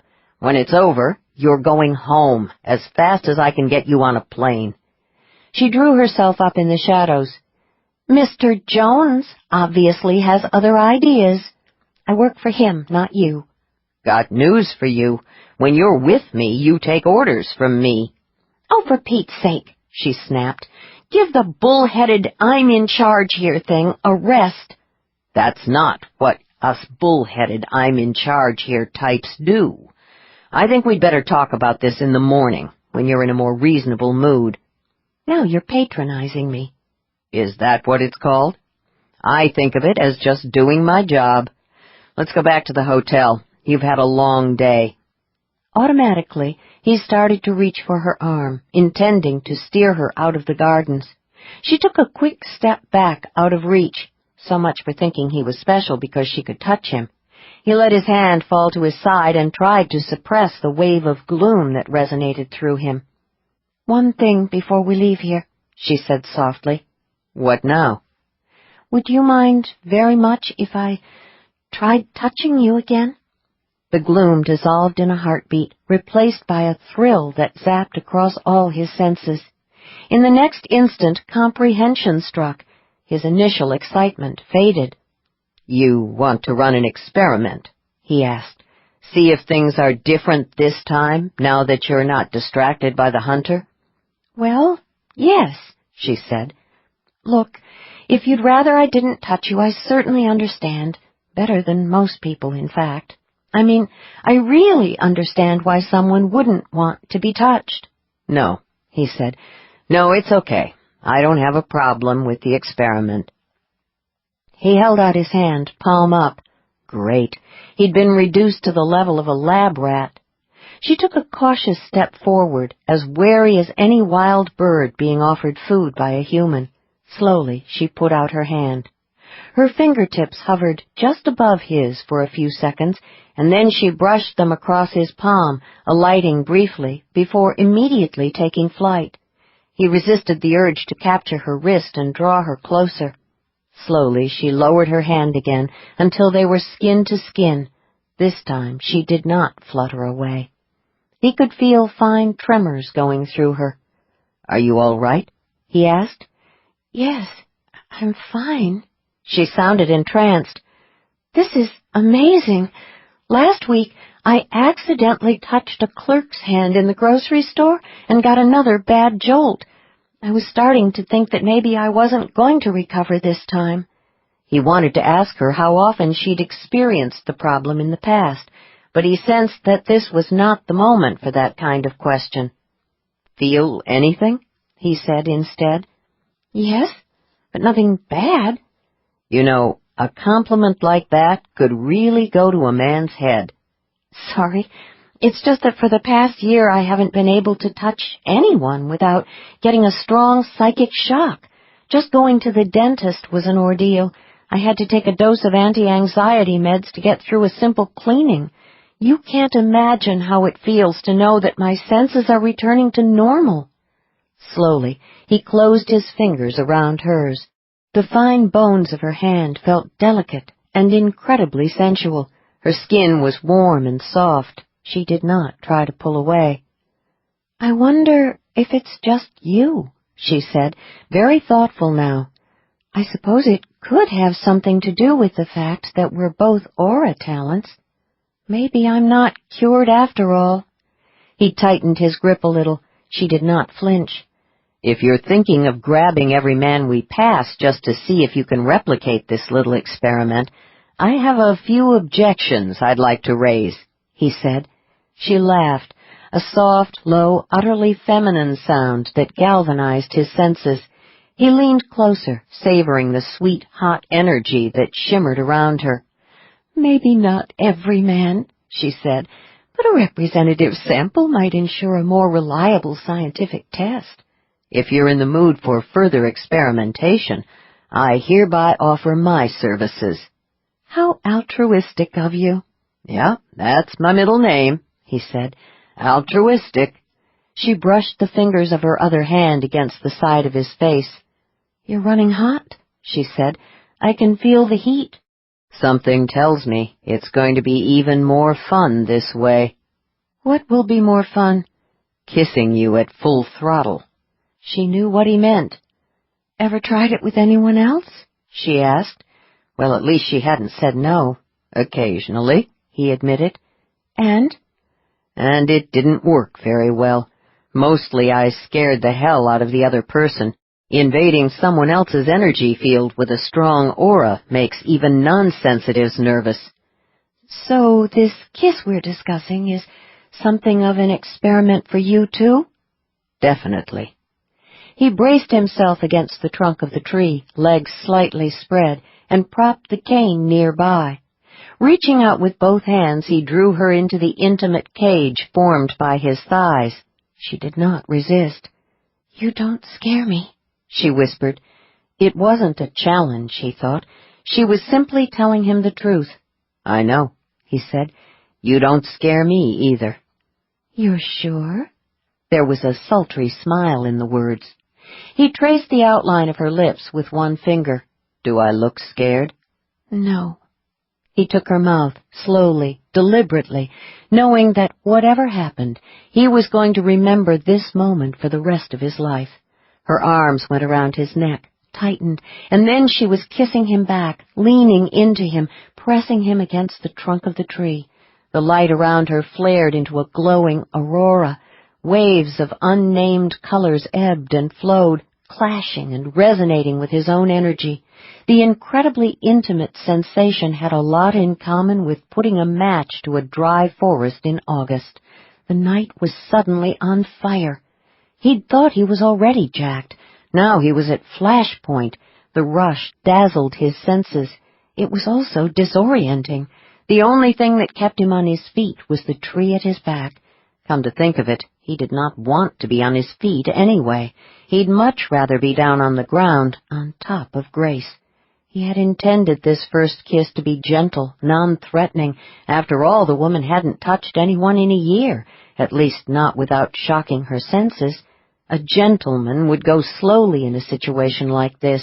Instead, he was in hand-to-hand combat with the forces of his own self-control. A devouring urgency cascaded through him. Grace seemed to be as caught up in the whirlwind as he was. Her arms were wound fiercely around him. Her mouth was soft and open beneath his. Maybe her desire for him was just the result of being freed from a year of misery. He'd worry about that later. Right now the only thing that mattered was that she wanted him as much as he wanted her. The scorching kiss blazed across his senses, hotter than any sex he'd ever had. "I could come right now," he muttered against her mouth. "Just kissing you is enough." "This is amazing." She shuddered in his arms and pulled back a little to look at him. "I haven't ever felt like this, not even before my senses got fried. It must have something to do with the fact that we're both aura talents. Nothing else explains it." "Do me a favor. Stop trying to analyze it." "Sorry," she said. "It's just that it's all so weird." He crushed her mouth with his own to silence her. She responded by wrapping her right leg around his calf as if she intended to climb up onto his erection. He reached down, found the zipper of her pants, and lowered it. She made a small, desperate little sound when he got his hand inside her panties and between her legs. She was hot and wet and full. He found the tight little bundle of nerve endings with his thumb. She gasped. He slid a finger inside her tight core. She clenched around him immediately as if she had been waiting for him forever. "Yes." Her hands tightened around his shoulders. "Yes." He stroked her, learning her. It was almost impossible to concentrate, but he forced himself to pay attention to her aura, watching for the extra spikes of heat that told him he was touching the right places, using the right amount of pressure.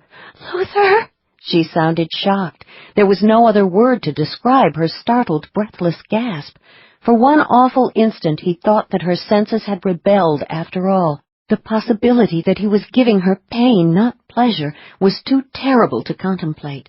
But she did not try to escape. Instead, she buried her face against his neck and clung to him. He felt the small contractions of her climax ripple through her body, sensed them flashing through her aura. When it was over, he was almost as relieved as she was. "Hell," he said into her hair, "don't ever scare me like that again. For a second there, I thought I was hurting you." She made a weak, muffled sound into his shirt. It took him a while to realize that she was laughing. She was limp against him. Her breathing was that of a swimmer who had just made it back to the surface after nearly drowning. He held her tightly, trying to get his own breathing as well as his raging need under control. After a while, he realized that she was no longer laughing. The front of his shirt was soaked with tears. "Grace?" "Don't worry." She did not raise her face from his shirt front. "I'm all right. It's just that I haven't felt anything quite like that before." He smiled into her hair. "Neither have I." She stilled and then raised her head. "But you didn't—" "It's okay." He stroked the wings of her hair back behind her ears. "I think you need some time to process this." "I think you're right. I feel like I've been on a roller coaster all day." "You're not the only one." "I'm sorry," she said, chagrined. "I never meant that to happen. I realize it's highly unprofessional." He covered her mouth with his fingertips, silencing her. "Whatever you do," he growled, "don't tell me you're sorry about what just happened. That's the one thing I do not want to hear. Are we clear on that?" She hesitated and then nodded once. He took his hand off her mouth, eased her away from him, and grabbed the cane. They walked back to the hotel in moonlight and silence, not touching. 10.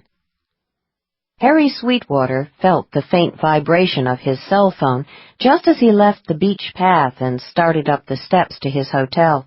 He checked the incoming number and then stopped in the shadows of a large palm to take the call. "Hello, gorgeous," he said. "Hello, handsome," Allison said. The ritual greeting between them was as old as their relationship. It had started on their first date 34 years earlier. "Are you in position?" Allison asked. He pictured his wife at her pristine desk, heavily encrypted computer and phones neatly at hand. The desk was in a small, anonymous office, housed in a large commercial tower located on a convenient offshore island. Most of the other firms in the building offered financial assistance to those who found it necessary to give their money a thorough cleansing before investing it in legitimate enterprises. Among such a group of discreetly run businesses, a small, family-owned enterprise that offered special services to an exclusive clientele went unnoticed. "All set," he said. "Got a room in the hotel next to the one the target is going to check into tomorrow." "I'm starting to think that we may have a problem with the client, Harry." He didn't question the conclusion. Allison was a high-level intuitive. "We've done a lot of work for number 2, he said. They only had 2 clients. It kept things simple in the customer relations department. "Everything looks right," Allison said. 2 is using the right security codes. "I'm not sure what's bothering me about this job.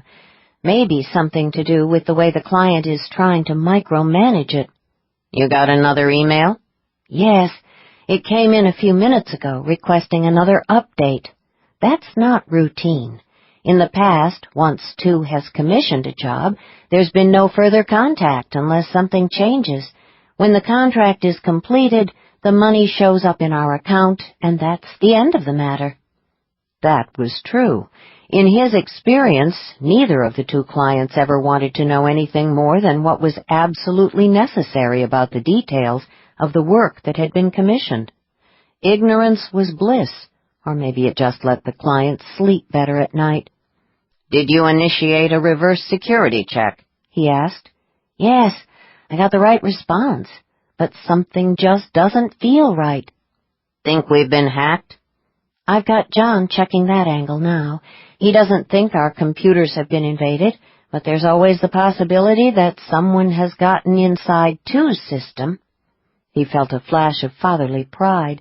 His youngest son was brilliant when it came to computers, preternaturally so.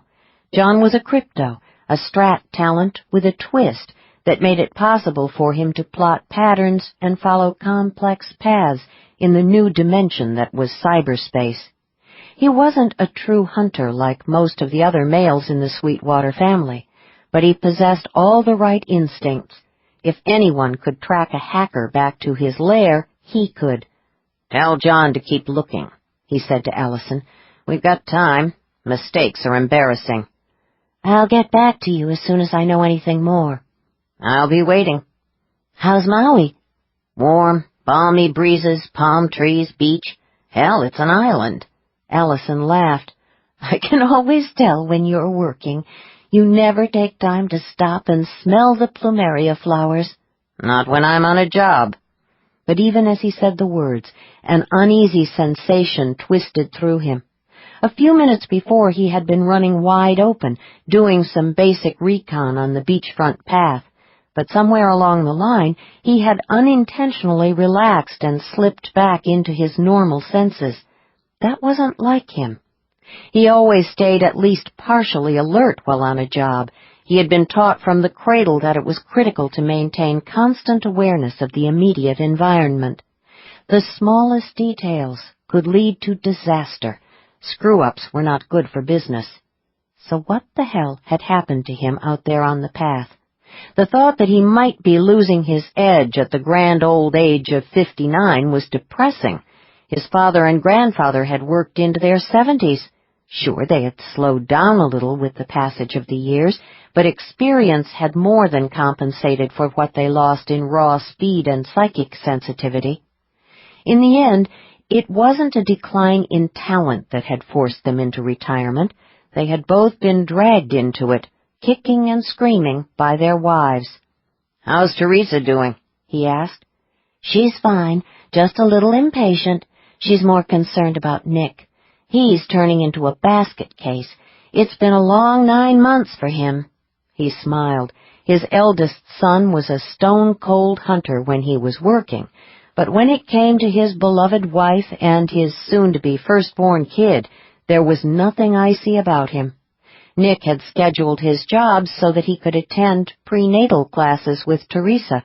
He had devoured every book on the subject of birth and parenting that he could find on the Internet. He had even insisted on hiring a decorator to design the baby's room in order to create what one of the texts had called a nurturing environment. Now he was determined to assist at the birth. "He'll survive," Harry said. "I did." "Ha! Every time you came into the delivery room with me, I was afraid you would faint." "Okay, maybe I got a little pale around the edges, but I didn't keel over." They chatted for a few more minutes and then signed off with their customary ritual. "Good night, gorgeous." "Good night, handsome." The phone went silent in his hand. He dropped it into his pocket and stood looking out at the black mirror of the ocean. Something had definitely happened back there on the path. He tried to remember exactly when his other senses had shut down.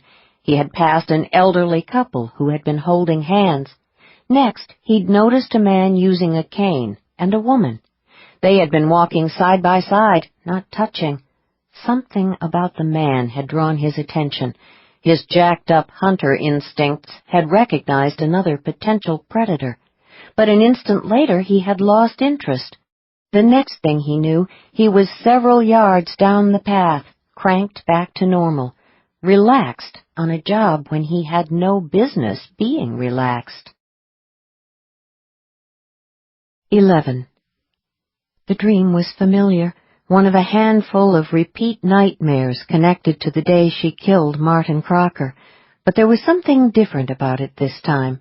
For one thing, she was aware that she was dreaming. The most striking aspect, however, was that she was not afraid. Martin was coming toward her, only a couple of yards away. The bags of groceries had fallen from his arms, a loaf of bread, a package of coffee beans and a plastic bag filled with lettuce lay scattered on the dock. She wanted to run, but she could not. Soon the pain would slash across her senses. Martin would reach down to take hold of her. But something was wrong. She was not stricken with fear. Instead, she felt calm. That wasn't right. She should be mortally afraid, not only of Martin, but of what she was about to do. No. She pushed through the veil of unnatural serenity, searching for the right emotion. She came awake suddenly, but her heart was not pounding the way it usually did after the dock scene dream. She wasn't even breathless, and her nightgown was not stuck to her skin with icy sweat. She opened her eyes and looked out through the sliding glass doors. The outline of the lanai railing and part of a lounge chair were etched against the pale gray light of dawn. "You're not in Eclipse Bay anymore." Right. She was in Maui, here on a mission for J&J, and oh, by the way, trying to learn to live in the moment. "Are you okay?" Luther said from the doorway. Startled, she sat up and turned to look at him. He had put on his pants, but that left a lot of him uncovered. She was intensely aware of his bare feet and the broad expanse of his strong shoulders and well-muscled chest. Clearly, the fact that he used a cane did not keep him from working out. Vivid memories of how those shoulders and that chest had felt beneath her fingers the night before cascaded through her. Sex. She'd had sex with this man. The most intimate kind of human contact. Okay, technically there had been no penetration, at least not by the portion of the male anatomy that was, by tradition and in legal terms, generally considered the penetrating object. Heavy petting was probably the correct term. Still, there had been a lot of skin-to-skin contact, also an overwhelmingly powerful climax, at least for her. She felt a little guilty about that part. The truth was she had been too shattered by the experience to reciprocate. Just staying on her feet had required most of her strength and willpower. The whole experience had left her oddly disoriented, balanced precariously on a knife edge of exquisite relief and anxious amazement. Was she cured of her phobia? or had last night been some bizarre interlude created by the close brush with the hunter? Luther seemed to have understood. Either that or he had lost interest when she had collapsed, crying on his chest. Men were not keen on dealing with tearful women. That probably went double when it came to women who cried after an orgasm. She couldn't blame him. Whatever the answer, he had seen to it that they returned immediately to the hotel. The elevator had been empty, thank goodness. She didn't think she could have managed the stairs. When they reached the suite, he'd ushered her into the bedroom and then closed the door very deliberately. Obviously, at some point during the night, he'd opened the door. Well, he was a bodyguard after all. "I'm fine," she said. She drew her knees up under the bedding and wrapped her arms around them. "Just a bad dream." Alarm sparked through her. If she had awakened him, she must have cried out. "Did I say anything?" "No." "Good." She relaxed a little. "You said no," he explained. "You were thrashing around a lot, and you said no a couple of times. Must have been bad." "Well, it wasn't terribly pleasant." She sank back against the pillows. At least she hadn't mumbled Martin's name in her sleep, but there was no getting around the fact that it had been a very close call. "Probably brought on by that brush with the hunter last night," Luther suggested. "That kind of thing can affect the dream state in people like us." "People like us?" "Sensitives." "Right." But it wasn't the hunter who had invaded her dreams. The memory of the way her nerves had quieted when he went past returned in a rush. She had been too occupied with other things, including her first orgasm in longer than she cared to recall, to think about what had happened out there on the path. But now it occurred to her that last night she had experienced the same eerie, unnatural sense of calm that had made the dream feel so very different. In both instances, the ratcheting down of the panic had been unnatural. She had fought it instinctively. "If you're sure you're okay, I'm going to finish getting dressed," Luther said. He started to retreat into the other room. "Hold it right there."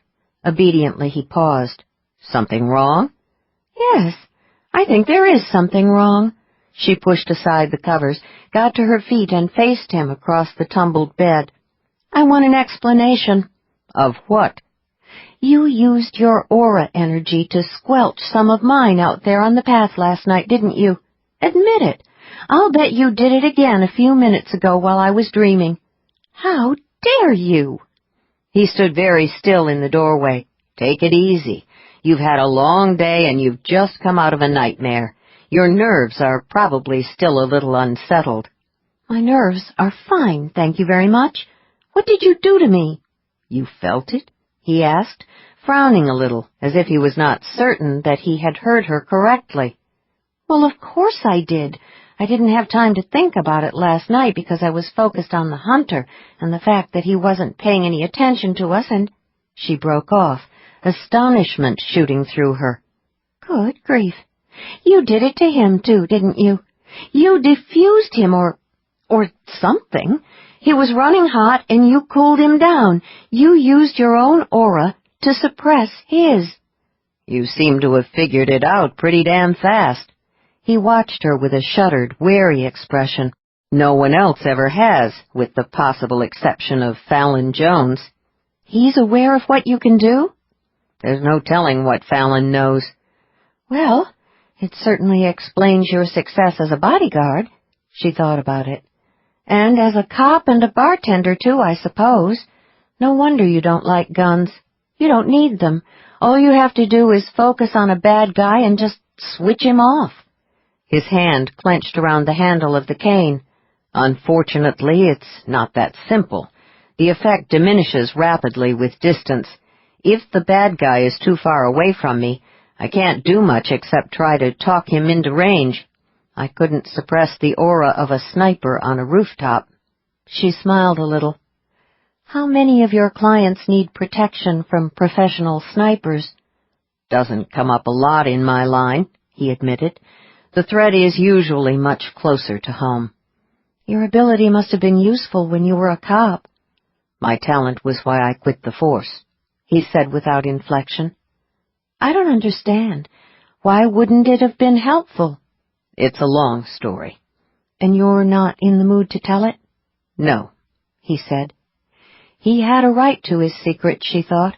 She was certainly keeping some of her own. She slipped into her other senses and studied his aura. There was a lot of tension in it, much of it sexual. She felt herself redden. He smiled faintly. "See anything interesting?" Shocked, she opened her mouth, closed it, then finally opened it again. "You can tell when I'm looking at your aura?" "Sure. Don't you know when I'm viewing yours?" Appalled, she could only stare at him. I don't know." "You don't know?" he repeated, disbelief underscoring every word. She swallowed hard. "I mean, sometimes when I'm near you, I sense an unfamiliar kind of energy, but I thought it had something to do with, She broke off, mortified. "Something to do with the fact that we're attracted to each other." He shrugged. "Maybe it does. You must have felt me watching you yesterday at the airport. I didn't know who you were, but I couldn't take my eyes off of you. I remember thinking that you looked like some kind of incredibly brilliant psychic butterfly." "Oh, geez, I didn't realize what the sensation meant." She thought about the excitement and anticipation she had experienced the day before when she first noticed him on the concourse. Her cheeks got warmer. How much had he seen? Not that it mattered, given what had happened last night. He'd obviously known from the start that she was attracted to him. No one had ever been able to read her. She had always been the one who did the reading, the one who knew what others were going to do, sometimes before they did. That was how she had kept her secrets secure. "Well, this is awkward," she said, cheeks burning. He looked amused. "Takes some getting used to, but I'm okay with it if you are." This was very dangerous ground. She had to be careful. She could not afford to jeopardize the new life she had so carefully crafted. "I need to think about it a little more," she said weakly. "You do that. Meanwhile, why don't you tell me your real Jones scale number?" Thoroughly rattled now, she tried to compose herself. "Didn't Mr. Jones tell you?" she said. "He gave me some line about you being a level 7, with an unusual ability to profile the auras you read. That's a flat-out lie, though, isn't it? I'm betting you're a level 10 at least. Wouldn't be surprised if you've got an asterisk after your number, too. You're an exotic." She could not afford to panic, she reminded herself. Anger was a much safer response. "I don't know where you got that idea," she said coldly. "My level 7 is as official as your level 8. He nodded, satisfied. "Like I said, a flat-out lie." "You admit it?" she demanded, incredulous. "Where's the harm? You probably already know it, being such a hotshot talent and all. I doubt that you're going to run around telling everyone you meet." "Well, no. It's just that Mr. Jones assured me that you were an 8.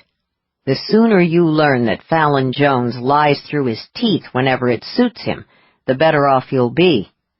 She sank down on the edge of the bed, her hands clasped in her lap, her back to him. She looked out at the lanai. "I don't think he lied for the sake of it. I think he was trying to protect your secret."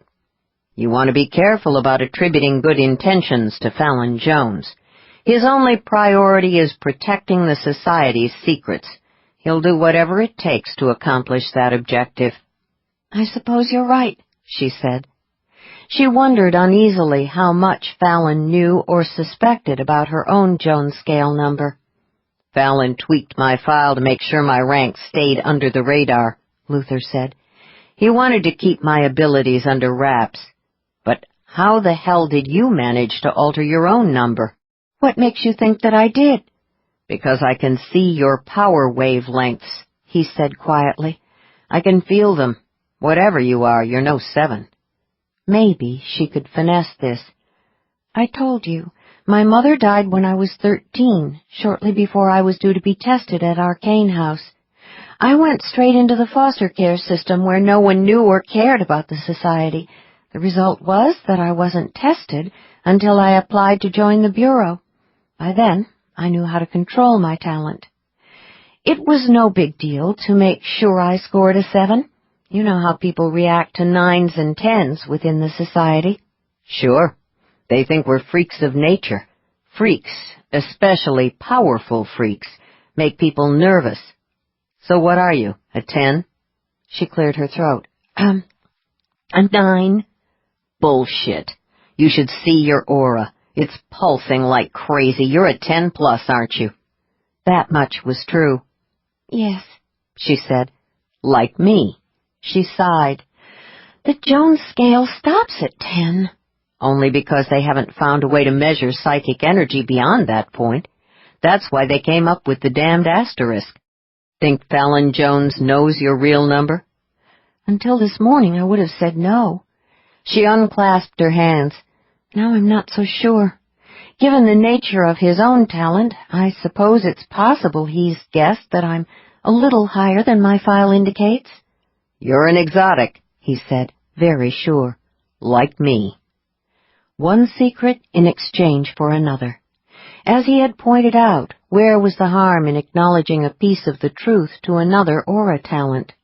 It was a relief to admit it to someone who truly understood. Yes, she said. She made a face. But I hate that word. Exotic? It's just a semi-polite term for psychic freak. You're no freak. He started toward her, cane thudding softly on the carpet. But you are a very rare creature in my book. She stood, turning to face him. I am, she said. Another wave of hot, sensual energy whispered through her. He was revved up again, watching her aura. She could feel the light pulses of heat from his energy field. Now she knew just what that meant. The sensation was exquisitely intimate. He sees the real me, she thought. He's the only man who ever has. He came to a halt directly in front of her, smiling a little.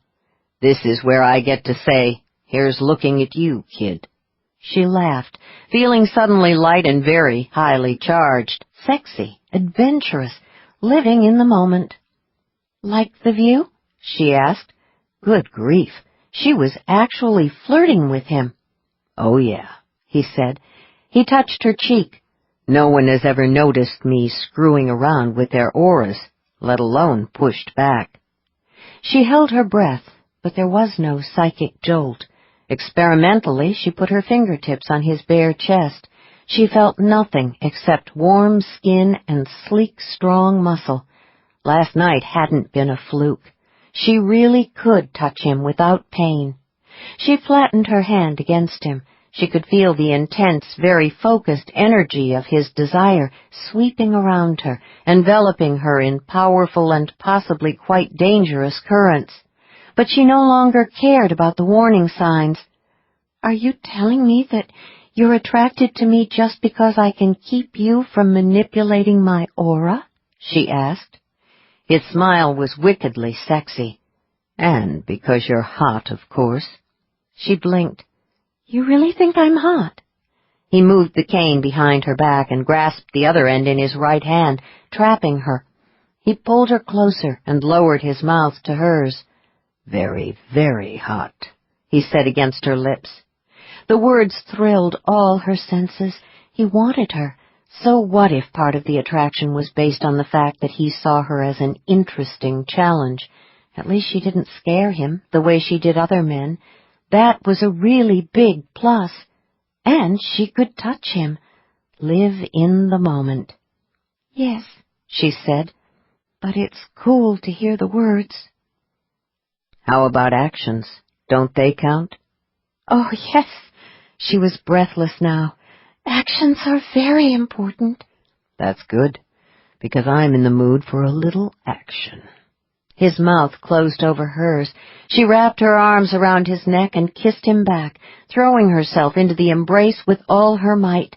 Caught off balance by the sudden impact of her weight, Luther dropped the cane and staggered back a step. They collapsed together onto the rumpled bed. She landed on top. Dazzled and energized, she started kissing his throat. He moved his hands down the sides of her body to her hips and tugged the hem of her nightgown upward. A moment later, she felt his fingers close around her bare bottom. He squeezed gently. She shuddered in response and dug her nails into him. "Oh, yeah, definitely hot," he said, his voice tight and ragged. He raised one knee, cradling her between his thighs, and pressed the hard, demanding shape of his erection against her leg. Enthralled, she slipped one hand down his chest and over his flat belly until she found his zipper. She started to tug. The zipper did not slide readily due to the presence of the large object in the way. Luther drew in a harsh breath and eased back a little. "I'll get it," he said. "Okay, hurry." He sat up on the side of the bed. "Trust me, I'm moving as fast as I can." She rolled onto her side to admire the powerful shape of his shoulder and hip, while he got rid of the trousers. When he pushed the pants down, she saw the ragged, newly healed scar that marked his thigh halfway between his hip and his knee. Shock lanced through her. "Oh, Luther," she whispered. He looked down, his mouth twisting. "Not very attractive, is it? One of the doctors talked about plastic surgery to make it look better. But at the time, the last thing I wanted to do was go back into a hospital." "Who cares how it looks?" She sat up beside him and gently put her fingertips on the savage brand. "You must have lost a lot of blood. You could have been killed." "I told you. It was my own fault." He paused, watching her very steadily. "Does it bother you?" "Of course it does. It was obviously a very serious injury." "That's not what I meant. Does it turn you off?" "Don't be ridiculous. I was just concerned, that's all. Was it a car accident?" "No." He opened his wallet and took out a condom packet. "Does it still hurt?" "Aches a little sometimes." He sheathed himself in the condom. "If you don't mind, I'd rather not discuss it. Sort of takes the glow out of the moment, if you know what I mean." She blushed. "Wouldn't want to do that." He gave her another sexy smile and settled her back down onto the bed and loomed over her. "On that, we are in perfect agreement," he said softly. He put one hand on her breast. She was intensely aware of the heat of his palm through the fabric of the nightgown. She closed her hands around his shoulders. A shudder swept through him.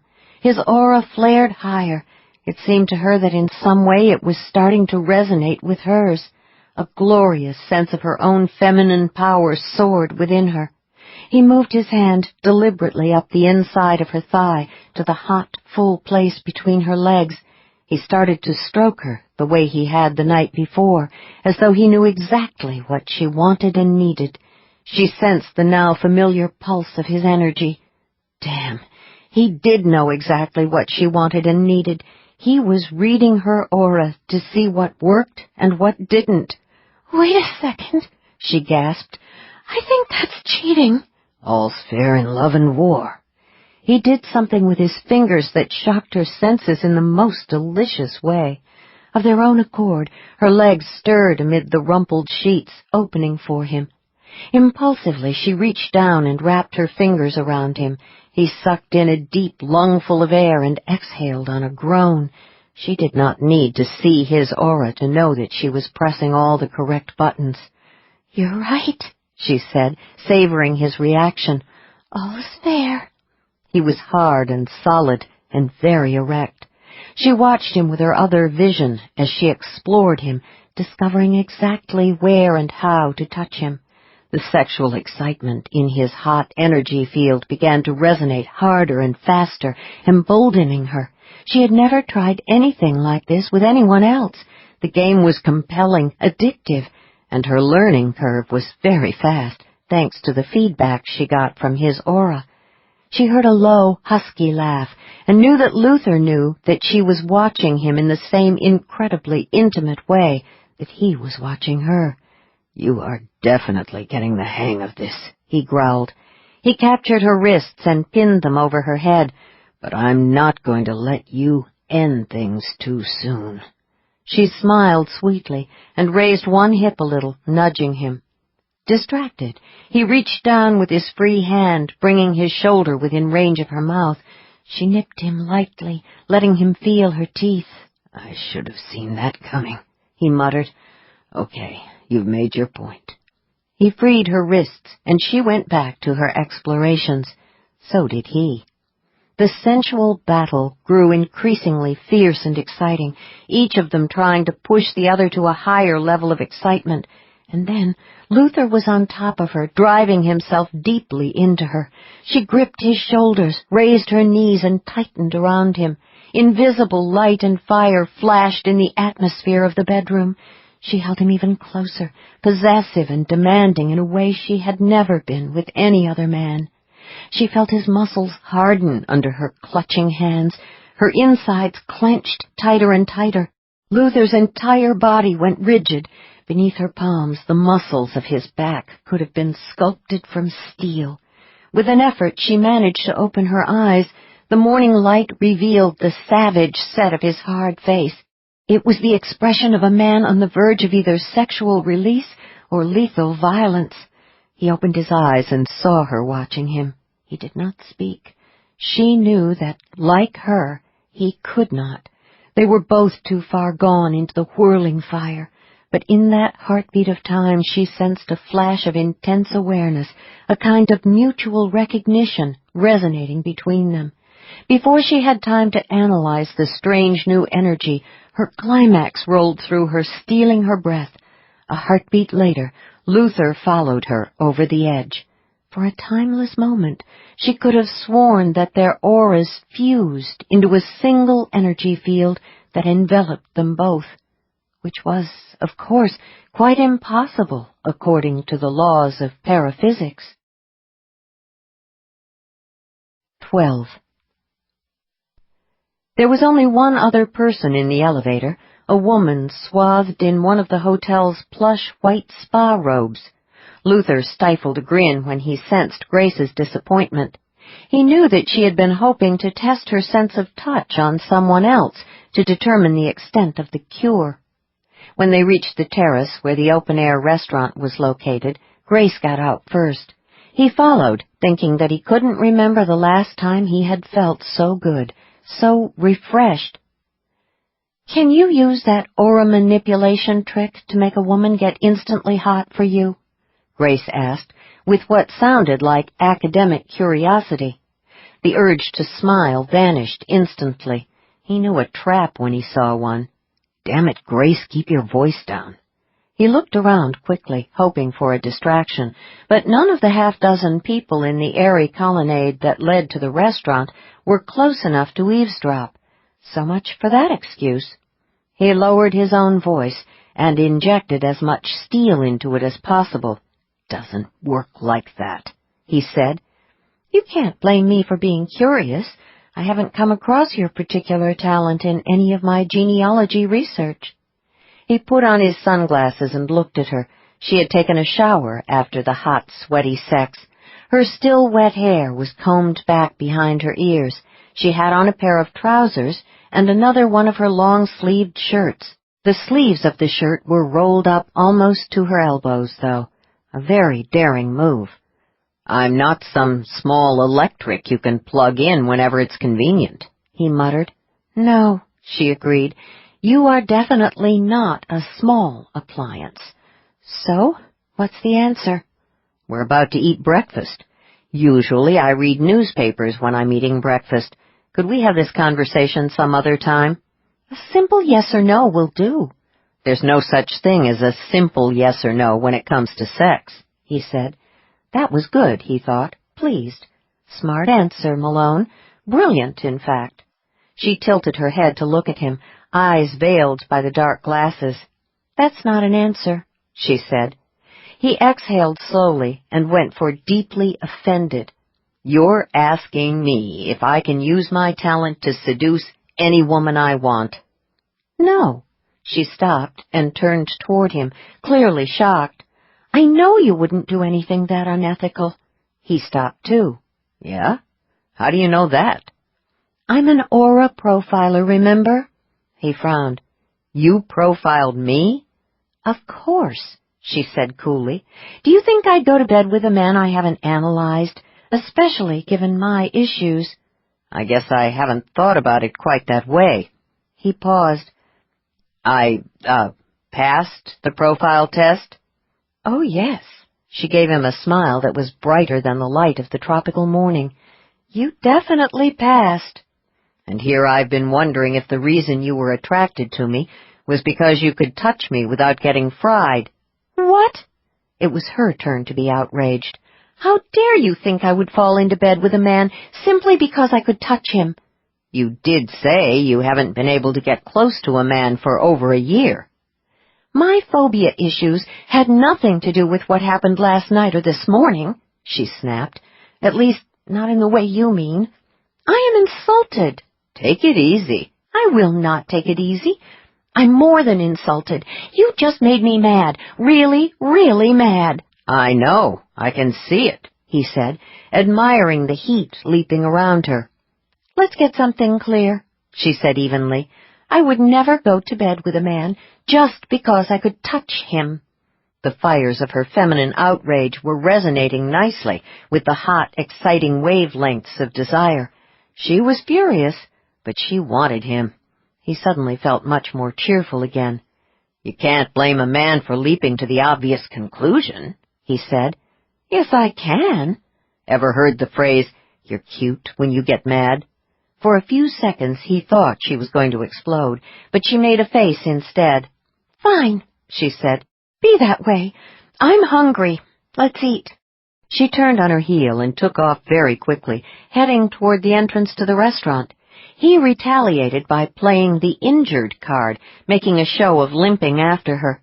By the time he reached the podium, the hostess was waiting with menus in her hand and pity in her eyes. Grace glared. He smiled, satisfied with his petty revenge. That sort of behavior is called passive-aggressive, she said when they were seated. I know. He picked up the menu. But it feels good. Look, I'll try to answer your question, but don't blame me if things aren't clear. It's a very murky subject. She raised her brows. I'm listening. Manipulating sex energy is very complicated, he began, assuming what he hoped was an air of scholarly authority. More complicated than tweaking other elements of an aura? Yes. Why? She asked. How the hell should I know? Blame it on biology. So much for sounding scholarly. You're not getting off that easily. For starters, I can't work with what doesn't exist, he said. I beg your pardon? If a woman isn't already attracted to me, there's no energy. I can't create it out of thin air. But what about her natural desire for sex? Couldn't you just... She made a little motion with one hand. Enhance it a little? Put her in the mood? If only it were that simple. Maybe, he said, if she wasn't concentrating on something else, like, say, painting or cooking or teaching a class in physics or listening to music. Why would that be a problem? Because sexual energy is a raw fuel that can be channeled into a lot of different engines, or in this case, passions. I might be able to heighten a woman's sense of physical excitement under the right circumstances, but sadly, there's no guarantee she would focus that excitement in my direction. She might decide that the guy she saw going down to the beach with a surfboard earlier in the afternoon looked a lot more interesting. Grace pursed her lips, thoughtful now. But if she was interested in you, in a casual way, could you intensify that interest? Theoretically, maybe. But even if it were possible to get her into bed by fiddling around with her aura, what would be the point? The next morning she'd wonder what the hell she saw in me. That would not be good for the ego. There are men who wouldn't care at all about what the woman thought the next morning. Yeah, well, I'm not one of them. No, she said, very serious. You're not. He frowned, unsure how to take that. Even if there was no ego issue, there's one other big reason why manipulating a woman's aura in bed wouldn't work well, at least not for long. What's that? Viewing someone's aura requires only a small amount of energy and effort. But take it from me, manipulating a person's energy field requires enormous concentration and the maximum amount of power. The evening would be ruined for me because I'd have to work constantly every minute just to keep her interested on the psychic level. There wouldn't be much left over to concentrate on the, physical aspects of the situation. She tapped the menu lightly against the edge of the table. I hadn't thought about the heavy energy drain. There's no ducking the laws of physics. He picked up his own menu. Energy is energy. For every action there is an equal and opposite reaction. If you use a lot of power, it takes time to recover. The waiters showed up with coffee, took their orders, and left. Luther saw Grace glance at a nearby table. An oddly wistful look crossed her face before she turned back and picked up her coffee cup. He looked at the table that had drawn her attention and saw a family of 4. The attractive, stylishly dressed blonde mother was several years younger than her silver-haired husband. There was a lively little boy of about 5 and a small blonde princess who was probably 7. He picked up his own cup. "Don't know about you," he said in low tones, "but when I was a kid, Granddad and I didn't do vacations at ritzy hotels in Maui. Camping in a state park was about as fancy as it got." Her fingers tightened around the handle of the cup, but the expression on her face remained perfectly neutral. "That situation isn't as perfect as it looks. Second marriage for him. He's got kids by his ex-wife who are now adults and are not thrilled about having a couple of half-siblings." "Especially when it comes to sharing the trust funds and the inheritance?" "The battle over the inheritance will be all the more bitter, because the first family didn't get what the second family is getting." He cocked a brow. "Lots of attention from a doting father who is enjoying a do-over?" "Yes," she said. "What about her?" Grace moved her hand in a dismissing gesture. "The usual story when a young woman marries a much older man. She's in it for the money and the status. For now she's satisfied with the bargain, but one of these days she'll take a lover." "Are you guessing, or can you really see those things in their auras?" "I can't see the precise details. There's no such thing as true mind reading, you know that. But I can detect patterns and themes and chords in auras. My talent allows me to interpret those elements and make certain kinds of inferences. It's an intuitive process." "No wonder Fallon finds you useful." He contemplated the couple with the 2 kids. "But I don't think you have to be psychic to figure out the dynamics in that family. Older man, beautiful young wife, and very young children. It's a common enough scenario." "True," she agreed, "but I happen to be very good at this game.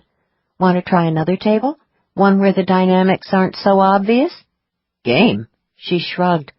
"I invented it when I was a kid. I call it the There's No Such Thing as a Perfect Family game. I've played it a lot over the years. Show me a family, any family, and I'll tell you where the fault lines are." He whistled softly. "Wow, that's cold." She flushed, embarrassed. "Yes, I suppose it does sound that way. It's a self-defense mechanism, of course. When I was younger, I didn't have to feel so bad about not having a family of my own if I could look around and see all the tensions and problems in other people's families. Somewhere along the line, the game became a habit." "Damn, I think you're even more cynical than I am." "Wouldn't be hard." Her eyes gleamed with sudden amusement. "You're a genuine romantic." "How the hell can you say that?" It was his turn to be offended. "I haven't got a romantic bone in my body. Just ask either of my exes." She gave him first a surprised and then a considering look. "Your exes didn't know you very well, did they?" "They sure as hell didn't know me the way you do after only one night, lady," he thought. But he decided this was probably not a good time to say that out loud. "According to them, I didn't understand them," he said instead. "They were right. The divorces were my fault." "Why do you say that?" He shrugged. "Because it's true. In hindsight, I think I scared both of them. Just took them a while to realize that they were scared. About a year in each case. Were either of your wives sensitives? No. She nodded sagely. And you kept your little secret from them until after you were married, right? He felt himself redden. Figured it would be easier to explain once they got to know me better, but it was the same pattern both times. Things started off with a bang and then went south. They would hear rumors about me from the spouses of some of the other people in the department. They asked questions. Each time I tried to ease into an explanation of how psychic talent works, but that just made things worse. Eventually they decided that I wasn't just weird, I was delusional. Possibly dangerous. They filed for divorce. I think it was probably a little more complicated than that. What do you mean? Power of any kind is attractive at first. I'm sure each of your wives sensed your strength and found it exciting, even though they didn't understand what it was that got their attention. But after a while, they became uncomfortable because they intuitively knew that you were too strong for them. They probably began to feel intimidated, maybe a little overwhelmed, even though they could not explain why. The bottom line is that the balance of power was never even remotely equal. Unequal relationships are always treacherous. Yeah? So what makes you so sure I'm a romantic? It's in your aura, she said simply. And in your career path, of course. Of course? You didn't become a cop by accident, and it's no coincidence that you work for J&J these days. You were born to protect and defend. I'm also a bartender, he said, wanting to challenge her. He wasn't sure he liked being analyzed. In fact, he was very sure that he didn't like it. How does that fit into your little theory? I don't know yet, but I'm sure it does somehow. Tell me, did you ever think of trying arcanematch.com? No, he said. I've always heard that the Society's matchmakers aren't very good when it comes to matching exotics, especially when it comes to clients who lie about their Jones numbers. Too many unknowns and unpredictables. You? No, she said. She did not offer an explanation. Ever been married? He pressed. She shook her head again. No. Why not? She smiled sweetly. Unlike you, I'm not a romantic. Liar, he said. I think the reason you never married is because you've been waiting for Mr. Right. Call me picky. 27. Luther opened his eyes to sunlight streaming through palm fronds, the incredibly satisfying sensation of grace curled around him, and the annoying trill of his phone. The sunshine and the phone were standard issue when it came to mornings. The feeling of Grace cuddled next to him was anything but. Only one night of having her here in his bed, and he was already addicted. Reluctantly, he eased away from Grace's soft warmth, sat up on the edge of the bed, and picked up the phone. He got a little jolt of adrenaline when he saw the familiar code. "What have you got, Fallon?" "Eubanks is dead," Fallon said. The anticipation of the hunter rumbled through his bear-like voice. "His body was discovered in the wedding chapel by a member of the hotel janitorial staff a few hours ago. Looks like he died around midnight last night. The authorities are calling it a stroke. No signs of violence." "The siren made her kill." "That she did. Now we get to sit back and watch. Can't wait to see who takes Eubanks's place. When we find out, we may know who commissioned the murder." "What about the siren?" "She fulfilled her contract. If she's a real pro, as I suspect, she'll probably just disappear." "But you're looking for her, right?" "Sure." Fallon paused. "Well, Sweetwater's looking for her, which is even better." "This isn't Sweetwater's responsibility. She's a sensitive. That makes her a J&J job. Your job." "Malone, I gotta tell you that at the moment she is not high on my to-do list." Fallon's voice was shaded with an uncharacteristic anger. He frequently got impatient and was often annoyed, but he rarely succumbed to strong emotion like this. "I've got too many other things going on. As long as she sticks to killing Nightshade people, I've got no beef with her."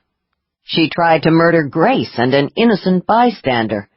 "From the way Grace described things, the incident sounds like it may have been an accident." "How the hell can you call attempted murder an accident?" Okay. Not exactly an accident," Fallon muttered. "More along the lines of a wrong place, wrong time thing. What I'm trying to say is that there's no sign that she was after Grace or the housekeeper. They interrupted her." "So now it's Grace's and the housekeeper's fault that they almost got killed?" "Damn it, stop putting words in my mouth," Fallon growled. "Grace said the siren was in heavy disguise. That means that as far as the singer knows, there's no way Grace can identify her. Ergo, she has no reason to go after her. Get the picture?" "You and I both know that Grace can identify her aura." "Only if the two of them come face to face again," Fallon shot back. "And what are the odds of that?" "How the hell should I know?" "Look, the siren has no way of knowing Grace's identity, let alone her whereabouts or that she's an aura reader. Take it from me, Grace is not in danger. As for the siren, Sweetwater can do a better job of finding her than I can. She operates in his world. He's got the connections it's going to take to track her down." "How high is she on Sweetwater's to-do list?" "Right at the top," Fallon said, flat and brusque. "Seems Harry's a tad irritated to find out that he's got some upscale sensitive competition that he didn't even know existed." "What if Grace is right about the siren being an obsessive type? What if she becomes obsessed with Grace because of what happened on Maui?" "Then we would have a problem," Fallon agreed, in the tone of voice one used to placate a kid who won't stop asking questions. "But like I said, we're talking about a pro. Trust me on this. She's in the wind, long gone." Luther snapped the phone closed and tossed it onto the table. He turned his head and saw that Grace was watching him with her haunting green eyes. "The siren got Eubanks," he said. "Fallon says Sweetwater will find her." "And until that happens?" He closed his hand around her hip, savoring the firm feminine shape of her as she lay curled beneath the sheet. "Until then, you're on vacation in Hawaii." 28. The chef carried a large knife that looked like it had been designed to slice and dice something other than vegetables. The heavily tattooed waiter kept a gun strapped to his leg beneath his trousers. The auras of both showed above-average levels of psychic talent and unmistakable signs of permanent damage done by extreme violence. There was also evidence of an odd Zen-like acceptance of what they had done and what they knew themselves to be. The dark rainbow appeared to cater to a weird crowd of misfit sensitives, most of whom looked like they had fallen off the edge of somewhere far, far away and washed up on the beaches of Hawaii. The majority of the customers had profiles typical of people whose auras had been scrambled, warped, or badly dented. Most of them probably didn't even know that they were psychic, let alone that their problems stemmed from that side of their nature. "So why do I feel right at home here?" Grace wondered. She sat with Petra Groves in a booth at the back of the room, adjacent to the swinging door that opened onto the hot, steamy kitchen. It was late afternoon. Behind the bar, Wayne polished glasses with scary precision, as if each was a cartridge he planned to load into a rifle and upon which his life might depend. Petra had explained that they were in a lull between the lunch rush and the dinner service. There was only one customer in the place. He had parked his rusty shopping cart containing a stained bedroll and a number of empty soda cans and bottles outside in the courtyard. Referring to him as a customer was pushing it, Grace thought, since he was getting a free meal. "That's Jeff," Petra explained in low tones. "Head trauma while he was doing his third tour." "I can see the damage," Grace said softly. He's low level, looks totally paranoid. Yeah, doesn't trust the VA. Probably just as well. Doubt the doctors would know what to do with a sensitive. When he gets one of his spells, he shows up here. Luther tweaks his aura a little, calms him right down. On his good days, like today, he stops in and orders the fish and chips. Which you serve him without charge? Petra shrugged. He always offers to pay, but we don't need any more empty cans and bottles. Judging by the lunch crowd, a lot of your clientele look like they should have an appointment with one of the society's shrinks. Petra snorted. Most of them don't even know the society exists. What's more, if they did find out that there was such a thing, they'd probably run like hell in the opposite direction. Grace nodded solemnly. They become so paranoid, they would probably fear anyone who tried to coax them into a clinical setting. A few of them have good reason to be paranoid, Petra said grimly. A lot of our regulars got into trouble somewhere along the line when their psychic natures brought them to the attention of folks in white coats. You mean when other people decided they were crazy? Wayne paused in his polishing, eyes as cold as those of the snake that crowned his shaved head. Couple of them ended up in some damned lab experiments. Petra lowered her coffee mug. We don't try to play doctor here at the Dark Rainbow. Me and Wayne, we put off having kids and then found out we couldn't have any. After we moved here, I guess we just started adopting folks like Jeff and Ray and the others. The customers come here the first time for a meal or a drink. They come back because they feel better when they're here. Grace smiled. And they feel better because the proprietors understand them, and because the bartender has a special knack for calming them down. Petra blew that off with a slicing motion of her hand. Luckily, we don't have to deal in empty pop cans a lot. Most of our crowd pays with actual cash. Enough about us. Let's talk about you. Luther says we're on the lookout for a female who can whack someone by singing opera? I think so. Her songs sounded like operatic arias. I'm into classic rock myself. Wayne here is the one who likes opera. Grace looked at him, trying to conceal her surprise. You're a fan? Over at the bar, Wayne picked up another glass. I'm okay with it. Puts me in another place, you know. Only been to a couple of live performances, but I got a lot of CDs. This siren, she any good? Well, her singing certainly has a very dramatic effect on her audience, Grace said, but her psychic talent aside, I think she is more than good. Fallon Jones believes that she's a professional hit woman, not a professional singer, but I'm not so sure. It may be the other way around. Wayne pondered that closely while he applied the towel to another glass. Either way, Luther is right. You shouldn't be running around on your own until J&J punches her ticket. Grace tried not to be stunned by the casual way he referred to killing the siren. She cleared her throat. Does J&J actually do things like that? She asked. Fallon Jones would never admit it, Petra said. But yeah, once in a while stuff like that gets done. The wall phone rang. Wayne ignored it. Petra shoved herself out of the booth and took the call.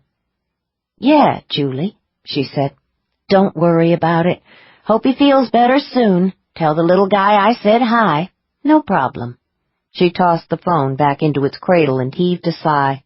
Julie can't make it in tonight. Probably not tomorrow night either. Her kid's sick. No dishwasher and no waitress, Wayne said. Coming up on the weekend. Busiest nights of the week. Figures. Petra shook her head. These are the kind of personnel problems that come with success. We never used to have to worry about someone not showing up for work, BL. BL? Grace said. Before Luther, Petra explained. Who knew success was going to be such a pain in the ass? We can squeak by without Julie, but there's no way I can cook and keep up with the dishes at the same time when we've got a full house. I can wash dishes, Grace said. Wayne and Petra looked at her as if she had started speaking in tongues. "I used to wash dishes for a living," she explained. "Then I became a butler. You could say I'm a professional." 29. Luther used a little subtle aura manipulation to coax out the last few stragglers shortly after midnight. He walked into the kitchen and found Grace elbow-deep in soapy water. She wore an oversized apron that hung almost to her feet. Her hair was shoved up under a net. Her face glistened from a combination of steam and perspiration. She looked adorable. He wanted to take her into the back room and make love to her on a couple of sacks of potatoes. "We're closed," he said. "Time to eat." "Almost finished," she said. "I'm on the last pan." Petra yanked the badly yellowed chef's toque off her head, tossed it aside, and dried the sweat from her forehead with the back of her arm. "Busy night," she declared. "How'd we do?" "Wayne is closing out as we speak," Luther said. He looked at Grace. "You must be exhausted." "I'm okay."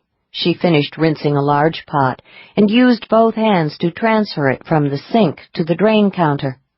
"Just a little out of condition, that's all. What's this about eating?" "We're all hungry and usually a little wired after a busy night," he explained. "We generally go over to Millie Okada's place for some udon soup." "Sounds good to me," Grace said. She dried her hands on a towel. Luther looked at Petra. "We were swamped out there. How'd you two do in here?" "Got ourselves a rhythm going," Petra said, looking satisfied. "Worked swell. Grace is definitely an industrial-grade dishwasher. Looks like we've got our new bud." "We all have our talents," Grace said modestly. They locked up, crossed the courtyard, and walked the half-block to Kuhio. Without any discussion, Luther, Petra, and Wayne formed a protective phalanx around Grace. The four flowed as a cohesive unit along the crowded street. The Udon Palace was almost empty. It would fill up rapidly later as other restaurants closed for the night and the staffs made their way there for a late-night meal. Millie Okada emerged from the kitchen. She smiled when she saw Luther. "You're back, and you are no longer depressed," she announced. She turned to Grace. "And this young lady, I think, is the reason why, Grace looked disconcerted. Luther hurried into introductions. "Millie, this is Grace Rehnquist," he said. "She's visiting from the mainland." "Welcome to the islands, Grace," Millie said, giving her an appraising look. "Thank you," Grace said politely. "She needs a drink," Petra said to Millie. "The latest bud quit on us a few days ago. Grace here has been washing dishes all night." "So you're the new bud, Grace," Millie chuckled. "You don't look like a dishwasher." "I've had a lot of experience," Grace said. Well, Millie said softly. "Isn't that interesting?" Before anyone could respond, she waved them all to a nearby table. Sit down. I'll get the beers." She looked at Grace, one brow raised. "Wine for you?" "Yes, please," Grace said. "Thanks." Luther pulled out a chair for her. Then he and Petra and Wayne arranged themselves around the table. "Any luck tracking sirens in the genealogy records this afternoon?" Luther asked. "I made some progress during the after-lunch lull," she said. Petra leaned back in her chair and folded her arms. "What makes you think she's a member of the society?" "She's a very powerful and extremely rare talent. That means there's a high probability that she comes from a long line of sensitives. There's a strong genetic component involved in powerful talents like hers." "In other words," Luther said, "even if she isn't registered, one or more of her ancestors with the killer talent may have been a member." Grace nodded. "Right. If I can get a fix on one of them, I might be able to jump from the Society's genealogical records to other databases maintained by organizations outside the Society." Petra frowned. "The other genealogical databases wouldn't tell you whether or not a person has a strong psychic talent." "No," Grace said, but it might help me identify a siren's descendants.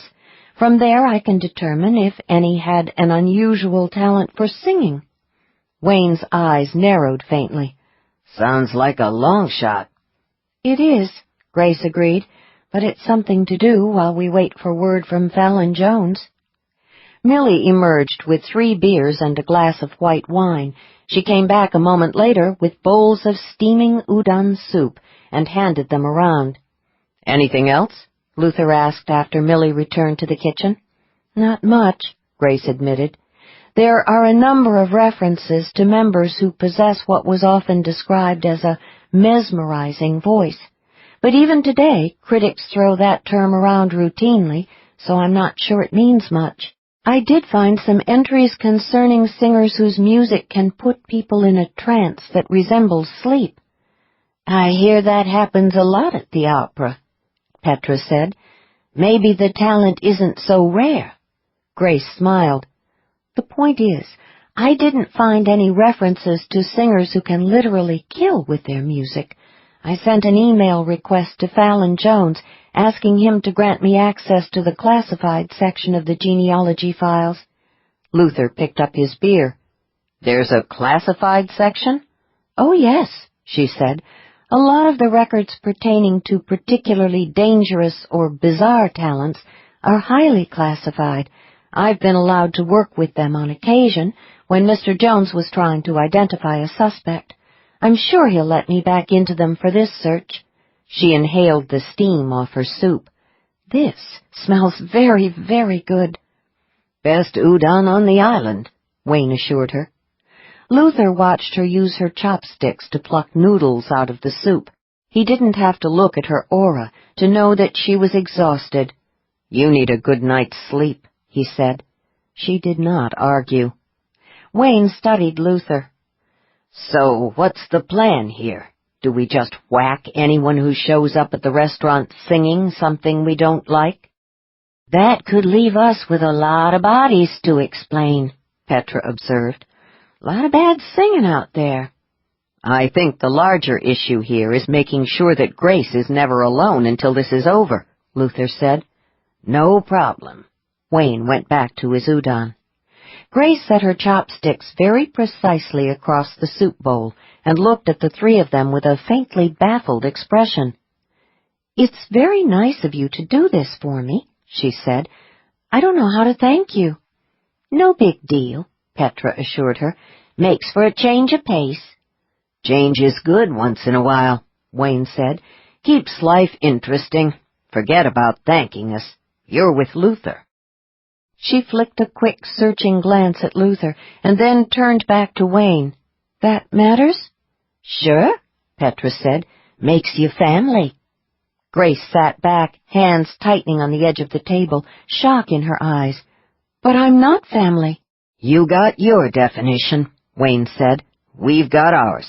If we say you're family, then you're family." Grace's eyes glinted with tears.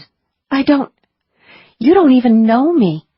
"Forget the mushy stuff," Petra said. "Tell us more about sirens." Grace grabbed her napkin, dabbed at her eyes, and then cleared her throat a couple of times. She took a sip of wine and set down the glass, composed once more. "I spent some time researching the subject of mythological sirens in order to get some background. It occurred to me that some of the ancient legends might have a basis in fact." "Huh?" Luther looked up from his soup, intrigued. "You think there might be something to those old tales about sailors who were lured to their deaths on the rocks by the music of the sirens?" "Maybe," Grace said. "According to the myths, there were some folks who survived the encounters. One story states that when Orpheus heard the sirens' music, he took out his lyre and countered the effect by creating music that was more beautiful than the song of the sirens." In other words, he neutralized the energy of their music by setting up a counter-resonating pattern, Luther said. "Or maybe he just drowned out their song," Grace suggested. "Like using one of those white noise generators to cancel out the sound of street traffic at night?" Wayne asked. Petra brightened. "We can crank up the rock we play at the Dark Rainbow." Can't hurt, Grace said. But remember that we're not dealing with just music here. The siren is able to infuse her singing with psychic energy. I don't think we should assume that even the Grateful Dead can cancel out those wavelengths. Loud noise of any kind might make it harder for the siren to concentrate, though, Luther said. And if she can't hold a focus, all the psychic power in the world is useless. True, Grace said. Also, no singer can stay on key if she doesn't get the right auditory feedback, so she probably needs a suitable venue for one of her performances. Any other ideas on how to handle her? Wayne asked. Maybe. When Odysseus and his men sailed past the siren's location, he had his sailors stuff beeswax in their ears so they couldn't hear the music. Simple, but effective, Wayne said. I don't fancy the idea of walking around 24/7 with earplugs, though. I like to use my ears. Grace made a triangle with her fingers and framed the stem of her glass. There's something else I think we can assume. According to what I found in my research, a very powerful siren might be able to throw a whole theater full of people into a light trance, but she can only project the full force of her killing talent on one, at most 2 people at a time. I saw proof of that at the hotel. I could feel it when she switched her attention from the maid to me. But when the elevator started to open, she panicked and fled. She knew she couldn't control any more than just the 2 of us. Stupid thing to do, trying to kill the housekeeper, Petra mused. Wonder what the hell she planned to do with the body. Grace contemplated that for a few seconds. If it had been me, I would have put it into the housekeeping cart and taken it out that way. A round of silence greeted that statement. Wayne and Petra looked impressed. Grace frowned. Did I say something? No, Luther said, before any of the others could ask Grace why she had known exactly what to do with an inconvenient body. Moving right along, the other fact we know about our siren is that she seems to prefer opera because it allows her the high, killer notes. Okay, that's interesting, Petra said. But what does it tell us? Well, for one thing, Grace said, it tells us that she probably has had formal musical training. It's not much, but it's something. By the way, there is one thing in our favor. Petra raised her brows. What? The laws of paraphysics. Psychic energy can't be transmitted mechanically. Like the rest of us, the siren has to project her talent in person. She can't simply mail her victims a CD and expect them to keel over dead when they listen to her music. Petra wiggled her brows at Luther. Congratulations! I see you found yourself a real glass-half-full kind of woman. Luther grinned at Grace. Yeah, I've turned over a new leaf. Who says I'm depressed? 30. Damaris came awake with the familiar panicky feeling. Something was wrong. But that wasn't true. Everything was all right again. The Maui operation had gone off perfectly in the end. Eubanks was dead, and La Sirene was back in San Francisco. Her racing heart and the breathless sensation were due to the drug. She dreaded the next injection. It was scheduled for 9 a.m. The phone rang. She rolled onto her side and grabbed it off the bedside table. One glance at the incoming number iced her blood. "What is it?" she said into the phone. "What's wrong?"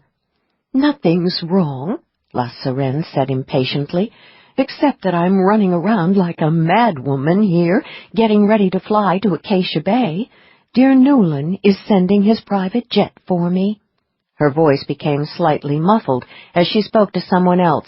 "No, not those shoes, you idiot. The blue pair. Blue is my color. I'll need them for the opening night party." Like a madwoman.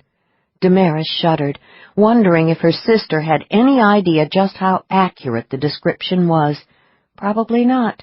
Crazy people didn't see themselves as crazy. "That's great," she said, taking a couple of deep breaths to calm her racing heart. "You're going to knock 'em dead as the queen of the night."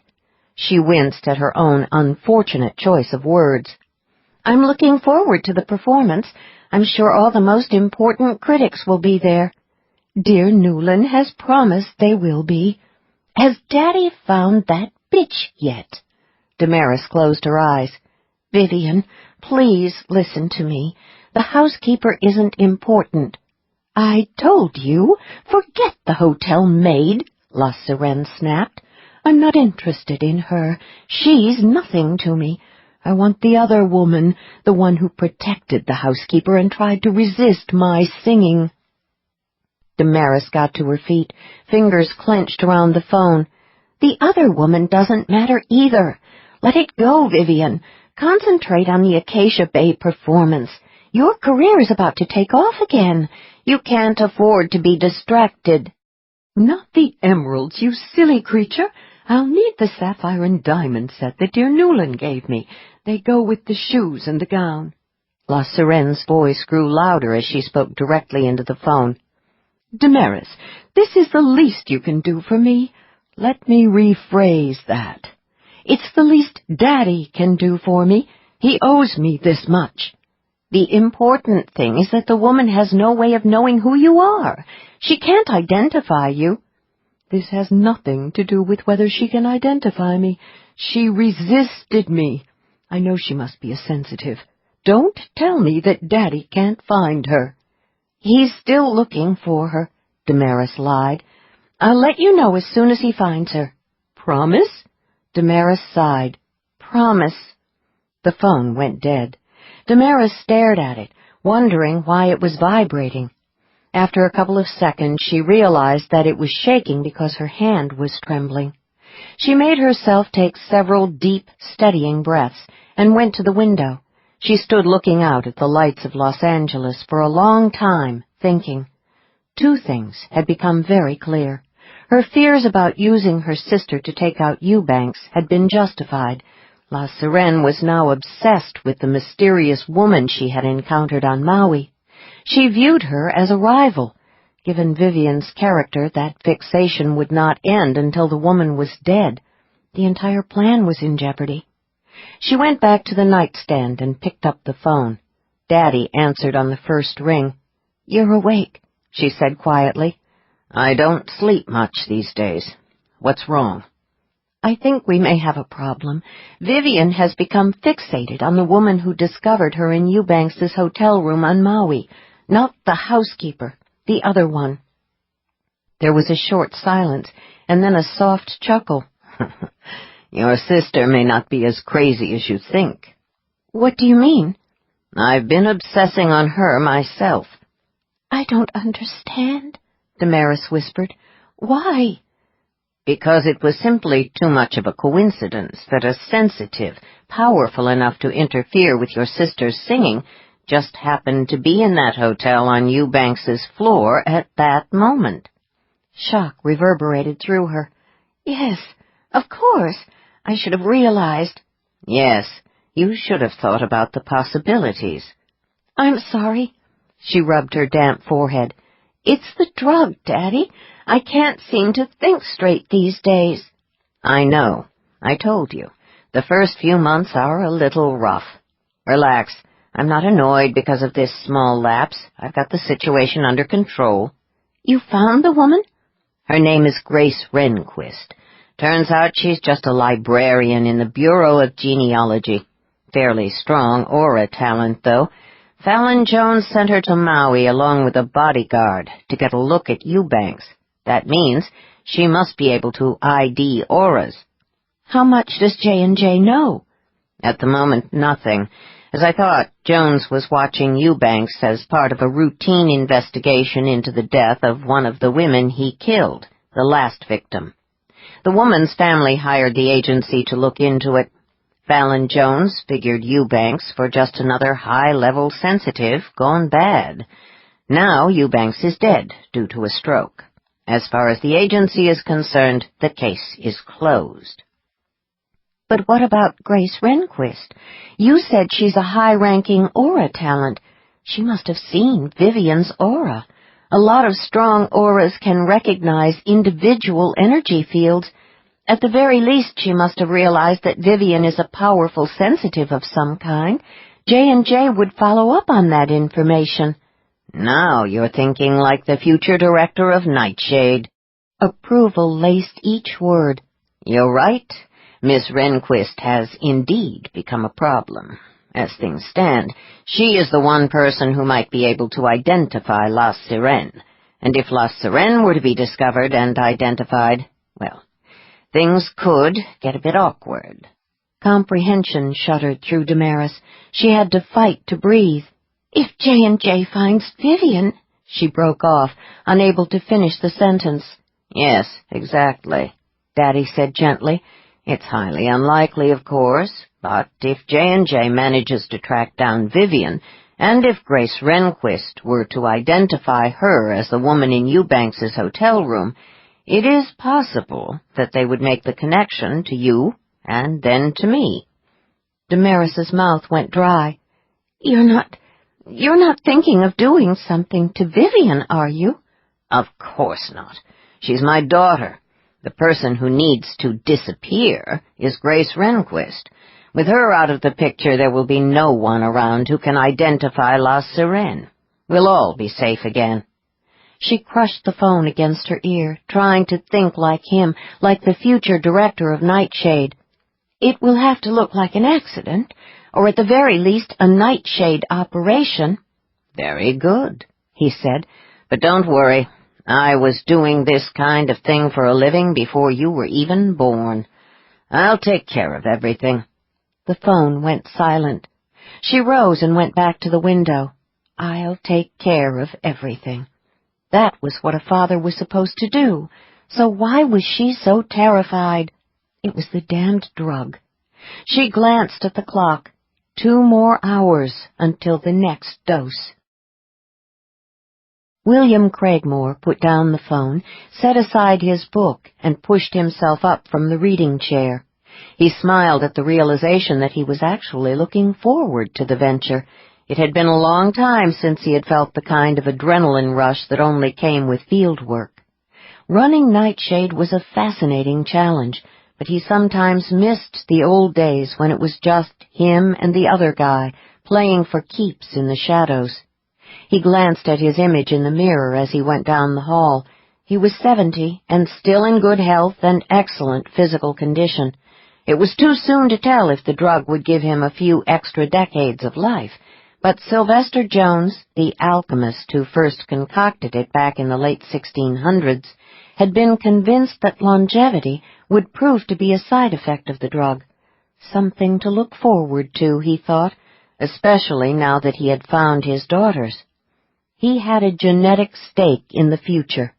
He wanted very much to live long enough to see his grandchildren grow up. His offspring, enhanced by the perfected formula, would be the most powerful people on the planet. He keyed in the code that unlocked the vault door and entered the gallery. The lights came up automatically, revealing the objects on display in glass cases. Each was a memento of an assignment successfully carried out. The bureaucrats at the clandestine government agency he had once worked for would have fainted dead away if they had known that he kept souvenirs. They were so sure they had concealed all traces of the very existence of their operation, so certain that even the agents had all died. Fools. One agent had been smart enough to see the writing on the wall. The item he wanted was not on display in any of the cases. He went to the back of the room and entered another code into the wall safe. The door swung open. He reached in and took out one of the objects inside. Just holding it in his hand sent a thrill of anticipation surging through him, like old times. 31. Grace shoved several strands of sweat-dampened hair back under her net and seized the heavy soup pot with both hands. "When was the last time you cleaned the deep-fat fryer and changed the oil?" she asked. "Can't remember." Petra emerged from the walk-in freezer with a package of frozen fish fillets. "Figure the more stuff you cook in the oil, the more flavor you get. Besides, every time it boils, you kill off all the germs." That's an interesting theory. She wrestled the big pot into the soapy water and reached for the scrub brush. I'm surprised the health department doesn't take a slightly different view, however. We don't have a lot of problems with health inspectors here at the Dark Rainbow. Petra ripped open the package and dumped the rock-hard fillets on the counter. They don't show up often, and when they do, they don't hang around long. Generally speaking, they take a quick look in here and off they go. Please don't tell me that's because Luther uses his talent to urge them along. Okay, I won't tell you that. Petra dumped a mountain of uncooked French fries into the fryer's basket. But that thing he can do does have its practical uses. She dropped the basket into the hot oil and jumped back with a practiced movement to avoid the hiss and splatter. The kitchen door swung open. A wave of rock music rolled in from the main room. Wayne appeared, an empty tray tucked under his arm. "Order up," he announced.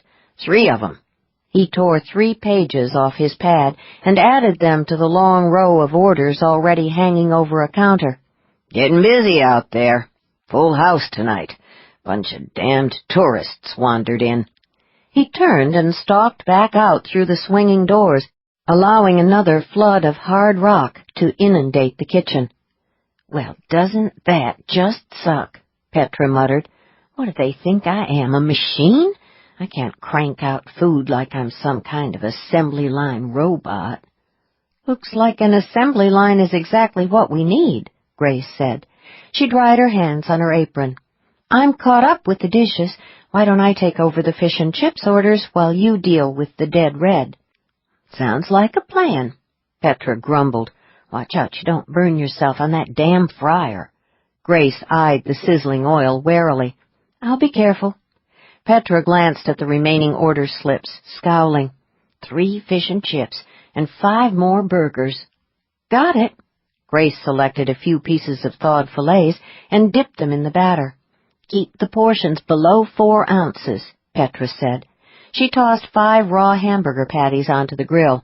Aim for 3. We're not running a homeless shelter here. Isn't 3 ounces of fish a rather small serving? Not when you're feeding tourists. They'll never know the difference. Besides, the batter blows up a lot in the fryer, makes the portions look bigger. Then you fill up the rest of the plate with a lot of French fries. Potatoes are cheaper than fish. And since it's all fried, it's all the same color. No one notices where the fish stops and the potatoes begin. I can see you've got this down to a fine art. Damn straight. The swinging door opened again, releasing another flood of rock, just as Grace was lowering the basket of batter-dipped fish into the fryer. Luther came into the room. He frowned at her. Watch that fryer, he said. It's dangerous. Trust me, I'm being very careful. Thought you were supposed to be washing dishes, he said. Petra looked up from the burgers. Gave her a field promotion due to the fact that we're swamped. How's it going out there? Busy night. Probably peak in the next hour or so. Bunch of tourists found us. You two doing okay?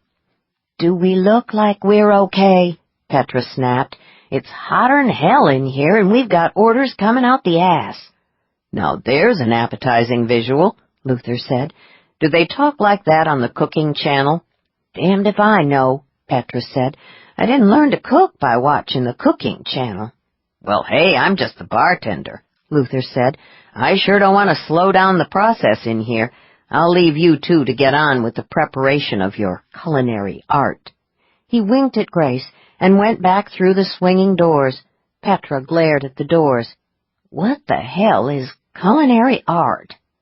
Cooking, Grace said. Oh, yeah, right. I knew that. Where did you learn to cook? Grace asked, curious. Wayne and I hired us a real cook when we bought the place, watched him for a while. By the time he quit, and sooner or later they all quit, I figured I could handle the kitchen. No big trick to it. So long as you put the food in the fryer or throw it on a grill, folks will eat it. Fact of life. I can see there's a real emphasis on healthy, organic cooking here at the Dark Rainbow. How did Luther come to join the staff? After he moved to Waikiki, he found his way here like the rest of the regulars, started coming in occasionally for a beer and sometimes a meal. On quiet nights we got to talking. You know how it is. Strong sensitives usually recognize each other. Yes, Grace said, thinking back to that day on the concourse when she first saw Luther. I know. We had some things in common. He'd been a cop and he was doing some contract work for J&J. Wayne and me, we'd done something along the same lines. None of us had any family to speak of. Guess you could say the three of us sort of understood each other. You formed your own family? Something like that, yeah. But how did Luther get involved in the business? She asked. After a while, it came out that me and Wayne were having some problems here. There was a lot of drug dealing in the alley out back, and some of the low-rent hookers had started hanging out in the bar. We had a few fights break out. Police started showing up a lot, disturbed the regulars. They stopped coming around. All in all, we were going under. Luther fixed a few things. How? Let's just say he got rid of some pesky problems. The regulars returned, and we've been okay ever since. Grace smiled. Another practical application of Luther's talent? Told you, that talent of his does come in handy once in a while. 32. Crazy Ray seemed a little more agitated than usual. Luther sent a soothing pulse of energy his way before he urged him out the door along with the handful of remaining customers. Ray went outside, trailing the others, but he stopped just beyond the entrance and looked back at Luther. "You be careful tonight," he said. Ray rarely emerged from his paranoid world long enough to produce a coherent sentence. Luther nodded, letting him know that he had gotten the message and would take it seriously. "Okay," he said. "I'll be careful." Ray vanished into the shadows. Wayne appeared behind Luther's shoulder. "What was that about?" "Just Ray being Ray. He warned me to be careful. Probably picked up on the vibes the rest of us are giving off. We're all a little jacked tonight because we're watching over Grace." Luther thought about the occasional icy tingles he'd been experiencing all evening. "Yeah," he said. "Let's go get some of Millie's soup. It's been a long night. Damn tourists. This is Waikiki, Wayne. You've got to expect that occasionally a few tourists will find us. Maybe we should put up a sign. No tourists allowed? Somehow I don't think the Visitors and Convention Bureau would approve." By the time they had finished the bowls of udon, Grace was yawning. "When this is over, I'm going to write a self-help book titled How to Build Stamina and Lose Weight, Washing Dishes and Frying Stuff 8 hours a day," she announced. "You've been living the soft life in the Bureau of Genealogy for a year," Petra said. "You're out of shape." "I know," Grace stretched, "but it's like riding a bicycle. It's all coming back to me." She sniffed the sleeve of her shirt and wrinkled her nose, including the smell. Funny how the scent of fried fish permeates your clothes. "You get used to it," Wayne said. "Time to go home," Luther said. "I'll get the Jeep and meet you out front." The routine had been established after consultation with Wayne and Petra. Under the circumstances, no one thought it was a good idea for Grace to be walking back to the Sunset Surf Apartments late at night, even if she was accompanied by a bodyguard. The plan was simple. Luther parked the Jeep in a nearby garage. After the Rainbow closed for the evening, Wayne and Petra stayed with Grace at Millie's place while he went to get the vehicle. He walked toward the garage, cane tapping on the sidewalk, and thought about the rest of the new nightly routine. Within 20 minutes he would be back at the condo with Grace, and they would both tumble into bed together. Maybe they would make love if she wasn't too exhausted. Afterward she would press close to him and fall asleep in his arms. In the morning they would sleep late. When they woke up, they would make coffee and slice some fresh papaya. He could definitely get used to this routine. Hell, he was already so deeply into it that he did not want it to end. There were still a fair number of people on Kuhio. At the end of the block, he turned up his senses, rounded the corner, and went down the narrow street toward the old hotel garage. The hotel had been closed for a couple of years. Its upper windows were boarded up, and the pool was covered. A nightclub had recently opened on what had been the first floor. It was operating at full volume tonight. The hard rock pounded into the night, accompanied by the roar of a crowd fueled by alcohol and a day at the beach. The garage was full, thanks to the club patrons. He walked toward the far end where he had parked the Jeep, automatically watching for the flash of an aura in the dark canyons between vehicles.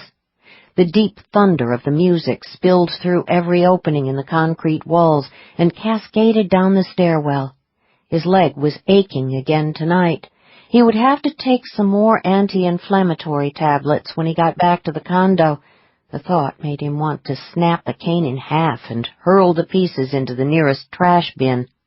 The memory of the shooter coming out of the bedroom, surprising him, flashed in his head. Get over it. Could have been a hell of a lot worse.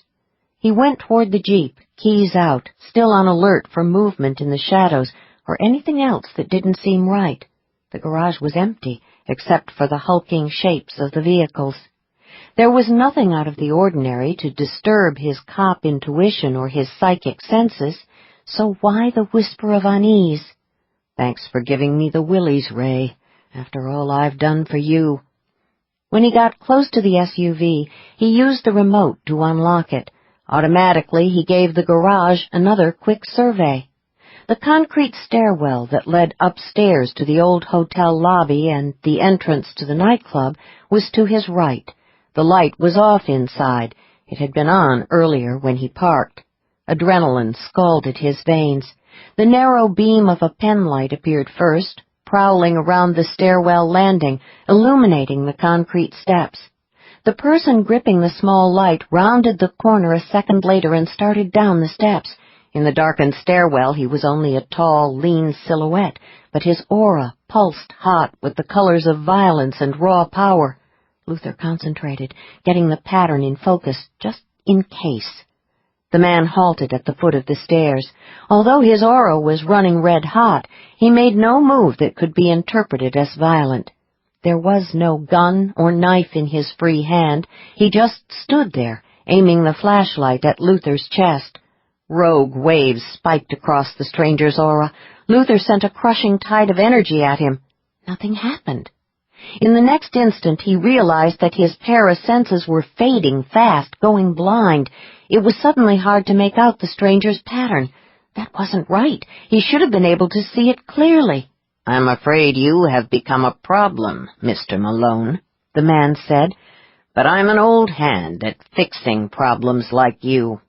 The words sounded as if they came from the bottom of an abyss. They were laced with the promise of death. Luther could barely hear them. The garage was filling with a rising tide of shadows. The gathering darkness rapidly blotted up what little light came from the overhead fixtures. Now his vision was fading. A great weakness settled on him, saturating his bones. He knew with absolute certainty that he was dying. There was pain where the pencil-slim flashlight beam struck his chest. He realized that it had to be the light that was swiftly neutralizing his aura. When your energy field went out, you went out with it. He tried to summon the strength to move, but his muscles would not obey. His will to live was a weak and flimsy weapon against the numbing power of the penlight. "Who are you?" he croaked. "William Cragmore. Perhaps you've heard of me." "Counsel." He could barely get the word out. Fallon and Zach Jones were right. They had a spy in the highest of high places within the society. "Nightshade." "Very good," Cragmore said approvingly. "I am most certainly Nightshade, and I've been a member of the governing council for 15 years. Sadly, I'll be disappearing soon. I'd have preferred to stay on for a couple more years, but that's not possible now that Zach Jones is in charge. He's simply too good, much better than his predecessor. It's a damn shame, you know. I was almost able to prevent him from taking over the master's chair, but unfortunately, things went wrong." Luther said nothing. He could no longer speak. He started to shake uncontrollably. His breathing was getting tight. The pain grew worse, searing his senses. "You're stronger than I expected," Cragmore said. "Most men would be unconscious by now. Fallon Jones did a good job of covering up your true talent level in the files. But after all these years on the Council, I know most of the Society's secrets, including how to bypass the J&J encryption codes. I am aware that Miss Rehnquist is something more than what she appears as well. When I've finished with you, I will remove her. That should take care of all the dangling threads." Grace. He had to survive to protect her. Grace. Somehow just thinking her name clarified his fevered mind for a few seconds. It occurred to him that the only thing keeping him on his feet was willpower and the cane. He had a death grip on the handle, knowing that if he went down he would not get up. If he went down. He allowed himself to stop fighting the effects of the beam. The last of the strength went out of his fingers. The cane clattered on the concrete. Predictably, he too fell hard and fast onto the unforgiving floor. Pain jolted through his bad leg, but for a precious few seconds the penlight lost its focus on his chest. His senses slammed back with jolting force. The lights came up in the garage. The thunder of the rock music and the noise of the crowd grew loud. He could breathe again. He rolled under the Jeep, instinctively seeking the darkness like some night creature scurrying from the sun. Cragmore swung the penlight back and forth in an arc, trying to track and pin him again with the beam. He sensed the slender ray, slicing like a surgeon's scalpel, striking his legs and, briefly, his shoulders and back as he scrambled under the Jeep. When the killing light hit his lower body, it did not have nearly as much impact as when it glanced across his core. It hurt like hell, but he could keep moving. In the 2 seconds it took to get under the Jeep, all his senses sparked on and off like faulty electrical wiring, a dizzying, nerve-rattling whirl of sound and silence, sight and blindness. Once in the narrow space under the vehicle, he kept going, wriggling beneath the undercarriage and out on the far side. "Give it up," Cragmore ordered.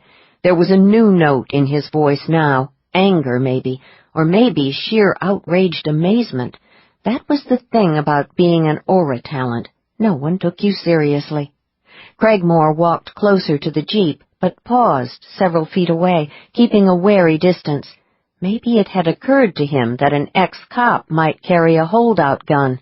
If only, Luther thought. "I watched you come down the street a short while ago," Cragmore said. "We both know you can't run. Not with that bad leg. Even if you were in good shape, you're not fast enough to evade my little flashlight. You might as well come on out from behind the Jeep. It will all be over very quickly, I promise." Adrenaline was an excellent temporary painkiller. Ignoring the stabbing pain in his thigh, Luther yanked open the passenger side door and hauled himself up into the front seat. He made it into the driver's side and hit the button to lock all 4 doors, sealing himself inside. He was about to put the laws of paraphysics to a severe test. If he was wrong, he was a dead man. He was banking on the fact that the beam of the penlight had to be paranormal in nature. There was no other explanation for its effect on his aura. Most solid materials, such as steel or concrete, effectively stopped paranormal energy waves. Liquids, on the other hand, did not. Crystals and certain reflective surfaces, although solid, fell into a third category.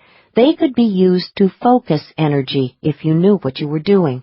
Glass, however, was a fourth category of matter as far as paraphysics was concerned. It was neither a crystalline substance nor a liquid, but it had properties of both states of matter. As a rule, a barrier made of glass dramatically slowed or even distorted waves of energy passing through it. Unfortunately, when it came to glass, there were a lot of exceptions to the rules. The substance was still little understood by the Arcane Society researchers. The bottom line was that the material was damned unpredictable. He cranked the engine. Cragmore aimed the flashlight at him through the driver's side window. He started to shiver. The laser was having some effect, even through the glass, but he wasn't completely frozen. He ducked low to evade the ray, snapped the gear shift into reverse, and hit the accelerator, driving blind. The Jeep lurched backward, tires screeching. The rear seat windows exploded. Shit! The bastard had a real gun, too. What's more, the bullets seemed to be obeying the laws of regular physics. No sound, though. Silencer. He whipped the wheel hard left and shot forward, heading straight toward Craigmore. Evidently having concluded that the beam was no longer effective, Craigmore took aim with his pistol again. Luther ducked as the front windshield disintegrated. Glass shards littered the front seat. His shield against the light beam was gone. But the Jeep was still in motion, and Craigmore was too busy leaping out of the way to aim the flashlight. Luther hit the brake and got a fix on Craigmore's aura. He sent a squelching current of energy at it, even as Craigmore tried to line up twin shots using both the beam and the silenced gun. Headshots were notoriously difficult. They were made even harder when you suddenly wanted nothing more than to go to sleep. Craigmore sagged, stumbled, and went down. The laser device fell from his hand and rolled away across the concrete. It winked out instantly. Luther threw the Jeep into park, got the front door open, and stumbled out. He limped toward Craigmore, using the fender of a nearby car for support. Craigmore was on his belly on the oil-stained concrete, facing Luther. Amazingly, he still gripped the gun and was using both hands to try to aim it. His lips were pulled back in a savage grin. He managed to get off another shot. The bullet went wide, but Luther jerked aside reflexively. The sudden movement caused his leg to collapse again. He landed hard on one knee and his elbow. His concentration wavered for a few seconds. Freed, Craigmore tried to line up another shot, but the sudden relief of the compelling pressure on his aura left him disoriented. Luther heightened his aura to full power, lurched part way to his feet, and fell on top of Craigmore. He caught hold of one arm and twisted hard. At the same time, he threw everything he had at Craigmore's wildly pulsing energy field. There was a stunning flash of energy on the paranormal plane. Luther felt his parasenses go blind for an instant. He saw Craigmore's mouth open on what was probably intended to be a shout, but what emerged was an eerie groan, the kind you expected to hear in graveyards at midnight. His eyes widened in shock. He jerked, flopped around, and then went unnaturally still. His aura winked out, just as the psychic laser had a few minutes earlier. The gun thunked on the garage floor. An eternity passed. Luther's senses came crashing back. It occurred to him that he was still gripping the dead man's arm. He released it and rolled clear of the body. For a moment, he lay on the cold concrete, trying to catch his breath and steady his senses. He heard only the merest whisper of sound on the concrete steps before he saw the flash of an aura. He did not move. "Wayne, it's me," he said urgently. Wayne emerged from the stairwell. He had his gun in his hand. Everything about him was preternaturally focused. He was in the kill zone. "You okay?" he asked in a very flat voice. "Yeah." Luther relaxed a little. "He was waiting for me. An ambush." "What are you doing here?" "Wait, don't tell me. Petra had a feeling, right?" Wayne came out of the zone. He shrugged and tucked the gun into the holster beneath his trouser leg. "Both of them had a feeling," he said. "Both. Grace and Petra. They both got a bad vibe. Grace wanted to come with me. Petra had to damn near tie her down. Guess I should have paid more attention to Ray's warning tonight." "Now why in the hell would you want to do that? Ray's crazy."